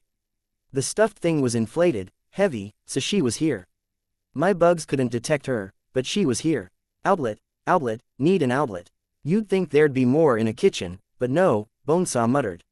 She passed through my field of view, holding a saw twice the size of the one she'd held before. The stuffed animal moved forward clumsily. My swarm's contact with it was intermittent as it made its way towards us, then past us, venturing into a hallway. Gonna have to cut a hole in your skull, Skitter. Unavoidable. I'd go up through your nose, but I couldn't reach the top of your brain with the equipment I have. Going to make a little window. Just big enough to get my hand through. She turned on the saw, and it screamed, a shrill whine on par with nails on a blackboard, but unending, ceaseless. The stuffed animal was turning around, coming back down the hallway, towards us. Have to stall her. I looked up at her, then deliberately blinked 3 times in a row. The saw stopped, trying to say something. I blinked once, hard. Is that 1 blink for yes, 2 for no? I blinked twice, just to confuse matters. That's confusing. You're not just trying to delay the part where I carve up your brain, are you? I blinked twice, not getting what you're trying to say. One blink for yes, two for no. Okay. Now, do you actually have something meaningful to communicate? I blinked once, hard. Are you going to tell me to stop? I blinked twice. She wouldn't listen if I did, and then it would be right back to the surgery. I trembled, but I didn't take my eyes off her. Tell me when to stop. Last requests, threats, your friends, science, art. I blinked once. Art, yours, mine, another blink. If anything would get her talking, it was her, art. What do you want to know? About your friend there. It's more research than anything else. Or maybe about you. I blinked. The stuffed animal was close. Art and you, huh? You want to know what I'm gonna do when we're done with my investigation? Why not? Knowing had to be better than wondering. One blink. I'm going to go all out. Way I figure it, I set your gemma lobe to attract bugs around you, then remove it, so you've got no conscious control over it. But there's a point to it. I make some physical modifications to you, see? Implant some of mannequin's equipment so you've got enough sustenance to keep you going, and sustenance to keep the bugs you bring to you alive. You become a living hive, see? We could even make it so they crawl inside you and build nests there. The stuffed animal pushed the door open and walked into the cafeteria. The room darkened as it passed in front of a window. Please don't notice it. I've got a regular mod for your amygdala, to make sure you behave, and a frame I implant to your skeleton and heart to help control you, make you stronger, more durable. I figure we'll try to go for a cosmetic shift. I have to say I admire this armor, so why not take that to the logical conclusion? We'll give you an exoskeleton. It'd be awesome. Compound eyes, claws. We'll see how far we can go. Won't that be fun? The stuffed animal had stopped in the middle of the cafeteria. Either it didn't hear Bonesaw or something else had its attention. I could feel that not unfamiliar sensation of darkness creeping in around the edges of my vision. Was I passing out? How much blood was I losing? I blinked 3 times. Stall. No, no. She stroked my hair, and my forehead lit up with a burning pain where she'd cut. We should get this done before you drop dead. Don't think I can't see the changes in your breathing and pupil dilation. She started up the saw and pressed it against my skull. The horror of what she was doing was compounded by the most god-awful noise, and a grinding vibration of my skull. If it hurt, I didn't register it, because the noise of the tool had drawn the stuffed animal's attention. It charged for us, slamming through the glass sneeze guard of the dining hall's serving counter. It struck Bonesaw, hard, and the saw slid across my head, cutting through my hairline. I didn't care. My rescuer was some kind of cartoonish dinosaur made of black and blue fabric. I could see the logo of this health club repeated several times over the stuffed animal's exterior. Out of the corner of my eye, I could see Bonesaw slowly stand. The 2 combatants were at opposite points in my peripheral vision. Bonesaw stood to the far left, Parian's creation to the far right. That's really rude, Bonesaw said, putting inflection on each word. I was having a nice conversation with Skitter, and you interrupt. She snapped her fingers, and mechanical spiders leapt from a spot I couldn't see to latch onto the stuffed dinosaur, much as they'd done with me. Needles, saws, scalpels and drills attacked the dinosaur, and it, in turn, smashed the spiders to the best of its ability. Though it clubbed the spiders into pieces with its hands, feet and tail, it still continued to march steadily towards Bonesaw, moving over me and the others. Bonesaw, for her part, was retreating, holding a pair of test tubes in one hand, dropping what looked like color-coded sugar cubes into them with the other. She glanced around quickly, then lunged for a nearby counter, grabbing a bottle of water. She appended it over the test tubes, going for haste over precision.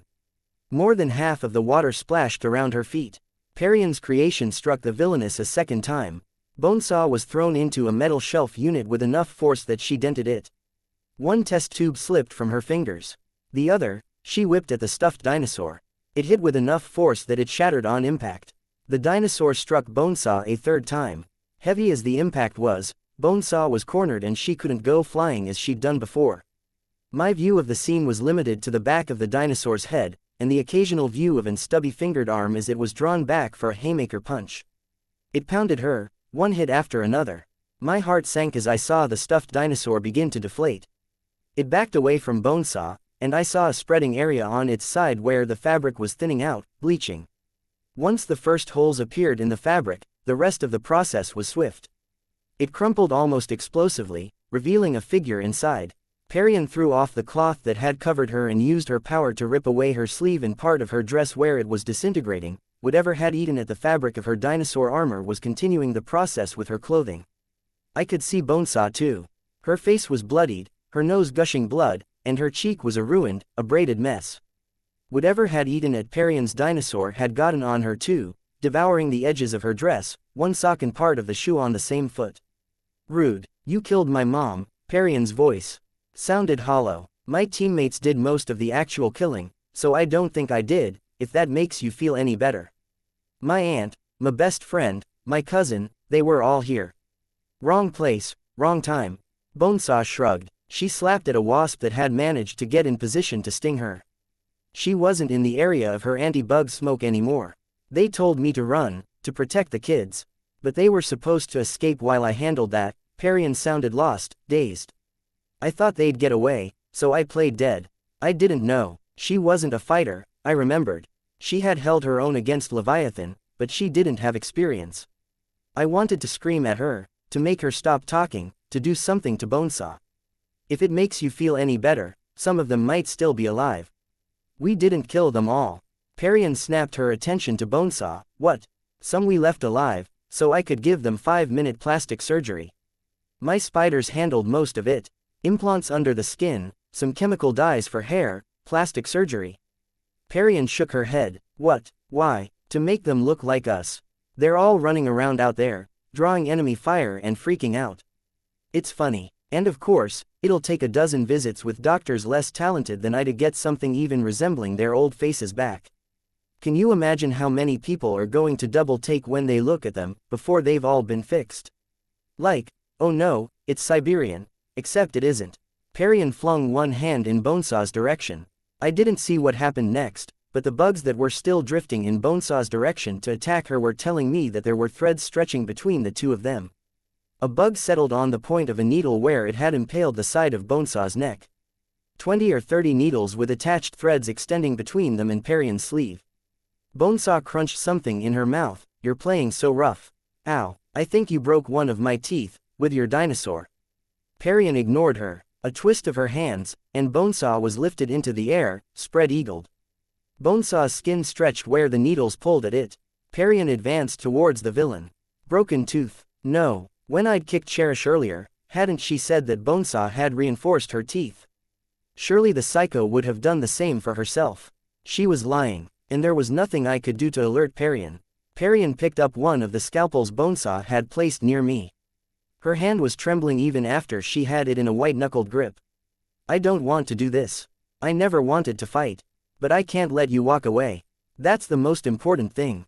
I'm willing to compromise what I believe in, compromise myself, to do that.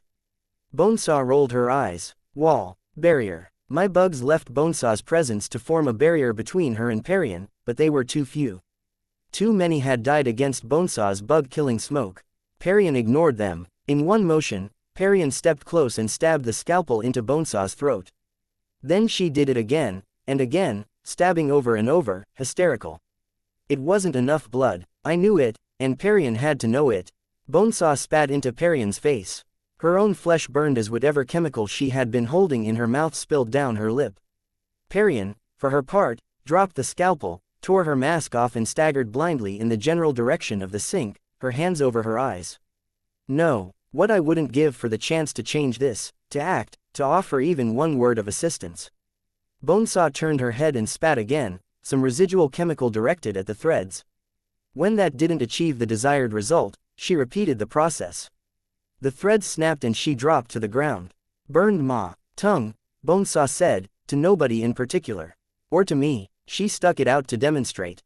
It was scalded, blistered and covered with dead white flesh in much the same way her lip was. She spat again. Perian reached the sink, cranked on the tap. There was no water. She threw herself to one side, feeling along the counter for something, anything to wash out her eyes. You're lucky I'm so nice, Bonesaw said. She lifted up the tattered bottom of her dress to dab at her lip and tongue. I could make out test tubes, equipment and pouches, all belted to her thighs and stomach. If I was a less forgiving person, I'd make you regret that. Perian sagged to her knees, hands still on the counter, heaving for breath. But instead, I'll leave you alone to think about what you've done, Bonesaw said. She plucked some of the needles out of her skin. I'll finish with these guys, and later, I can show you what I can do with a needle and thread. It'll be fun. Common interests. Making friends, Bonesaw. No. Any vestige of hope I'd had disappeared. Jack leaned over the counter. Bernskar stood beside him, looking troubled. Jack. Yes. I'm having lots of fun. These people are so interesting, Bonesaw smiled. You hurt yourself, Jack frowned. Your mouth. The doll girl ambushed me. But I'm okay. I can fix myself after I'm done here. You'll have to finish fast. We're going. No. Yes. The enemy's recouping from the first few hits, and they're stalling Siberian and Crawler. Only a matter of time before they engage in one good flank and blindside one of us three. We leave now, and all they remember is how hard we hit them and how little they could do. But I have research. Bring 3. We won't be able to bring them all along, and you know they get messy if you leave them like that for too long. Only 3. Bonesaw pouted. Only 3. Then, skitter. I felt hands seize my feet and pull me away from my teammates. Bernskar. She held me under one arm, my head and arms dangling. Beads of blood dripped down to the floor. Tattletale. I want to see what her brain looks like, too. Tattletale it is, and Trickster. Because Ball of Fire Girl killed Hack Job. I want another. Hack Job, Trickster it is. Finish off the rest. Can I leave Brian there? I have to show my art to people to get known. Brian, is it? I think that's a very good idea. Yes. Then we'll go from first to last. The girl with the horns. Imp. The small circular saw started up with its high-pitched whine. Then it stopped. I could hear a strangled noise. Ah, look at his heart beating. So fast. Bernskar turned, and I could tell they were looking at Brian. Another strangled noise, trying and failing to form words. It was so forced and ragged that it made my own throat seize up in sympathy. You don't want to see your sister die, huh?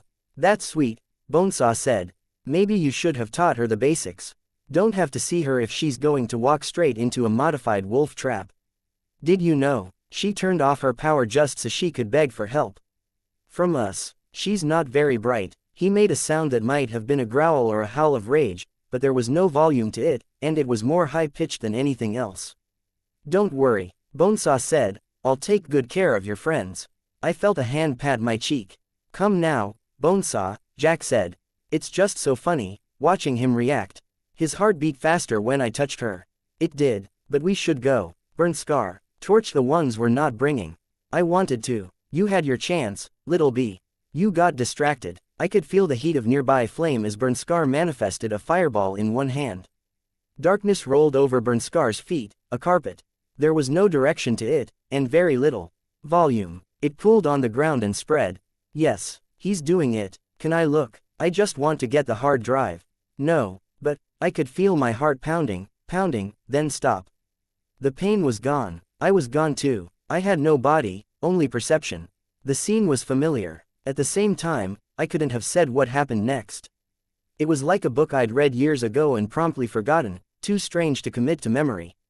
2 beings spiraled through an airless void, past suns, stars and moons.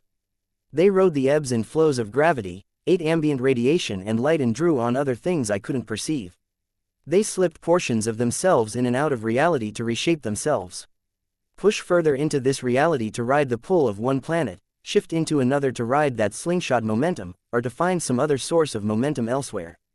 10,000 thousands of each of the 2 entities existed simultaneously, complemented each other, drew each other forward. They shrugged off even the physical laws that limited the movement of light, moving faster with every instant. The only thing that slowed them was their own desire to stay close, to keep each other in sight and match their speeds. Yet somehow this movement was graceful, fluid, beautiful even. 2 impossible creatures moving in absolute harmony with the universe, leaving a trail of essence in their wakes. I focused on one of them, and I got the sensation that this wasn't a scene I'd seen before. I could see what it saw. It was looking forward, but not in distance. 10,000 pictures at once. Seeing situations where it arrived at its final destination. Earth. The farther forward it looked, the broader the possibilities. It was looking for something. Paring away the branches where the possibilities were few. An Earth in a perpetual winter. An Earth with a population of hundreds. An Earth with a population of more than 12 billion, that had stalled culturally, a modern dark age with a singular religion. And it communicated with its partner. Signals transmitted not through noise, but wavelengths transmitted across the most fundamental forces of the universe. In the same way, it received information, it worked with its partner to decide the destination. It viewed a world, one point in time in the present, and in a heartbeat, it took in trillions of images. Billions of individuals, viewed separately and as a tableau. Innumerable scenes, landscapes, fragments of text, even ideas. In that one heartbeat, I saw people who were somehow familiar. A young man, a teenager, out of place among his peers, men who were burly with muscle. They were drinking. He was tan, with narrow hips, his forehead creased in worry above thick glasses, but his mouth was curled in the smallest of wry smiles over something one of the men was saying. A snapshot, an image of a moment. It was my world, my earth it was looking at. Coming to a consensus, it transmitted a decision. Destination. The reply was almost immediate. Agreement. More signals passed between them, blatant and subtle. A melding of minds, a sharing of ideas, as intimate as anything I'd seen. They continued to communicate, focusing on that one world, on the possible futures that could unfold, committing to none, but explored the possibilities that lay before them. They broke apart, the two massive beings that spiraled together, and I gradually lost my glimpse into what they were thinking, what they were communicating. Whatever view they'd had of the future, they were losing it. It was too much to pick through on their own. Where have I seen this before? I thought, but somewhere in the course of forming and finishing the thought, I'd broken away from whatever it was I'd seen. It was slipping from my mind. The void I was in was not the world of the entities, but Brian's world. Brian's power. The darkness coiled around me, through me. It was different, slithering past my skin to brush against my heart, tracing the edges of my wounds, the gouge in my skull that Bonesaw had made with her saw, slithering over and through my brain. I could feel my power slip just a little out of my reach, my range dropping, my control over the bugs just a touch weaker. But I could still see through my bugs. I could still feel what they felt.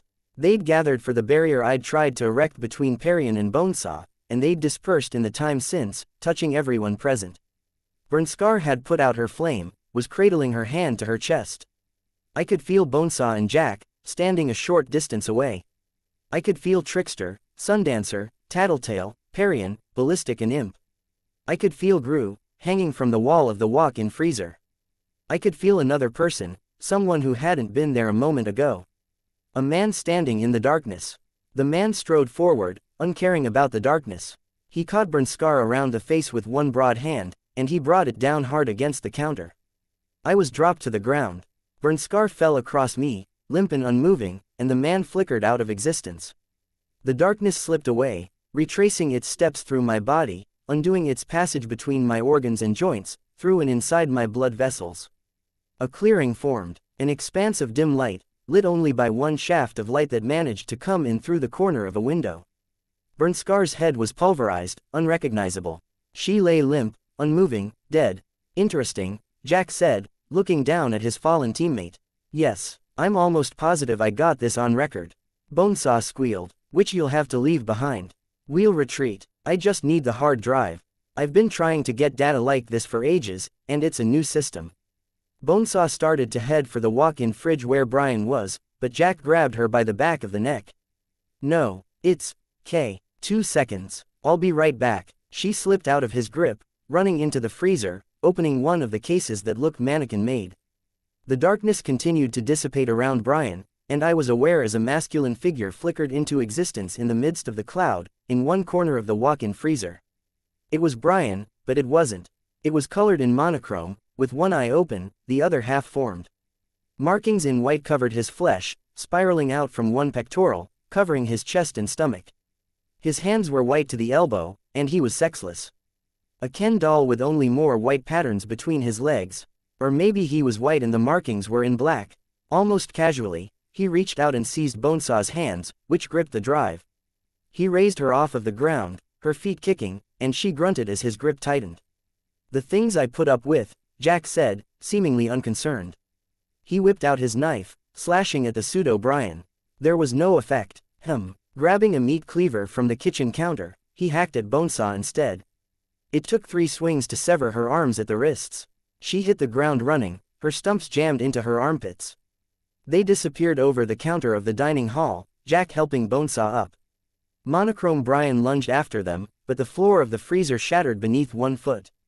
He lost his orientation, then flickered out of existence once more. I could see Brian from where I lay, as I struggled to breathe with the 100 and whatever pounds that were piled on top of me. He hung there, haggard, glaring at nothing in particular.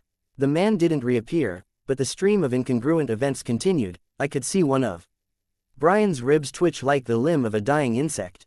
With a glacial slowness, his body parts began retracting back into place. The metal frames holding his intestines and organs into place bent, then gave way in the face of the inexorable pull. It took a long time. 5 minutes, maybe 10. But his skin crept back, tearing where it had been pinned to the wall, joining back together, then healing. Even the scratches that had crisscrossed his chest since he'd fought Cricket began to mend. The healing stopped before it was entirely finished. I saw the figure appear again. The monochrome, half-formed Brian. Mercilessly, it tore out the metal studs that had impaled Brian's limbs to the wall. It caught Brian, then laid him carefully on the ground. He couldn't walk, so he dragged himself towards us. He had another trigger event. 2 new powers. 3, if I counted the way his power was diminishing my own. He touched my hand, held it between his own. I could feel something thrumming through me, willing me to take hold of it. It took me a minute to figure out how. The exposed bone of my forehead itched, then sang in an exquisite agony as it mended.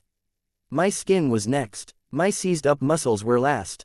My power was last to mend, and I regained my control, though the diminished effect continued. I clenched my fist, struggled into a standing position. Brian hurried to Aisha's side, grabbing her. 4 new powers. I hadn't heard about anything like this. Come on, he said, his voice hoarse, don't have long. Damn it. His darkness flowed out from his skin, heavier than I'd ever seen it, slow to expand, but it seemed to generate itself. It slithered through me yet again. Slithered through my bugs. It was minutes before the darkness dissipated. When it did, Tattletale was standing. Parian was standing on the other side of the room, eyes wide. The 3 travelers were huddled together. What the hell was that? I asked. Brian. Hey, I stopped. He was on all fours, his head hung, his cheeks wet with tears. I reached out for him, but a hand seized my wrist. Tattletale. She shook her head at me. While I backed off, Tattletale reached for Imp, whispered something in her ear. Imp bent down and took off her mask. In a voice far gentler than any I'd heard from her before, she said, Hey. Big brother, let's get out of here. Brian nodded, mute. Aisha could approach him, but I couldn't. He stood, refusing Imp's offer for help in standing. He clutched one elbow with one hand, the arm dangling. It wasn't an injury, I was pretty sure. He'd healed the worst of it. It was something else, some kind of security in the posture or something like that. Darkness boiled out of his skin, a thin layer. It moved slower than it had before, thicker, more like tendrils sliding against one another than smoke. Just like the arm he had across his chest, gripping his elbow for stability, it was a kind of barrier, armor or a wall erected against the world. He walked slowly. Nobody complained, despite the proximity of our enemies and the fact that the darkness he'd spread out had to have alerted Hookwolf's contingent about our existence. I watched Brian as I walked behind him. I'd just been paralyzed, about to receive involuntary brain surgery. Now, in a much different way and for different reasons than before, I was again unable to offer him a hand. I couldn't even talk to him without being afraid I'd say the wrong thing. Even compared to being in Bonesaw's clutches, I felt more helpless as ever. Chapter 139. Snare 13.10. I slept, but it was less like parking a car and more like running one into a ditch. I'd fallen asleep not by any choice on my part, but because I'd ceased to function. Over the past few days, I'd hit my limits of endurance, only to push past them over and over. We'd made our escape without incident. When we'd gotten Brian settled, I'd planned on staying awake and keeping an eye on him, only to drop off to sleep within a minute of sitting down. I'd tried to push my limits once more and I'd discovered them. When I woke up again, it was dusk. I was curled up in a chair with my head on the armrest. My eyes were sore and itchy, and I wasn't sure why. We'd settled at Brian's headquarters, because it was close, and there had been the unspoken agreement that it would be better for him to be somewhere he'd be comfortable. I was still tired, and I kept my head on the chair's arm, clutching the blanket that someone I suspected Tattletale had draped over me. I could see her in the bed in the other corner of the room, lying beside Aisha. When I'd dozed off, it had been Brian and his sister sitting on the bed. The blanket's presence unsettled me, and I couldn't put my finger on why. It was thoughtful, nice, and the fact that I didn't know who'd done it or that I'd been unconscious and helpless when they'd done it, it shook me from the twilight of near sleep.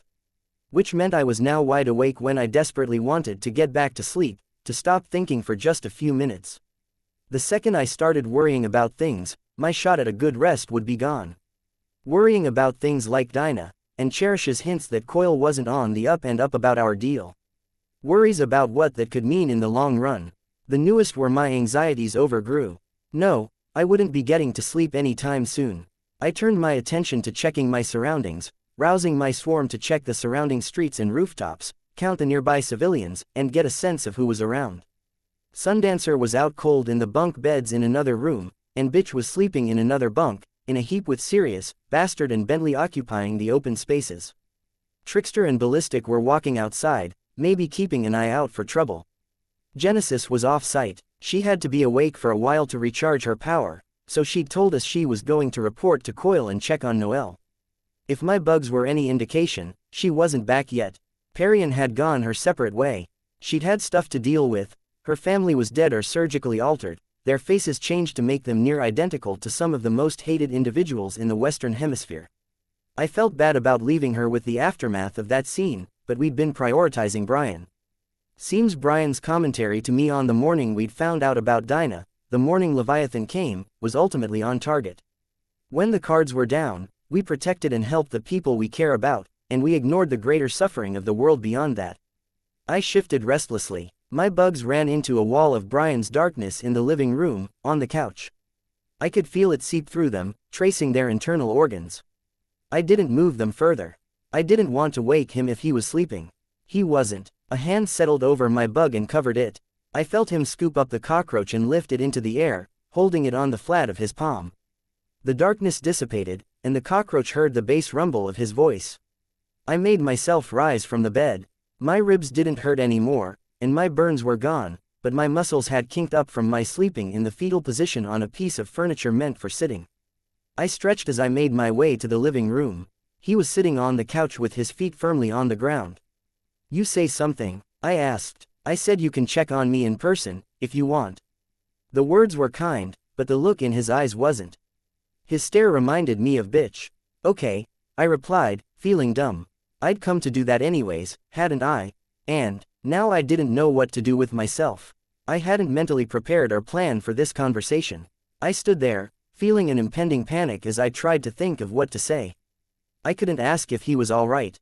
That might be the last reminder he wanted, in much the same way that I'd been trying to avoid dwelling on my own anxieties and worries. Could I approach closer, or would that bother him? If I left, would I be abandoning him? "Keep me company," he asked. Gratefully, I approached the couch and sat. I could see him tense as I jostled the couch. "Are you hurt?" I asked, stupidly. He shook his head, but he didn't offer another explanation. "Can I ask about the new power, or—" "Yeah," he interrupted. There was a pause. I saw him raise his hand and create a slithering mass of darkness around it. "Feels different," he said, "and I can tell where it is, more. Slower to create, spreads faster. But the other powers, I counted at least 4. One new ability." I nodded. Didn't want to argue, so I waited. From the other end of the couch, he raised one hand and pointed it towards my head. I stayed utterly still as a tendril of darkness snaked through the air, taking its time as it approached. I stood up, abruptly, and he jumped to his feet in alarm. I could see his hands clenched, lines standing out in his neck. An awkward, tense silence reigned, as we stood facing each other. I waited until he'd relaxed before I spoke. Had a bad time with someone else trying to get into my head, not so long ago. Can we just skip the demonstration? Or make it more blunt? Right." It was like a shadow had passed over his face. He stared hard at the shuttered window at the end of the room. I sat down, pulling my knees up in front of me so I could wrap my arms around my legs, and I waited for him to rejoin me. He'd healed himself, but he hadn't exactly bounced back. It wouldn't be right to expect him to. Was this the kind of interaction Tattletale had wanted to avoid, when she'd urged Aisha to go to Brian, instead of me? "I've talked to Tattletale about this. My powers always had some effect on capes like Shadow Stalker. Her powers didn't work as effectively in my darkness. Velocity struggled, too. He was slower, but I wasn't sure if it was because of the increased air resistance or something else. Yeah, so we think I always had some effect in that department. That's stronger now. Affects more powers, according to Tattletale. She's making an educated guess that this aspect of my power is going to be more effective on capes with a physical power. Right, and when it works, I feel a circuit. It's like the darkness comes alive, a cord or wire between me and the people in my darkness, and I can actually see it. If I focus on it, it gets bright and hot, and I have access to whatever my power's sapping from them. A fraction of a power, one power at a time. So the healing, Othala. I was so worried she'd escape my darkness before I finished giving you guys regeneration. I couldn't just use her power on each of you, because it was only lasting a few seconds after I touched you. And the regeneration was, Crawler. He nodded. I could see that dark look pass over his face. And then the duplicate you created would have been Genesis. He shook his head. No, she wasn't in my darkness, I'm almost positive. And my power's weaker than whatever I'm stealing. It doesn't make sense that I was able to form myself as fast as I did. It wasn't like she's described it, either. Remember, I worked with her when we were dismantling the AB. I nodded. It was more like a force field. Except not a hole in reality, and it took something out of me to feed and shape itself. I blinked a little in surprise. If Brian was stealing a share of other people's powers, then I blinked again. My eyes were itchy. Damn it, I groaned. He gave me a curious look. Or at least, that's what I took it for. I was having a hard time reading his expressions. Forgot to take my contacts out. My eyes are going to be sore for a while, and I don't have a spare pair of glasses to wear. He nodded. Sorry, so small a problem in the grand scheme of things. You need to be able to see. I reached into my utility compartment and got a small case with the spaces for the individual contacts and contact lens solution, then pried my right eye open to pinch the thing out. A few seconds later, my other contact was out, and I was half blind. The way the shadows fell over Brian's face, the shadows of his eye sockets made him look like he was wearing sunglasses. I couldn't see the lines of tension, anger or anxiety. Whatever it was that had him awake, sitting up and staring into space at 10 or 11 in the evening. Maybe I should have left them in. Risking an eye infection was small potatoes compared to fucking up this interaction. Except I couldn't put them back in without having to explain why. Why was this so hard? You get any sleep? He shook his head. None at all. Didn't need to. Didn't want to. Felt better about keeping an eye out for trouble than about sleeping. Trickster and Ballistic are out there. I know. I saw them step outside after Rachel came back. I smiled a little. Wasn't so long ago that you were getting on my case for not sleeping enough, mandating that I get a certain number of hours before we moved on the 9. He didn't respond, and he didn't move. I couldn't read his expression. Had I said the wrong thing? Should I not have mentioned the 9? Yeah, his reply was delayed, almost begrudging. It didn't sound gentle, or kind, or anything like that. It was more like I'd expect someone to sound if they were giving up the password to a safe at gunpoint. Sorry, I said. I wasn't sure exactly what for, but the apology was genuine. The smile on my face was gone. For a minute or two, neither of us said anything. What had we ever talked about that wasn't about our costumed life?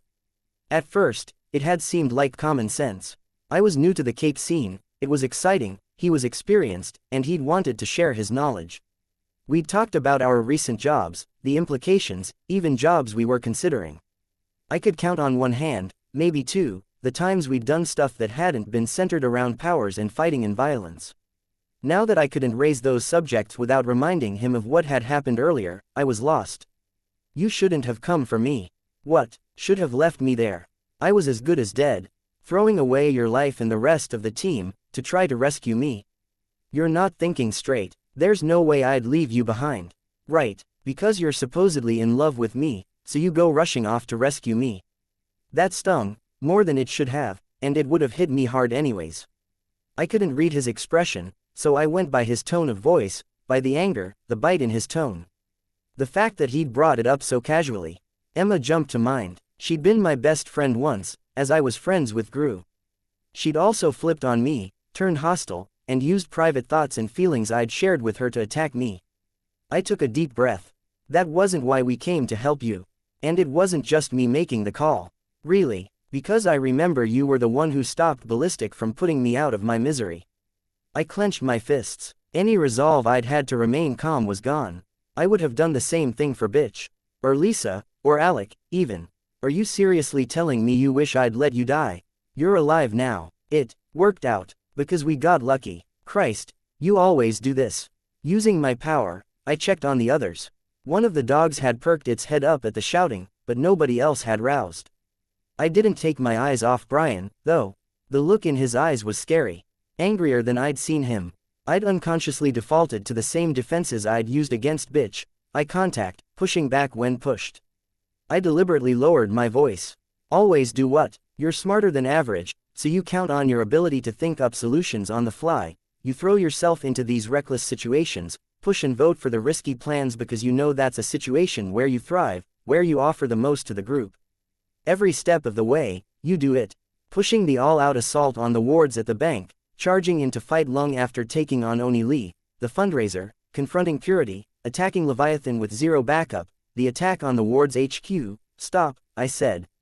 I was getting flashbacks to my conversations with Armsmaster. Now, you say you're not manipulative, that your undercover operation was pure in motive, but you are. You throw yourself into those situations solo, or you join in on whatever fucked up plan the others come up with, and you do it because it makes you useful, because you know we'd struggle without you, you're making us dependent on you. I swallowed past the lump in my throat. That's not what I'm doing. Every step of the way, I had other reasons. Strategies, or there were people I needed to help. Maybe Bitch was right about you all along. That's not fair. This isn't him. He's still reeling from what Bonesaw did to him. That excuse did little to shake my worries that this was what he really thought. Was this the stuff he was holding back, every day he was with me? What's not fair is that I'm the one who's tried to keep things sensible, to keep this group sane, and when push comes to shove, when I go with the majority because things won't go smoothly if I don't, I'm the one who gets captured and tortured. Your plan. Don't. Are you going to tell me I'm wrong? It wasn't fair. You're right, but I don't deserve all of the blame here. I volunteered to be the person Trickster swapped out, knowing there was no way you could, with your injury. So you let me. He stared at me with an intensity that I couldn't meet. I broke eye contact, looking down at my gloved hands, which were clutched together in my lap, fingers tangled. Tell me, Taylor, if you don't deserve blame, who does? The 9, Bonesaw. But I could hardly say that. Not after seeing his reaction when I'd casually brought up the 9 before. However intent he seemed to be on hurting me, I wasn't going to retaliate in kind. That's what I thought, he said, to my silence. I looked up at the ceiling, blinking to get the tears out of my eyes. Okay, what? I'll own up to it. My fault. The blame is at least partially mine. Maybe mostly mine. I've been reckless, and others have suffered for it. Dinah, my dad, Bitch, the people in my territory. You. Maybe I am toxic. Maybe me and my motivations, my issues, are causing everyone misery. I can leave the team if you want. Give me the word, and I'll leave. There was a long pause. Christ, he said, I'm not telling you to leave. I'm just, you're making it clear I should. And you're probably right, I'm frustrated, and I went too far. That's not what I'm trying to say. Sure sounds like it. I stood up and turned away. I didn't want to see that look in his eyes. I tugged my armor into position and made sure I had everything I needed. It wouldn't do to get ambushed and killed as I left. My modified costume was heavier than my old one had been, and between that and the blanket, and this place's lack of air conditioning, I was sweating. My hair was stuck to the back of my neck. He wasn't saying anything. I'm going to go. Half my territory burned to the ground. My people need some attention.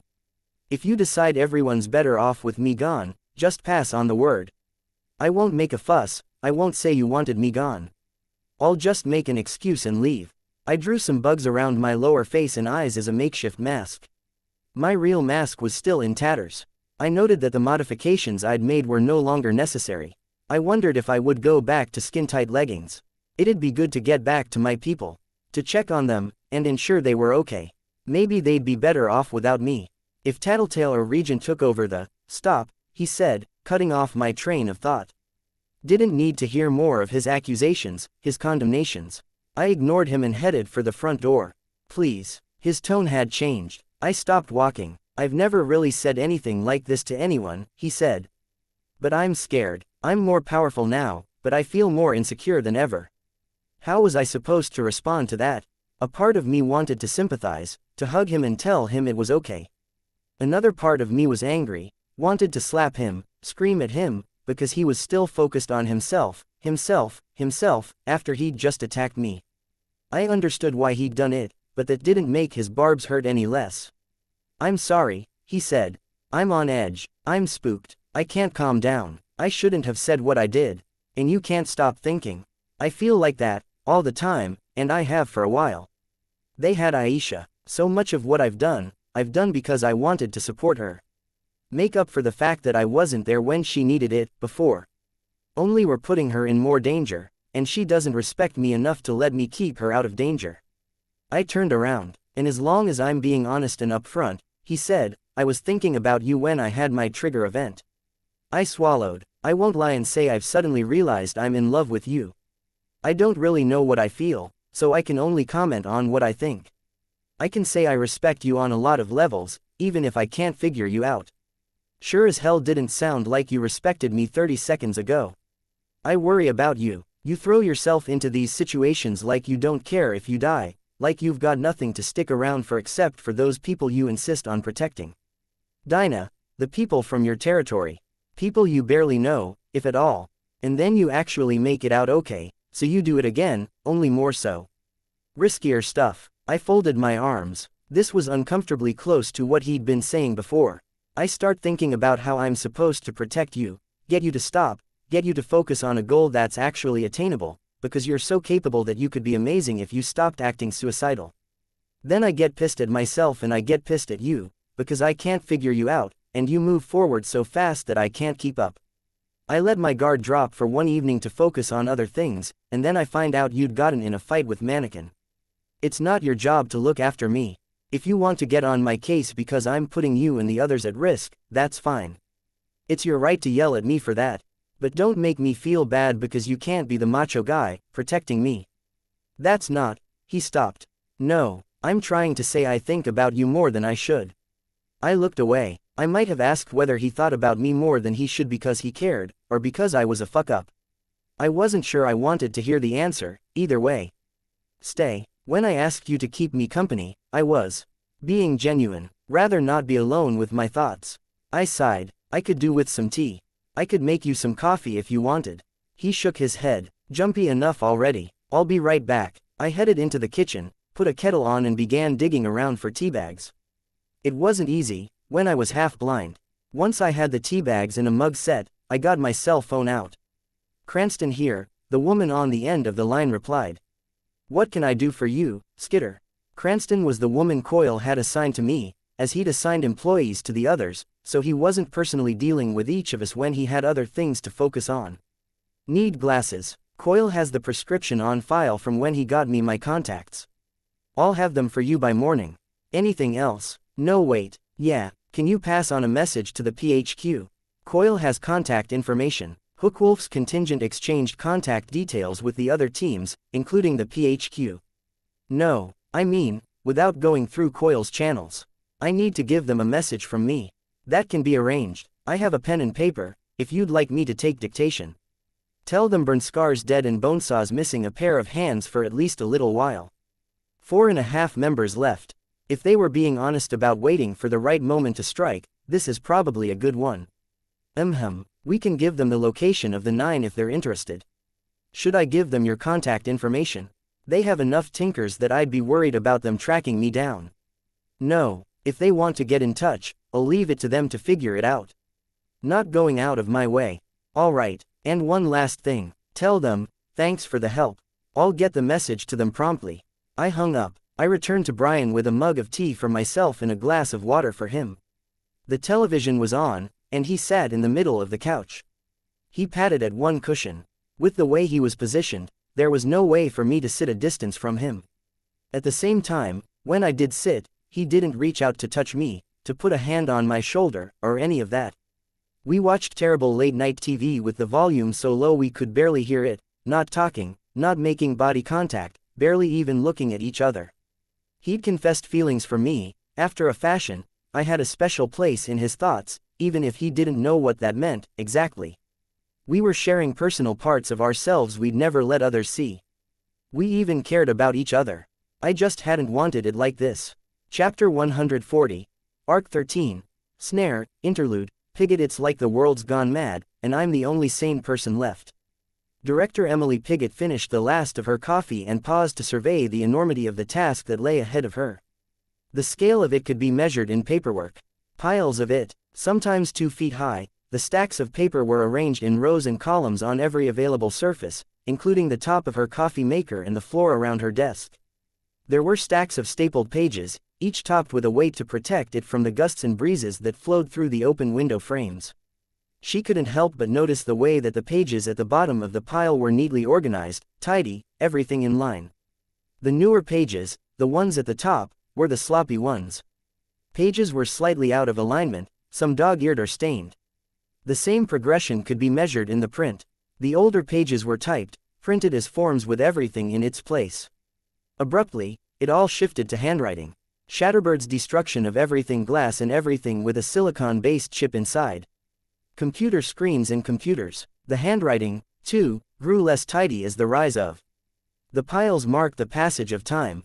On occasion, it would improve for a day or two, when her captains and sergeants complained about illegible handwriting, but it inevitably slipped back into disarray. A strong metaphor, Emily Pigott thought. Every part of it said something about the current circumstances. The shift from uniform-typed words to countless styles of handwriting, it said something about the innumerable voices, the breakdown of the cohesive, ordered whole. What resulted were hundreds, thousands of self-interested voices. 1 in 5 condemned her, 2 in 5 pleaded with her for assistance in some form, and the remainder simply expected her to perform her duties as a cog in the machine. She looked over the sheer volumes of paper around her office. The PRT handled cases where parahumans were involved, and these days, it seemed like everything and everyone was touched in some way by the heroes, villains and monsters of Brockton Bay. Every time the other precincts had the slightest excuse, they would claim that it was the PRT's responsibility. If they had no excuse at all, they would claim it a joint responsibility. Until she read over the cases in question and either signed off on them or refused them, the job was in her hands. As far as the ones passing the buck were concerned, it was out of their hands. The first real intrusion on the average citizen's life had been the bombings instigated by the AB. Frightening, but it had been easy for the average person to believe they wouldn't be one of the victims, to shrug it off as the same background noise of heroes and villains that they'd experienced for much of their lives. Now, between Leviathan, Shatterbird, the fighting and the formation of territories, everyone had reason to worry and give serious thought to who they needed to support and how they were going to protect themselves. Just as the parahumans had invaded the lives of those in the city, the paperwork seemed to dominate Emily's life. It crept onto the walls, onto bulletin boards and whiteboards. Notes on the local players, timelines, messages and maps. Insurmountable. Too much work for one woman to handle. She delegated where she could, but too much of the responsibility was hers and hers alone. The humans outnumbered parahumans by 8,000 to 1, give or take, in urban areas. Outside of the more densely populated areas, it dropped to a more manageable 1 to 26,000 ratio. But here in Brockton Bay, many had evacuated. Few places in the world, if any, sported the imbalanced proportion that Brockton Bay now featured. What was it now? 1 parahuman to every 2,000 people. 1 parahuman to every 500 people. Each parahuman represented their respective interests. She represented everyone else's. The people without powers. The whole nation was watching. People across America ate their TV dinners while they watched the news, seeing footage of the slaughters in downtown Brockton Bay, white sheets draped over piles of bodies. The before and after shots of areas devastated by Shatterbird. Flooded streets. Fundraising efforts were launched, many succeeding, while yet others leveraged the situation to cheat the sympathetic out of money. The world waited to see if Brockton Bay would become another Switzerland, another Japan, another region that simply couldn't recover. Ground lost to the Endbringers in their relentless campaign of attrition against humanity. So very few of them knew it, but they were counting on her. She heaved herself out of her chair and made her way to the coffee machine to refill her mug. Director. She turned to see Kid Win standing in the doorway. He looked intimidated. Yes. He raised the laptop he carried in his hands. The guys in CS asked me to bring this to you. She shook her head, refusing the offer. For now, every computer that comes in is supposed to be used for setting up the consoles and communications. They're done, or almost done, for communications. They expect to be up and running in 2 hours, but they have all the computers they need. Good. Access to the central database is up. Everything except the highest security feeds. Disappointing. I'll make do, I suppose. Thank you. Kid Win seemed almost relieved to hand her the laptop. It meant he could get out of her presence sooner. He was turning to leave the instant the laptop was out of his hands. Wait. She could see his shoulders drop, slightly, in the same way a dog's tail drooped when ashamed or expecting reprimand. Emily Piggott wasn't good with kids, or even young adults. She knew it. Outside of the time she had played with dolls as a small child, she'd never entertained the notion of being a mother. She didn't even like kids. It was the rare youth that she actually respected, now, and those few tended to be the ones who saw her firm leadership and respected her, first. Now she was in charge of some of the most powerful children in the city. The next patrol shift is in. She turned to find the clock, 20 minutes. 20 minutes, yeah, Vista, with Clockblocker babysitting. Weld and Fléchette are out right now, patrolling separately. Postpone the next patrol, and tell Weld and Fléchette to take it easy, but to be ready to report at a moment's notice. With the consoles up, we'll be ready to act. Pass on word to Miss Militia as well. I believe she's taking the next patrol shift. Yes ma'am. The laptop would do little to help in her war against the paperwork until she had access to a printer. PRT divisions and precincts in neighboring cities were all too willing to send along staff and officers to assist, but her firm requests for the fundamentals for computers, printers, satellite hookups, electricians and IT teams were ignored all too often. She cleared space on her desk and started up the laptop. It would be good to have access to the files on the locals and guests alike. She would handle the paperwork better after a moment's break, while she focused on other things that needed doing. She was barely registering the words, at this point. This would be a battle won with preparation, and for that, she needed information. It took her a moment to adjust to the smaller keyboard. She entered her passwords, and answered the personal questions that Dragon's subsystem posed to her. Why is your nephew named Gavin? Your favorite color? Irritating, she didn't even know her favorite color, but the algorithms had figured it out before she did. All information divined from the countless pieces of data about her that were in official emails, photographs and surveillance footage from the PRT buildings. It was with a moment of trepidation that she typed in for Gawain, Knight of the Round Table. Silver. The fact that Dragon's system could divine these details, as always, unnerved her. This time, in light of recent events, it unsettled her all the more. She typed in the words, Slaughterhouse 9, and watched as information began appearing in lists. News items, sorted by relevance and date, profiles, records.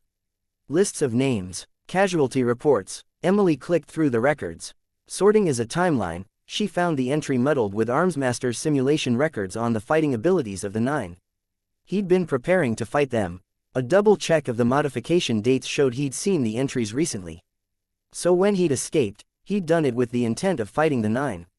She'd suspected as much. She refined the search to remove the simulations from the results and found video footage. A video of Winter, an ex-member of the 9, engaging in a protracted siege against no less than 20 members of the Protectorate. She'd been killed by one of her teammates. A sighting of Crawler, shortly after he had joined the 9.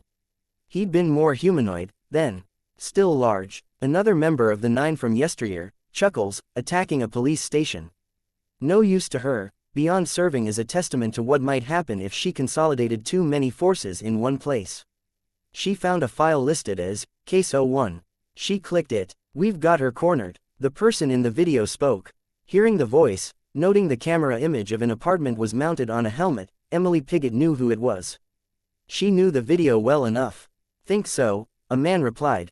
The camera focused on Legend, then swung over to Alexandria, and finally Eidolon. We've got teams covering the drainage and plumbing below the building, and the entire place is surrounded. She hasn't tried to leave. The face behind the camera asked. Why not? Legend couldn't maintain eye contact. She has a victim. Alexandria spoke up. You had better be fucking kidding me, or I swear. Stop, Alexandria. It was the only way to guarantee she'd stay put. If we moved too soon, she'd run, and it would be a matter of time before she racked up a body count elsewhere. Then let's move, she responded, the sooner the better. We're trying an experimental measure. It's meant to contain, not kill. Drive her towards Main Street. We have more trucks over there. Emily turned off the sound as the four charged into action. She didn't want to hear it, but she felt compelled to keep watching. A matter of respect. It was Siberian, one of the first direct confrontations, more than a decade ago. It hadn't gone well. The Protectorate had been smaller, then. The lead group had consisted of 4 members. Legend, Alexandria, Eidolon and Hero. Hero had been the first Tinker to take the spotlight, so early to the game that he could get away with taking a name that basic and iconic. He'd sported golden armor, a jetpack, and a tool for every occasion. His career had been cut short when Siberian tore him limb from limb in a sudden frenzy of blood and savagery. He'd been scooped up by Eidolon, who tried to heal him, who continued to hold the man as he joined in the ensuing conflict. Director Pigott had seen the film before. Several times. It was the screams that haunted her. Even with the sound off, she could have put it all together from the sounds that were engraved in her memory, right down to the cadence, the pitch. Seeing a teammate die so unexpectedly, so suddenly. The noises of panic as some of the strongest capes in the United States realized there was nothing they could do, adjusting their tactics to try to save people, staying one step ahead of Siberian to minimize the damage she did as she waded through any defense they erected, tossing the PRT trucks modified fire trucks, then as though they were as light and aerodynamic as throwing knives. Invincible Alexandria was struck a glancing blow and had one eye socket shattered, the eye coming free in the midst of that bloody ruin. Eidolon had healed her, after, but the scar was still there. Alexandria now wore a helmet whenever she was out in costume. After that telling blow, Legend's voice would be ordering the containment foam. Not so much to bind Siberian as to hide the wounded Alexandria from the feral lunatic. With the sound muted, Pigott would not have to hear Legend crying out over what he had believed was the death of 2 teammates. It had always made her feel guilty to hear it, as if she were intruding, seeing someone mighty at a moment in their life when they were stripped emotionally bare. And of course, Siberian had escaped. Slipped past countless PRT officers and a dozen superheroes in the chaos. Nothing in the footage gave a clue as to how. A shadow passed over her desk. Turning, she saw a silhouette of a flying man against the light of the sun. Like so many parahumans, he lapsed into intrusiveness and a self-centered mindset. Well, she wouldn't blame him for being emotional in regards to this. She composed herself and spoke, "If you'd like to enter my office through the front door, Legend, we can talk there." Silently, he disappeared around the side of the building. She couldn't see through the wall, but she heard the commotion as he flew in through the window. He stepped into her office with the fluid grace one had when they could use their ability to fly to carry their weight.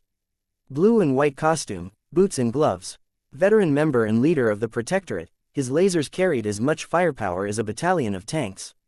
She had to remind herself that she technically outranked him. "Siberian?" he asked. "I'm reading up on our opposition." She wouldn't apologize, but she couldn't keep the sympathy from her face. "I flew up to check if you were in your office, and I saw the video. My fault for seeing what I did. It wasn't a good day." She nodded curtly. It hadn't been. One could even suggest it was when things started to go bad. The loss of Hero, the first time a truly dangerous villain made an appearance. "What did you want to see me for?" "A note delivered for you at the front door. We gave it a high priority. You're taking the standard precautions." He nodded. "It's already on its way to the lab. Join me." She lifted herself out of the chair, keenly aware of the differences in her and Legend. Parahuman and human, male and female, lean muscle and 80 pounds of extra weight, tall and average in height. Of course, they walked past the reams of public servants, government employees and Pigott's own people. Emily knew she was not the only one overburdened with work, not the only one sweating, trying and failing to keep cool. The rest of her people were staying awake with the benefits of coffee more than anything else. She couldn't turn away everyone that volunteered or was sent to Brockton Bay to assist her PRT division, but there were too many. Space was at a premium, and there were too few places where she could establish secure offices, where buildings didn't threaten to fall down and where assistance was actively needed. Still, she'd sent people away when she could. "How's the family?" she asked. "You adopted, if I remember right." "We did." Arthur was worried that a surrogate parent would give birth to a parahuman, and if that happened, he'd be out of the loop. "The odds are still high, even with an adopted child. It's likely more to do with exposure to parahumans at formative ages than genetics." "I know, Arthur knows, but I don't think he believes it. Or he doesn't want to believe," Emily said. Legend nodded. He knew the price of admission, she said. Legend smiled. You're always straight to the point, Director. But the child is good. A boy or a girl? A boy, Keith. You've heard there are some third-generation parahumans on record. For a while now. We knew they were being born anyways, right? We did, but nothing's official until it's on record. But the point I was getting at was that there was apparently an incident. Oh, in Toronto. A 5-year-old manifested powers. A third-generation parahuman. Legend nodded, but he didn't respond right away. He stepped forward to open a door for her. Everyone's all right, he asked, at last. No, but no casualties. The parents were outed in the chaos. Sobering. She nodded. The perils of being a superhero parent. Your child isn't a third-generation cape, I know, but there are always risks. Still, I envy you. How so? Family. I wonder if it is harder or easier to get through the day if you have people waiting for you at the end. Yes, she smiled a little at that. They entered the lab, and Emily Piggott very carefully measured the expressions of every person in the room when they noticed Legend. Ah, surprise, amazement. Sometimes ambivalence. What could she take away from that? If she were to promote one of them, should she promote one of the awestruck ones, or one of the taciturn?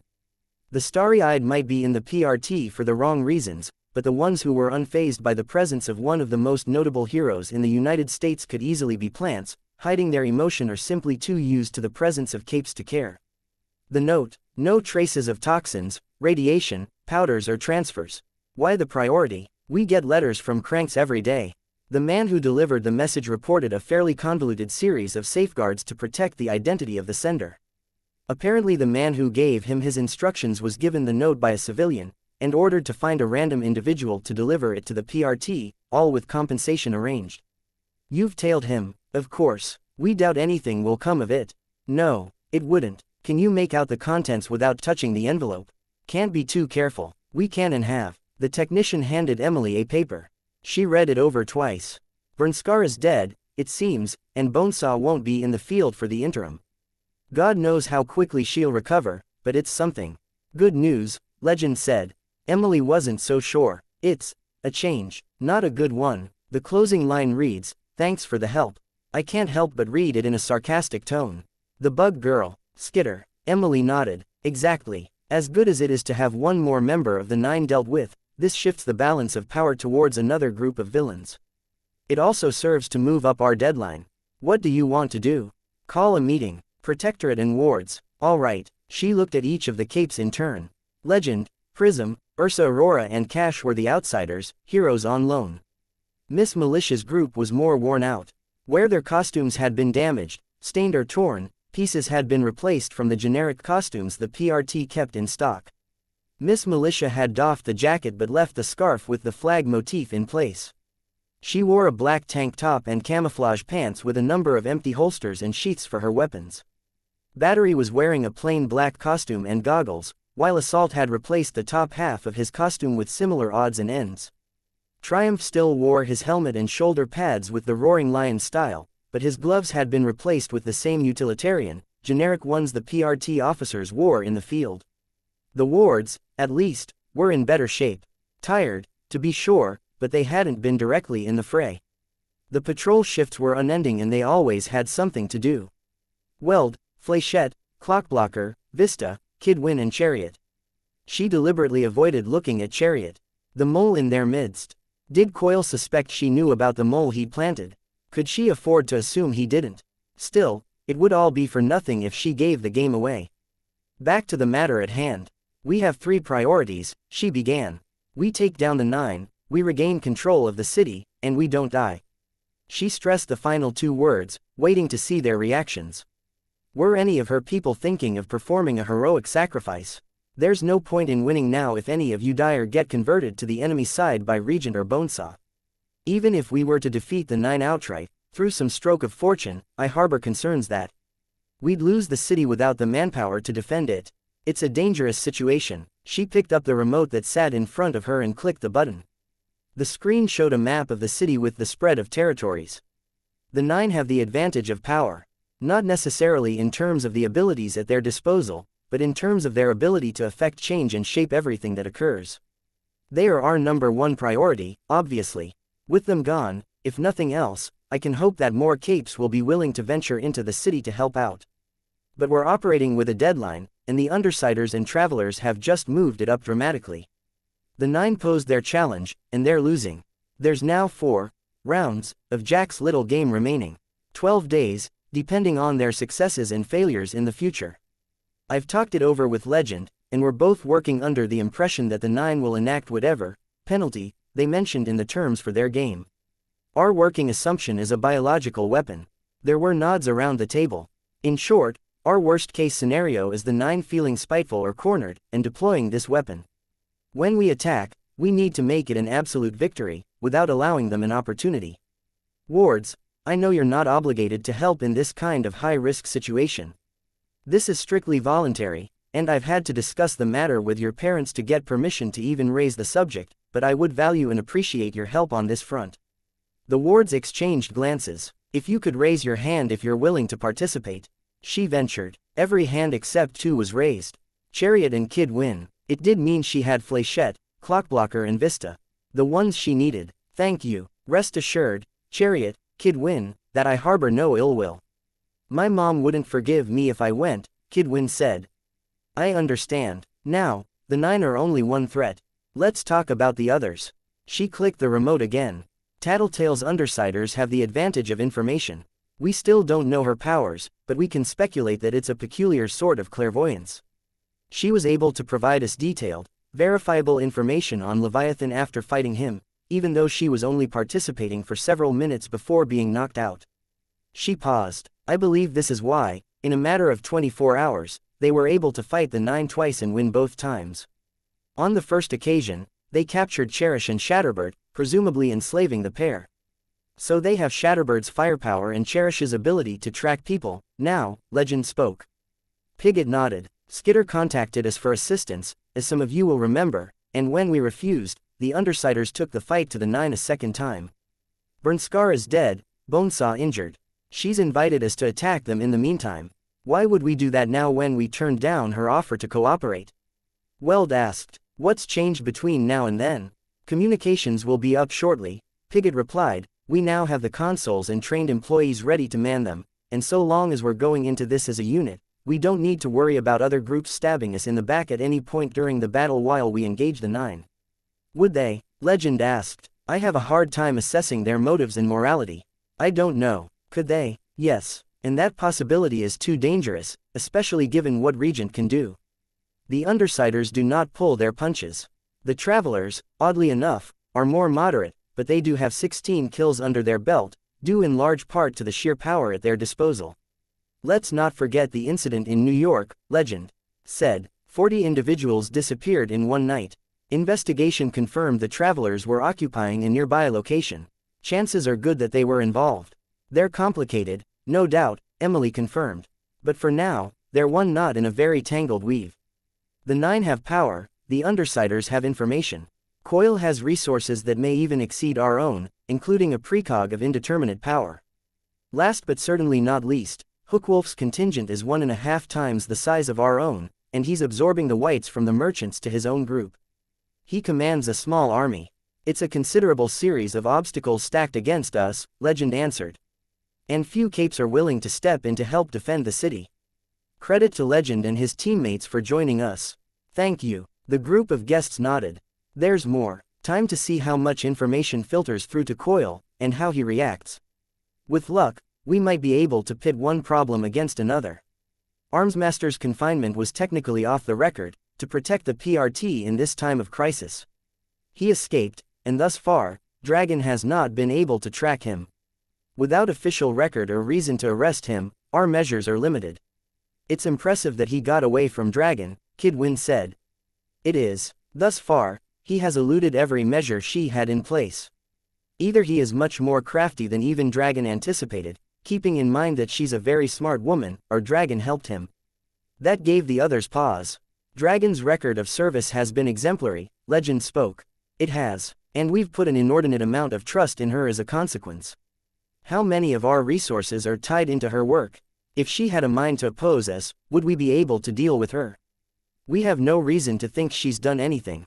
Emily waved him off. Regardless, Very little of this situation remains in our control. Armsmaster is gone, the other major players are members of the various factions, and we remain in the dark about who many of them are. There were nods all around. She had them listening. I have a solution in mind. The higher-ups have approved it. Clockblocker, you're going to be using your power defensively if things go south. They aren't patient enough to wait for it to wear off. You can protect yourself by using your power on a costume you're wearing, yes? Clockblocker nodded. Vista, I'm counting on you to help control the movements of the 9. Siberian is immune to powers, but not to external influences. The timing will be sensitive. She clicked the remote, then turned her head to look at the result. It was a warhead. On my command, a stealth bomber is prepared to drop payloads of incendiary explosives at a designated location.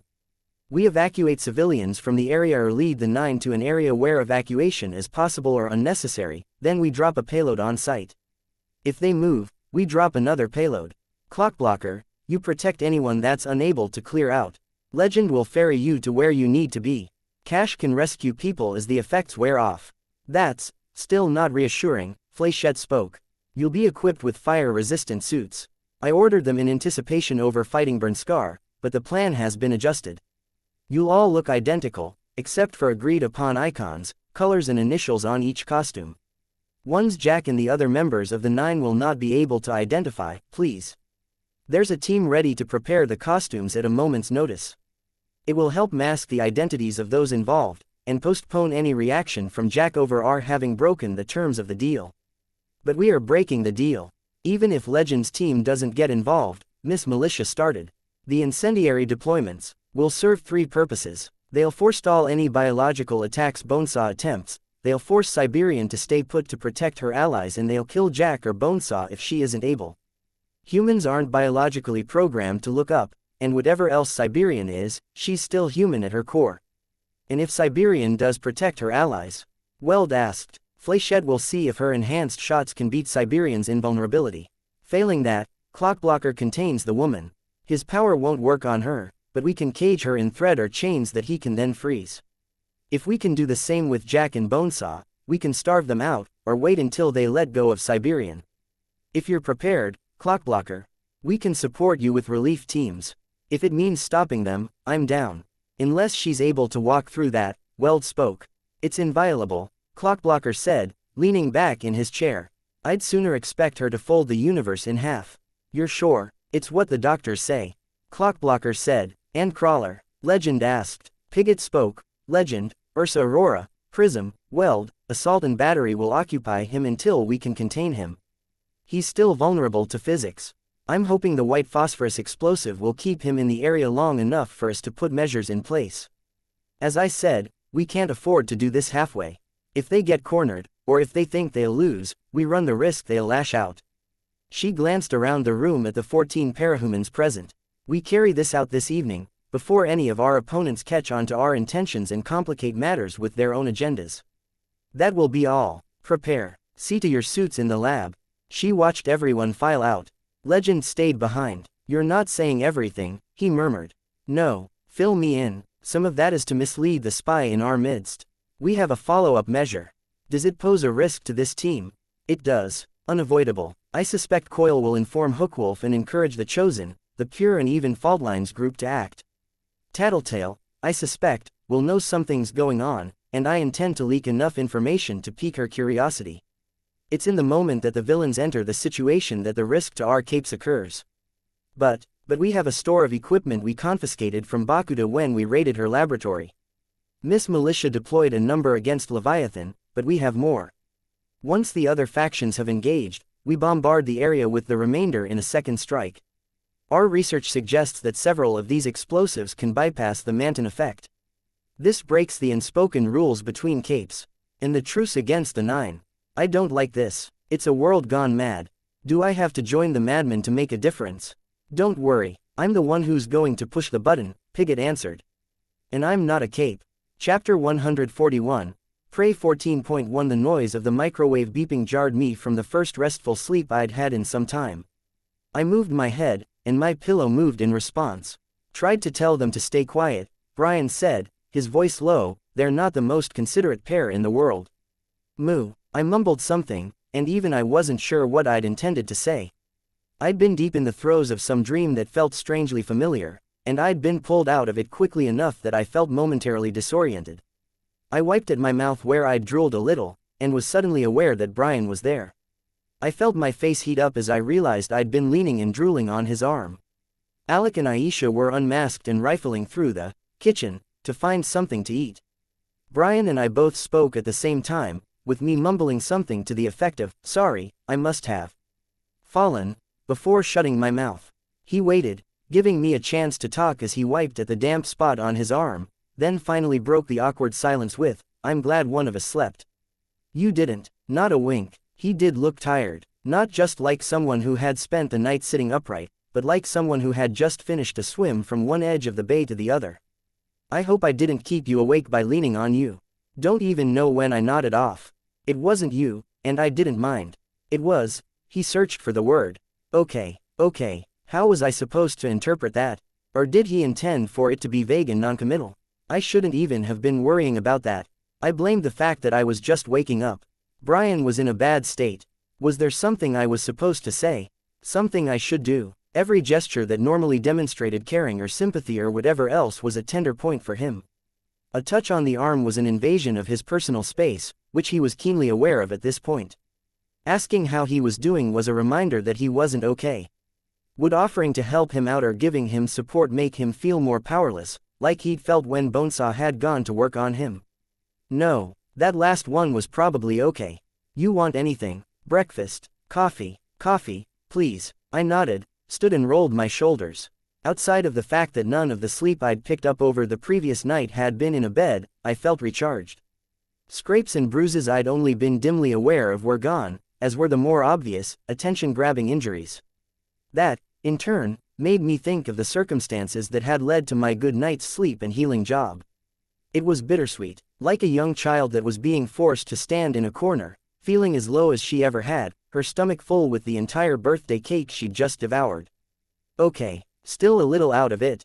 I joined Aisha and Alec in the kitchen. "Morning. Sup," Aisha said, curt. She'd found some frosted cereal and was pouring herself a bowl. She gave me a sidelong glance that wasn't so flattering. "How is the man?" Alec asked. "Stressed, anxious, not sleeping." "Can't blame him. And you're using all that to get closer to him?" Aisha asked. I blinked. "No, looked awfully cozy," she replied. I glanced back in Brian's direction. He was standing at the window at the other side of the building, peering outside, his back to us. I drifted off. "An accident. Trust me when I say I feel bad enough about doing anything to make him feel less than 100% comfortable when he needed rest." "Bet you $1,000 he didn't mind," Alec said. Aisha gave him a dirty look. "He's nice enough that he wouldn't want to disturb me, even feeling like he does right now. He must have gone out of his way to stay still." I didn't look at either of them as I filled the kettle the rest of the way and put it on the stove. "Sure," Alec drawled. In a more normal voice, he said, "but what I'm saying is he wouldn't mind. Now, it's been a little while, but there was a time when I had someone in my bed every night." "When you were with Heartbreaker," I said. From the look of disgust on Aisha's face, and what I imagined was a similar expression on my own, I suspected we were on the same page. At least on this one thing. Sure, Cape groupies, my dad's girls, people I used my powers on toward the end. There wasn't even a trace of guilt or shame on his expression, no regret in his tone. He just looked bored. He went on, "What I'm saying is that I'm speaking from experience. Having someone cuddled up beside you, even if it's a little bit of a pain in the ass, having that body contact isn't so bad. Especially when you've had a bad day." Was that Alec trying to be supportive? I glanced at Aisha, and she gave me something of a dirty look. I was awkward, screwed up and feeling guilty on a lot of levels, from Brian to Dinah to the people in my territory that I hadn't seen to. Brian was traumatized, and that was layered on what he described to me as an unfamiliarity with social situations and emotions. Alec was fucked up in a way I couldn't even label. Aisha wanted to protect her brother but didn't know how, lashing out at me instead. Damaged people. Much of the water in the kettle had been heated, already, and it didn't take long to boil as we got our individual breakfasts together. I took it off the stove and began preparing Brian's coffee and my tea. After a moment's consideration, I began preparing bacon and eggs, and rummaging around for toast, bagels or English muffins. I'd use whatever I found first. Tattletale, Bitch and 3 of the dogs came in through the front door. I didn't miss how Brian turned to face the door, tendrils of darkness creeping through the gaps between his fingers and crawling up his arm. It took him a second to relax. Tattletale threw me a package. I opened it and found a pair of glasses. I slid them on. Leaving the food cooking on the stove, I brought Brian his coffee. Maybe some normalcy would help. Morning, I said. Morn, Lisa replied. We were out making sure there wasn't trouble. Very, very quiet, after the last couple of days. Rachel glanced at me but didn't say a word. Want food? I offered. I've got some stuff on the stove. There's some bacon if you want to give some to the dogs, Rachel. It's bad for them, and I don't give my dogs human food. Right, thought they might want a treat, sorry. But I'll have some, she said. Cool. I returned to the stove and started preparing breakfasts. I served Brian first, then prepared some toast and bacon for Bitch and some scrambled egg for Lisa.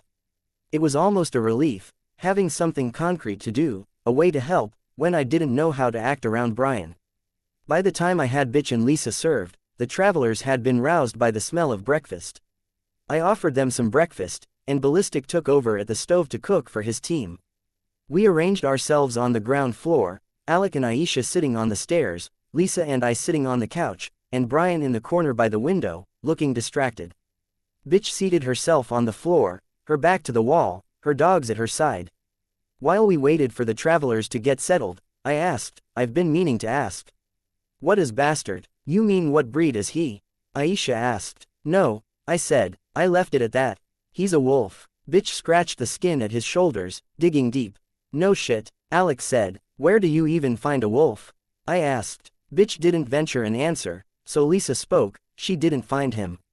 He was a gift, and since it didn't come from Coil, that means Siberian, Bitch finished. That's crazy, I said.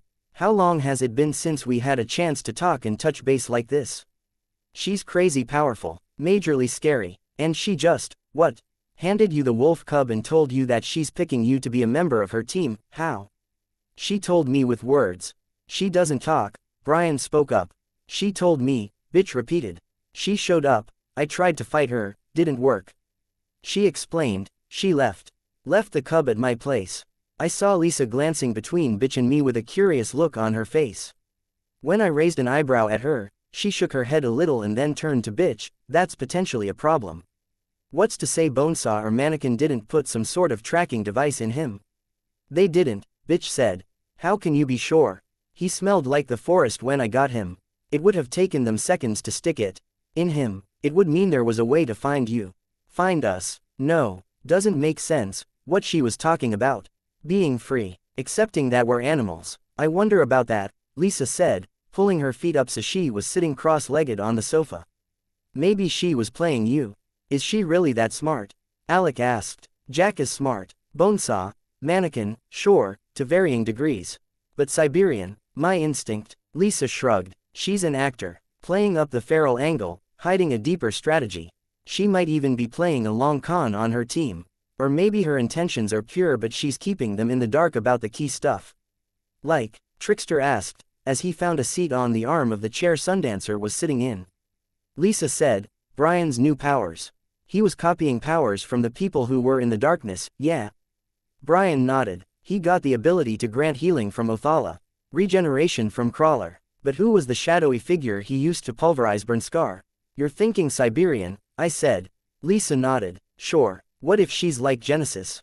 Or Crusader? What if Siberian has a very real, vulnerable human body somewhere nearby, always has, and the body she's using is a projection? Maybe it's something even Jack doesn't know.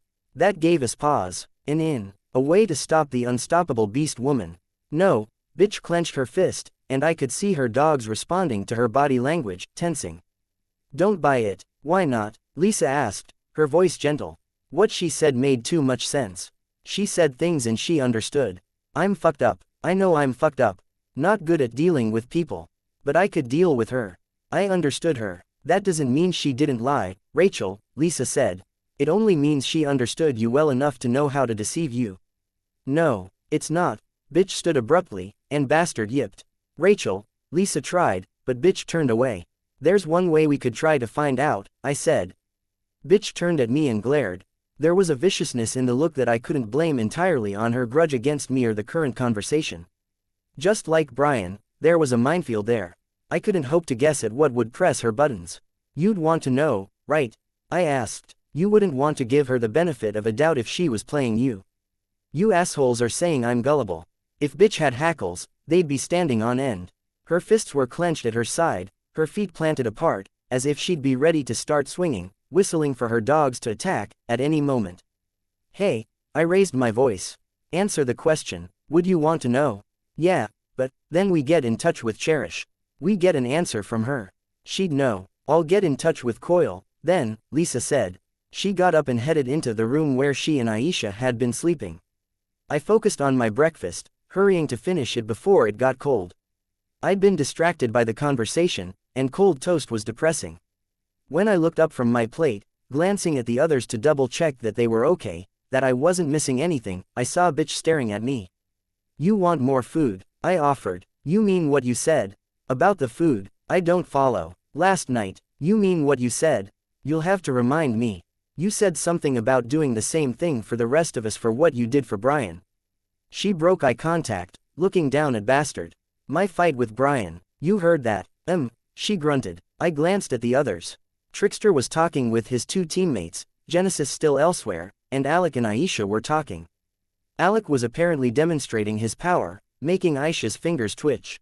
Brian looked on with a glower on his face, but I got the impression his attention was divided between that dialogue and my own discussion with bitch. Yeah, I told bitch. We've been over this. I really don't know how to make it clearer. If it came down to it, I'd risk my life to save yours. Why? I don't know if I can really say. You're my friend. We've been through a hell of a lot of crap together.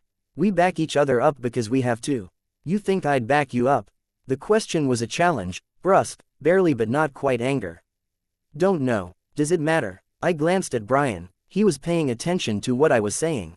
I felt momentarily self-conscious, struggled to find words that wouldn't provoke a negative response from one of them. I settled for a middle ground as I thought aloud. Life's not fair. It's not even, not balanced, not right. Why should relationships between people be any different? There's always going to be an imbalance in power. The other person might have a higher social standing, they might have money, or more social graces. Isn't it better to stop stressing about quid pro quo and just do what you want or what you can? Words, bitch dismissed me. Words, sure, I'll make it simple, then. I consider you a friend, I'll help you when stuff goes down. And you, do whatever you think is right. Do what you want to do. I won't stress about it, and unless you fuck with me like you did when we fought Dragon, I'm not going to hold it against you. She set her jaw, clearly irritated at the reminder. Whatever. I'd needed to make my point. If she had been intending to give me a response, I didn't hear it. Lisa ventured back into the room, and all eyes turned to her. She held her hand over the lower half of the phone. For those of you who haven't been in contact with Coil, we ended up locking Cherish in an overturned boat's hold in the boat graveyard. She's there now, with food and water, totally isolated, several layers of confinement, including but not limited to chains. She wants to strike a deal, in exchange for details on Siberian and the Nine. Letting her go? No, Brian said, not what she wants. She just wants a chance to talk to us. Lisa looked at each of us in turn. 2 minutes to address us, and then she dishes out the dirt, gives us the location on the Nine, the details on Siberian and answers any other questions. Nothing's saying she'll tell the truth, Alex said. And she's in a position to say stuff that could create doubt or tension in our ranks, Trickster pointed out. True, Lisa conceded, but here's the thing, I'm getting the vibe she wants us to turn her down, so we'll figure out the real scoop later and regret it. What? You mean something like Siberian being here? Don't you wish you'd asked me to tell you where she was, because she's standing 15 feet away from you? Alec asked. Yeah, that sounds like my sister. How sure are you? Brian asked Lisa. That there's more to it. 75%, to ballpark it. Bad idea, Brian said. I found myself nodding in agreement. Lisa raised the phone to her ear. Nope, don't suppose we can change your mind. There was a pause before Lisa hung up. 85% sure there's more to this story than she's letting on. She was all too okay with saying goodbye for someone chained up in a hot metal prison cell. That, or she thinks we're going to call back. Sundancer spoke up, can't we? What are we really risking, here? I mean, what's at stake? The worst case scenario, if we let her talk. Can't say, can we? Lisa said. She tossed the phone in the air and then caught it. Say one of us has something to hide that Cherish could reveal to the others. Nobody's about to admit it. There were glances all around. But I think I have an idea. Lisa smiled. It was her old smile. The scar was there, but it no longer pulled her mouth into a perpetual half-frown. Brian, got any books here? Or magazines? Upstairs. Aisha, go grab something. Any book on the floor of my room. Why? She hesitated when she met his eyes. Whatever. It was a minute before Aisha ventured back downstairs with a novel. It looked like a suspense thriller. Here's the deal. Everyone closes their eyes. We close our eyes while the others take their turns tearing a page out of the book. The higher the page number, the worse our inner thoughts and secrets.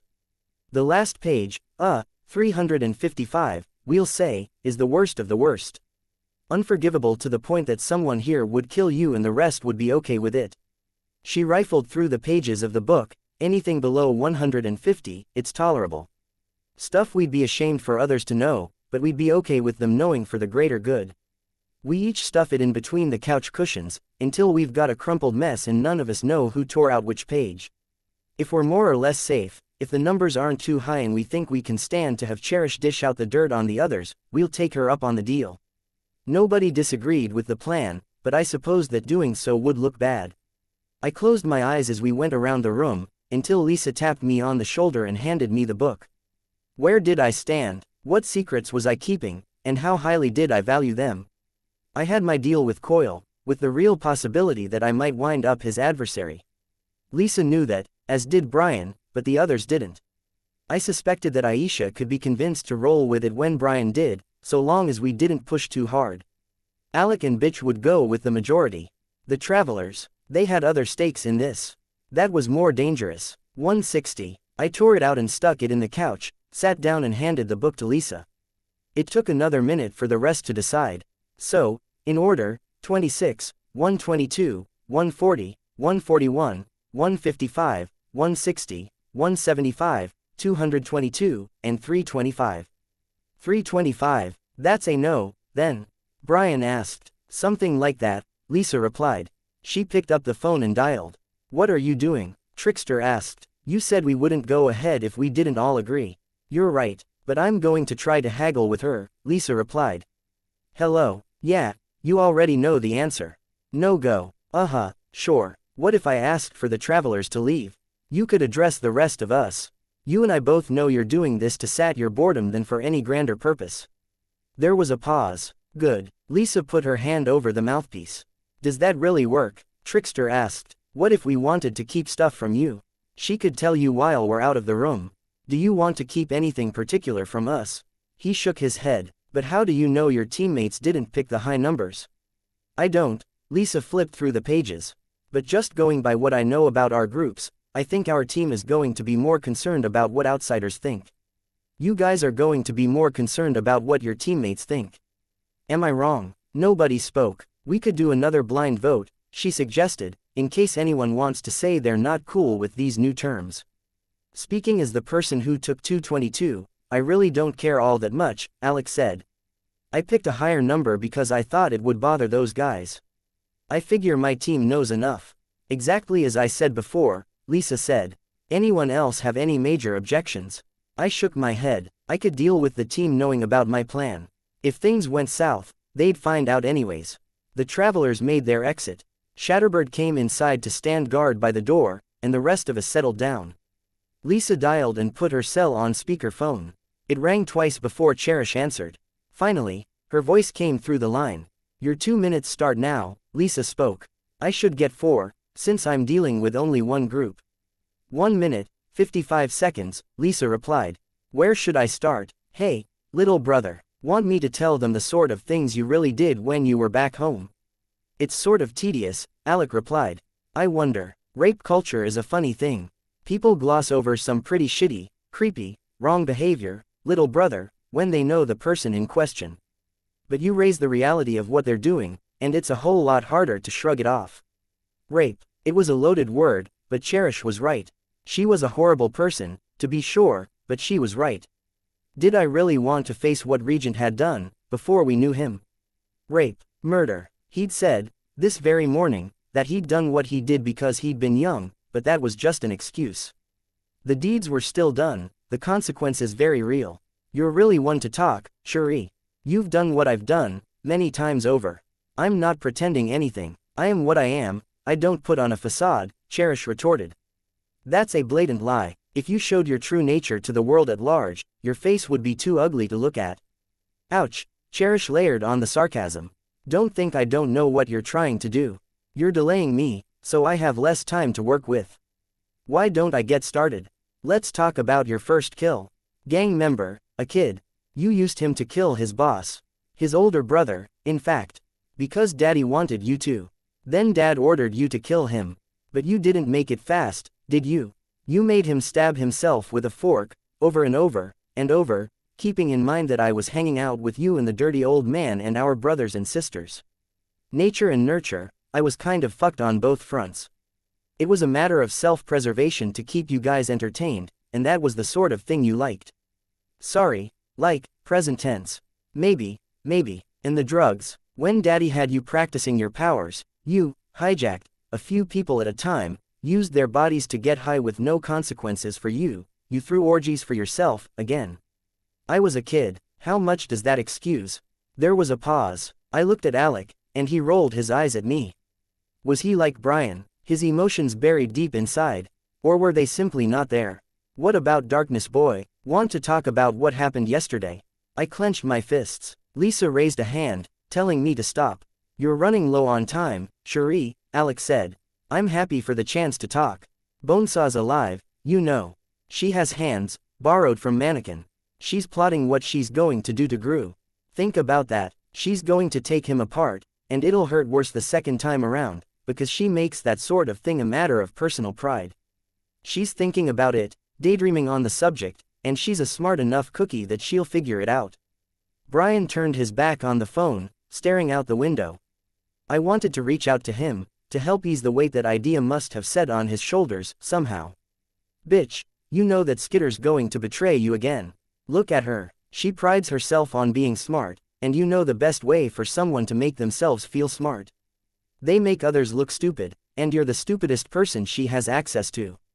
I tensed. I would have been lying if I hadn't said I hadn't seen something along these lines coming, but it ultimately depended on Bitch's reaction. I fucking hate people who try to manipulate me, Bitch growled. Next time I see you, I'm knocking your teeth in. There was a pause. Ah well, Cherish said. And your time is up, Alex said. So, now's the point where you fuck us over and don't say a thing. Why would I do that? I want you to deal with the 9. You killed Bernskar, didn't you? If you dealt with Siberian, life would be a lot easier for me. So we're right, Lisa leaned forward. There's a weakness. She has a real body somewhere.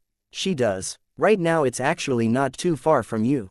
15 feet away. I remembered Alex's joke. Near that hole the Endbringer made, Cherish said. Both of them, the real Siberian and the body. You know what she looks like. He, a man, middle-aged or older, unkempt, doesn't eat much, probably thin. That wasn't what I would have expected. Right now, Siberian's chasing down one of the candidates. She's taken on the next round of testing. Simple test. Hunt them down and if she catches you, you fail. She eats you alive as punishment. Wonder how many she can knock off before you take him down. If you take him down, who's she after? We gotta know. No you don't. Way I figure it, you go into the fight blind, you still stand a pretty good chance of offing her. No skin off my back if a few of you die in the process. You need enough of us alive to deal with the rest of the 9. Maybe, Cherish taunted us with her tone. But shouldn't you hurry? The hero is going to die. It was Panacea or Armsmaster. Both were complicated. Panacea wouldn't be able to defend herself, but Armsmaster was a whole mess of complications. We hurried to get suited up. My mask in ruins, I wrapped a scarf around my lower face and covered it with bugs. I drew them around my eyes to hide the frames of my glasses. As I finished up, I glanced at Bitch. Her knuckles were white, her posture rigid. She was pissed. I made sure I had all my gear, then joined the rest in filing out. Gru and Tattletale were the last out the door. Glancing back to check on Gru, finding his posture and expressions unreadable beneath his darkness and costumes, I caught a glimpse of Tattletale messing with one of the pouches on her belt. The pages we'd torn from the book were folded into a tight square, and she was pocketing them for later study. She saw me looking. "You going to be okay with this?" she asked me. "You're the best equipped to find Siberian's real body and stop her. Him, them, all deal somehow." Chapter 142, Prey 14.2. Amy Dallin ran for her life. It wasn't the kind of run one saw in marathons or anything like that. It was mindless, panicked, like a herd animal in a stampede. She took the easiest and most obvious paths available to her, stumbling as often as not, her sole and all-consuming purpose being to put distance between herself and her pursuer.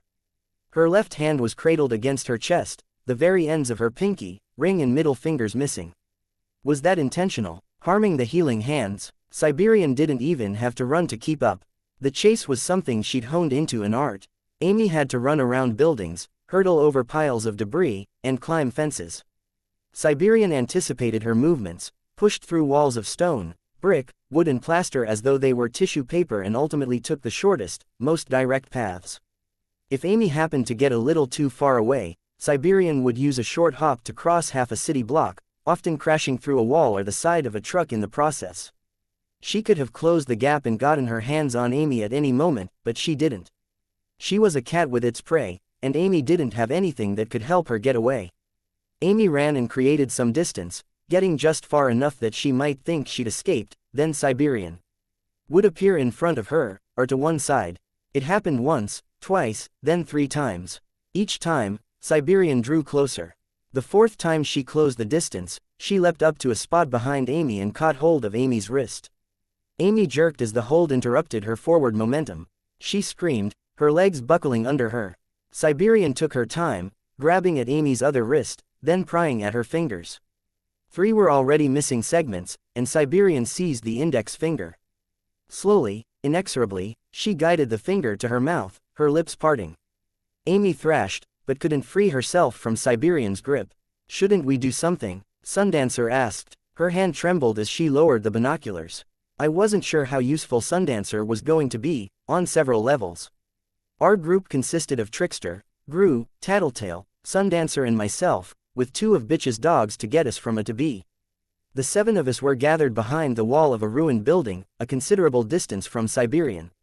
I glanced at Gru. He was tense, rigid enough that I could see his stillness through the darkness.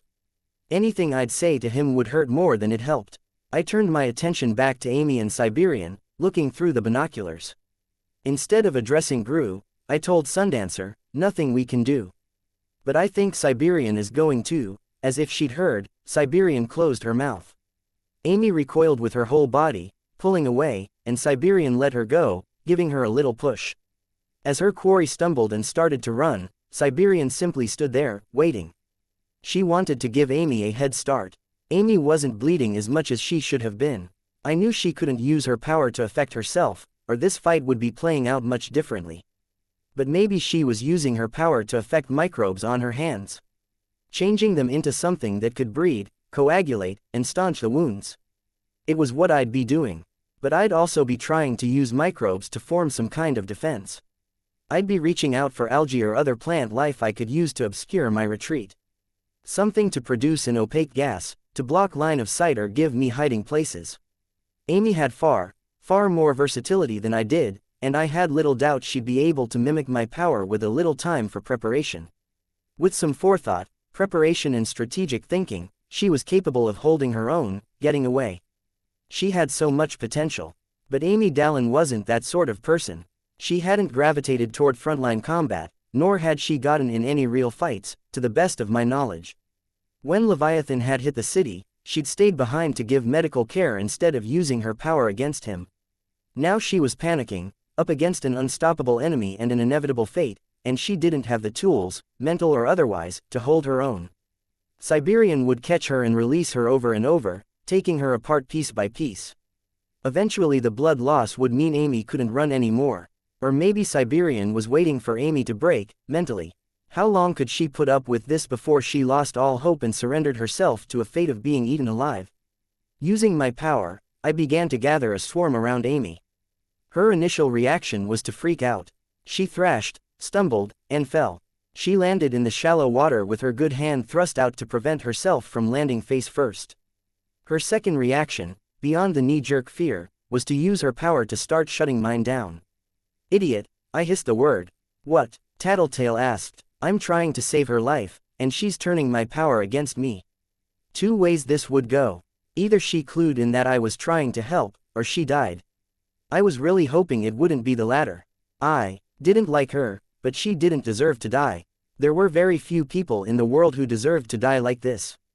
I could feel a not unfamiliar headache building as I leveraged my power to draw more of a swarm around her. Siberian was watching, uncaring. As was so often the case, my timing had to be specific. She wouldn't let Amy go as a matter of principle, but she'd let hope dangle in front of both of us. That penchant for offering hope and then dashing it was a weapon she and virtually every other member of the Nine had at their disposal, but it was also a tendency we could exploit. A weakness, if you could call it that. This would have been easier if we'd had another mannequin like we used in our first victory against the Nine, using Trickster's power to evacuate Amy, but we hadn't been near my lair and we'd used every mannequin we had in that fight. We could have kludged something together, something vaguely Amy-sized and Amy-shaped, but time had been tight, and we hadn't found anything that would serve that would also fit on the dogs. Deploying on the one job with the explosives, mannequins and 2 or 3 people riding each dog had been our limit before. Siberian took hold of a length of her long hair and combed her fingers slowly through it, her back twisting and arching a little as she reached behind her head, the flank of her body exposed to the diffuse light of the overcast sky above. If Cherish wasn't fucking with us, the real Siberian was a middle-aged man. What, then, was the projection? Why was it female, when Brian's had been male and so very similar to him? I would have asked Gru something to try to shed light on the subject, but I didn't want to get him thinking about what had happened back then. My head was starting to pound, my power getting more sluggish. Where possible, I used my bugs to find, catch and kill the bugs Amy had altered with her power. It wasn't enough, my power was still getting steadily weaker. Amy fell again, climbed to her feet and swatted her good hand through the swarm, disabling those bugs who stayed on her skin for any longer than a second. It was also making it harder to sweep the area for Siberian's real body. There were pockets of people here and there. I needed to keep tabs on the ones who fit Cherish's description, middle-aged, male, probably unkempt, thin. What made it trickier was that I had to find him without him catching on and sending Siberian after us. There was one man nearby, but he was fit. Another there, fat, startling and trembling at the distant sounds of Siberian tearing through the landscape in her pursuit of Amy. I found another, but he was clutching a small child to him, and she clutched him back. Father and daughter, no doubt. The little girl wasn't Bonesaw, either. Too small. In the next cluster of people I had to stop and press my fingers to my temples. It hurt. Damn that girl. I had to cover her, though, so having my bugs near her was unavoidable. Amy needed to be 100% out of Siberian's sight before we acted.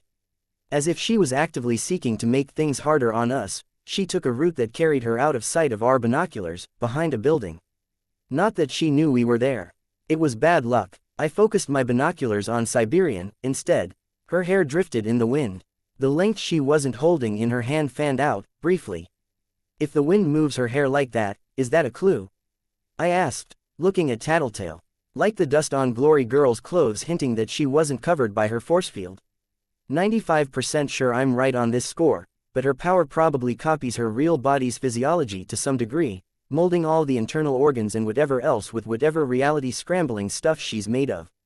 Her call about what parts of her are affected by what, so I don't. She stopped, heads up. Siberian was letting her hair fall from her hands. She flicked the last strand back over her shoulder.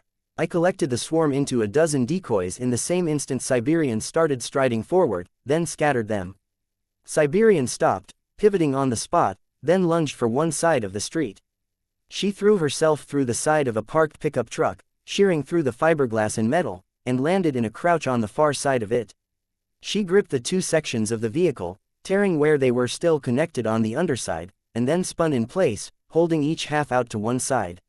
I couldn't be sure, but as I looked through the binoculars, I was pretty sure that I caught a glimpse of her holding one half of the truck by a glass pane of a side window, index and middle finger on either side of the broken glass.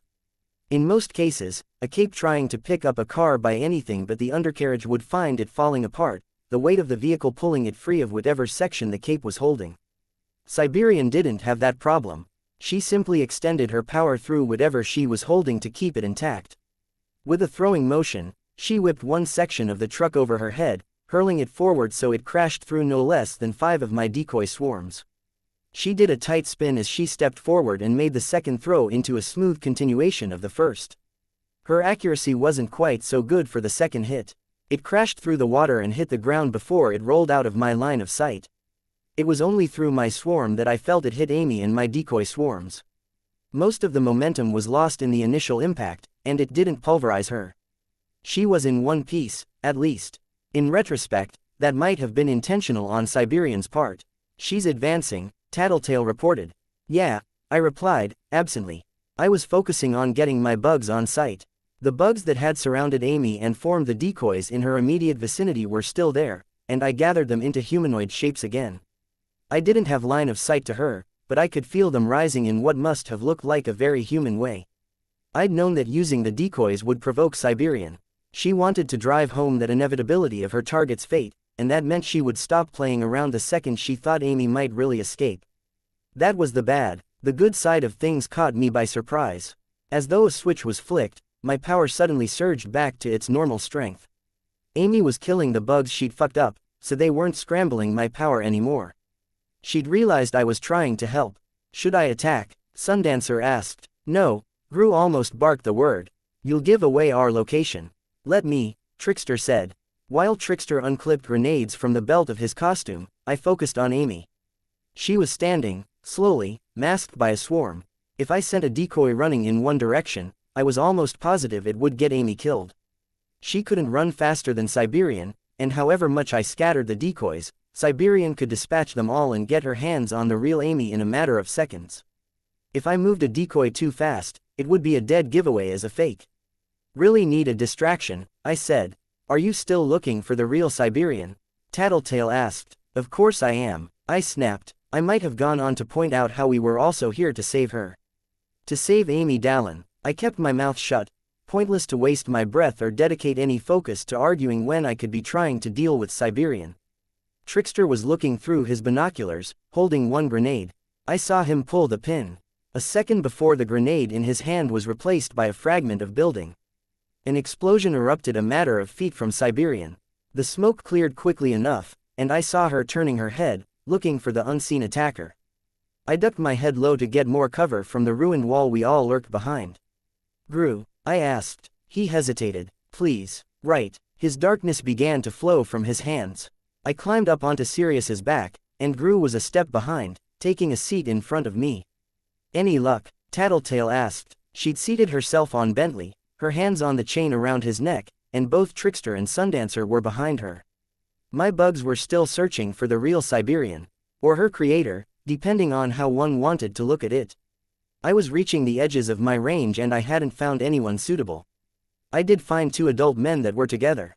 Could she have made a friend in her real identity? Just to be safe, I set my bugs on the pair of them. I didn't use anything deadly, but I had bugs biting and stinging without flexing their abdomens to inject the accompanying venom.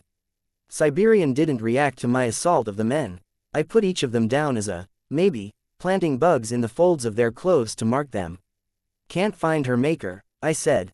My power's not detecting him either, Gru replied, but my coverage is bad. Give me a second and I'll let you know the second my darkness connects with him. Siberian had noticed the darkness, and I could see her contemplating coming after us, striking at the source of the darkness.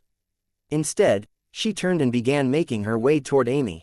The darkness continued to flow, low to the ground, tendrils rising to bind together and fill in gaps, and my view of Siberian was soon blocked. There was another explosion as Trickster deployed another grenade, but it wouldn't serve as anything but a split-second distraction. I could feel Siberian. Through my bugs, I could tell the darkness hadn't reached around that corner to where Amy, my newly reformed decoys and the 2 sections of truck were.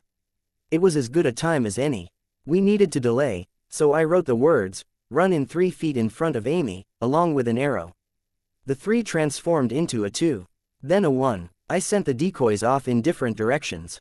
Siberian lunged just as I'd expected her to, crashing through the decoy that was moving fastest. She plunged her hands into the nearby wall and ripped out a chunk of brick and mortar, flinging it. It broke apart as it left her hands, forming a scattershot spray. More than one fragment of brick hit Amy, judging from the way she stumbled. None of the hits had been too serious, at least, because she managed to keep moving. Using my swarm sense, I formed a mental map of the area. Buildings, cover, features of the terrain. What was a good option? Should I drive her to keep running or to find cover? Would Siberian be able to second-guess my suggestions? She was experienced in this sort of thing, and would be an experienced tracker. The water that layered the street was something of a blessing, I suspected. Even as it slowed Amy down, it meant there weren't tracks of mud or anything for Siberian to follow. At worst, there would be clouds of muck stirred up by Amy's footfalls, and there was little enough sunlight that I wasn't sure how much of it Siberian would be able to see. I waited, tense, as Amy ran. I felt the darkness roll over the bugs I'd gathered on and around her, and crossed my fingers that Siberian didn't have any tricks up her sleeve. Needed a way to communicate with her. Shifting a small group of bugs onto Amy's right hand, I felt her shake them off. I tried again, and she left them there. I moved them gradually, until they were gathered on the tips of her ring and pinky fingers. She moved her hand to the right, and I shifted the bugs to her middle and index fingers. Would she figure it out? She moved her hand again, and I adjusted the placement of the bugs. From the way she picked up speed, I could tell she was taking my directions. The bugs would serve her as a compass. She wasn't running as fast as she might, otherwise, but she seemed willing to trust that I wouldn't direct her straight into a wall. That left the problem of Siberian and whether she would come after us when she lost Amy's trail. Let's go, I spoke. Let's check the 12 o'clock position from Siberian to see if we can't find her creator further on. Loop around. Gru and Tattletale kicked the dogs into action. I judged that Amy and Siberian were far enough apart, now. I used my bugs to direct her to a door that was ajar, leading her into a small shopping mall. I tapped hard on Gru's shoulder, and the darkness immediately around us began to fade. I asked, "You can tell where Amy is? I have a bit of her power."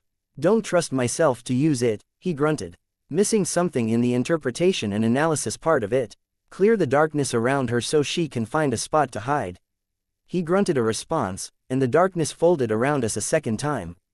I was focusing on 4 things at once: staying seated behind Gru, guiding Amy, tracking Siberian's location and trying to find Siberian's real body. I could sense her as she made her way up the side of a building. Gru's darkness was heavier, now. It sat lower on the streets. From her vantage point, Siberian couldn't see us, couldn't see Amy, but she could see the tops of taller buildings. What was she looking at? Through my swarm sense, I could feel her dropping back down to ground level. I expected a splash or shattered pavement, but there was nothing. She was snapping her invulnerability out to affect the surface she was landing on. She was heading in Amy's general direction. I reached up and pulled on Gru's right arm. He veered in that direction. Couldn't find Siberian's real body. Was it really close, like Cherish had said? I noted one man who fit the general description, but he was barricaded in his room, surrounded by cans of food. There was no reason for Siberian's real persona to situate himself here. Even so, I tested him, attacking him with bugs to see if it got a response. Not that I was sure that there was a link connecting his real self in her projected form. It was an assumption, and maybe a dangerous one. I wasn't sure exactly how much control Brian had managed with his own projection when he'd borrowed that fragment of Siberian's powers. No, my gut told me Siberian wouldn't operate like this if there wasn't some link. There had to be some kind of range limit on the projection, or he wouldn't have any reason to follow Siberian from city to city. The fact that he was supposedly in this area meant it might even be a fairly short range. If he was an unwilling participant, a recipient of a power with unfortunate side effects, like Labyrinth, then she'd have to direct him from one place to another with threats. It would require more interactions between herselves, and that would mean something would have been given away. Along similar lines, if she depended on him to keep her going, then she had to keep him safe from the other members of the 9. There was infighting in the group, apparently, though I'd seen no sign of it with the team thus far. Keeping the ordinary man safe wouldn't be a problem if he shared Siberian's senses like I shared those of my bugs. She could keep an eye out for trouble and he could slip away or hide if a member of the 9 came around. Until Cherish joined the group. I wonder how that had played out. Some sort of deal. Threats, overt or implied. Siberian was on the far side of the 2-lane road that stood beside Amy's hideout. She didn't walk straight for Amy, but walked down the street with an almost casual slowness. She had one arm out, a hand tracing the side of the building she was walking by, as if to guide her through the effects Gru's lightless world. My swarm felt dust shower onto them in her wake. It was unexpected, and it demanded investigation. I moved them across the wall, and felt a gap. She wasn't just putting her hand on the wall, but her hand and forearm through it. What did that mean? My bugs felt more dust fall from above. A moth was bludgeoned by a rock that fell from above. I felt realization hit me like a bucket of cold water. Her hand was punching through the exterior wall of the building, but it was also tearing through the supports and load-bearing areas. She'd made her way halfway through the ground floor. By the time she finished, part of the building was going to collapse and fall. If the building tipped in the direction of the shattered area, it could easily fall on the mall where Amy was hiding. My bugs formed a picture on a wall near Amy. A rectangle to represent the skyscraper Siberian intended to bring down, a squatter rectangle to represent the mall, a ladybug for Amy and a moth to represent Siberian. I demonstrated what was about to happen. Faster and easier than explaining with words. Still, I included one word for good measure, RUN. I could feel Amy making a break for it. She headed in the wrong direction at first, northwest instead of northeast, and I used a giant arrow to direct her. The building began to collapse only 10 or 15 seconds after I'd transmitted the message. Gru's power didn't do anything to stop the rumble from reaching us. From what my bugs could gather in the chaos that followed, the building seemed to slump, the lower levels buckling and crackling. Just when I thought it had settled, the upper portion tipped over, crashing into the small parking lot and the entrance of the mall. Amy wasn't in the impact site, and she probably wouldn't have been even if I hadn't warned her. Still, it was a demonstration of power. It was intended to scare an already terrified Amy, and it served both purposes. She was running directly away from the site of the devastation, ignoring the bugs I had on her hand. In her pell-mell run, Amy stumbled into a post meant to keep carts from being taken out of the mall and fell hard. Right, I spoke into Gru's darkness. He obeyed. Siberian was giving chase, entering one end of the mall at the same time Amy made her way out of the opposite side. Siberian had guessed the most likely hiding spot and then used the falling building to dash Amy's hopes of safety and get her out of hiding and running. With the way the roads funneled together into one 4-lane road, Amy would either have to take a left, take a right, or go straight. Chances were good she would take the latter, because it put her the furthest from Siberian. With my directions, we looped around the mall and made a beeline for Amy. Siberian was advancing too, but while she was in the right general area, she didn't have a means of finding Amy, specifically. Instead, she leapt from one area to another, pausing for a second or two at a time. What was she doing? I swept the area with my power, but I couldn't find anyone resembling Cherish's description of Siberian's real self.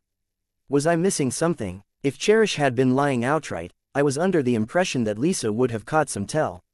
There had to be something else to it. Something I could use to identify the man behind the monster.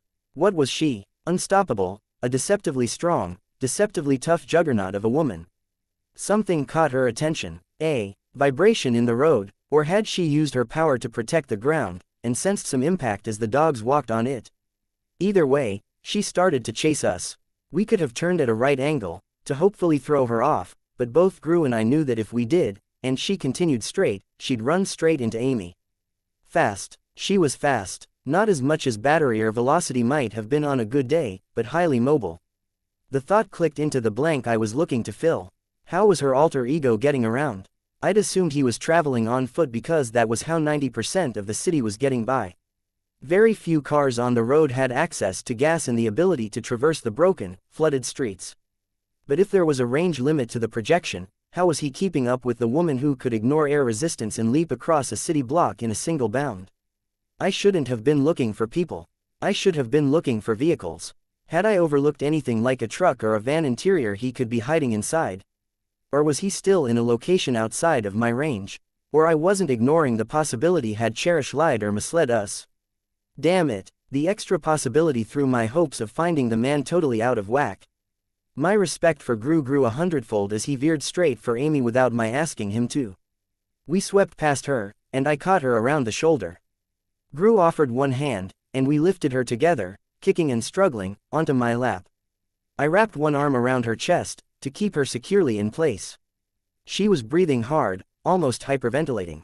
It took her a few seconds to realize we weren't Siberian. She might have calmed down at that realization, but she didn't get a chance. Siberian closed the gap in a single bound, crashing into Bentley, Lisa, Trickster and Sundancer and shoving them forward into the rest of us. We sprawled, and I felt my leg bend painfully as Sirius rolled over it. Gru banished his darkness. I could see the 6 of us and the 2 dogs, lying on the road. Nobody dead, and there was Siberian, faintly glowing eyes, black and white striped skin, straight hair in similar variations of black and white, trailing to her tailbone. "Thank you, Gru," Tattletale said. Had she asked him to cancel out his power? It wasn't like he was borrowing any power that would work on Siberian, and as for the concealment effects, they wouldn't do much. And, as it turned out, she wanted to talk. She pulled herself up to a standing position and raised one hand, palm facing Siberian. "Hold on." Siberian stopped. "I think you should know," Tattletale smiled, "we're here for 3 reasons. Siberian's eyes narrowed. "Reason number 1, we're trying to save that girl. I mean, if I'm being perfectly honest, I don't know if I would have risked it, but we do have some more compassionate people on our team." She glanced at me. For better or worse, I could see Siberian flex her fingers. Her nails were long, and they were sharp. There wasn't anything special about them, on an aesthetic level, but they did have the benefit of her power. If she raked those across a surface, they would leave gouges. Didn't matter how hard or dense the material was. "Reason number 2, we're aiming to kill you. See, we know about your other self." There wasn't the slightest reaction from Siberian. "And the 3rd reason, I think you should know, is sort of tied into the first. We're making you waste time. Longer you take to kill Panacea, here, the better off we are. Awfully arrogant of you to leave your team and go off to pick off candidates like Amy. The rest of your team, Crawler, Jack, Mannequin and Bonesaw, right this second, they're getting a surprise visit from the rest of our team. What do you think?" Siberian flickered and disappeared. Tattletale's jaw dropped. "Shit," Trickster cursed. Just get a phone. Warn them." Chapter 143. Prey 14.3 inches. "They're not answering," Tattletale reported, as she lowered the phone from her ear. "They're already engaged. You fucking idiot. I swear." Trickster stabbed one finger in her direction. "If Ballistic dies because you fucking gave it away." I could see Tattletale's eyes narrow. My power told me there was a damn good chance she'd just run for it. 80, 90%. "Well, your power was wrong, wasn't it?" Trickster retorted. Tattletale ignored him, looking at me. "Anything? Can you find him?" I shook my head. "No, I think he might be in a vehicle, so he can keep up with Siberian. I realized it late, I haven't been looking for one this whole time, but I'm sweeping the area now." "Shouldn't we go?" Sundancer asked. "We can go help Ballistic and your team." "Would love to," Gru said, "but bitch warned us about using her dogs past the 15-minute mark. It's wearing off, they're getting smaller and weaker, and if it gets to the point that they're not comfortable carrying the load, they may lash out." "How many minutes has it been?" Trickster asked, glancing at Bentley. "Long enough I wouldn't risk it," Gru said. I looked at Sirius. I hadn't noticed while we'd been riding him, but he was smaller. His exterior tissues were fitting looser, in the same way skin tended to hang loose on someone who had been morbidly obese and recently lost weight. And just to his left, I could see Amy backing away, holding her hand. "Amy," I spoke. She startled as if I'd slapped her. Everyone's eyes turned to her. "You okay?" I asked. "No, I'm not okay." Her head trembled a little as she turned to glance at the others. She returned her attention to me. She bit off my fingers. "I'm sorry," I said. I raised my hands to show her I wasn't armed. "We tried to get to you as fast as we could." "My fingers," she moaned, as she looked at her hand. "I ran as fast as I could, but it wasn't fast enough." She kept catching me. "I know. There was nothing you could have done," I said. "It's not right." Amy shook her head. She was still backing away. "This isn't the way things should be. Superpowers and endbringers and things like Siberian, it's so fucked up. There should be a way to fight back, but there isn't, so much of the time." "There is," I said. "It's hard to find, but there's always a way." Tattletale turned her head. "Hey, Amy, listen. Can I ask you a quest?" "Don't," Amy snapped, shifting gears from self-pity to fury in a heartbeat. "Don't talk to me. Don't even look at me, you bitch. This is important." "What part of what I just said did you not understand?" "You'd think we didn't just save your life," Trickster said, folding his arms. You did it to delay Siberian. Or so she said, Amy replied, glancing at Tattletale. It was one of the reasons. Tattletale started. Skitter, shut up. The words were a screech as they came out of Amy's mouth. Tattletale turned 180 degrees, so her back was to Amy, and looked in the direction of Gru and I. I'm done. No point, fuck it. I'm going to try calling the others again while you handle this. There were a few long seconds of tension as we all stood there, Tattletale a short distance away, phone to her ear. I decided to break the silence. How are your fingers? You're using your power to keep the bleeding down. Amy glanced at her hand, and a dark look crossed her face. Yeah, I've got bandages, if you want them. Only the most basic first aid supplies, but maybe they'll help. Okay, I got the small kit from my utility compartment and approached her. She kept still while I got out the disinfectant, bandages and tape and covered the fingers Siberian had shortened by one segment. How can you even be teammates with her? Amy asked me. Are you friends? We are. Everything that happened to me, it's like it all snowballed out from the moment you assholes robbed the bank. Me too. I'd met and ultimately joined the Undersiders because of Tattletale, and everything had followed from that. She didn't plan that. It might have started that way, but she wasn't the cause of everything that followed, I said. I wondered if I was trying to convince myself. Amy glared down at the ground.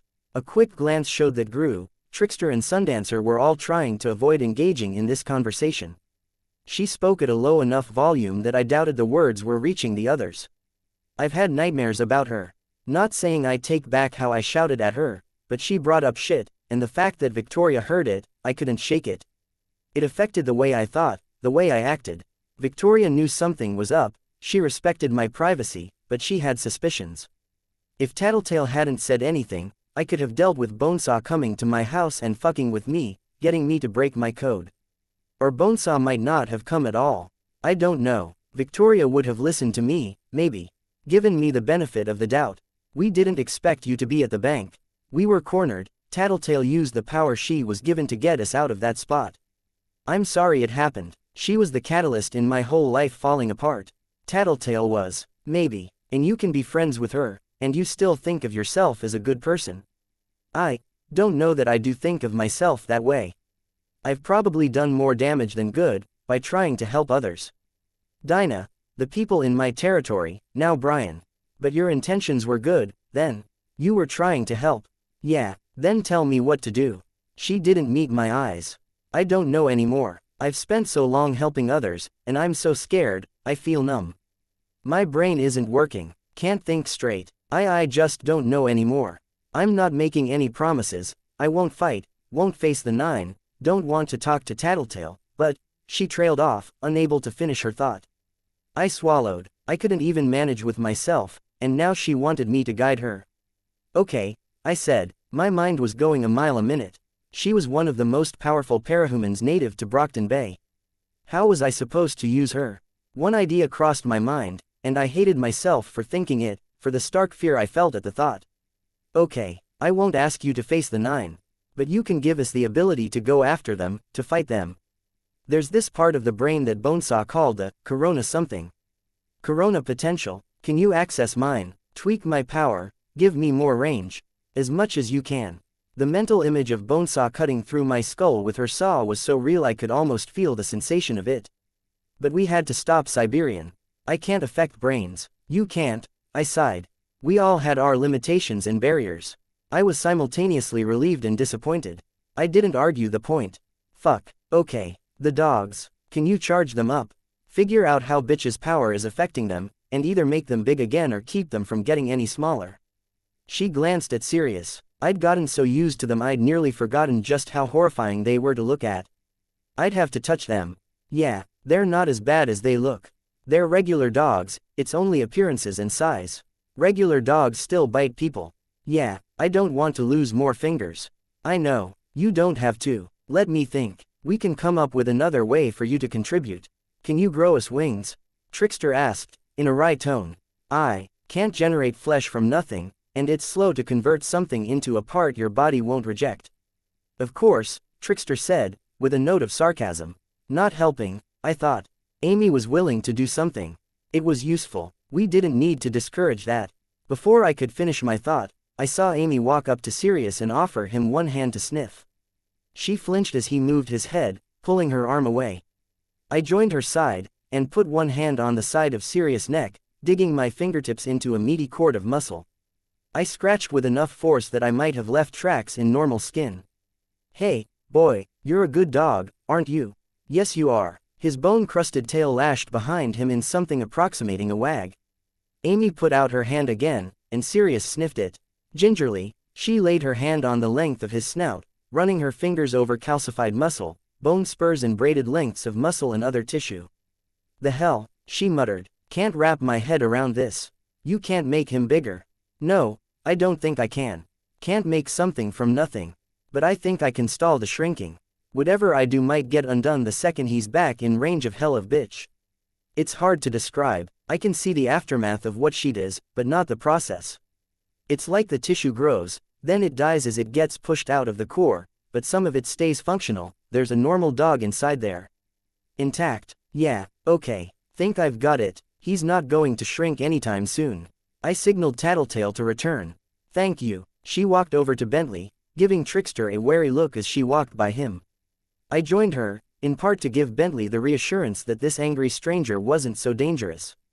There, Amy said, you're going to save your friends. And if we can, we're going to put down the 9.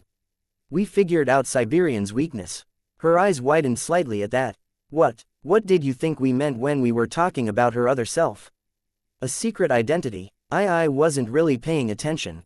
Tattletale climbed up onto Bentley's back, studiously ignoring Amy. Kind of a secret identity. She's a projection, I said. Like Crusader has with his duplicates. Best case scenario, we can find her real body and put her down. Just like that, you'll kill her. Ideal world, I said. Gru had climbed up onto Sirius's back, and he offered me a hand up. Won't know if we're capable until it happens, but I'd like to think we have the courage. But you're risking your lives. Yeah, I got settled and wrapped my arms around Gru's body. He didn't react or protest. My head just inches from his back. I turned to look down at Amy. See, it helps that we're pissed. I'm pissed too, Amy said. I offered my hand to her, in case she wanted to climb up behind me and join us, but she stepped away. But you're more scared than pissed, I said. She looked away. We should get going, Trickster said, as Sundancer got in position behind him. We were all seated and ready to head to the rescue. 1 second, I told him. Amy, listen, it's okay. I've thought of another way you can help, and it doesn't put you in any danger. What is it? She still didn't meet my eyes. You're going to cut loose with your power. I can feed you the raw materials, you do what you can. You know how my power works. Pretty much. Send the bugs my way when you're done with them, then. You're a villain, you know. You're asking me to betray the family I grew up with if I'm helping you. I stared at her. We were so similar in such different ways, but I couldn't even begin to comprehend her train of thought. Why were the people who clung so fiercely to the notions of right and wrong the very same individuals that had the worst grasp of what they meant? Maybe I wasn't one to talk. I don't think you're one to talk about betraying family, Tattletale spoke. I could see all the color drain out of Amy's face. Hey, Tattle, I started. No, sorry, Skitter, but it's my turn to talk now.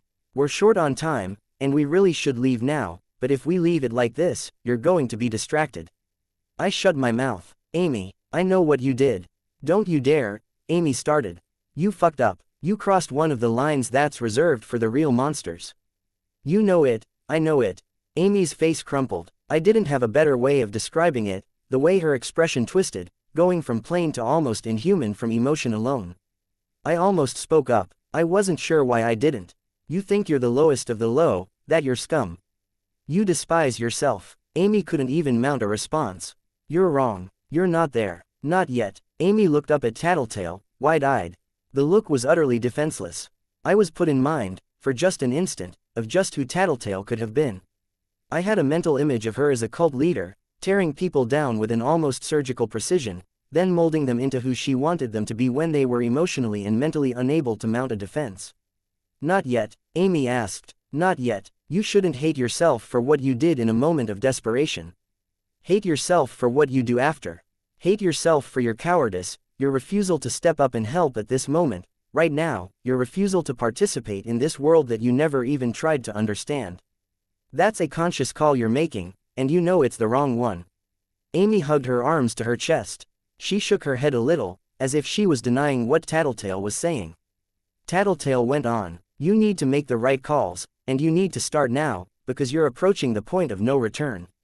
You start making amends, you start doing your part, and you undo what you did, and you do it ASAP, because if you don't, you're going to hit the hard ground at the bottom of that slippery slope. But Tattletale didn't give Amy a chance to finish. She kicked her heels and Bentley charged off.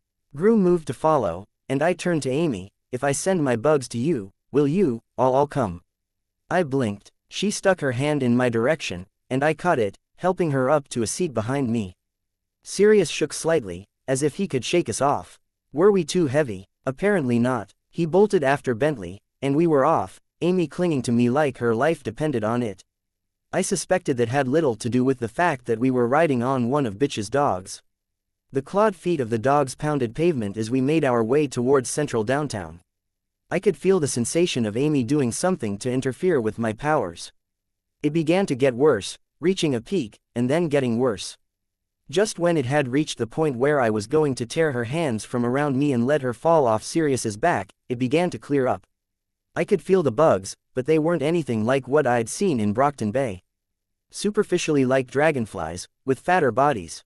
I couldn't grasp every process in their body, making them feel strangely hollow and artificial.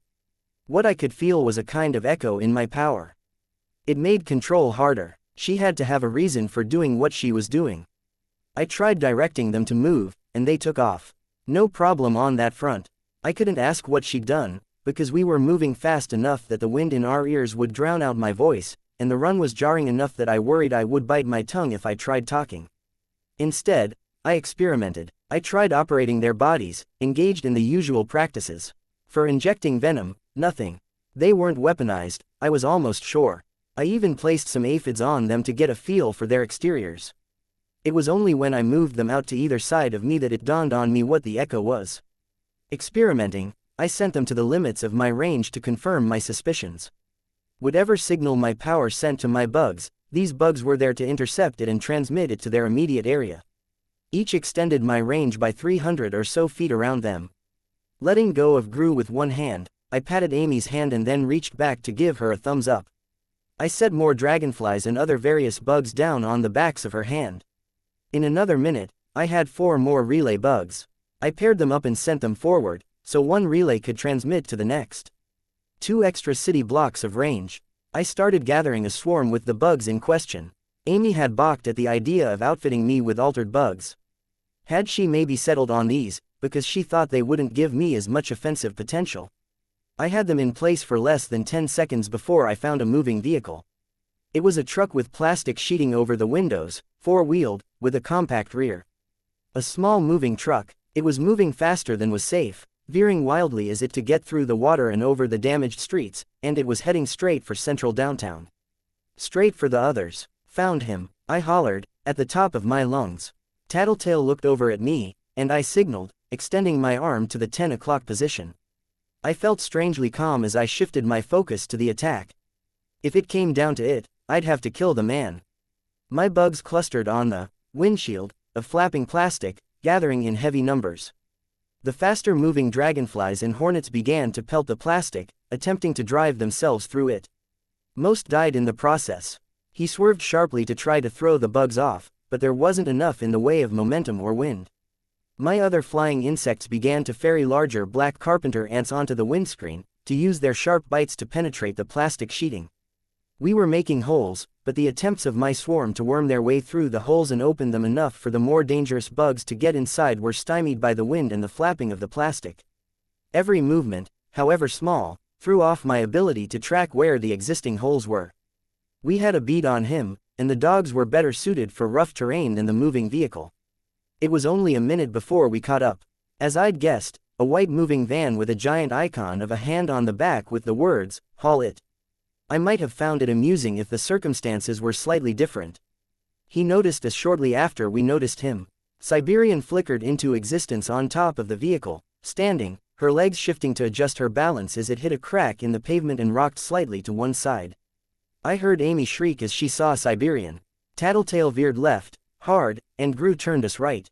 We each cut into side streets, running parallel with the truck. Bentley was lagging slightly behind, but I caught a glimpse of the other group as we made our way past a major intersection. 2 blocks away, slightly behind us, I heard an explosion, and Amy clutched me tighter in reaction. Glancing down, I could see her arms around my ribcage, the hand with the maimed fingers held slightly off and away so it wouldn't get bumped or jostled. Trickster was handling the opening salvo. The objects he was swapping for grenades weren't even close in size, signs and traffic cones, so the timing was horribly off. Siberian didn't move from her perch.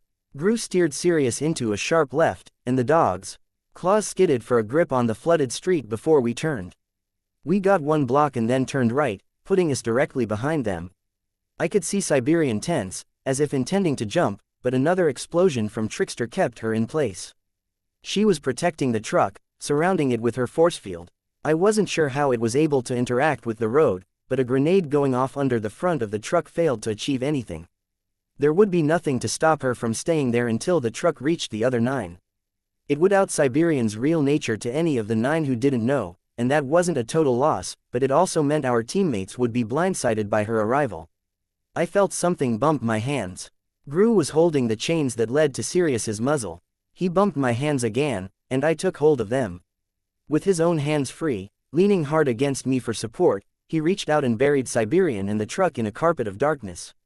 Following, we soon plunged into the wake. The second we were out of sight, I shifted our position so we were running in the left-hand lane, rather than the center of the road. Didn't want Siberian guessing our position and pouncing on us. I could sense the surroundings with my bugs, but my power was diminished. I was aware of Gru, Amy and Bentley, of Tattletale, Trickster and Sundancer a short distance away, keeping pace. I could see Siberian in the truck. I couldn't detect any sign that Gru was projecting anything with Siberian's power. Whatever she was doing to the truck, it was protecting her from him. The upside was that the driver was blind.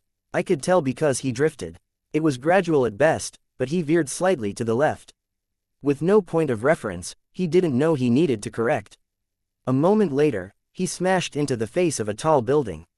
Siberian's power meant the truck took no damage, and the driver corrected course, but soon enough, he began to veer again. This wasn't getting us anywhere, and we were running the risk that he'd hit someone, crash into or through an inhabited area.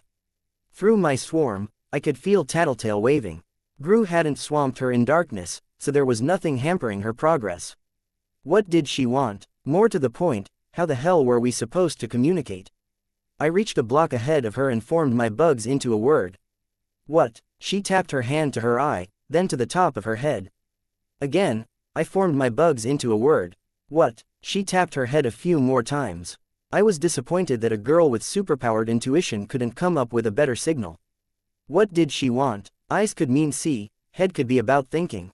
Her power. She reached back over Trickster's shoulder with one hand while holding the reins with the other. My bugs had to settle on her finger to follow her gesture. Pointing. She was pointing behind him. At Sundancer. Eyes, brain, Sundancer. She wanted to see, to use her power, to use Sundancer. Tattletale was waving now, the opposite of a beckoning gesture. A scooping motion, as if to push us away. She wanted us to go away. To get back, she wanted to deploy Sundancer's power. That made sense, and she wanted to be sure we were out of the line of fire. She could only do that if she saw us, and she could only use her power if she could follow what was going on. From my seat behind Gru, I steered Sirius around another corner, then brought us up behind Tattletale's group. We gradually caught up. Do it, I shouted as we began to pull alongside them. Siberian would be out of range of Gru's darkness in moments if Gru wasn't behind her, replenishing and extending his power. Where is she? Tattletale shouted. Sundancer was leaning back, her hand out to one side. The orb she was creating was small. I pointed. The orb was getting larger. The size of a baseball, a beach ball, an armchair. As it grew, it drifted farther away, higher. By the time it was directly overhead, it was large enough to swallow up my bedroom hole. Gotta stop them, Tattletale called out. We blindside them. Civilians. Sundancer cried out. Some. Let me know. She grunted as Bentley stumbled over a pothole. Got it, I replied. I tracked the people in nearby buildings, and kept my arm extended to point at Siberian. Got to use my power again. Gru shouted. Signal us. Tattletale called out. We pulled right, plunging into the darkness. It was thinning out, and faint shafts of light were piercing through. We crossed the road behind Siberian, and Gru blasted them with darkness, replenishing the effect. We continued across the street, moving behind cover. Only a few people in the upcoming area. We had to be close to Regent's group. Time was short. I drew images with my bugs to point her in the right direction, and then formed the word with my bugs as the other group continued forward. Now, we passed out of the darkness just in time for me to catch sight of the orb. It was larger now, large enough that when it fell, it had to be touching both of the sidewalks on the 4-lane road. Even with a building between us and the impact zone, I could feel the wave of heated air, and I saw the billowing steam. Gru took the reins and guided Sirius away before it could reach us. Sundancer hadn't hit Siberian. She'd dropped the orb straight into the road 100 feet ahead of them, and she'd plunged it down, hard. My bugs died as Siberian approached the impact site, burned up by the heated air. I could imagine what had happened. The miniature sun would have burned a hole into the ground, melted or even vaporized pavement. Affected by Siberian's power or not, they were still affected by gravity. I couldn't say what would have happened in the long run. Had they hit the wall or floor of the pit and used Siberian's power to make it as invulnerable as they were? Or had they plunged through it, burying themselves some distance underground? A nearby building was burning. I saw Sundancer forming another orb near the site. I wasn't sure what she was doing, but the flames on the building were shrinking and dying out. This wasn't a victory, it was a stall. We couldn't stop Siberian so long as she was able to grant invulnerability to her other self, but we could keep her from reaching her teammates in any meaningful amount of time. It was interesting, I had to note, that she was affecting the truck and not her maker. A limitation, a drawback. Could she not use her power on her real body? Clouds of white steam intermingled with the black tendrils of Gru's darkness. We stopped running, but we didn't approach. I focused my power on the bugs in the ground. Ants, earthworms. Was she tunneling? No. As far as I could tell, the ground was intact. She wasn't moving. What did you do? Amy whispered from behind me. I didn't have the breath to explain. Drop the darkness, I asked. Gru nodded. The darkness cleared, but the steam didn't make it any easier to see. I saw the shadowy silhouette of Tattletale, a distance away. I practically had to peel Amy off of me to get to my cell phone. Tattletale, I asked, the second she picked up. She's still down there. Tattletale replied. Why? Hurt? Don't know. Planning her next move. Don't get the impression she's tunneling. My bugs don't either. Hey, I'm wondering if Siberian can affect her real self. Why doesn't she just grab him and run? Good question, but that's not our real concern. What is? Them. It took 3 or 4 seconds before I saw them arrive, stepping through the mist to stop a distance from the hole. Identical costumes, all concealing, with gas mask filters on the front and tinted panes for the upper faces. Each was color-coded. 4 flew, 1 using a jetpack. 1 was on the ground, a style of super speed I recognized as batteries. Rounding out their group was the ghostly image of a bear. Ursa something, from Legend's squad. She had 3 forms, or she duplicated herself into 3 states, or something. I wasn't sure about the naming convention. 1 for the big bear, 1 for the small, and 1 for the woman. Legend, Battery, Cash. Tattletale rattled off names through the phone. Chariot, Glory Girl. Amy squeaked, barely audible, a failed attempt to speak. The flying man in the lead pointed his hand towards Tattletale. If that was Legend, 1 laser blast could take all of them out. I wasn't sure if he'd spotted us through the mist and smoke. Want me to use my power? Gru asked. No, Tattletale's voice came from my phone. Skitter, inform them. I drew words out with the flying insects, big and bold, with an arrow pointing down at the crater. Siberian plus her creator. Legend snapped his head from the words to us. Shit, Tattletale said. No sooner was the word out of her mouth than Siberian came tearing out of the hole, truck held over her head. A section of the street was torn free and flipped through the air. Legend blasted it out of existence with an indigo flash of light. Cash. Legend bellowed the word. He began pelting Siberian with lasers. Beams capable of leveling buildings, and she ignored them. Cash. I saw the man in the black costume raising his hands. Dark lines began to surround Siberian and the truck, forming complex geometric angles. In the blink of an eye, as Siberian reached the peak of her leap, panes of glossy black material snapped into place between the dark lines. The resulting geometry contracted as if he meant to squish Siberian. It shattered instead. She hit the ground in a crouch, holding the truck in one hand, and the man in the black robe staggered, blood gushing from his nose. Legend caught him before he could collapse. Cash, right, I was dimly aware of him, though I'd never seen his picture. Siberian charged the heroes, and they cleared out of the way in an instant. The one in power armor chariot slid across the ground with the aid of his jetpack and built-in roller skates. Legend and the one in red, Glory Girl by process of elimination, took flight. Ursa Whatever leapt to one side. They were the mobile group, the group that was able to get here fastest. They'd seen the sun appear, they'd seen it hit, and they'd come to step in. Siberian didn't stop to engage the enemy. She continued on her course, charging through the ground floor of a building as she swung the truck in a lazy back and forth arc. I could see the roof buckling as vital supports disappeared. Legend handed cash to Ursa and gave chase. I could see Chariot raising his hand to his right ear, pausing. He, Battery and Glory Girl turned and advanced towards Tattletale's group. Can we go? Amy asked, from behind me.